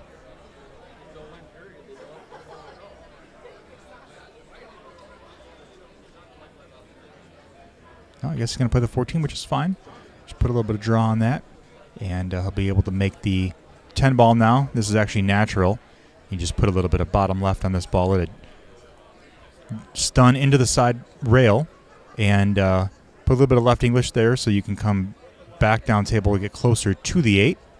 And that's a beautiful shot there. Oh, slow down, ball. And that'll do it. Mike Overcamp with the win. 5-3 over Whitey Walker. Very nice shooting by both players. We'll get that score updated here real quick.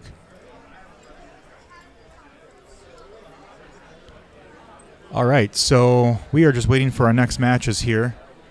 And we'll be back with a lot more pool action here in just a bit.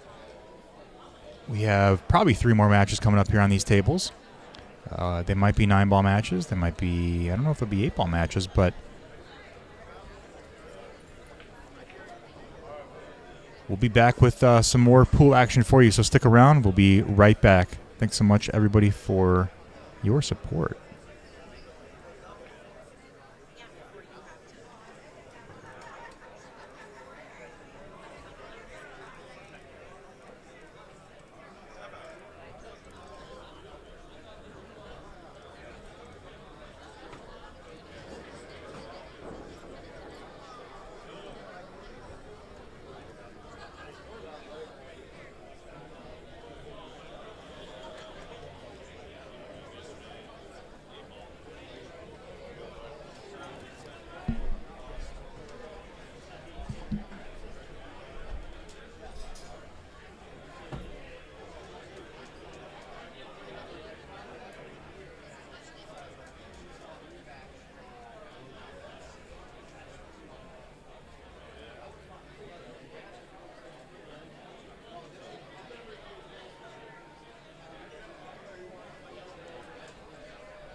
first match? Do you know by any chance? It'll be Mike Overcamp and Kale right here at 146. That'll be the finals 8-ball Masters.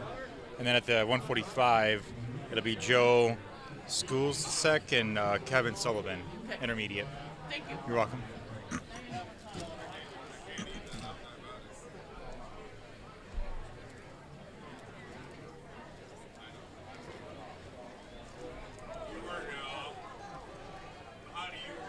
Hey, how you doing, beautiful?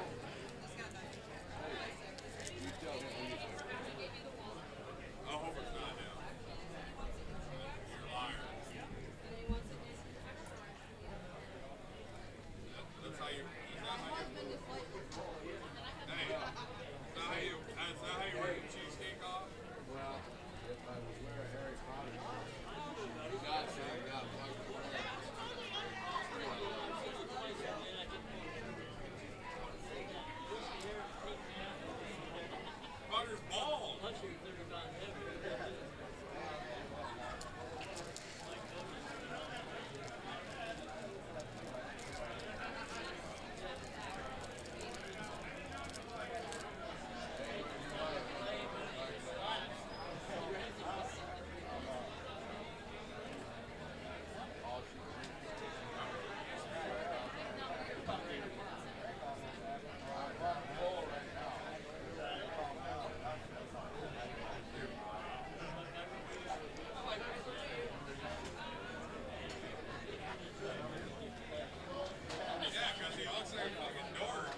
What's that?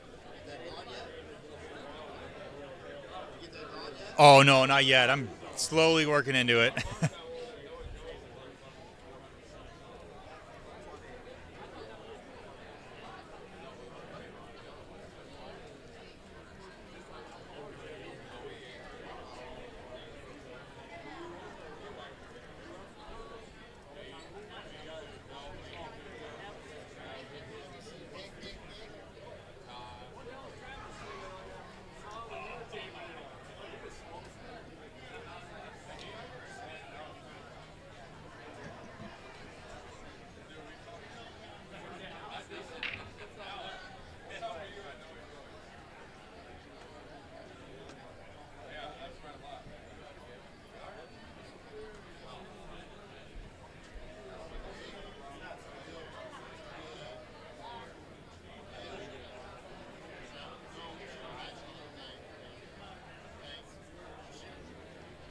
Hey, man, how are you?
All right, so I'm back.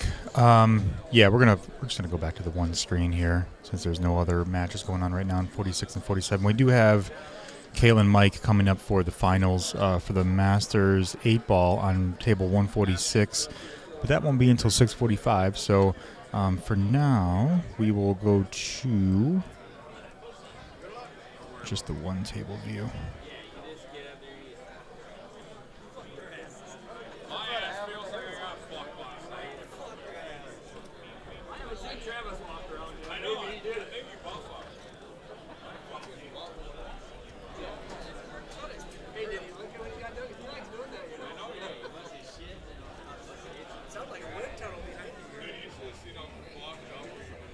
Last night, this dumb fucker's singing, fucking just killing me. Oh.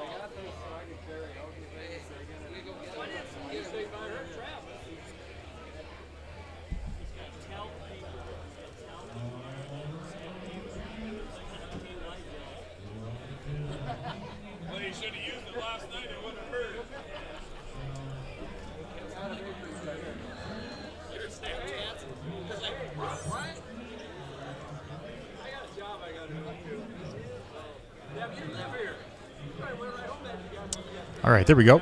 So since we only have one match going on right now, we'll move it over to table 145. This is the intermediate 8-ball hot seat match. So we have Joe Skluzasek, I hope I said that right, Kevin Sullivan, playing right now for third place.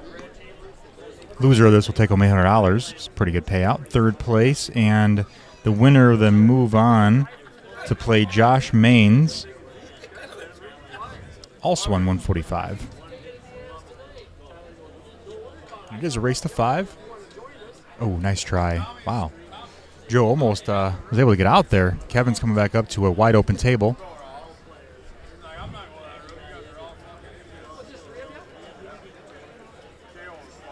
Correct, Kent. That is correct. This is the third place match. Winner gets Josh.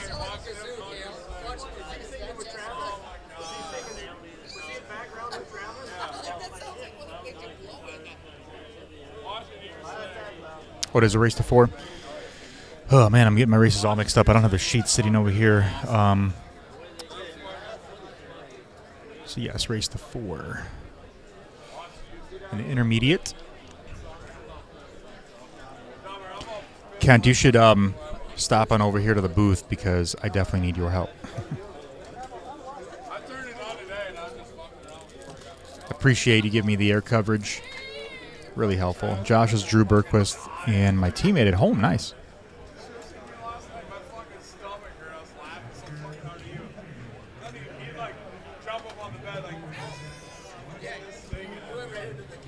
Joe says Kevin better win. I remember watching Kevin play at the Iowa Midwest ACS tournament when we live streamed it out there, and he shoots very, very strong.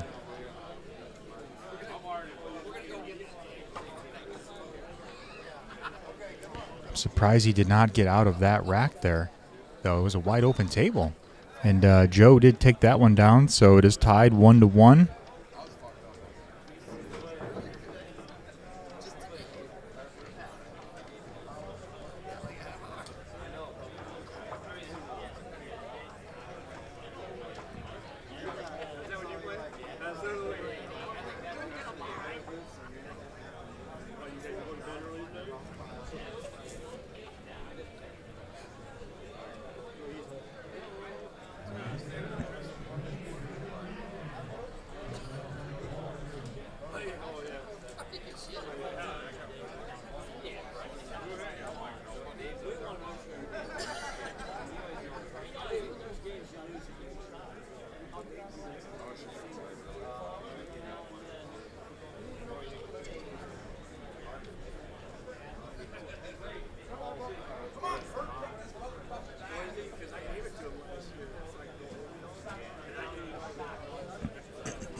Oh, I completely understand, Kent. Kids do come first.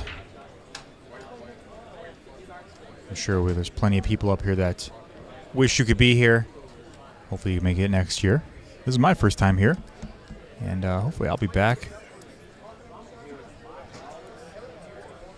Joe says, can you talk to Kevin? No, unfortunately I can't. He is kind of far away, and I'd have to walk down there and talk to him.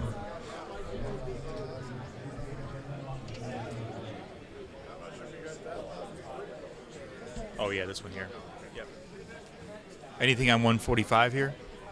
I don't think so, right? Not right now. Okay. Yeah, cash game. Okay. I will have, so these are kind of finishing up, so like the final matches this year. Okay. I'll probably put a couple team matches on here. Or one team match. One team match, yeah. Okay. The last team match is like, what, 10 o'clock tonight or something? Or 11? No, we got booths to go on at 1, I think. Oh, jeez. Okay. Or not 1, but 12. Okay.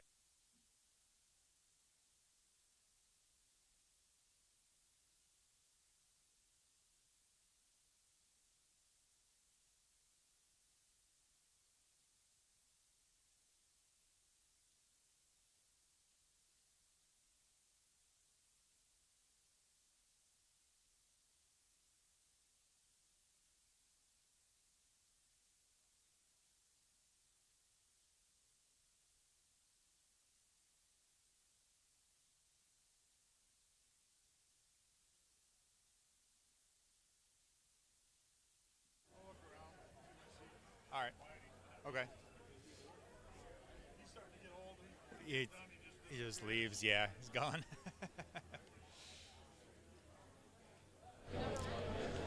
All right. So we're just waiting on a couple matches on 146 and 147. There's actually a cash match going on right now with George Walters on 147. But hoping that we'll be able to get Robert Walker and George Walters to play each other. If they do, we'll get that on the live stream later this evening. We do have a couple teams matches that will be played this evening.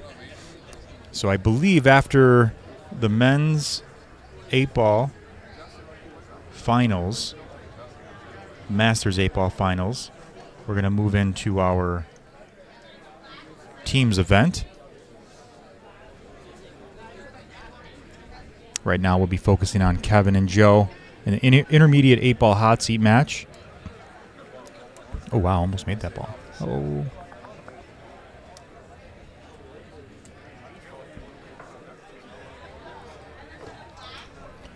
Ken says Kevin always plays Masters teams with Ryan Cobb and Jared Frieders. Oh, nice. Yeah, I talked to Jared a few times. Good guy. He's got a lot of big plans in the pool industry right now. And we were streaming Ryan Cobb earlier, or yesterday, I think. A really strong player. We would all like to see why they play George. I know, Tyke, I'm really trying to get that set up. We're going to try to make that happen. And if we do, we will let everyone know when that's going to happen and what time, so that you all can tune in and to that. I actually, maybe, if it is the only match that's going on, I'll probably take the stream down and put it back up and rename it to that match, just so that everyone can get notified again. But if it does happen, we'll let you know. Ken says, call your boss to Tyke. Call him up. Let's get it scheduled. This cash match. Yeah, I don't know what they're playing for, though. All right, Kevin Sullivan with a nice shot. Looks like he's going to go for this one ball on the side. Or unless, is he stripes or solid? Let's see. Thought he just fired a solid in, but I could be wrong. No, I think he is stripes. All right, so nice shot there. Kevin shooting 10 ball on the side. He's going to go for the 12 ball next, and Kevin should be out here. He may have a rough angle here on this 12 ball, although he could just put a little bit of bottom on this, maybe just kind of stun the ball out and play the 11 ball on the side.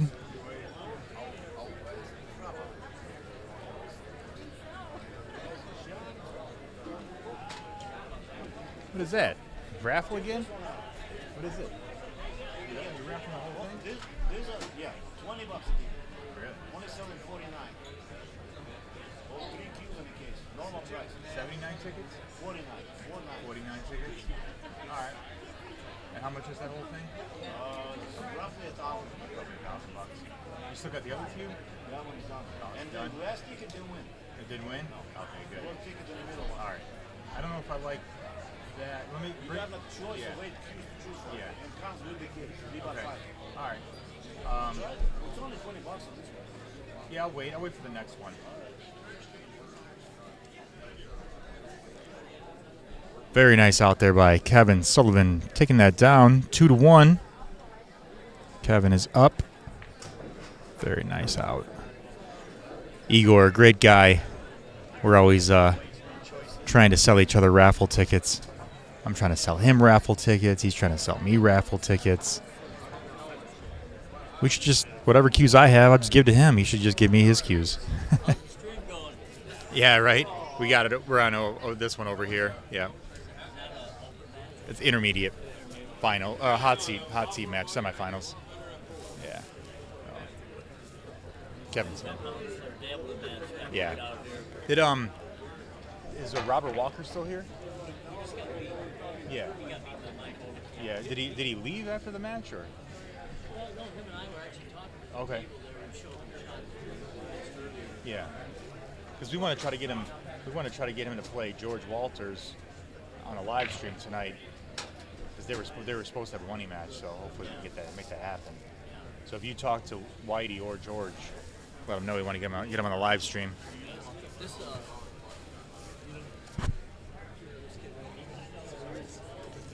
Mike's got to play hot seat. Well, no, he's the flying. Yeah. Hot seat. Yep. Tail. Yeah. Oh, is it black shirt here? Okay. Cool. Yeah, we have him coming up here. Masters 8-ball playing Mike. Yeah. Yeah, I haven't seen him play yet. Really? Yeah. Oh my God, it's hilarious. Looks like he's almost got it going on again. Good shot. I know when he drive roll. Yeah. One game, and that's how he got Mike's shot. Yeah. It's awesome. Very cool. We're looking forward to that match. 6:45 it'll start. We got about an hour. Yeah. That'll be played in the middle table here.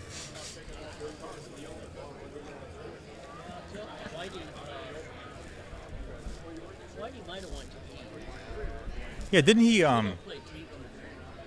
he got forfeited on one year, didn't he? To Kale? Oh, really? Yeah. Oh, really? Yeah. Yeah. Yeah. Yeah. Yeah, that's rough. They need to have more. They did it to me here one year. I lost my very first match. Mm-hmm. Came back all the way through. I started playing at 9 o'clock Saturday morning. Mm-hmm. And back then there was no divisions. Yeah. I played at a Bakey 5 o'clock in the morning. And the night before, Mm-hmm. I went to my room at 1 o'clock. And they told me that I was done for the night. And they called up and said, "Barry, come down here and report me." You know, you'd never have to play in the middle of the fucking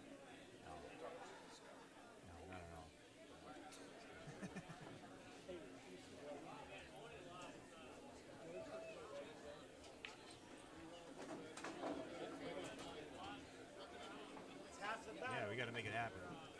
Make it happen.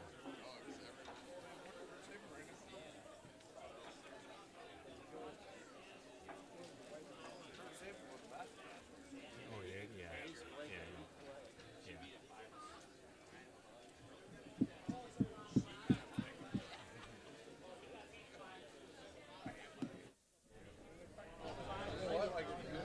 All right, so Kevin up 2-1 against Joe. Race to 4. This intermediate 8-ball hot seat match. We got just a few spectators here conversating with us. So we've been back and forth here. Currently 2-1. Kevin's going to try to make this he's going to try to make this a 3-1 match here. Try to get on the hill first.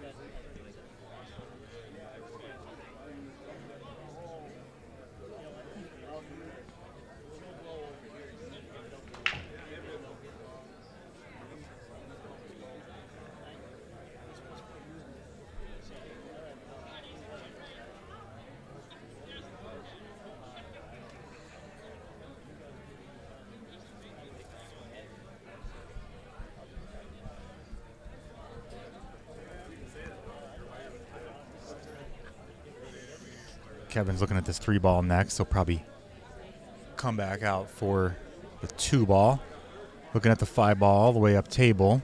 And the 8-ball looks like it's okay. So looks like he's got a pretty natural pattern play here. He'd make the 3, come back out for the 2. Stop shot this 2-ball. Or come off the rail a bit. He's got to try to get straight in on that 5, which is going to be the tough part. I mean, he doesn't need to be perfect, but he needs to get right where he's standing. Right there is where he needs to be. Because they'll put bottom on this ball, and he'll have the 8-ball on the side.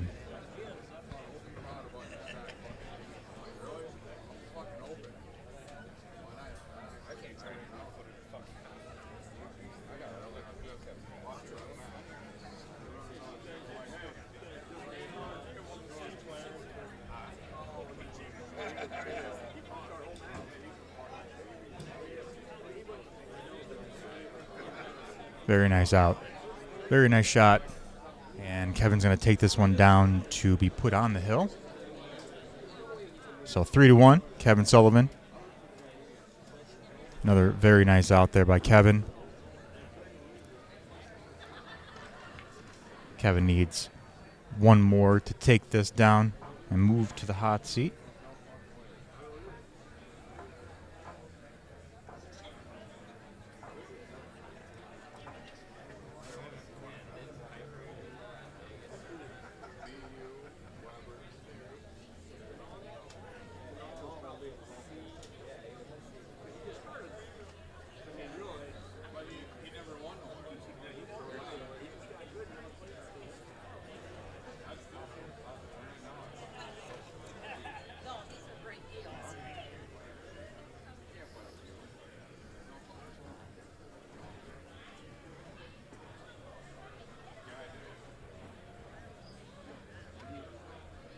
Yeah, Drew, this is the match to go to the hot seat. So the winner of this will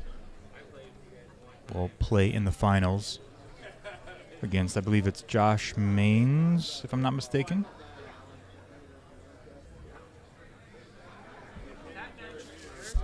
Yep. It's a loser side final. Loser side hot seat match. Yes.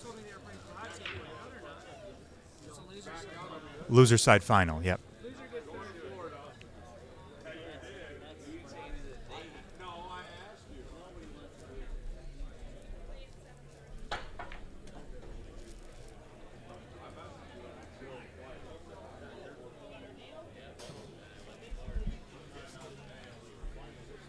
Joe, this is the Calcutta kid commentating. Josh sitting in the hot seat. Yeah, so I get my verbiage kind of mixed up there. I always consider it like, all right, well, Josh is in the hot seat, so there's another hot seat there, right? So I just consider this also a loser hot seat match. It's my own terminology. I probably made it up, but it is the loser side final match to go and play in the finals against Josh.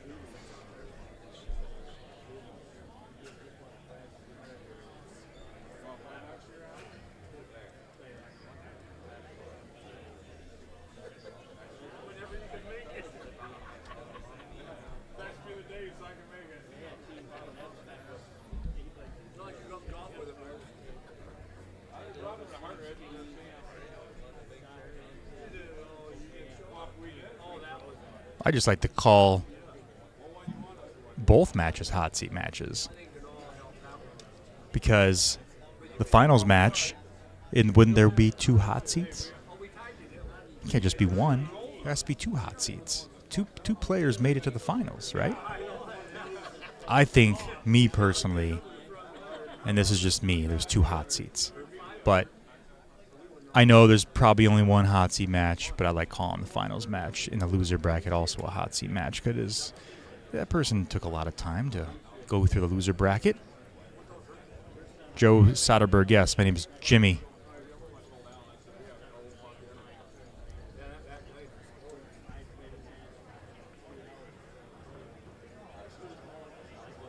And unlike Jimmy Sullivan, hopefully I said her last name right, I do miss shots. Unlike Jimmy No Miss a Shot, I am Jimmy Miss a Shot. Ken Fry said it's all good. Most of the guys listening think of the winner as the hot seat. Loser side winner has to double dip the winner of the winner side. Yeah, it's true. You could look at it that way, right? I mean, he's got a double dip and that winner side. I get it. Totally get it. But I think that the winner, the winner finals match could also be considered two hot seats, but that's just me. I like making things up as I go. Keeps it interesting,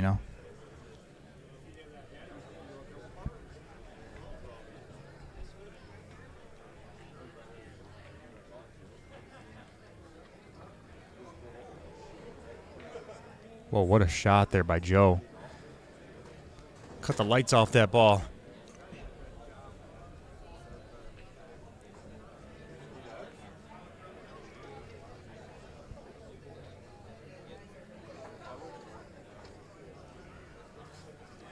Joe says he still misses. I've seen it, but much respect and love for that guy.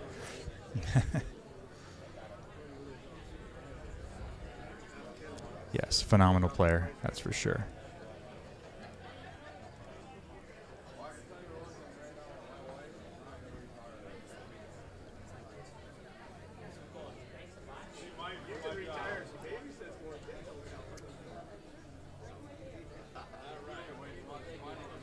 Got all these team shirts rolling through. You got some flower. Yep, thank you. Got the flower button-up shirt team. That's one way to throw your opponent off. Wear a bright-colored button-up shirt.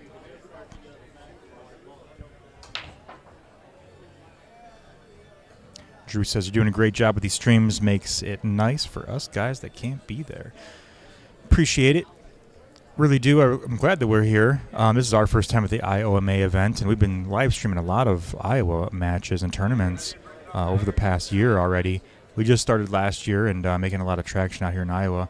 Got started in Davenport. Actually, I mean, I used to go to the Davenport ACS tournament all the time, and now we live streamed it this year. And really love the Iowa tournaments. They're all really, really great. I'm just really happy to be here as well. Glad that we're able to provide this all to you. Thanks for the stream. See you guys tomorrow. We come to the ISPA. I wish I could go to the ISPA. That is a weekend that I am not free, and I'm not free that weekend at all. So unfortunately, I will not be able to make it. We're trying to get John to possibly go. He's a new Calcutta kid helping us out with the live streaming.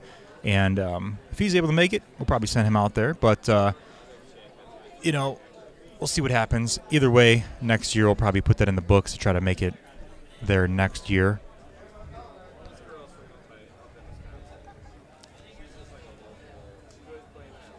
Jay Lundeen says, Igor, if you don't want to buy one ticket, buy two. Yes, it sounds like Igor, too. That's how he talks. That's what he says exactly. If you don't want to buy one ticket, buy two. That's what he says. I'm like, I always tell him I want to buy the last ticket. And then he's like, well, everyone wants to buy the last ticket. It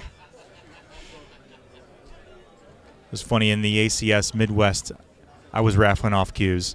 I'm walking around, and I'm raffling off the cues in the live stream. And he's walking around with his cues. So I'm buying tickets off of him. And then he's buying tickets off of me. Like I said, we just need to just trade pool cues and just call it a day. Rise and shine, it's raffle time.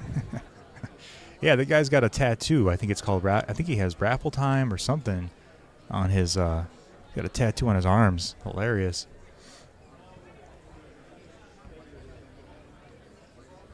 If you ever get a chance, ask Igor about his jump shot, trick shot. He jumps over a ball really close to a jump shot, an 8-ball in the side. And he does all this while he's selling raffle tickets. He's like raffling tickets while he's jumping over balls. It's crazy. Dude is super talented.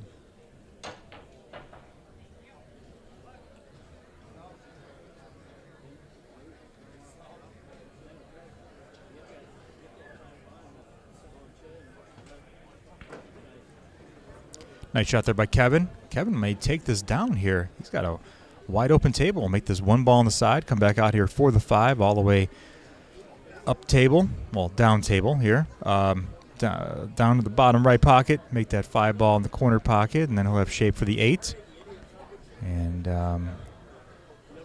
he probably wanted to roll that ball out just a little bit so he can pull the ball back to make that 8 ball in the same pocket, but he'll be able to just kind of roll this ball forward, either make the 8 ball on the side or all the way up. Looks like he's positioning this for the 8 ball on the side. Yeah, Joe, I believe Kevin will win this for sure. There you have it. Kevin Sullivan taking the win, 4-1 against Joe Skluzasek. Congrats to both players. Joe takes 3rd place. And Kevin will move into that infamous hot seat, as I like to call it. But it's not really a hot seat.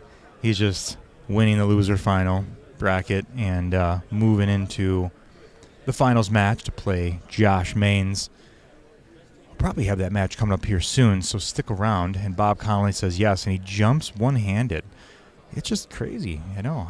I didn't know he could do that. I just saw some some videos that he posted up online on Facebook, and it's pretty impressive. I guess he goes to all the tournaments that he goes to and does that. So we'll have to try to get him on the live stream, and maybe he'll do that for us. So, all right, well, we'll wait for this next match. Actually, what I'll do, we have George Walters actually playing against I don't know who he is. Maybe you guys do, but they're playing over here. We'll just take the score down. I don't know what the score is, but it's George Walters playing against, I don't know. I guess he won the 8-Ball Masters last year.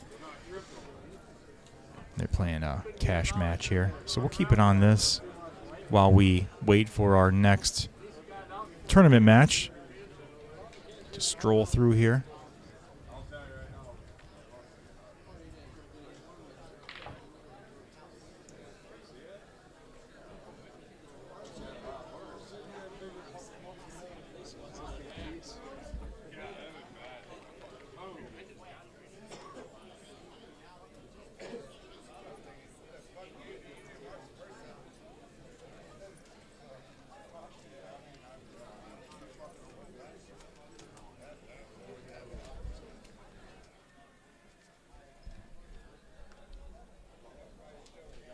Got it. Thanks so much, Justin. So Kurt Sabin and George Walters playing on table 147. This is just a cash match. I have no idea what the score is. Hopefully we'll be able to get George Walters and, like I said, Whitey Walker to play a cash match later. And if that happens, we'll let everyone know beforehand.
Bob Connolly, yes. Igor is an excellent guitarist. I played drums, and we were talking to music a lot at the ACS tournament. Showed me a lot of his videos and some of his live videos, live music that he's played with a couple bands overseas. I think in Russia or somewhere overseas. He's a world rock star, that guy.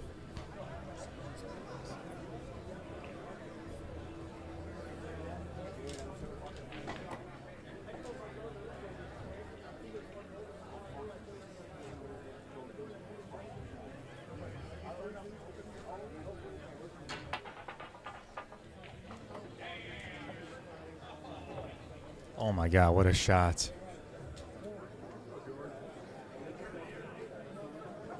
Oh, okay, so he wasn't going for that.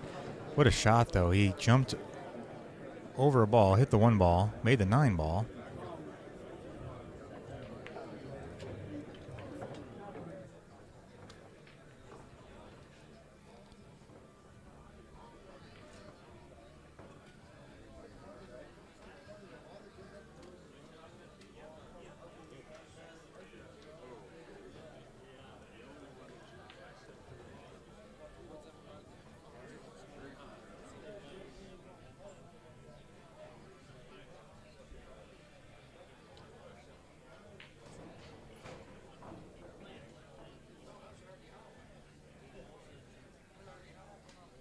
No, we don't have any names on the screen because this is just a cash match with George Walters and Kurt Saban. We're not tracking this game because we're just waiting for a match to start here, which is going to be Kevin Sullivan and Josh Maines coming up here soon. This will be the intermediate 8-ball finals. So Kevin's racking, so we'll switch over there. George looks like he's on a good run, though, here. Let's hop over here to our intermediate match. Kevin's still racking, so we'll give him just a few more seconds here while we watch George run this here. Looks like he's going to be out. Make the 7-ball come back 1 or 2 rails. Make the 10-ball in the corner. Very nice. All right, so we have Kevin Sullivan coming up.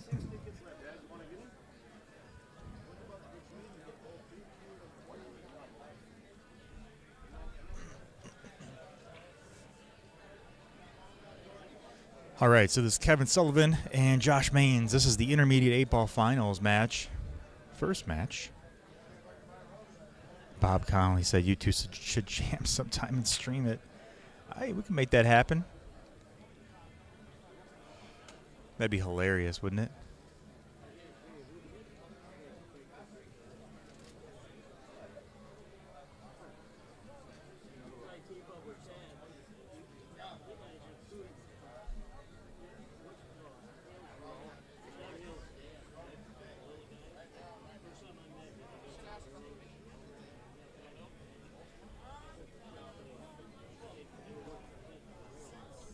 Drew says, let's go, Josh.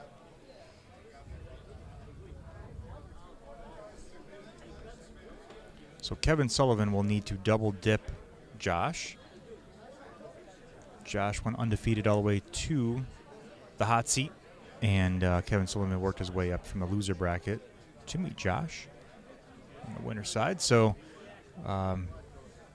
this is a race to 4, if I'm not mistaken.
Eric says, I bet all the Iowa guys love a Nebraska guy sneaking into a division he doesn't belong in. Oh, I'm sure they love it. Eric also says, that being said, let's go heavy Kev.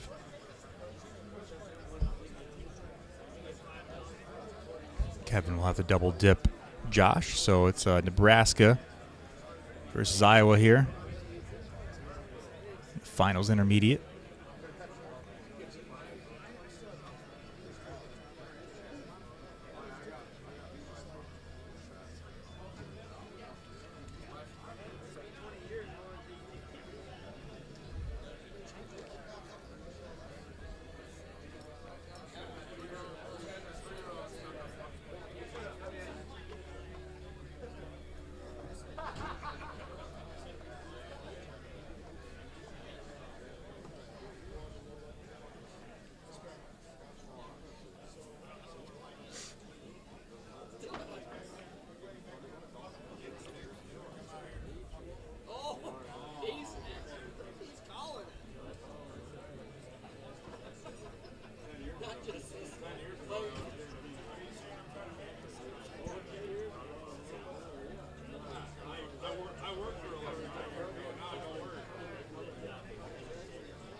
All right, so it looks like they were waiting to get a ref to watch the hit here.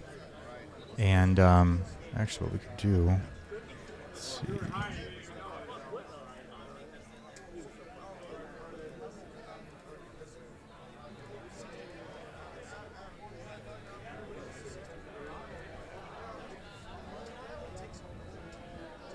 Try and zoom into this here. See if it's a good hit. He's going away from the ball. Let's see. Ooh, he kind of pushed it a little bit.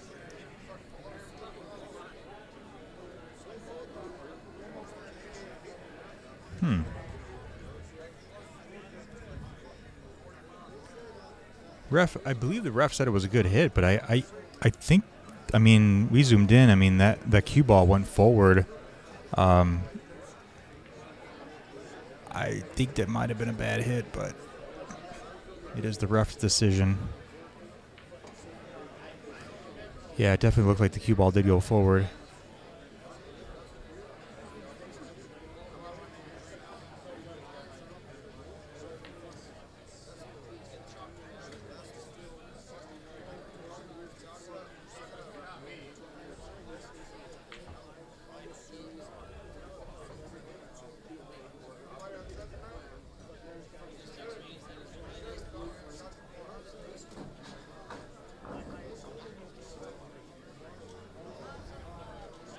Nice shot there on that 9 ball.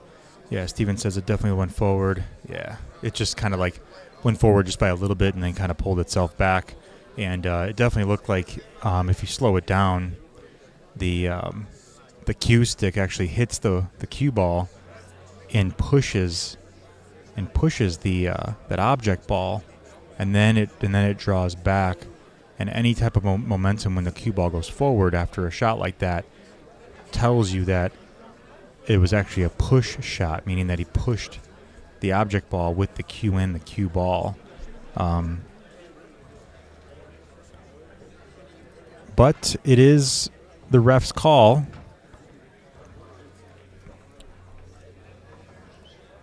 So that'll put Josh Maines up 1-0.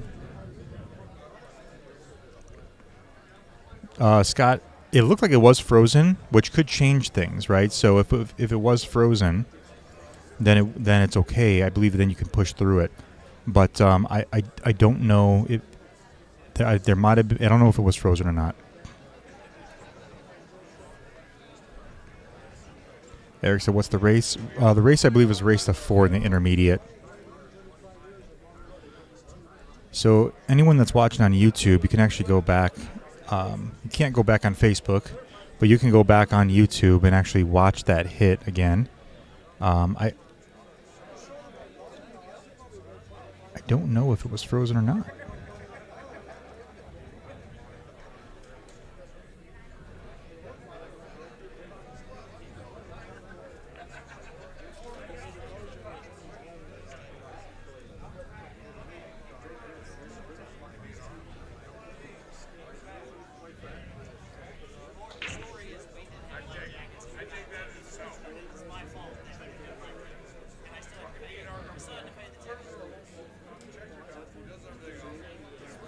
I don't know. It's hard to tell from this angle where we're at right now. I just watched that replay, and it looked like there was a small gap after he hit that ball. It looked like there was a little bit of room in between that cue ball and that object ball, but it's really tough to say. It might have been frozen. We'll have to ask Josh if that ball was frozen or not. It looked like there might have been a very small gap. And he said he did. As soon as the ref didn't know if it was frozen either, since he didn't look. Yeah, I don't know. Yeah, I don't know. Either way, it's over with. Game 2 is what matters now. That's right, Drew. It's how you have to actually look at your game play, right? Even if you miss a ball, you're in that mindset of like, man, I just missed that ball. I should have made it. And you're going on to the second game, and you're still thinking about that miss. You just got to move past it, Just think about the next game. Don't worry about it. That's exactly right, Drew. Scott Hagen says, I know, right, Andy? What did Andy say? Oh, yeah, I didn't look. It's funny.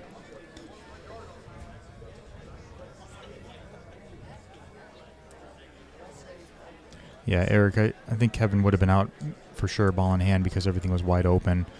But, again, it was tough to see from this angle. We were on the other side of where he was shooting at. If we had a side angle shot, we would have been able to actually see if there was any spacing in between that.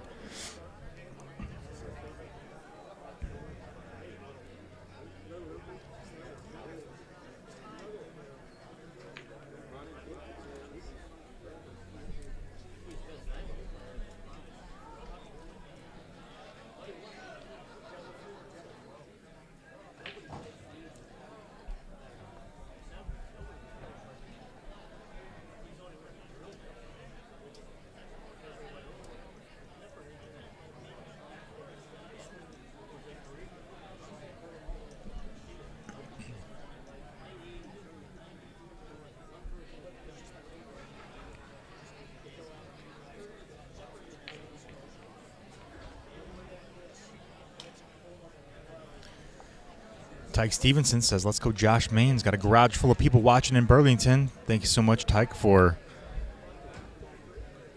putting the live stream in your garage. Hello, everybody in Burlington. Thank you so much for supporting us. If you haven't, follow us on Facebook or YouTube. If you have not yet, really appreciate all the support. Been around for about a year or so. A little less than a year. July 1st will be a full year for us. And we've been making crazy movement with this brand, and we really appreciate everyone's support. Eric says, I agree, though. It's over. Got to have a short memory and forget about it. That's right. That's what you have to think about pool in general. You know, like you miss a shot, just move on. It's a shot you miss, just learn from it. You know, like there's a thing called the orthodox stroke, and it's something that Mark Wilson talks about in his book. And if you follow the exact same pattern and flow every single time you shoot the ball, if you miss a shot, you should actually identify exactly why you missed that shot. And you just move on and tell yourself, okay, maybe I didn't follow through. Maybe I didn't pause on my backswing. Maybe I didn't stay down. Maybe I got up off that shot. You just tell yourself, I need to stop doing whatever that was, and then next time I'll make it. A lot of players will just kind of stew on that shot by, oh, man, I missed it. I should have made it. Oh, table was off. Table was unlevel. Lighting was bad. The wind was blowing outside, caused me to miss that shot. And then they just stew on it, and then it messes their entire game up. Just got to move past it. So Bob Conley said, I went back and watched it again, and when you zoom in, you can see the light on the table between the balls, so not frozen. That is interesting. Thanks so much, Bob, for looking at that. I did not catch that. I'm going to go back and take a look at that myself.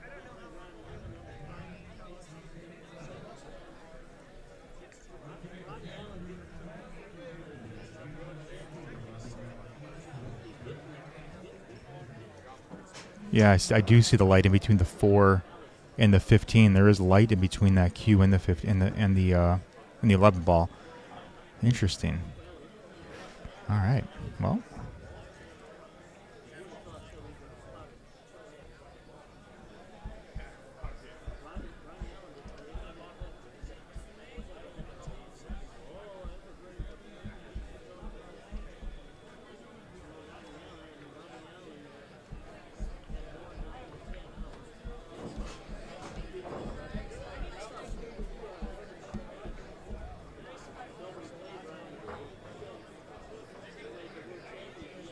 Oh, geez, Eric said ref must be from Burlington. I don't know.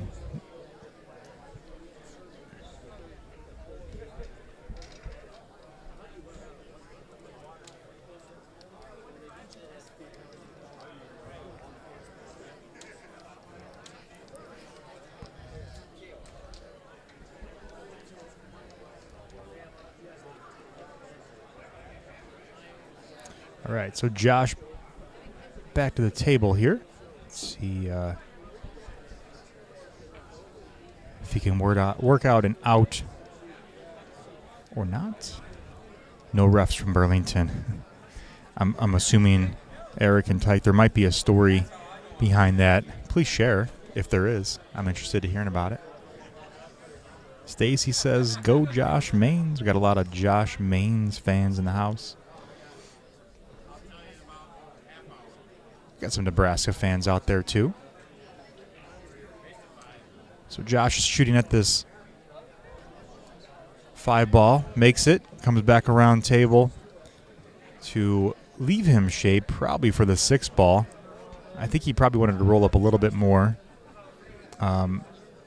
Maybe to get better shape for the 6, but I think right here is okay. If he rolled that up too much, he could have made the 7-6 combo.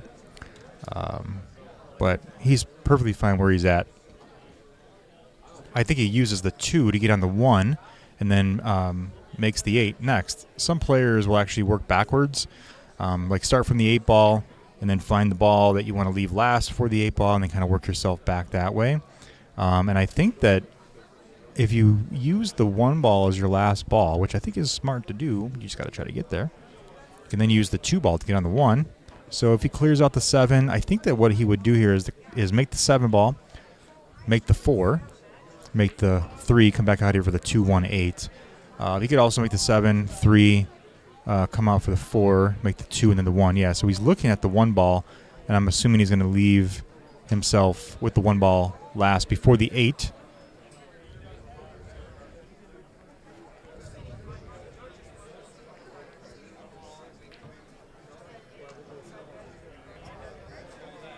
I would imagine that Josh will be out here. Oh, kind of rolled that up just a bit too much. He put a little bit of speed into that ball. I don't think he needed to do that. Yeah, I think he pushed that just a little too firm because, he could take the 2 ball out right now, but now you're backtracking trying to get back to the 1. So you have to make the 3 ball. The cue ball is probably going to jump out a bit on him. Yeah, because he's got to hit that ball really slow. And, again, he got out of shape on that last ball there before the 3. Now this is going to be a bit tough to get back for this 2.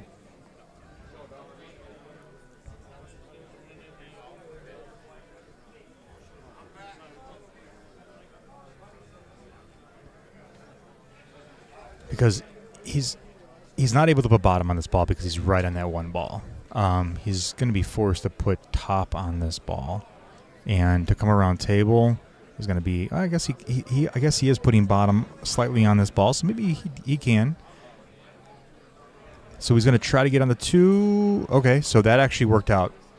Yeah, that was a really, really nice recovery there. Thankfully, he was able to put bottom on that ball. It didn't look like he was able to do that from here. Very, very nice position there. He does?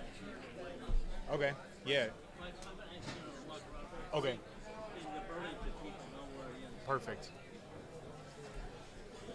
Wow, very nice recovery there by Josh. I mean, he was able to work this rack out. I mean, it was tough, but he made it work. Got out of shape there, and then nice little recovery there to bump the 1 ball to get on the 2.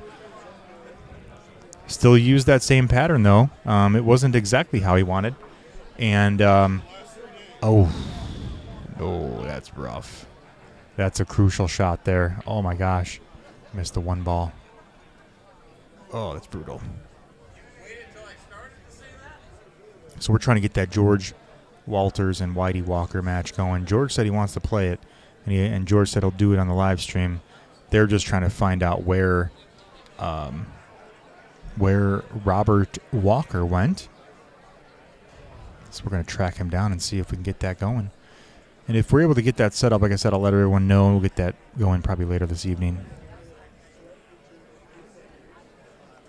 All right, so Kevin is going to take advantage of this miss by Josh. Making that ball in the corner to slide out for the 8 ball. And this will put Kevin Sullivan on the board with 1 game to Josh's 1. Tyke, you'll text the boss man, Whitey. All right. Perfect. Let us know if you're able to find out where he is. Give us his exact GPS coordinates, and we'll go pick him up if he's not in the building. No, we won't, but tell him to get over here. We want to get that match going. Jesse Yeager says guilty conscience for the foul last game.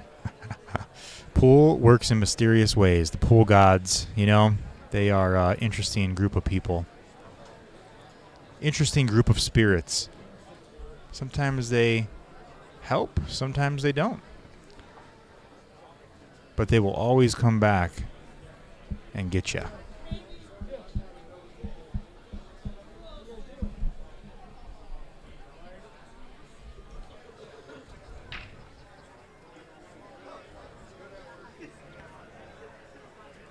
Nice break there by Kevin, sinking the ball in the side pocket. Yeah, Andy, I just heard about that story, I think on Wednesday when Stu was here. Probably getting something to eat. He'll be back in 4 hours. I was telling myself, how would anyone leave to go and get food when you have to play a finals match? And he was gone for 4 hours eating chicken wings. I don't know. I was told he was eating 100 chicken wings. I mean, they must have been really good to be gone that long and then get forfeit on. Ball don't lie. Rasheed Wallace voice. That's awesome. Yeah. All yours. Thank you. Gavin says, you guys don't even know the real story. I was just told, the high-level view of that story. If you have more info that you can share, feel free to do so, Gavin. Let's keep this chat interactive and interesting. I'd like to know more about that because I just want to know why somebody that could potentially find the finals match. He's probably the better odds of winning that match. Leaves for 4 hours and then gets forfeit on.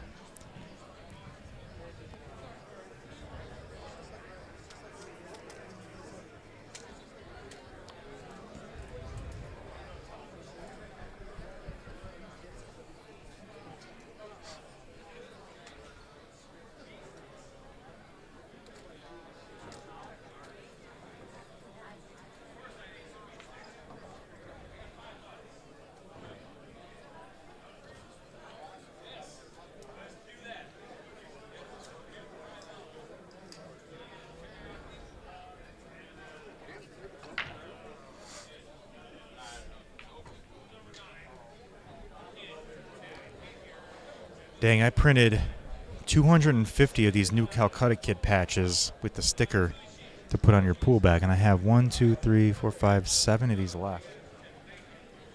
Crazy. I thought for sure I'd be bringing some home. I gave away like over 220 of those things. It's crazy.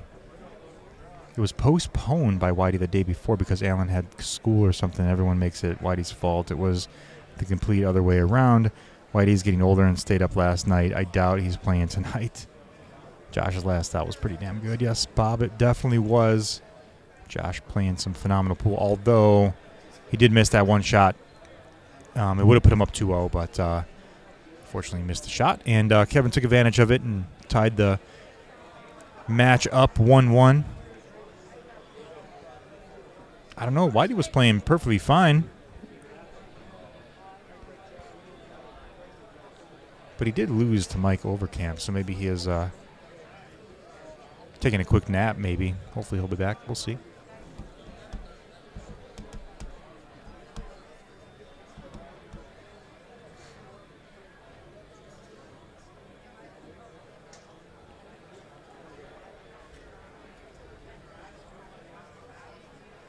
Andy, we all know a player like that. We all know somebody that can literally sleep anywhere. I remember walking into this bar to play in a pool tournament. It was like, I think it was a early Saturday morning, like 10 a.m. And I see one of these pool players just sleeping on a picnic bench in the back. I'm like, dude, it's 10 a.m. Like, you mean to tell me you got hammered last night or got hammered this morning and didn't sleep last night? I don't know. Something crazy happened because someone is sleeping on a picnic table at 10 a.m. in the back of a bar. I'm like, this is crazy. I'm assuming by your statement, Andy, Whitey's probably the same way. Might be taking a nap on the bench. It is a little cold outside, so I don't know if that's the case, but if there is a bench in here somewhere, Whitey might be there. Josh using the extension. I taught him well from Drew. Sometimes you got to bust that extension out.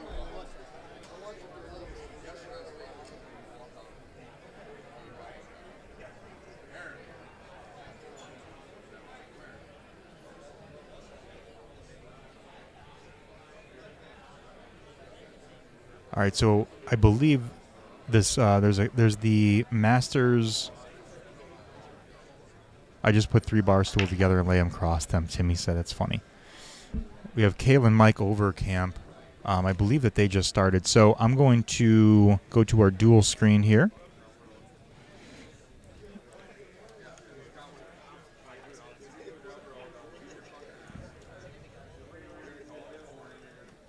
Let me get this queued up really quick.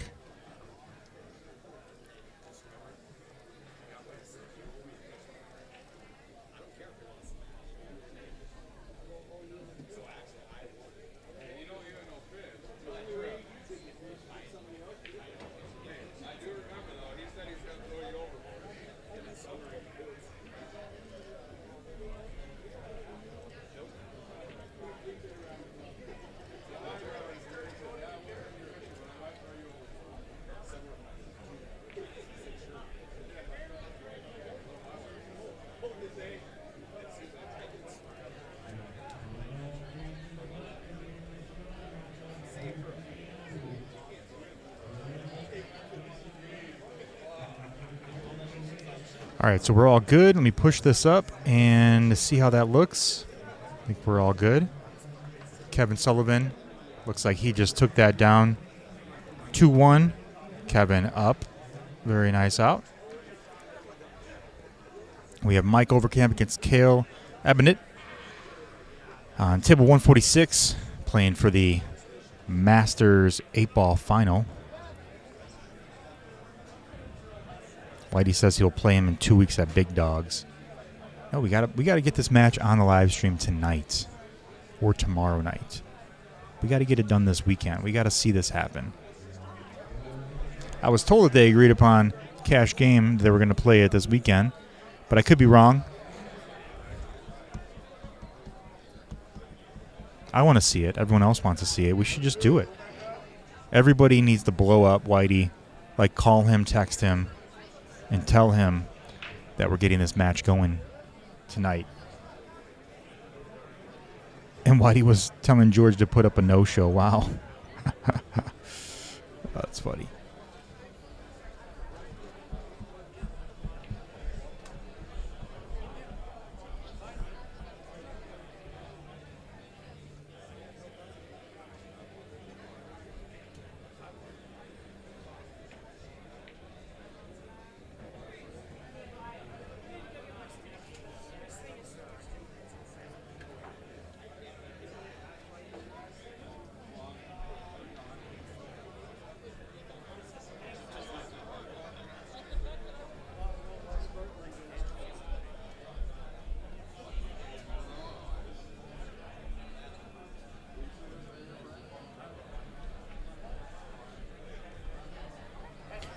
Jake says intermediate finals is only race to 4.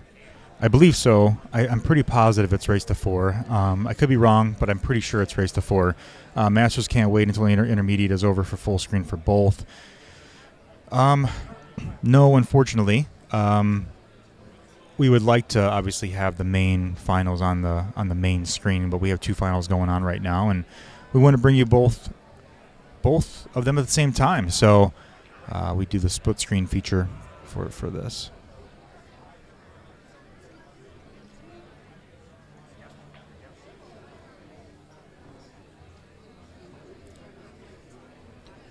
If we were only doing a full screen for each of these, we would have to live stream them to 2 separate outlets, and we're not doing that right now. We're just streaming it through one software right now, and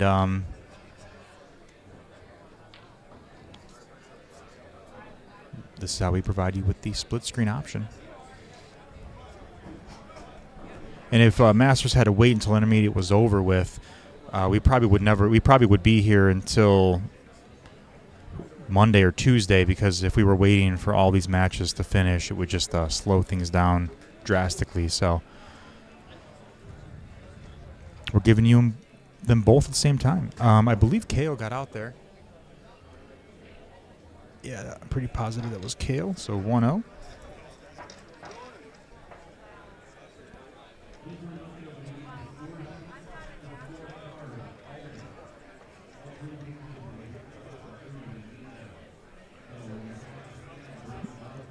Jake, yes, it is the finals.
All right, so Kevin Sullivan and Josh Maines, it is 2-1. I just confirmed Kayla's up 1-0 for the Masters 8-ball finals.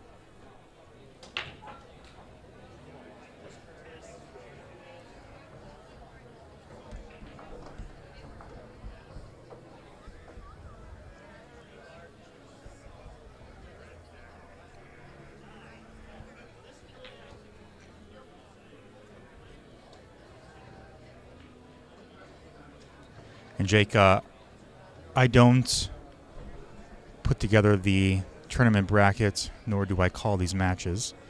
But the way that the tournaments ran, we have finals all ending at the same time. So we have to get these on the split screen. Feel free to reach out to the tournament director to suggest any opinions you may have. Daniel Lampkins, Kurt and George and up to date and update. So I think George beat Kurt right when we switched over to the Kevin Sullivan match. George just finished and he beat Kurt that game, and then they stopped. Kurt lost 5-7. There you go. Thanks, Jesse. All right, so Kevin Sullivan taking another one down. 3-1. Kevin up against Josh.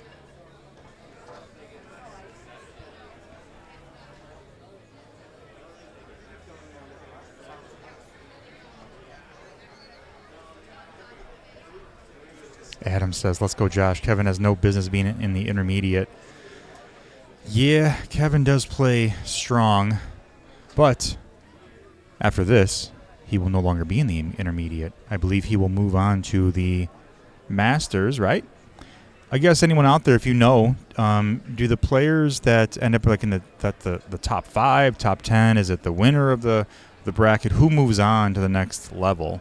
Is it the top 5 that move to the Masters? Like, that means that Josh and Kevin would then both move to Masters after this? Let me know. Because I know it's different from tournament to tournament. It is top 5%. Got it. Thanks so much, Drew, for that. So you get 100 people. It is a percentage. Yeah, Joel. Got it. Thanks so much.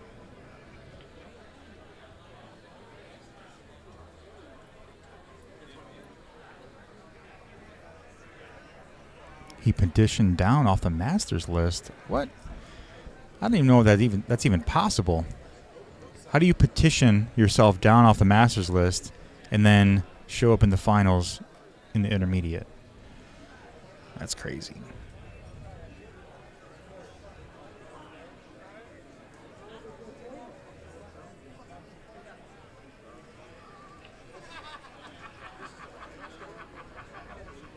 If you don't think you're stealing, you should petition down. Yeah, I get that, you know.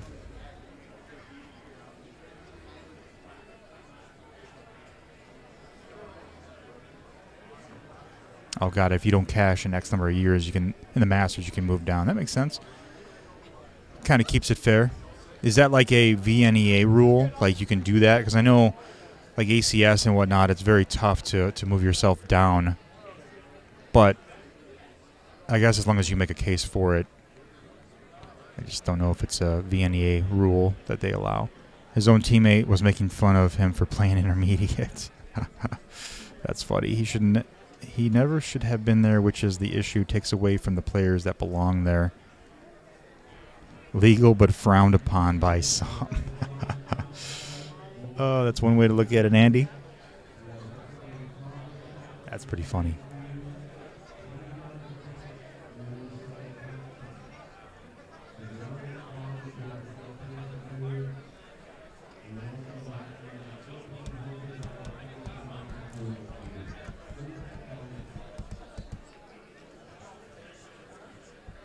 I just think that if you do move up into a bracket, so like if you do move into Masters and you're just not playing well or you're just not winning anything, like, you just got to get better.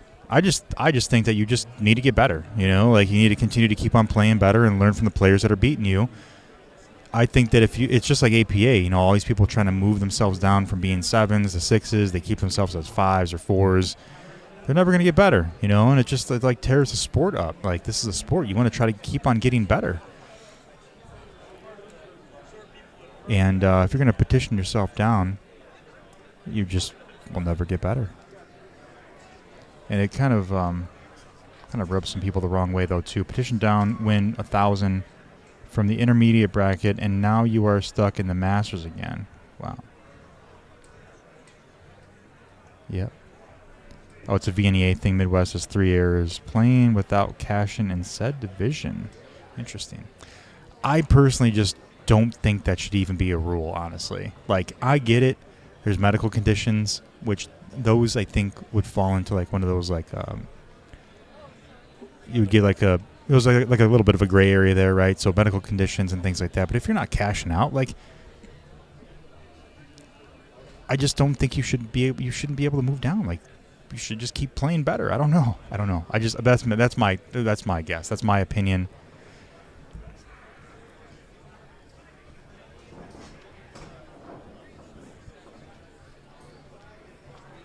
All right, so Mike Overcamp with the win. Let Kevin know I'm an intermediate on Comper Sport as well, and I'll play him even for his winnings. Where we have to go to see our prize? Oh, it's up there, that booth there. No problem.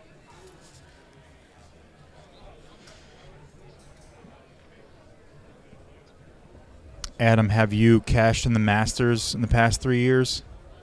Because if you have not, then yes, you should be able to play. You should be able to play Kevin for his winnings.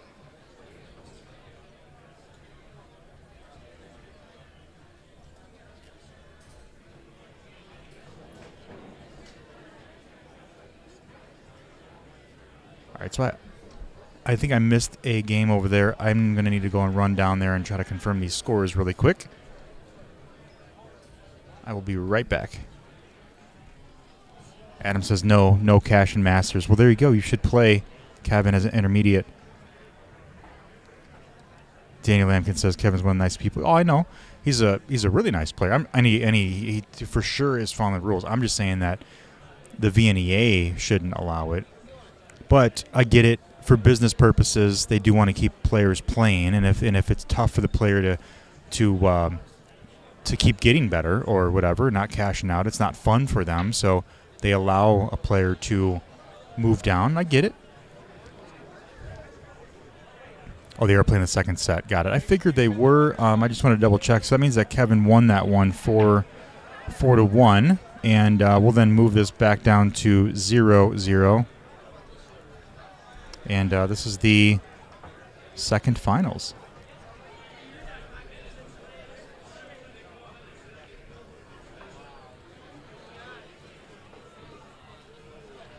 He's a great guy, but the team he's on will be in the finals again like they are every year.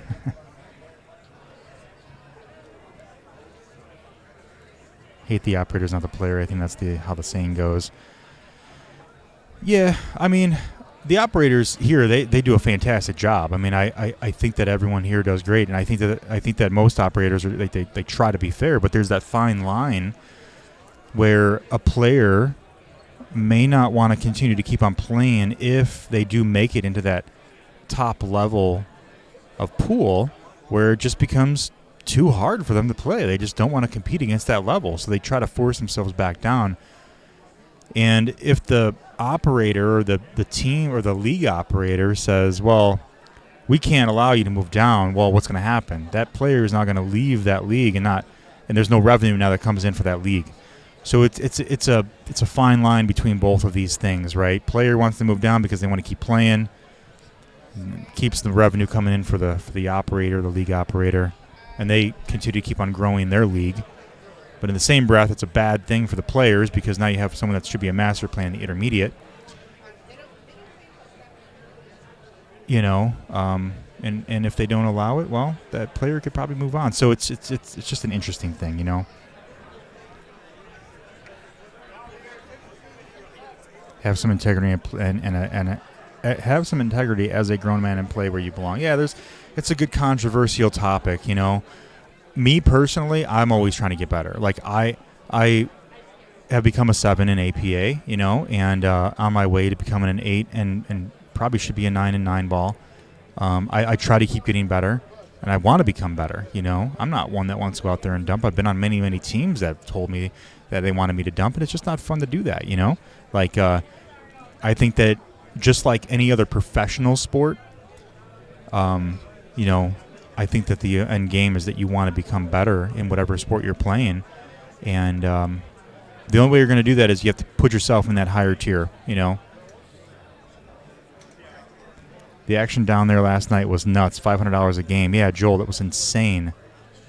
It was insane. I'm literally like holding the money for people, and they're literally just out there playing one game. Like, it was just crazy. The money was flying all over the place last night. Eric says, what about players that don't play state to potentially avoid getting moved up or cash but lose just before getting moved up every year? Yeah, I don't know, Eric. It's you're always going to have people that'll try to play the system and get around things. you know, it's because there's so many formats. You know, there's just so many formats, and I think that's why Matchroom is doing what they're doing.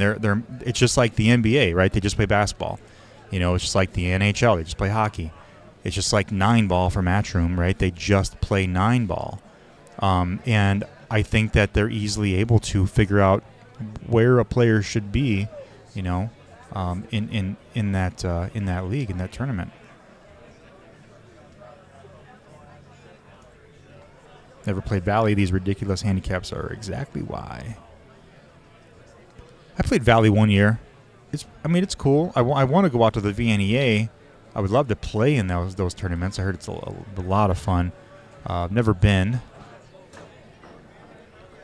I hear a lot of good things. Same thing with Fargo. People either don't play to avoid their Fargo going up or down. People also play and dump so their Fargo goes down. Yeah, I know. It's just you're never going to get around it. It's just like it's I don't know.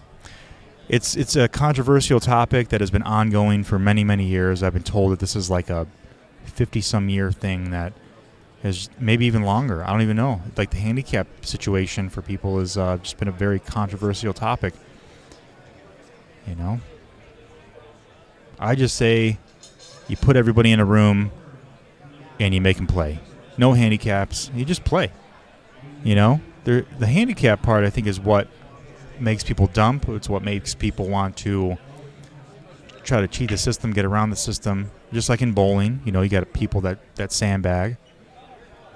I played a lot of bowling too, and you get a lot of that goes on as well, you know, and they're all handicapped.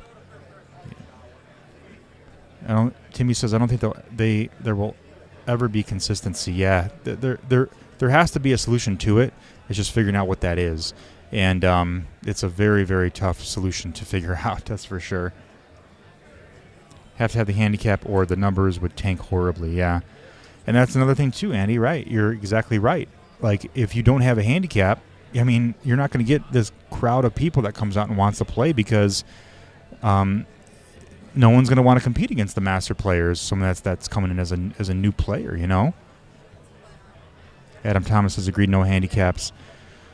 You know, it's just one of those things, you know. It's like you're either going to have handicaps or you're not, right? And how do you make that fair? Drew says, I'm a novice player and the handicaps benefit me and I still don't like them. Handicaps ruin the game. I want to be master someday, not a sandbagger. It's exactly right. That is the exact mentality that every sports player, doesn't matter what sport, should have, right? You want to try to become better in the game. That is the goal. You know, you're out here to play. You want to win. You want to be competitive. And you have something to look forward to, you know. You feel very accomplished when you complete your goals. And the people that sandbag, I just don't know if they actually really feel accomplished, you know. Steven says, showed up perfect timing, Curtis.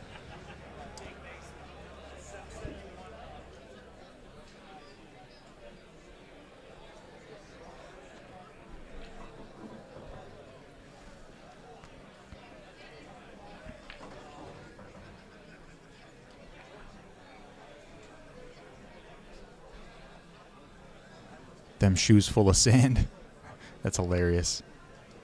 King Sandbag. That's so funny.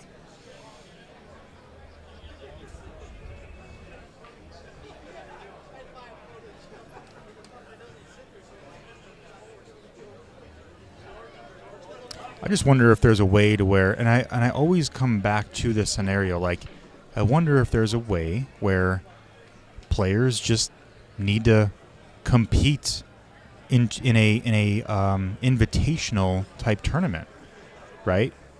The problem with doing good at state is you can get labeled as a master player for having one good tournament full of short races. Yeah, you're exactly right, Tyke.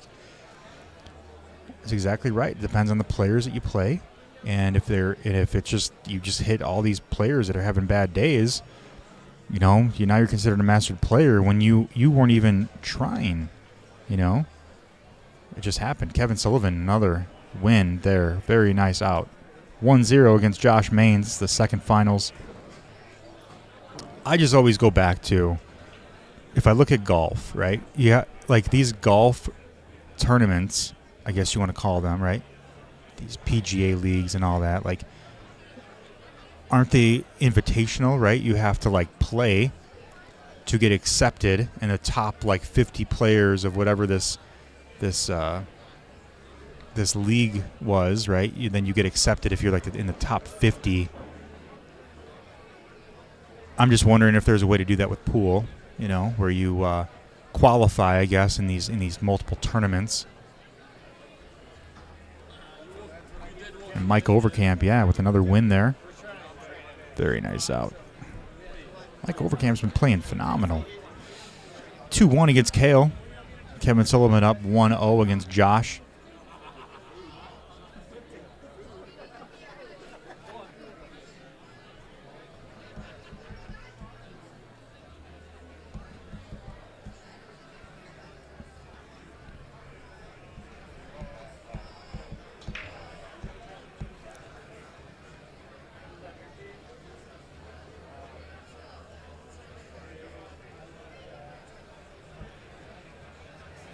Always does. Kale playing really good too. Yeah, he is. Definitely is, Joel. Both players are playing phenomenal. Just whoever makes the most mistakes will, whoever makes the most stakes, I'll be there to join them. But whoever makes the most mistakes will have the better odds of losing this match.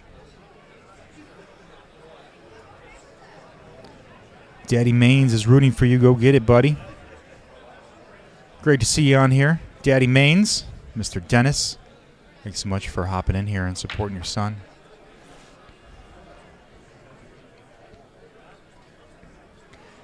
Bob says there's no perfect solution to the problem of handicaps and ratings. It happens in every sport. That is true. That is very, very true.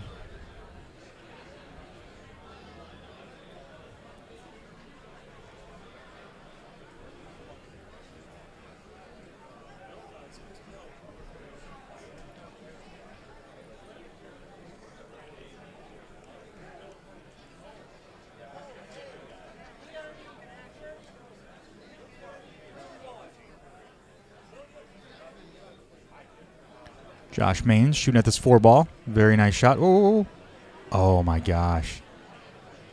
Oh, that is unfortunate. 8-ball early for Josh Maines. That'll put Kevin up 2-0. And it is a race to 4. This is the second finals, so Kevin does need to double dip Josh. Kevin won the first one. I think he won it 4-1. And now Kevin Sullivan is up 2-0 against Josh Maines. Stu Key always has great advice. Let's see what he's got to say. He says, I agree one tourney shouldn't dictate your ranking. Everything should play a factor, including any action that we may hear about. But the same logic should be applied when someone is petitioning down. One tourney shouldn't dictate that they get moved down. In fact, I'd argue that once you get moved up, you shouldn't ever be able to be moved down without some sort of injury or you got old.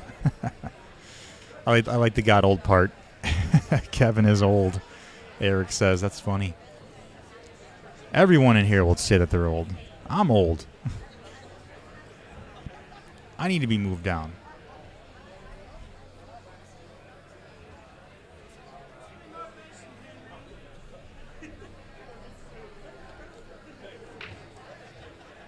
Laura says Scott says he's old too.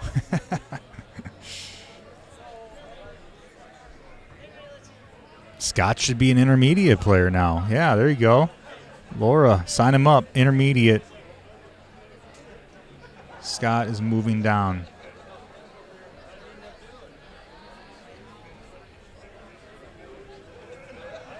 When I say old, I mean you're playing in the super seniors or something. I know. We're just giving you a hard time here. I'm an open player. Is there somewhere I can petition down the level below that? Not in this league. Thank you. Thank you. I don't think in this league. Only open. starts. But there is a standard. If you go and play in the ACS, if you're an open player in the standard, you can move yourself down to becoming a. If you're an open in ACS, you can move yourself down to a standard. There's standard, open, advanced, and masters in ACS. But in VNA, I don't know. You know, Eric making funny. That is funny. They need a Social Security Master Division.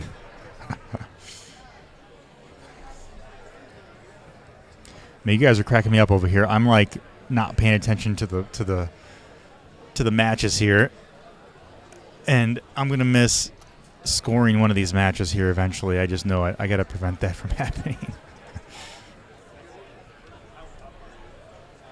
I was kidding. Should have a bet. Should have put a. Oh no, I knew you were just joking. I was just trying to come up with something funny to say, and I couldn't find it. So.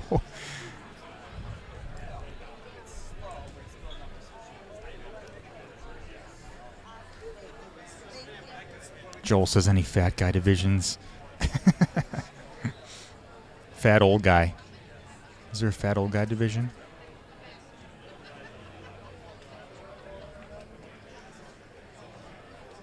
Stu says, let's go, Kale. He's at the table right now.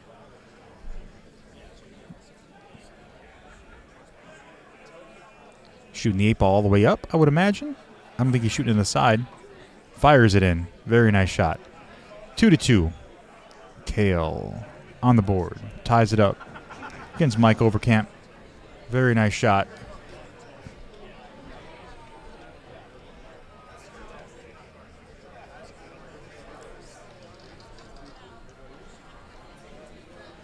Kevin Sullivan at the table again, ladies and gentlemen.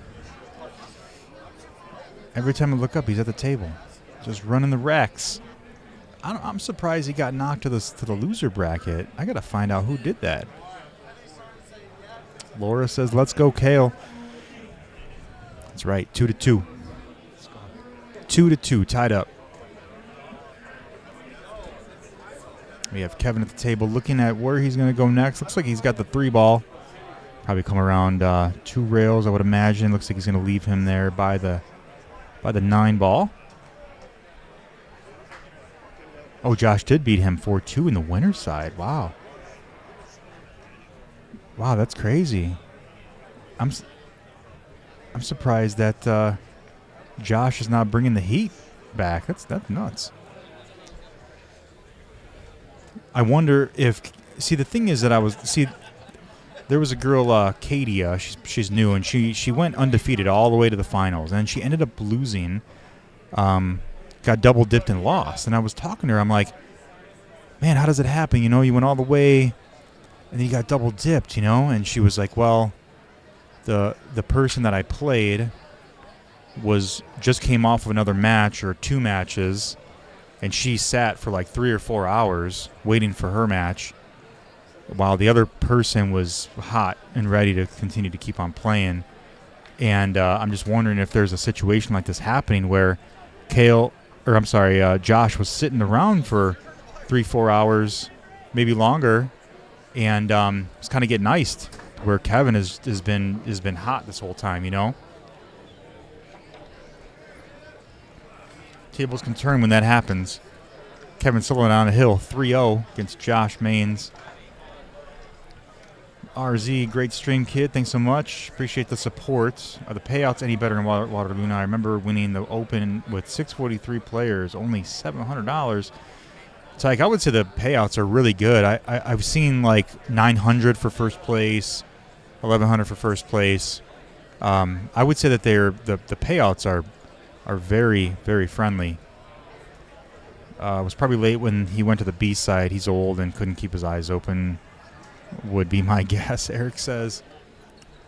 Yeah, now he's fresh, ready to go. And I think Josh just been iced a bit. And he's got to pick up the momentum here.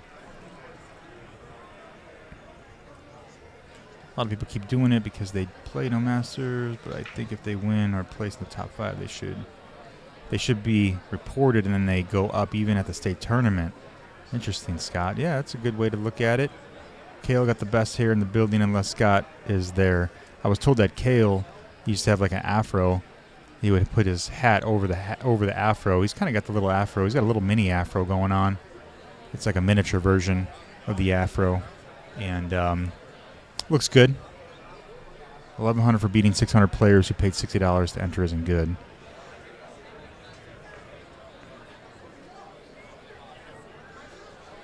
Well, I would say that this tournament pays a lot better than the ACS tournament.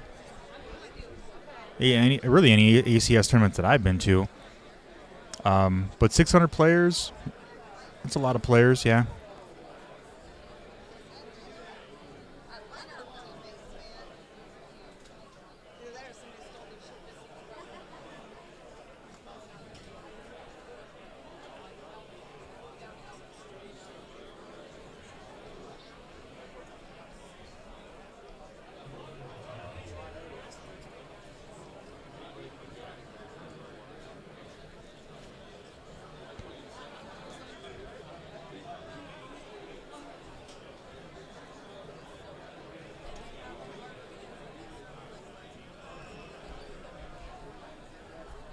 All right, so Mike Overcamp at the table trying to make something happen here. It is 2-2 in the Masters 8-Ball Finals against Mike and Kale.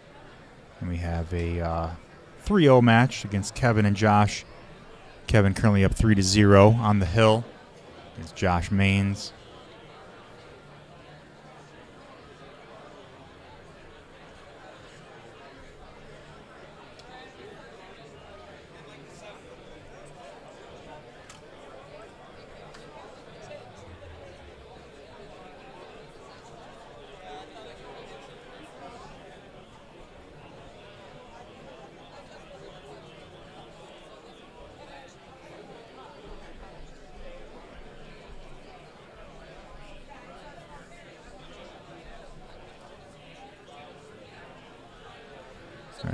What's up?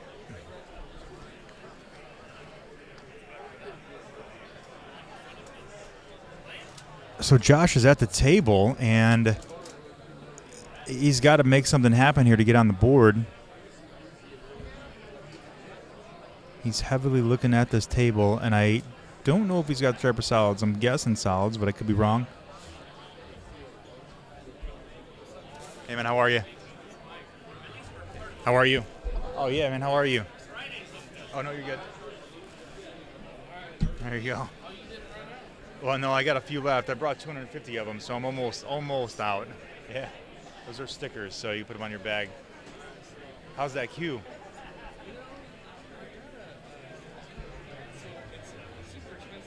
Yeah. Yeah, I know, it's so nice. I know, it's so nice. Yeah, probably better, yeah. Yeah, when I looked at that queue, I'm like, oh my God, like I just do not want to wreck this queue. Like it's so nice. They did a great job with it. Yeah. Yeah. Mm-hmm. Mm-hmm. Oh, that's awesome. Yeah, very cool. Well, congrats again. Fortunately, we don't have any queues this weekend, but we'll probably run some more eventually. So, yeah. Yeah. I know. Yeah. Yeah. I know. I hear you. That black and white queue was also another phenomenal queue. Like it had a leather wrap on it with the, oh man, it was ebony lizard wrap. Yeah, ebony. It was beautiful. So.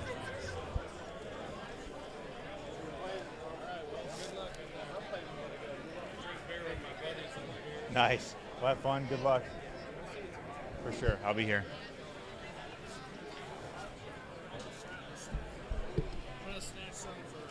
Oh, yeah. Yeah, for sure. Appreciate it. Thank you. All right. So did I miss anything? No, I did not. Looks like Josh is still on at the table here. So he's shooting at the 6-ball here, it looks like. I don't know if he can make it past that 13 ball. That's a little tricky shot. And this is the tough thing here. If he misses the 6, Kevin's just going to come back and and win this because he's got a wide open table. So let's see what Josh comes up with here. I don't think the 6 ball goes past the 13. Yeah, I was just going to say that, Steven. He's lining up the bank. And that's tricky because that cue ball is running right down the table for that 8 ball. He might clip that 8. He could scratch. He could bank. Also, if he hits it hard enough, could bank the 8 ball up table. I don't know. Cue ball is going to get away from him, and who knows what's going to happen. So this will be an interesting shot. I really want to see him bank this ball. I want him to build some momentum here and regain those next 3 games to tie it up, to win it. He's got to really focus here, and I don't even know if that bank. It looks like it looks like it will go.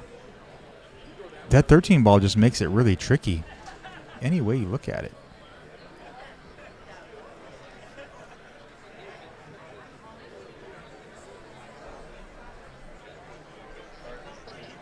Laura, do you want a patch?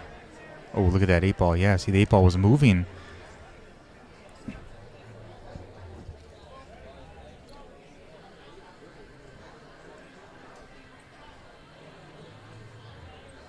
Yeah, I was just saying that, RZ. Watch the 8 ball, and it was tracking towards that corner pocket. Awesome. I only have 5 patches left, so actually I'm going to save 2 for you, and I have 3 left. I brought 250 here to this tournament, and they are all gone. Only took like 2 days, 2.5 days.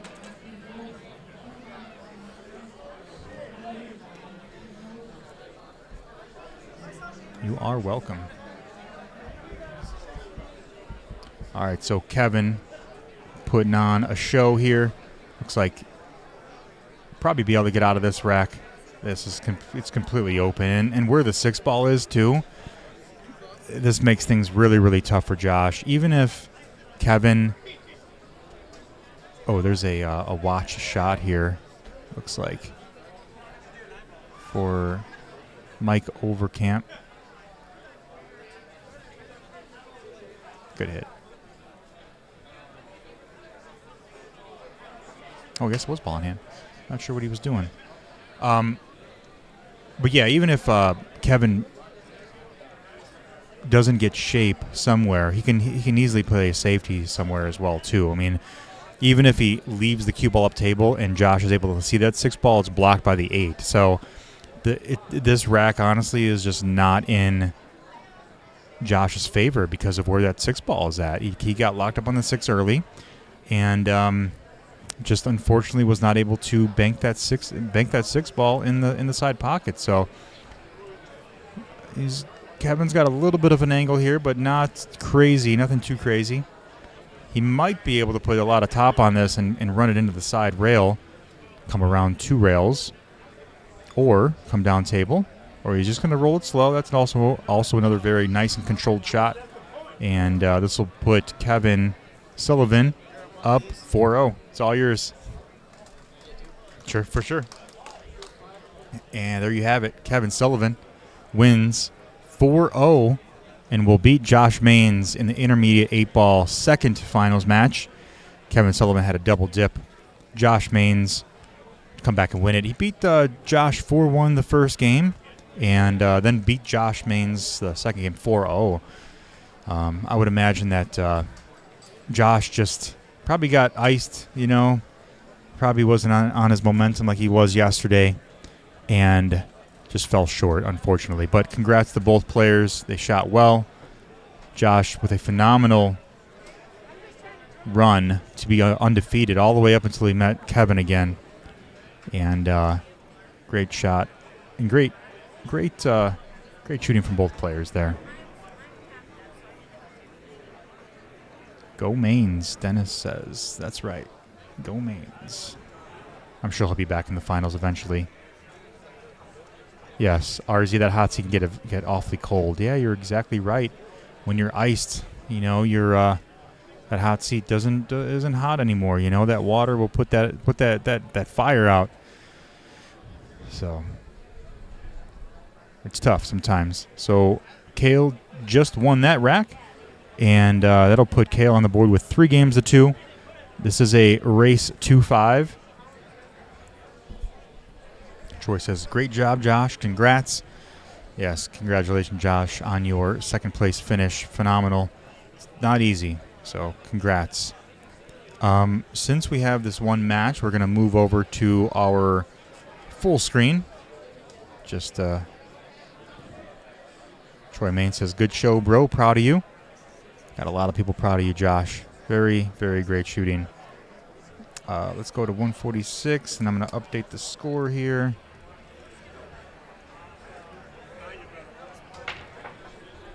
Oh, yeah.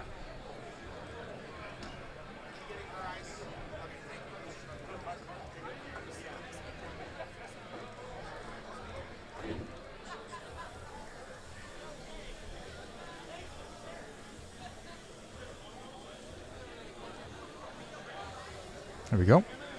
All right, so this is the Masters 8-Ball Finals. We're going to continue this one on the main screen here while we wait for other matches to show up in the live stream tournament arena.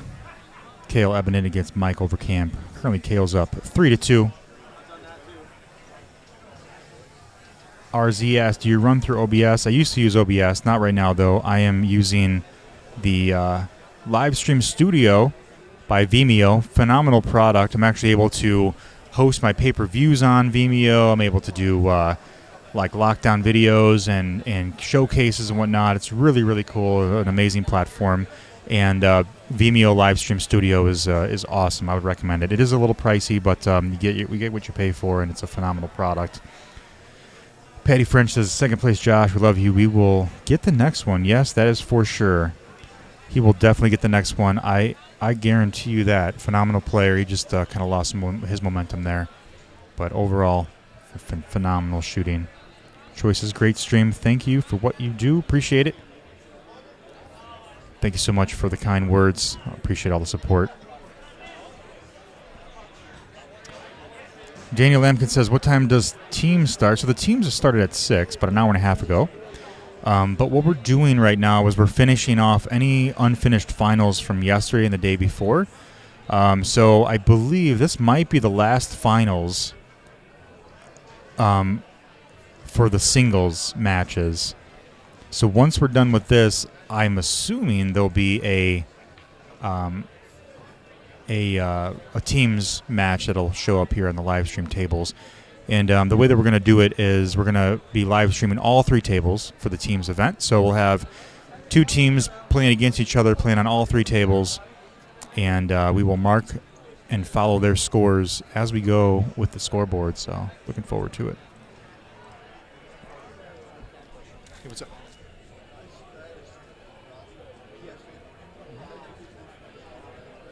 So YouTube sometimes takes my videos off because of the music, like after we post it.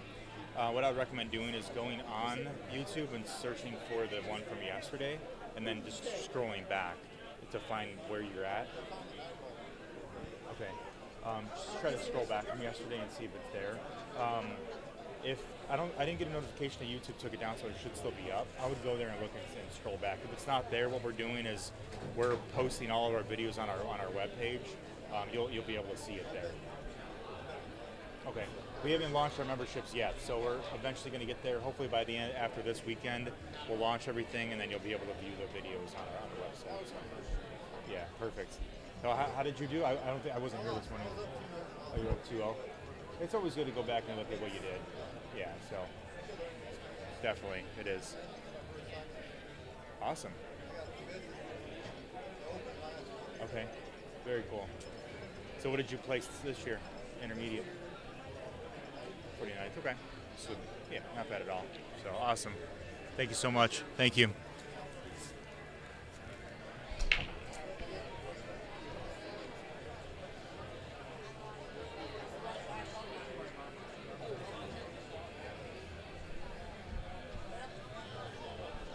Appreciate the kind words, Stu. Stu, I would say one of the best things that happens in the live stream booth is actually guest commentating with people, and I have some of the best conversations with you, and I enjoy it. So really appreciate all the support and all the help. you make the live streams come alive, especially when you're guest commentating with me. So I'm trying to change the vibes with pool. Sometimes it's very negative, sometimes it's not good, and some people are intimidated by that. And I want to make it positive for all of us, and positive for those new players that are coming in. And we want to pave the way and show these new players how to become a good player and do it the right way. So we have a lot of ideas that we're going to continue to keep on bringing to you guys. So appreciate all that you guys have done for me as well. I didn't think that I was going to start all my live streaming work in Iowa, but I've really been making a statement out here, and I really love it. I was telling my wife, a couple months ago, I told her, I'm like, I love the Davenport ACS Midwest tournament. I go there every year. I love it, and I love Davenport. I love the downtown area, and I was just really grateful to be able to live stream out in Davenport. And now that we're in Waterloo, I've never been out here. Another place that I've been able to check out, Iowa Cup. I was out there also streaming. Really, really great time, and just really love all the Iowa family. I feel like I'm part of the group. Love it. So I appreciate everybody out here. Laura, what Stu says, you are the best. Thank you so much, Laura. Appreciate it. And I love watching Scott on the live stream. He's just the most creative pool player. I feel like I'm creative in some ways as well, and I try to be creative, but he just takes it to another level. He just is so good. I love watching him on the live stream. So appreciate it. And Adam, also, thank you so much for the kind words. We have some really cool ideas and whatnot that will be coming down the pipe here. Stu said, I'll be up there tomorrow. Plan to be in the booth most of the day. Awesome. Stu, I'll need the help because my other helper, John, my other helper, John, was actually, he had to leave today, so I'm going to be manning the booth this evening and all day tomorrow on my own. So any help, feel free, stop in. Stu, we appreciate that. Come on in to help us out. It would be awesome. Really would take on any help that we can get. And Andy Seatum says, the best. Have you heard of? Yeah. I have, but, I'm trying to make my way out there and trying to become trying to do things different, trying to make it my own style, and I try to do what I do best. And it's IT, right? I love playing pool. I have the knowledge for playing pool. I love talking about pool, and I love showing off all my IT knowledge, right? And we're keeping it low profile, and we're just doing things a little different, And I think that we're going to continue to keep on bringing you the biggest and best that we can. Pool doesn't have enough live stream for the amateur or even pro amateur players, and that's our goal, is to get this out. Hopefully one day we'll be able to make this regional, where we'll be able to have streamers pretty much in most of these states. It's a long-term goal, but to have live streamers regionally would be awesome. That way we can provide the same content, train some people up on the commentary, and we'll be able to broadcast this from all over the place. Obviously, it's a work in progress, and over time we'll be able to get there. Appreciate the kind words. Yeah, Andy, what not to do. That's right. Sometimes it's best to learn from other people's mistakes, and that's how you become better, You live and learn.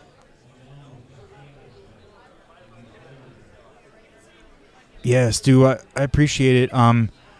Eventually, we'll probably have sign-up sheets for that for people that are interested. I'm not there yet.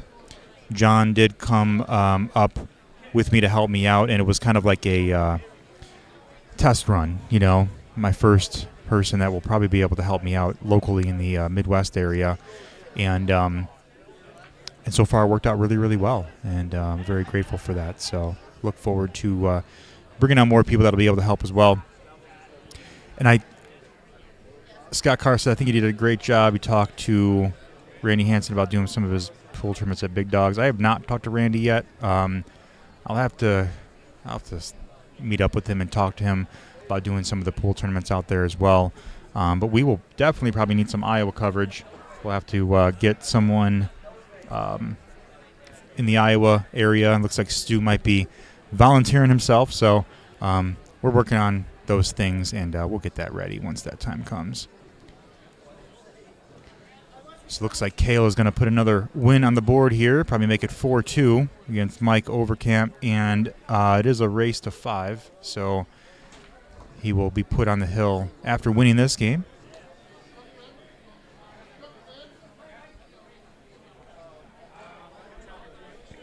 All right, so Mike gave him that game, push that score up. Oh. Push the wrong scoreboard up there. Now we're good. 4-2. Kale up against Mike Overcamp. So I think I might have mentioned multiple times that I'm releasing and announcing my my memberships, and it's just one of those things. Like, I wanted to launch them, and I didn't because I don't want to provide like a low grade product to my people, and I didn't feel like I had enough content for everyone.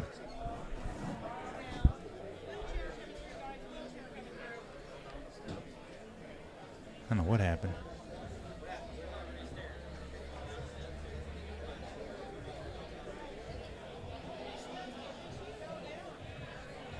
I don't know if somebody fell. I don't know what happened, but everyone's looking somewhere. I don't know what happened.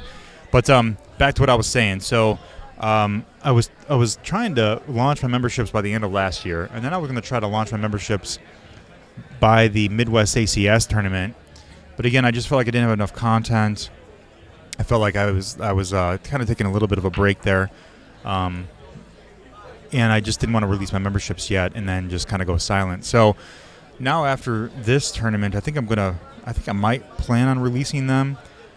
You guys give me your thoughts. The memberships there'll be 4 different plans. There'll be lifetime memberships for a limited amount of players and a limited amount of people that will sign up for the lifetime membership, and you'll have the benefits for life.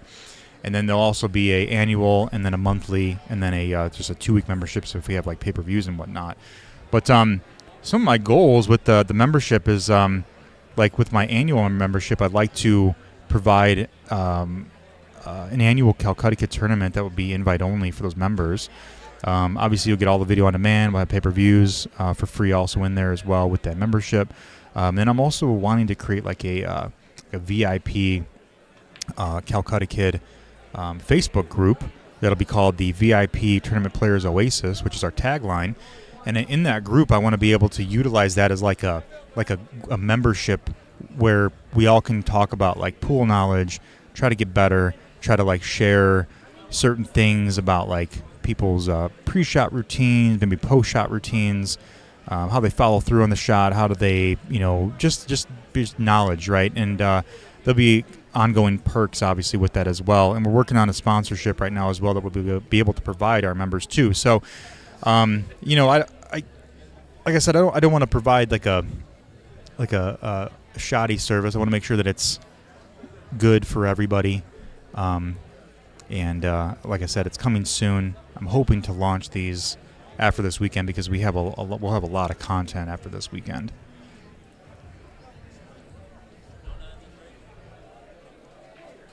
So we will let everyone know once that's launched.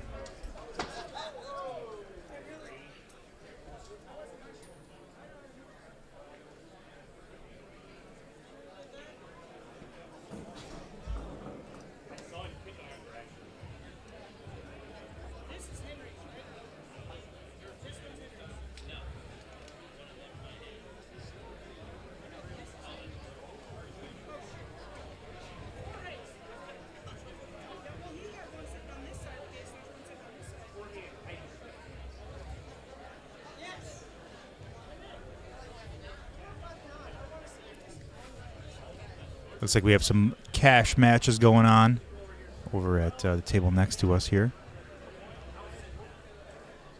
And while we have Kale and Mike Overcamp shooting, playing on the Masters 8-ball finals match going on right now.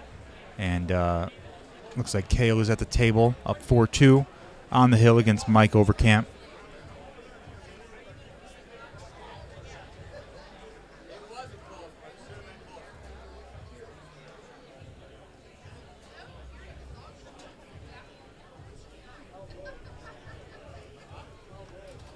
I hear the woofing makes me want to jump in the car and head up. We are here, woofing it.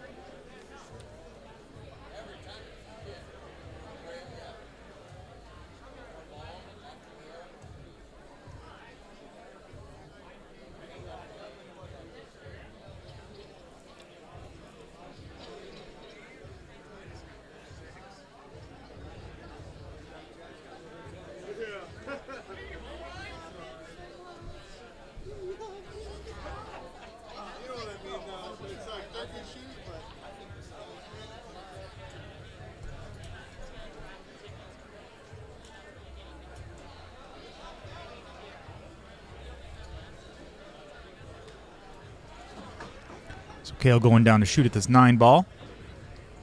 Nice shot. I think he's going to try to shoot at this 13 ball on the side, it looks like.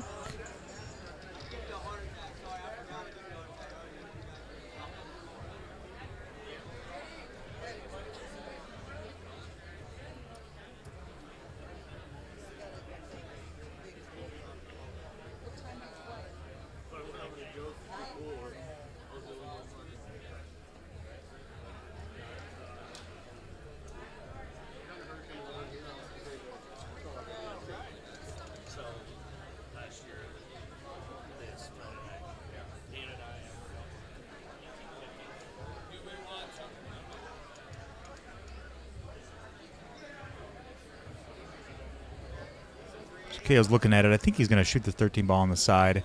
And I'm wondering if the 15 ball goes in between those two balls down there with the 4 and the 12. Maybe that's the 4 and 10, maybe? Down there. Let's see. So he did leave himself position, and it looks like the 15 ball does go in between those balls there. And if it does, it'll be an amazing shot. See if he makes this happen.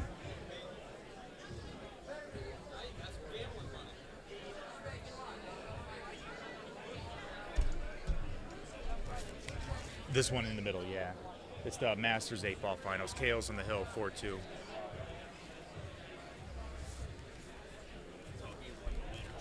What's that?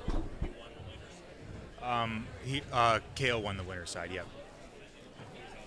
Yeah. Yeah, this is the first match. Appreciate it, thank you. No, I'm not. Not at all. I'm like, yeah. Yeah. No, I'm not. Yeah, we always have fun in the chat, so it's always a fun time. Yeah, definitely. I've enjoyed watching some of your commentary the last couple days. Appreciate it. Oh, nice. Very cool. Yeah. Where are you coming from? Is that south from here? Oh, northwest. Got it. Okay. Okay.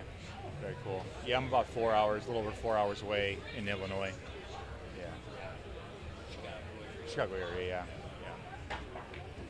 We're about 2.5 hours from St. Paul's. Okay. Very cool. Never been to that side. Maybe I have to make my way over there. It's gonna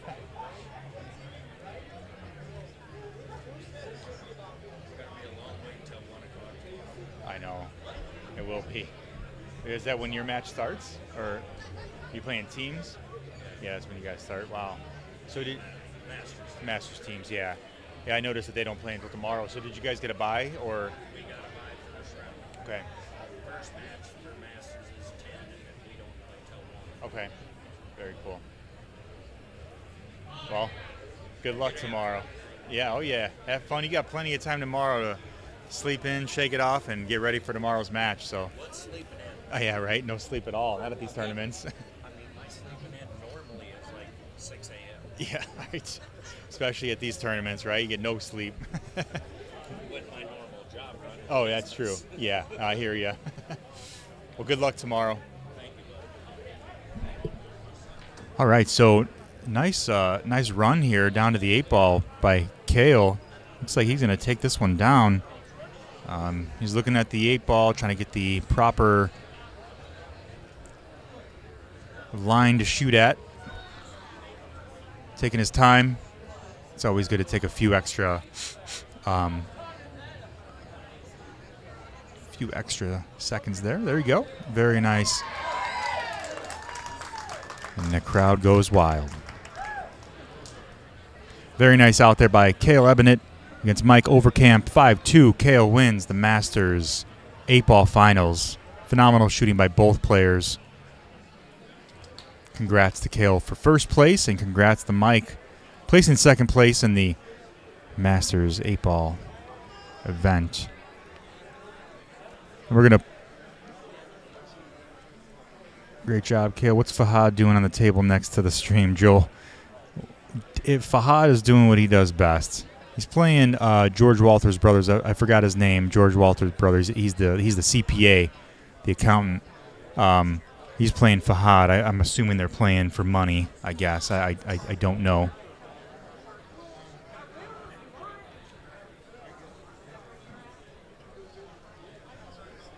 Donating. Yep, that's right. Henry. That's it. Henry Walters. We're going to push up this event that's happening out there at Bradley, Illinois. $5,000 added. We will be there live streaming this event, so come on out. It's a 9-ball open tournament, March 31st to April 2nd. 128-player max at Bradley Billiard Club.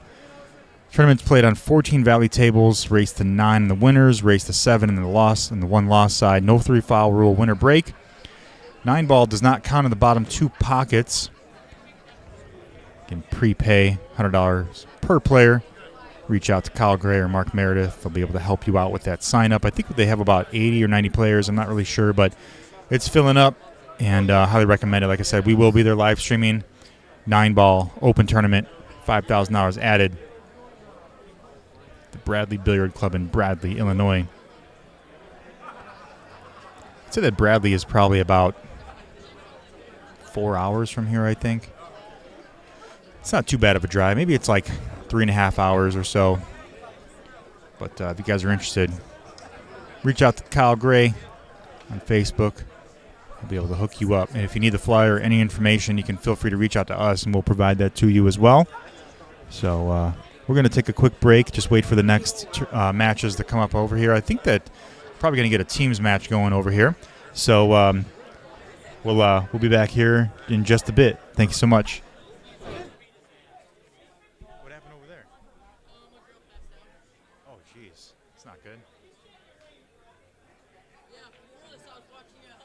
Oh, were you really? That's awesome. So cool. Yeah. Yeah. No, it's awesome. We've been doing this for about a year now, so it's cool. We love it. I've been playing pool for years. I love providing the knowledge. How old are you? 14. Are you playing the junior event Sunday? Maybe, yeah. Sure. Are you playing in any tournaments here right now? No. Just came up. Okay, who's your dad? Cruz? At the last tournament, we were watching the boys. Oh my God. Oh my gosh, that was crazy. Did you watch me take shots at all those guys? Yeah, it was funny. That was pretty funny. That was a good time. Bonfire Boys. I think that they're here right now. I thought I saw them. Yeah. Are they playing right now? Yeah. Very cool. He gave me one, and I'm not gonna be able to finish that. I gotta stay sober for my people on the live stream. I'm the one that said no fireball. Oh, you did? That's awesome. Thanks for hopping in the live stream. Appreciate it. I've been watching all. Hey, how you doing, buddy? Run the lights are flashing. Oh yeah, right. Doing an awesome job, though, buddy. Appreciate it. Thank you so much.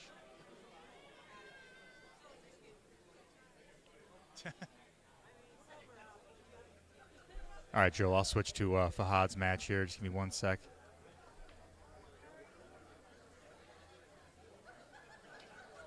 I don't know the score, so we'll have to just watch. Oh, that's awesome. Very cool. It's so cool we're able to live stream to anybody, you know? It's really awesome. Feel free to take that if you don't have one. It's my last one. You can have that if you want it. It's a patch for your pool bag. It's a sticker. Perfect. Oh, that's perfect, yeah. Yep. Yeah, that'd be perfect. They stick well, too. They're it's not gonna peel off.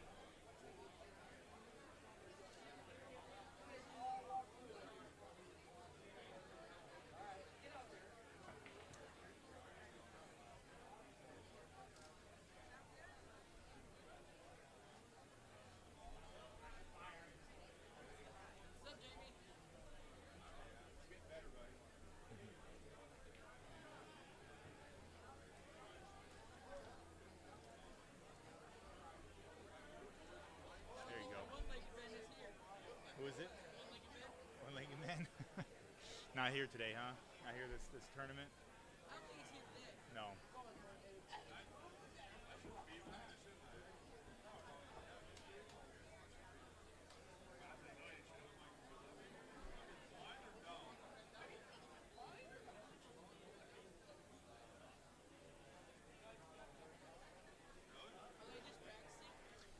No, it's a money match.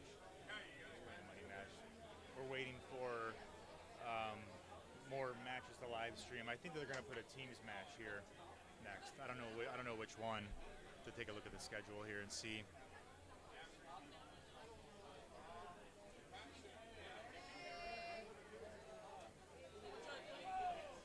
Usually it's $500, but I don't know. They were playing $500 a game yesterday, last night. Yeah. A game. Yeah. Well, either that or that's all their money. I don't know. On Facebook. Yeah, we're Facebook friends, man. Probably not.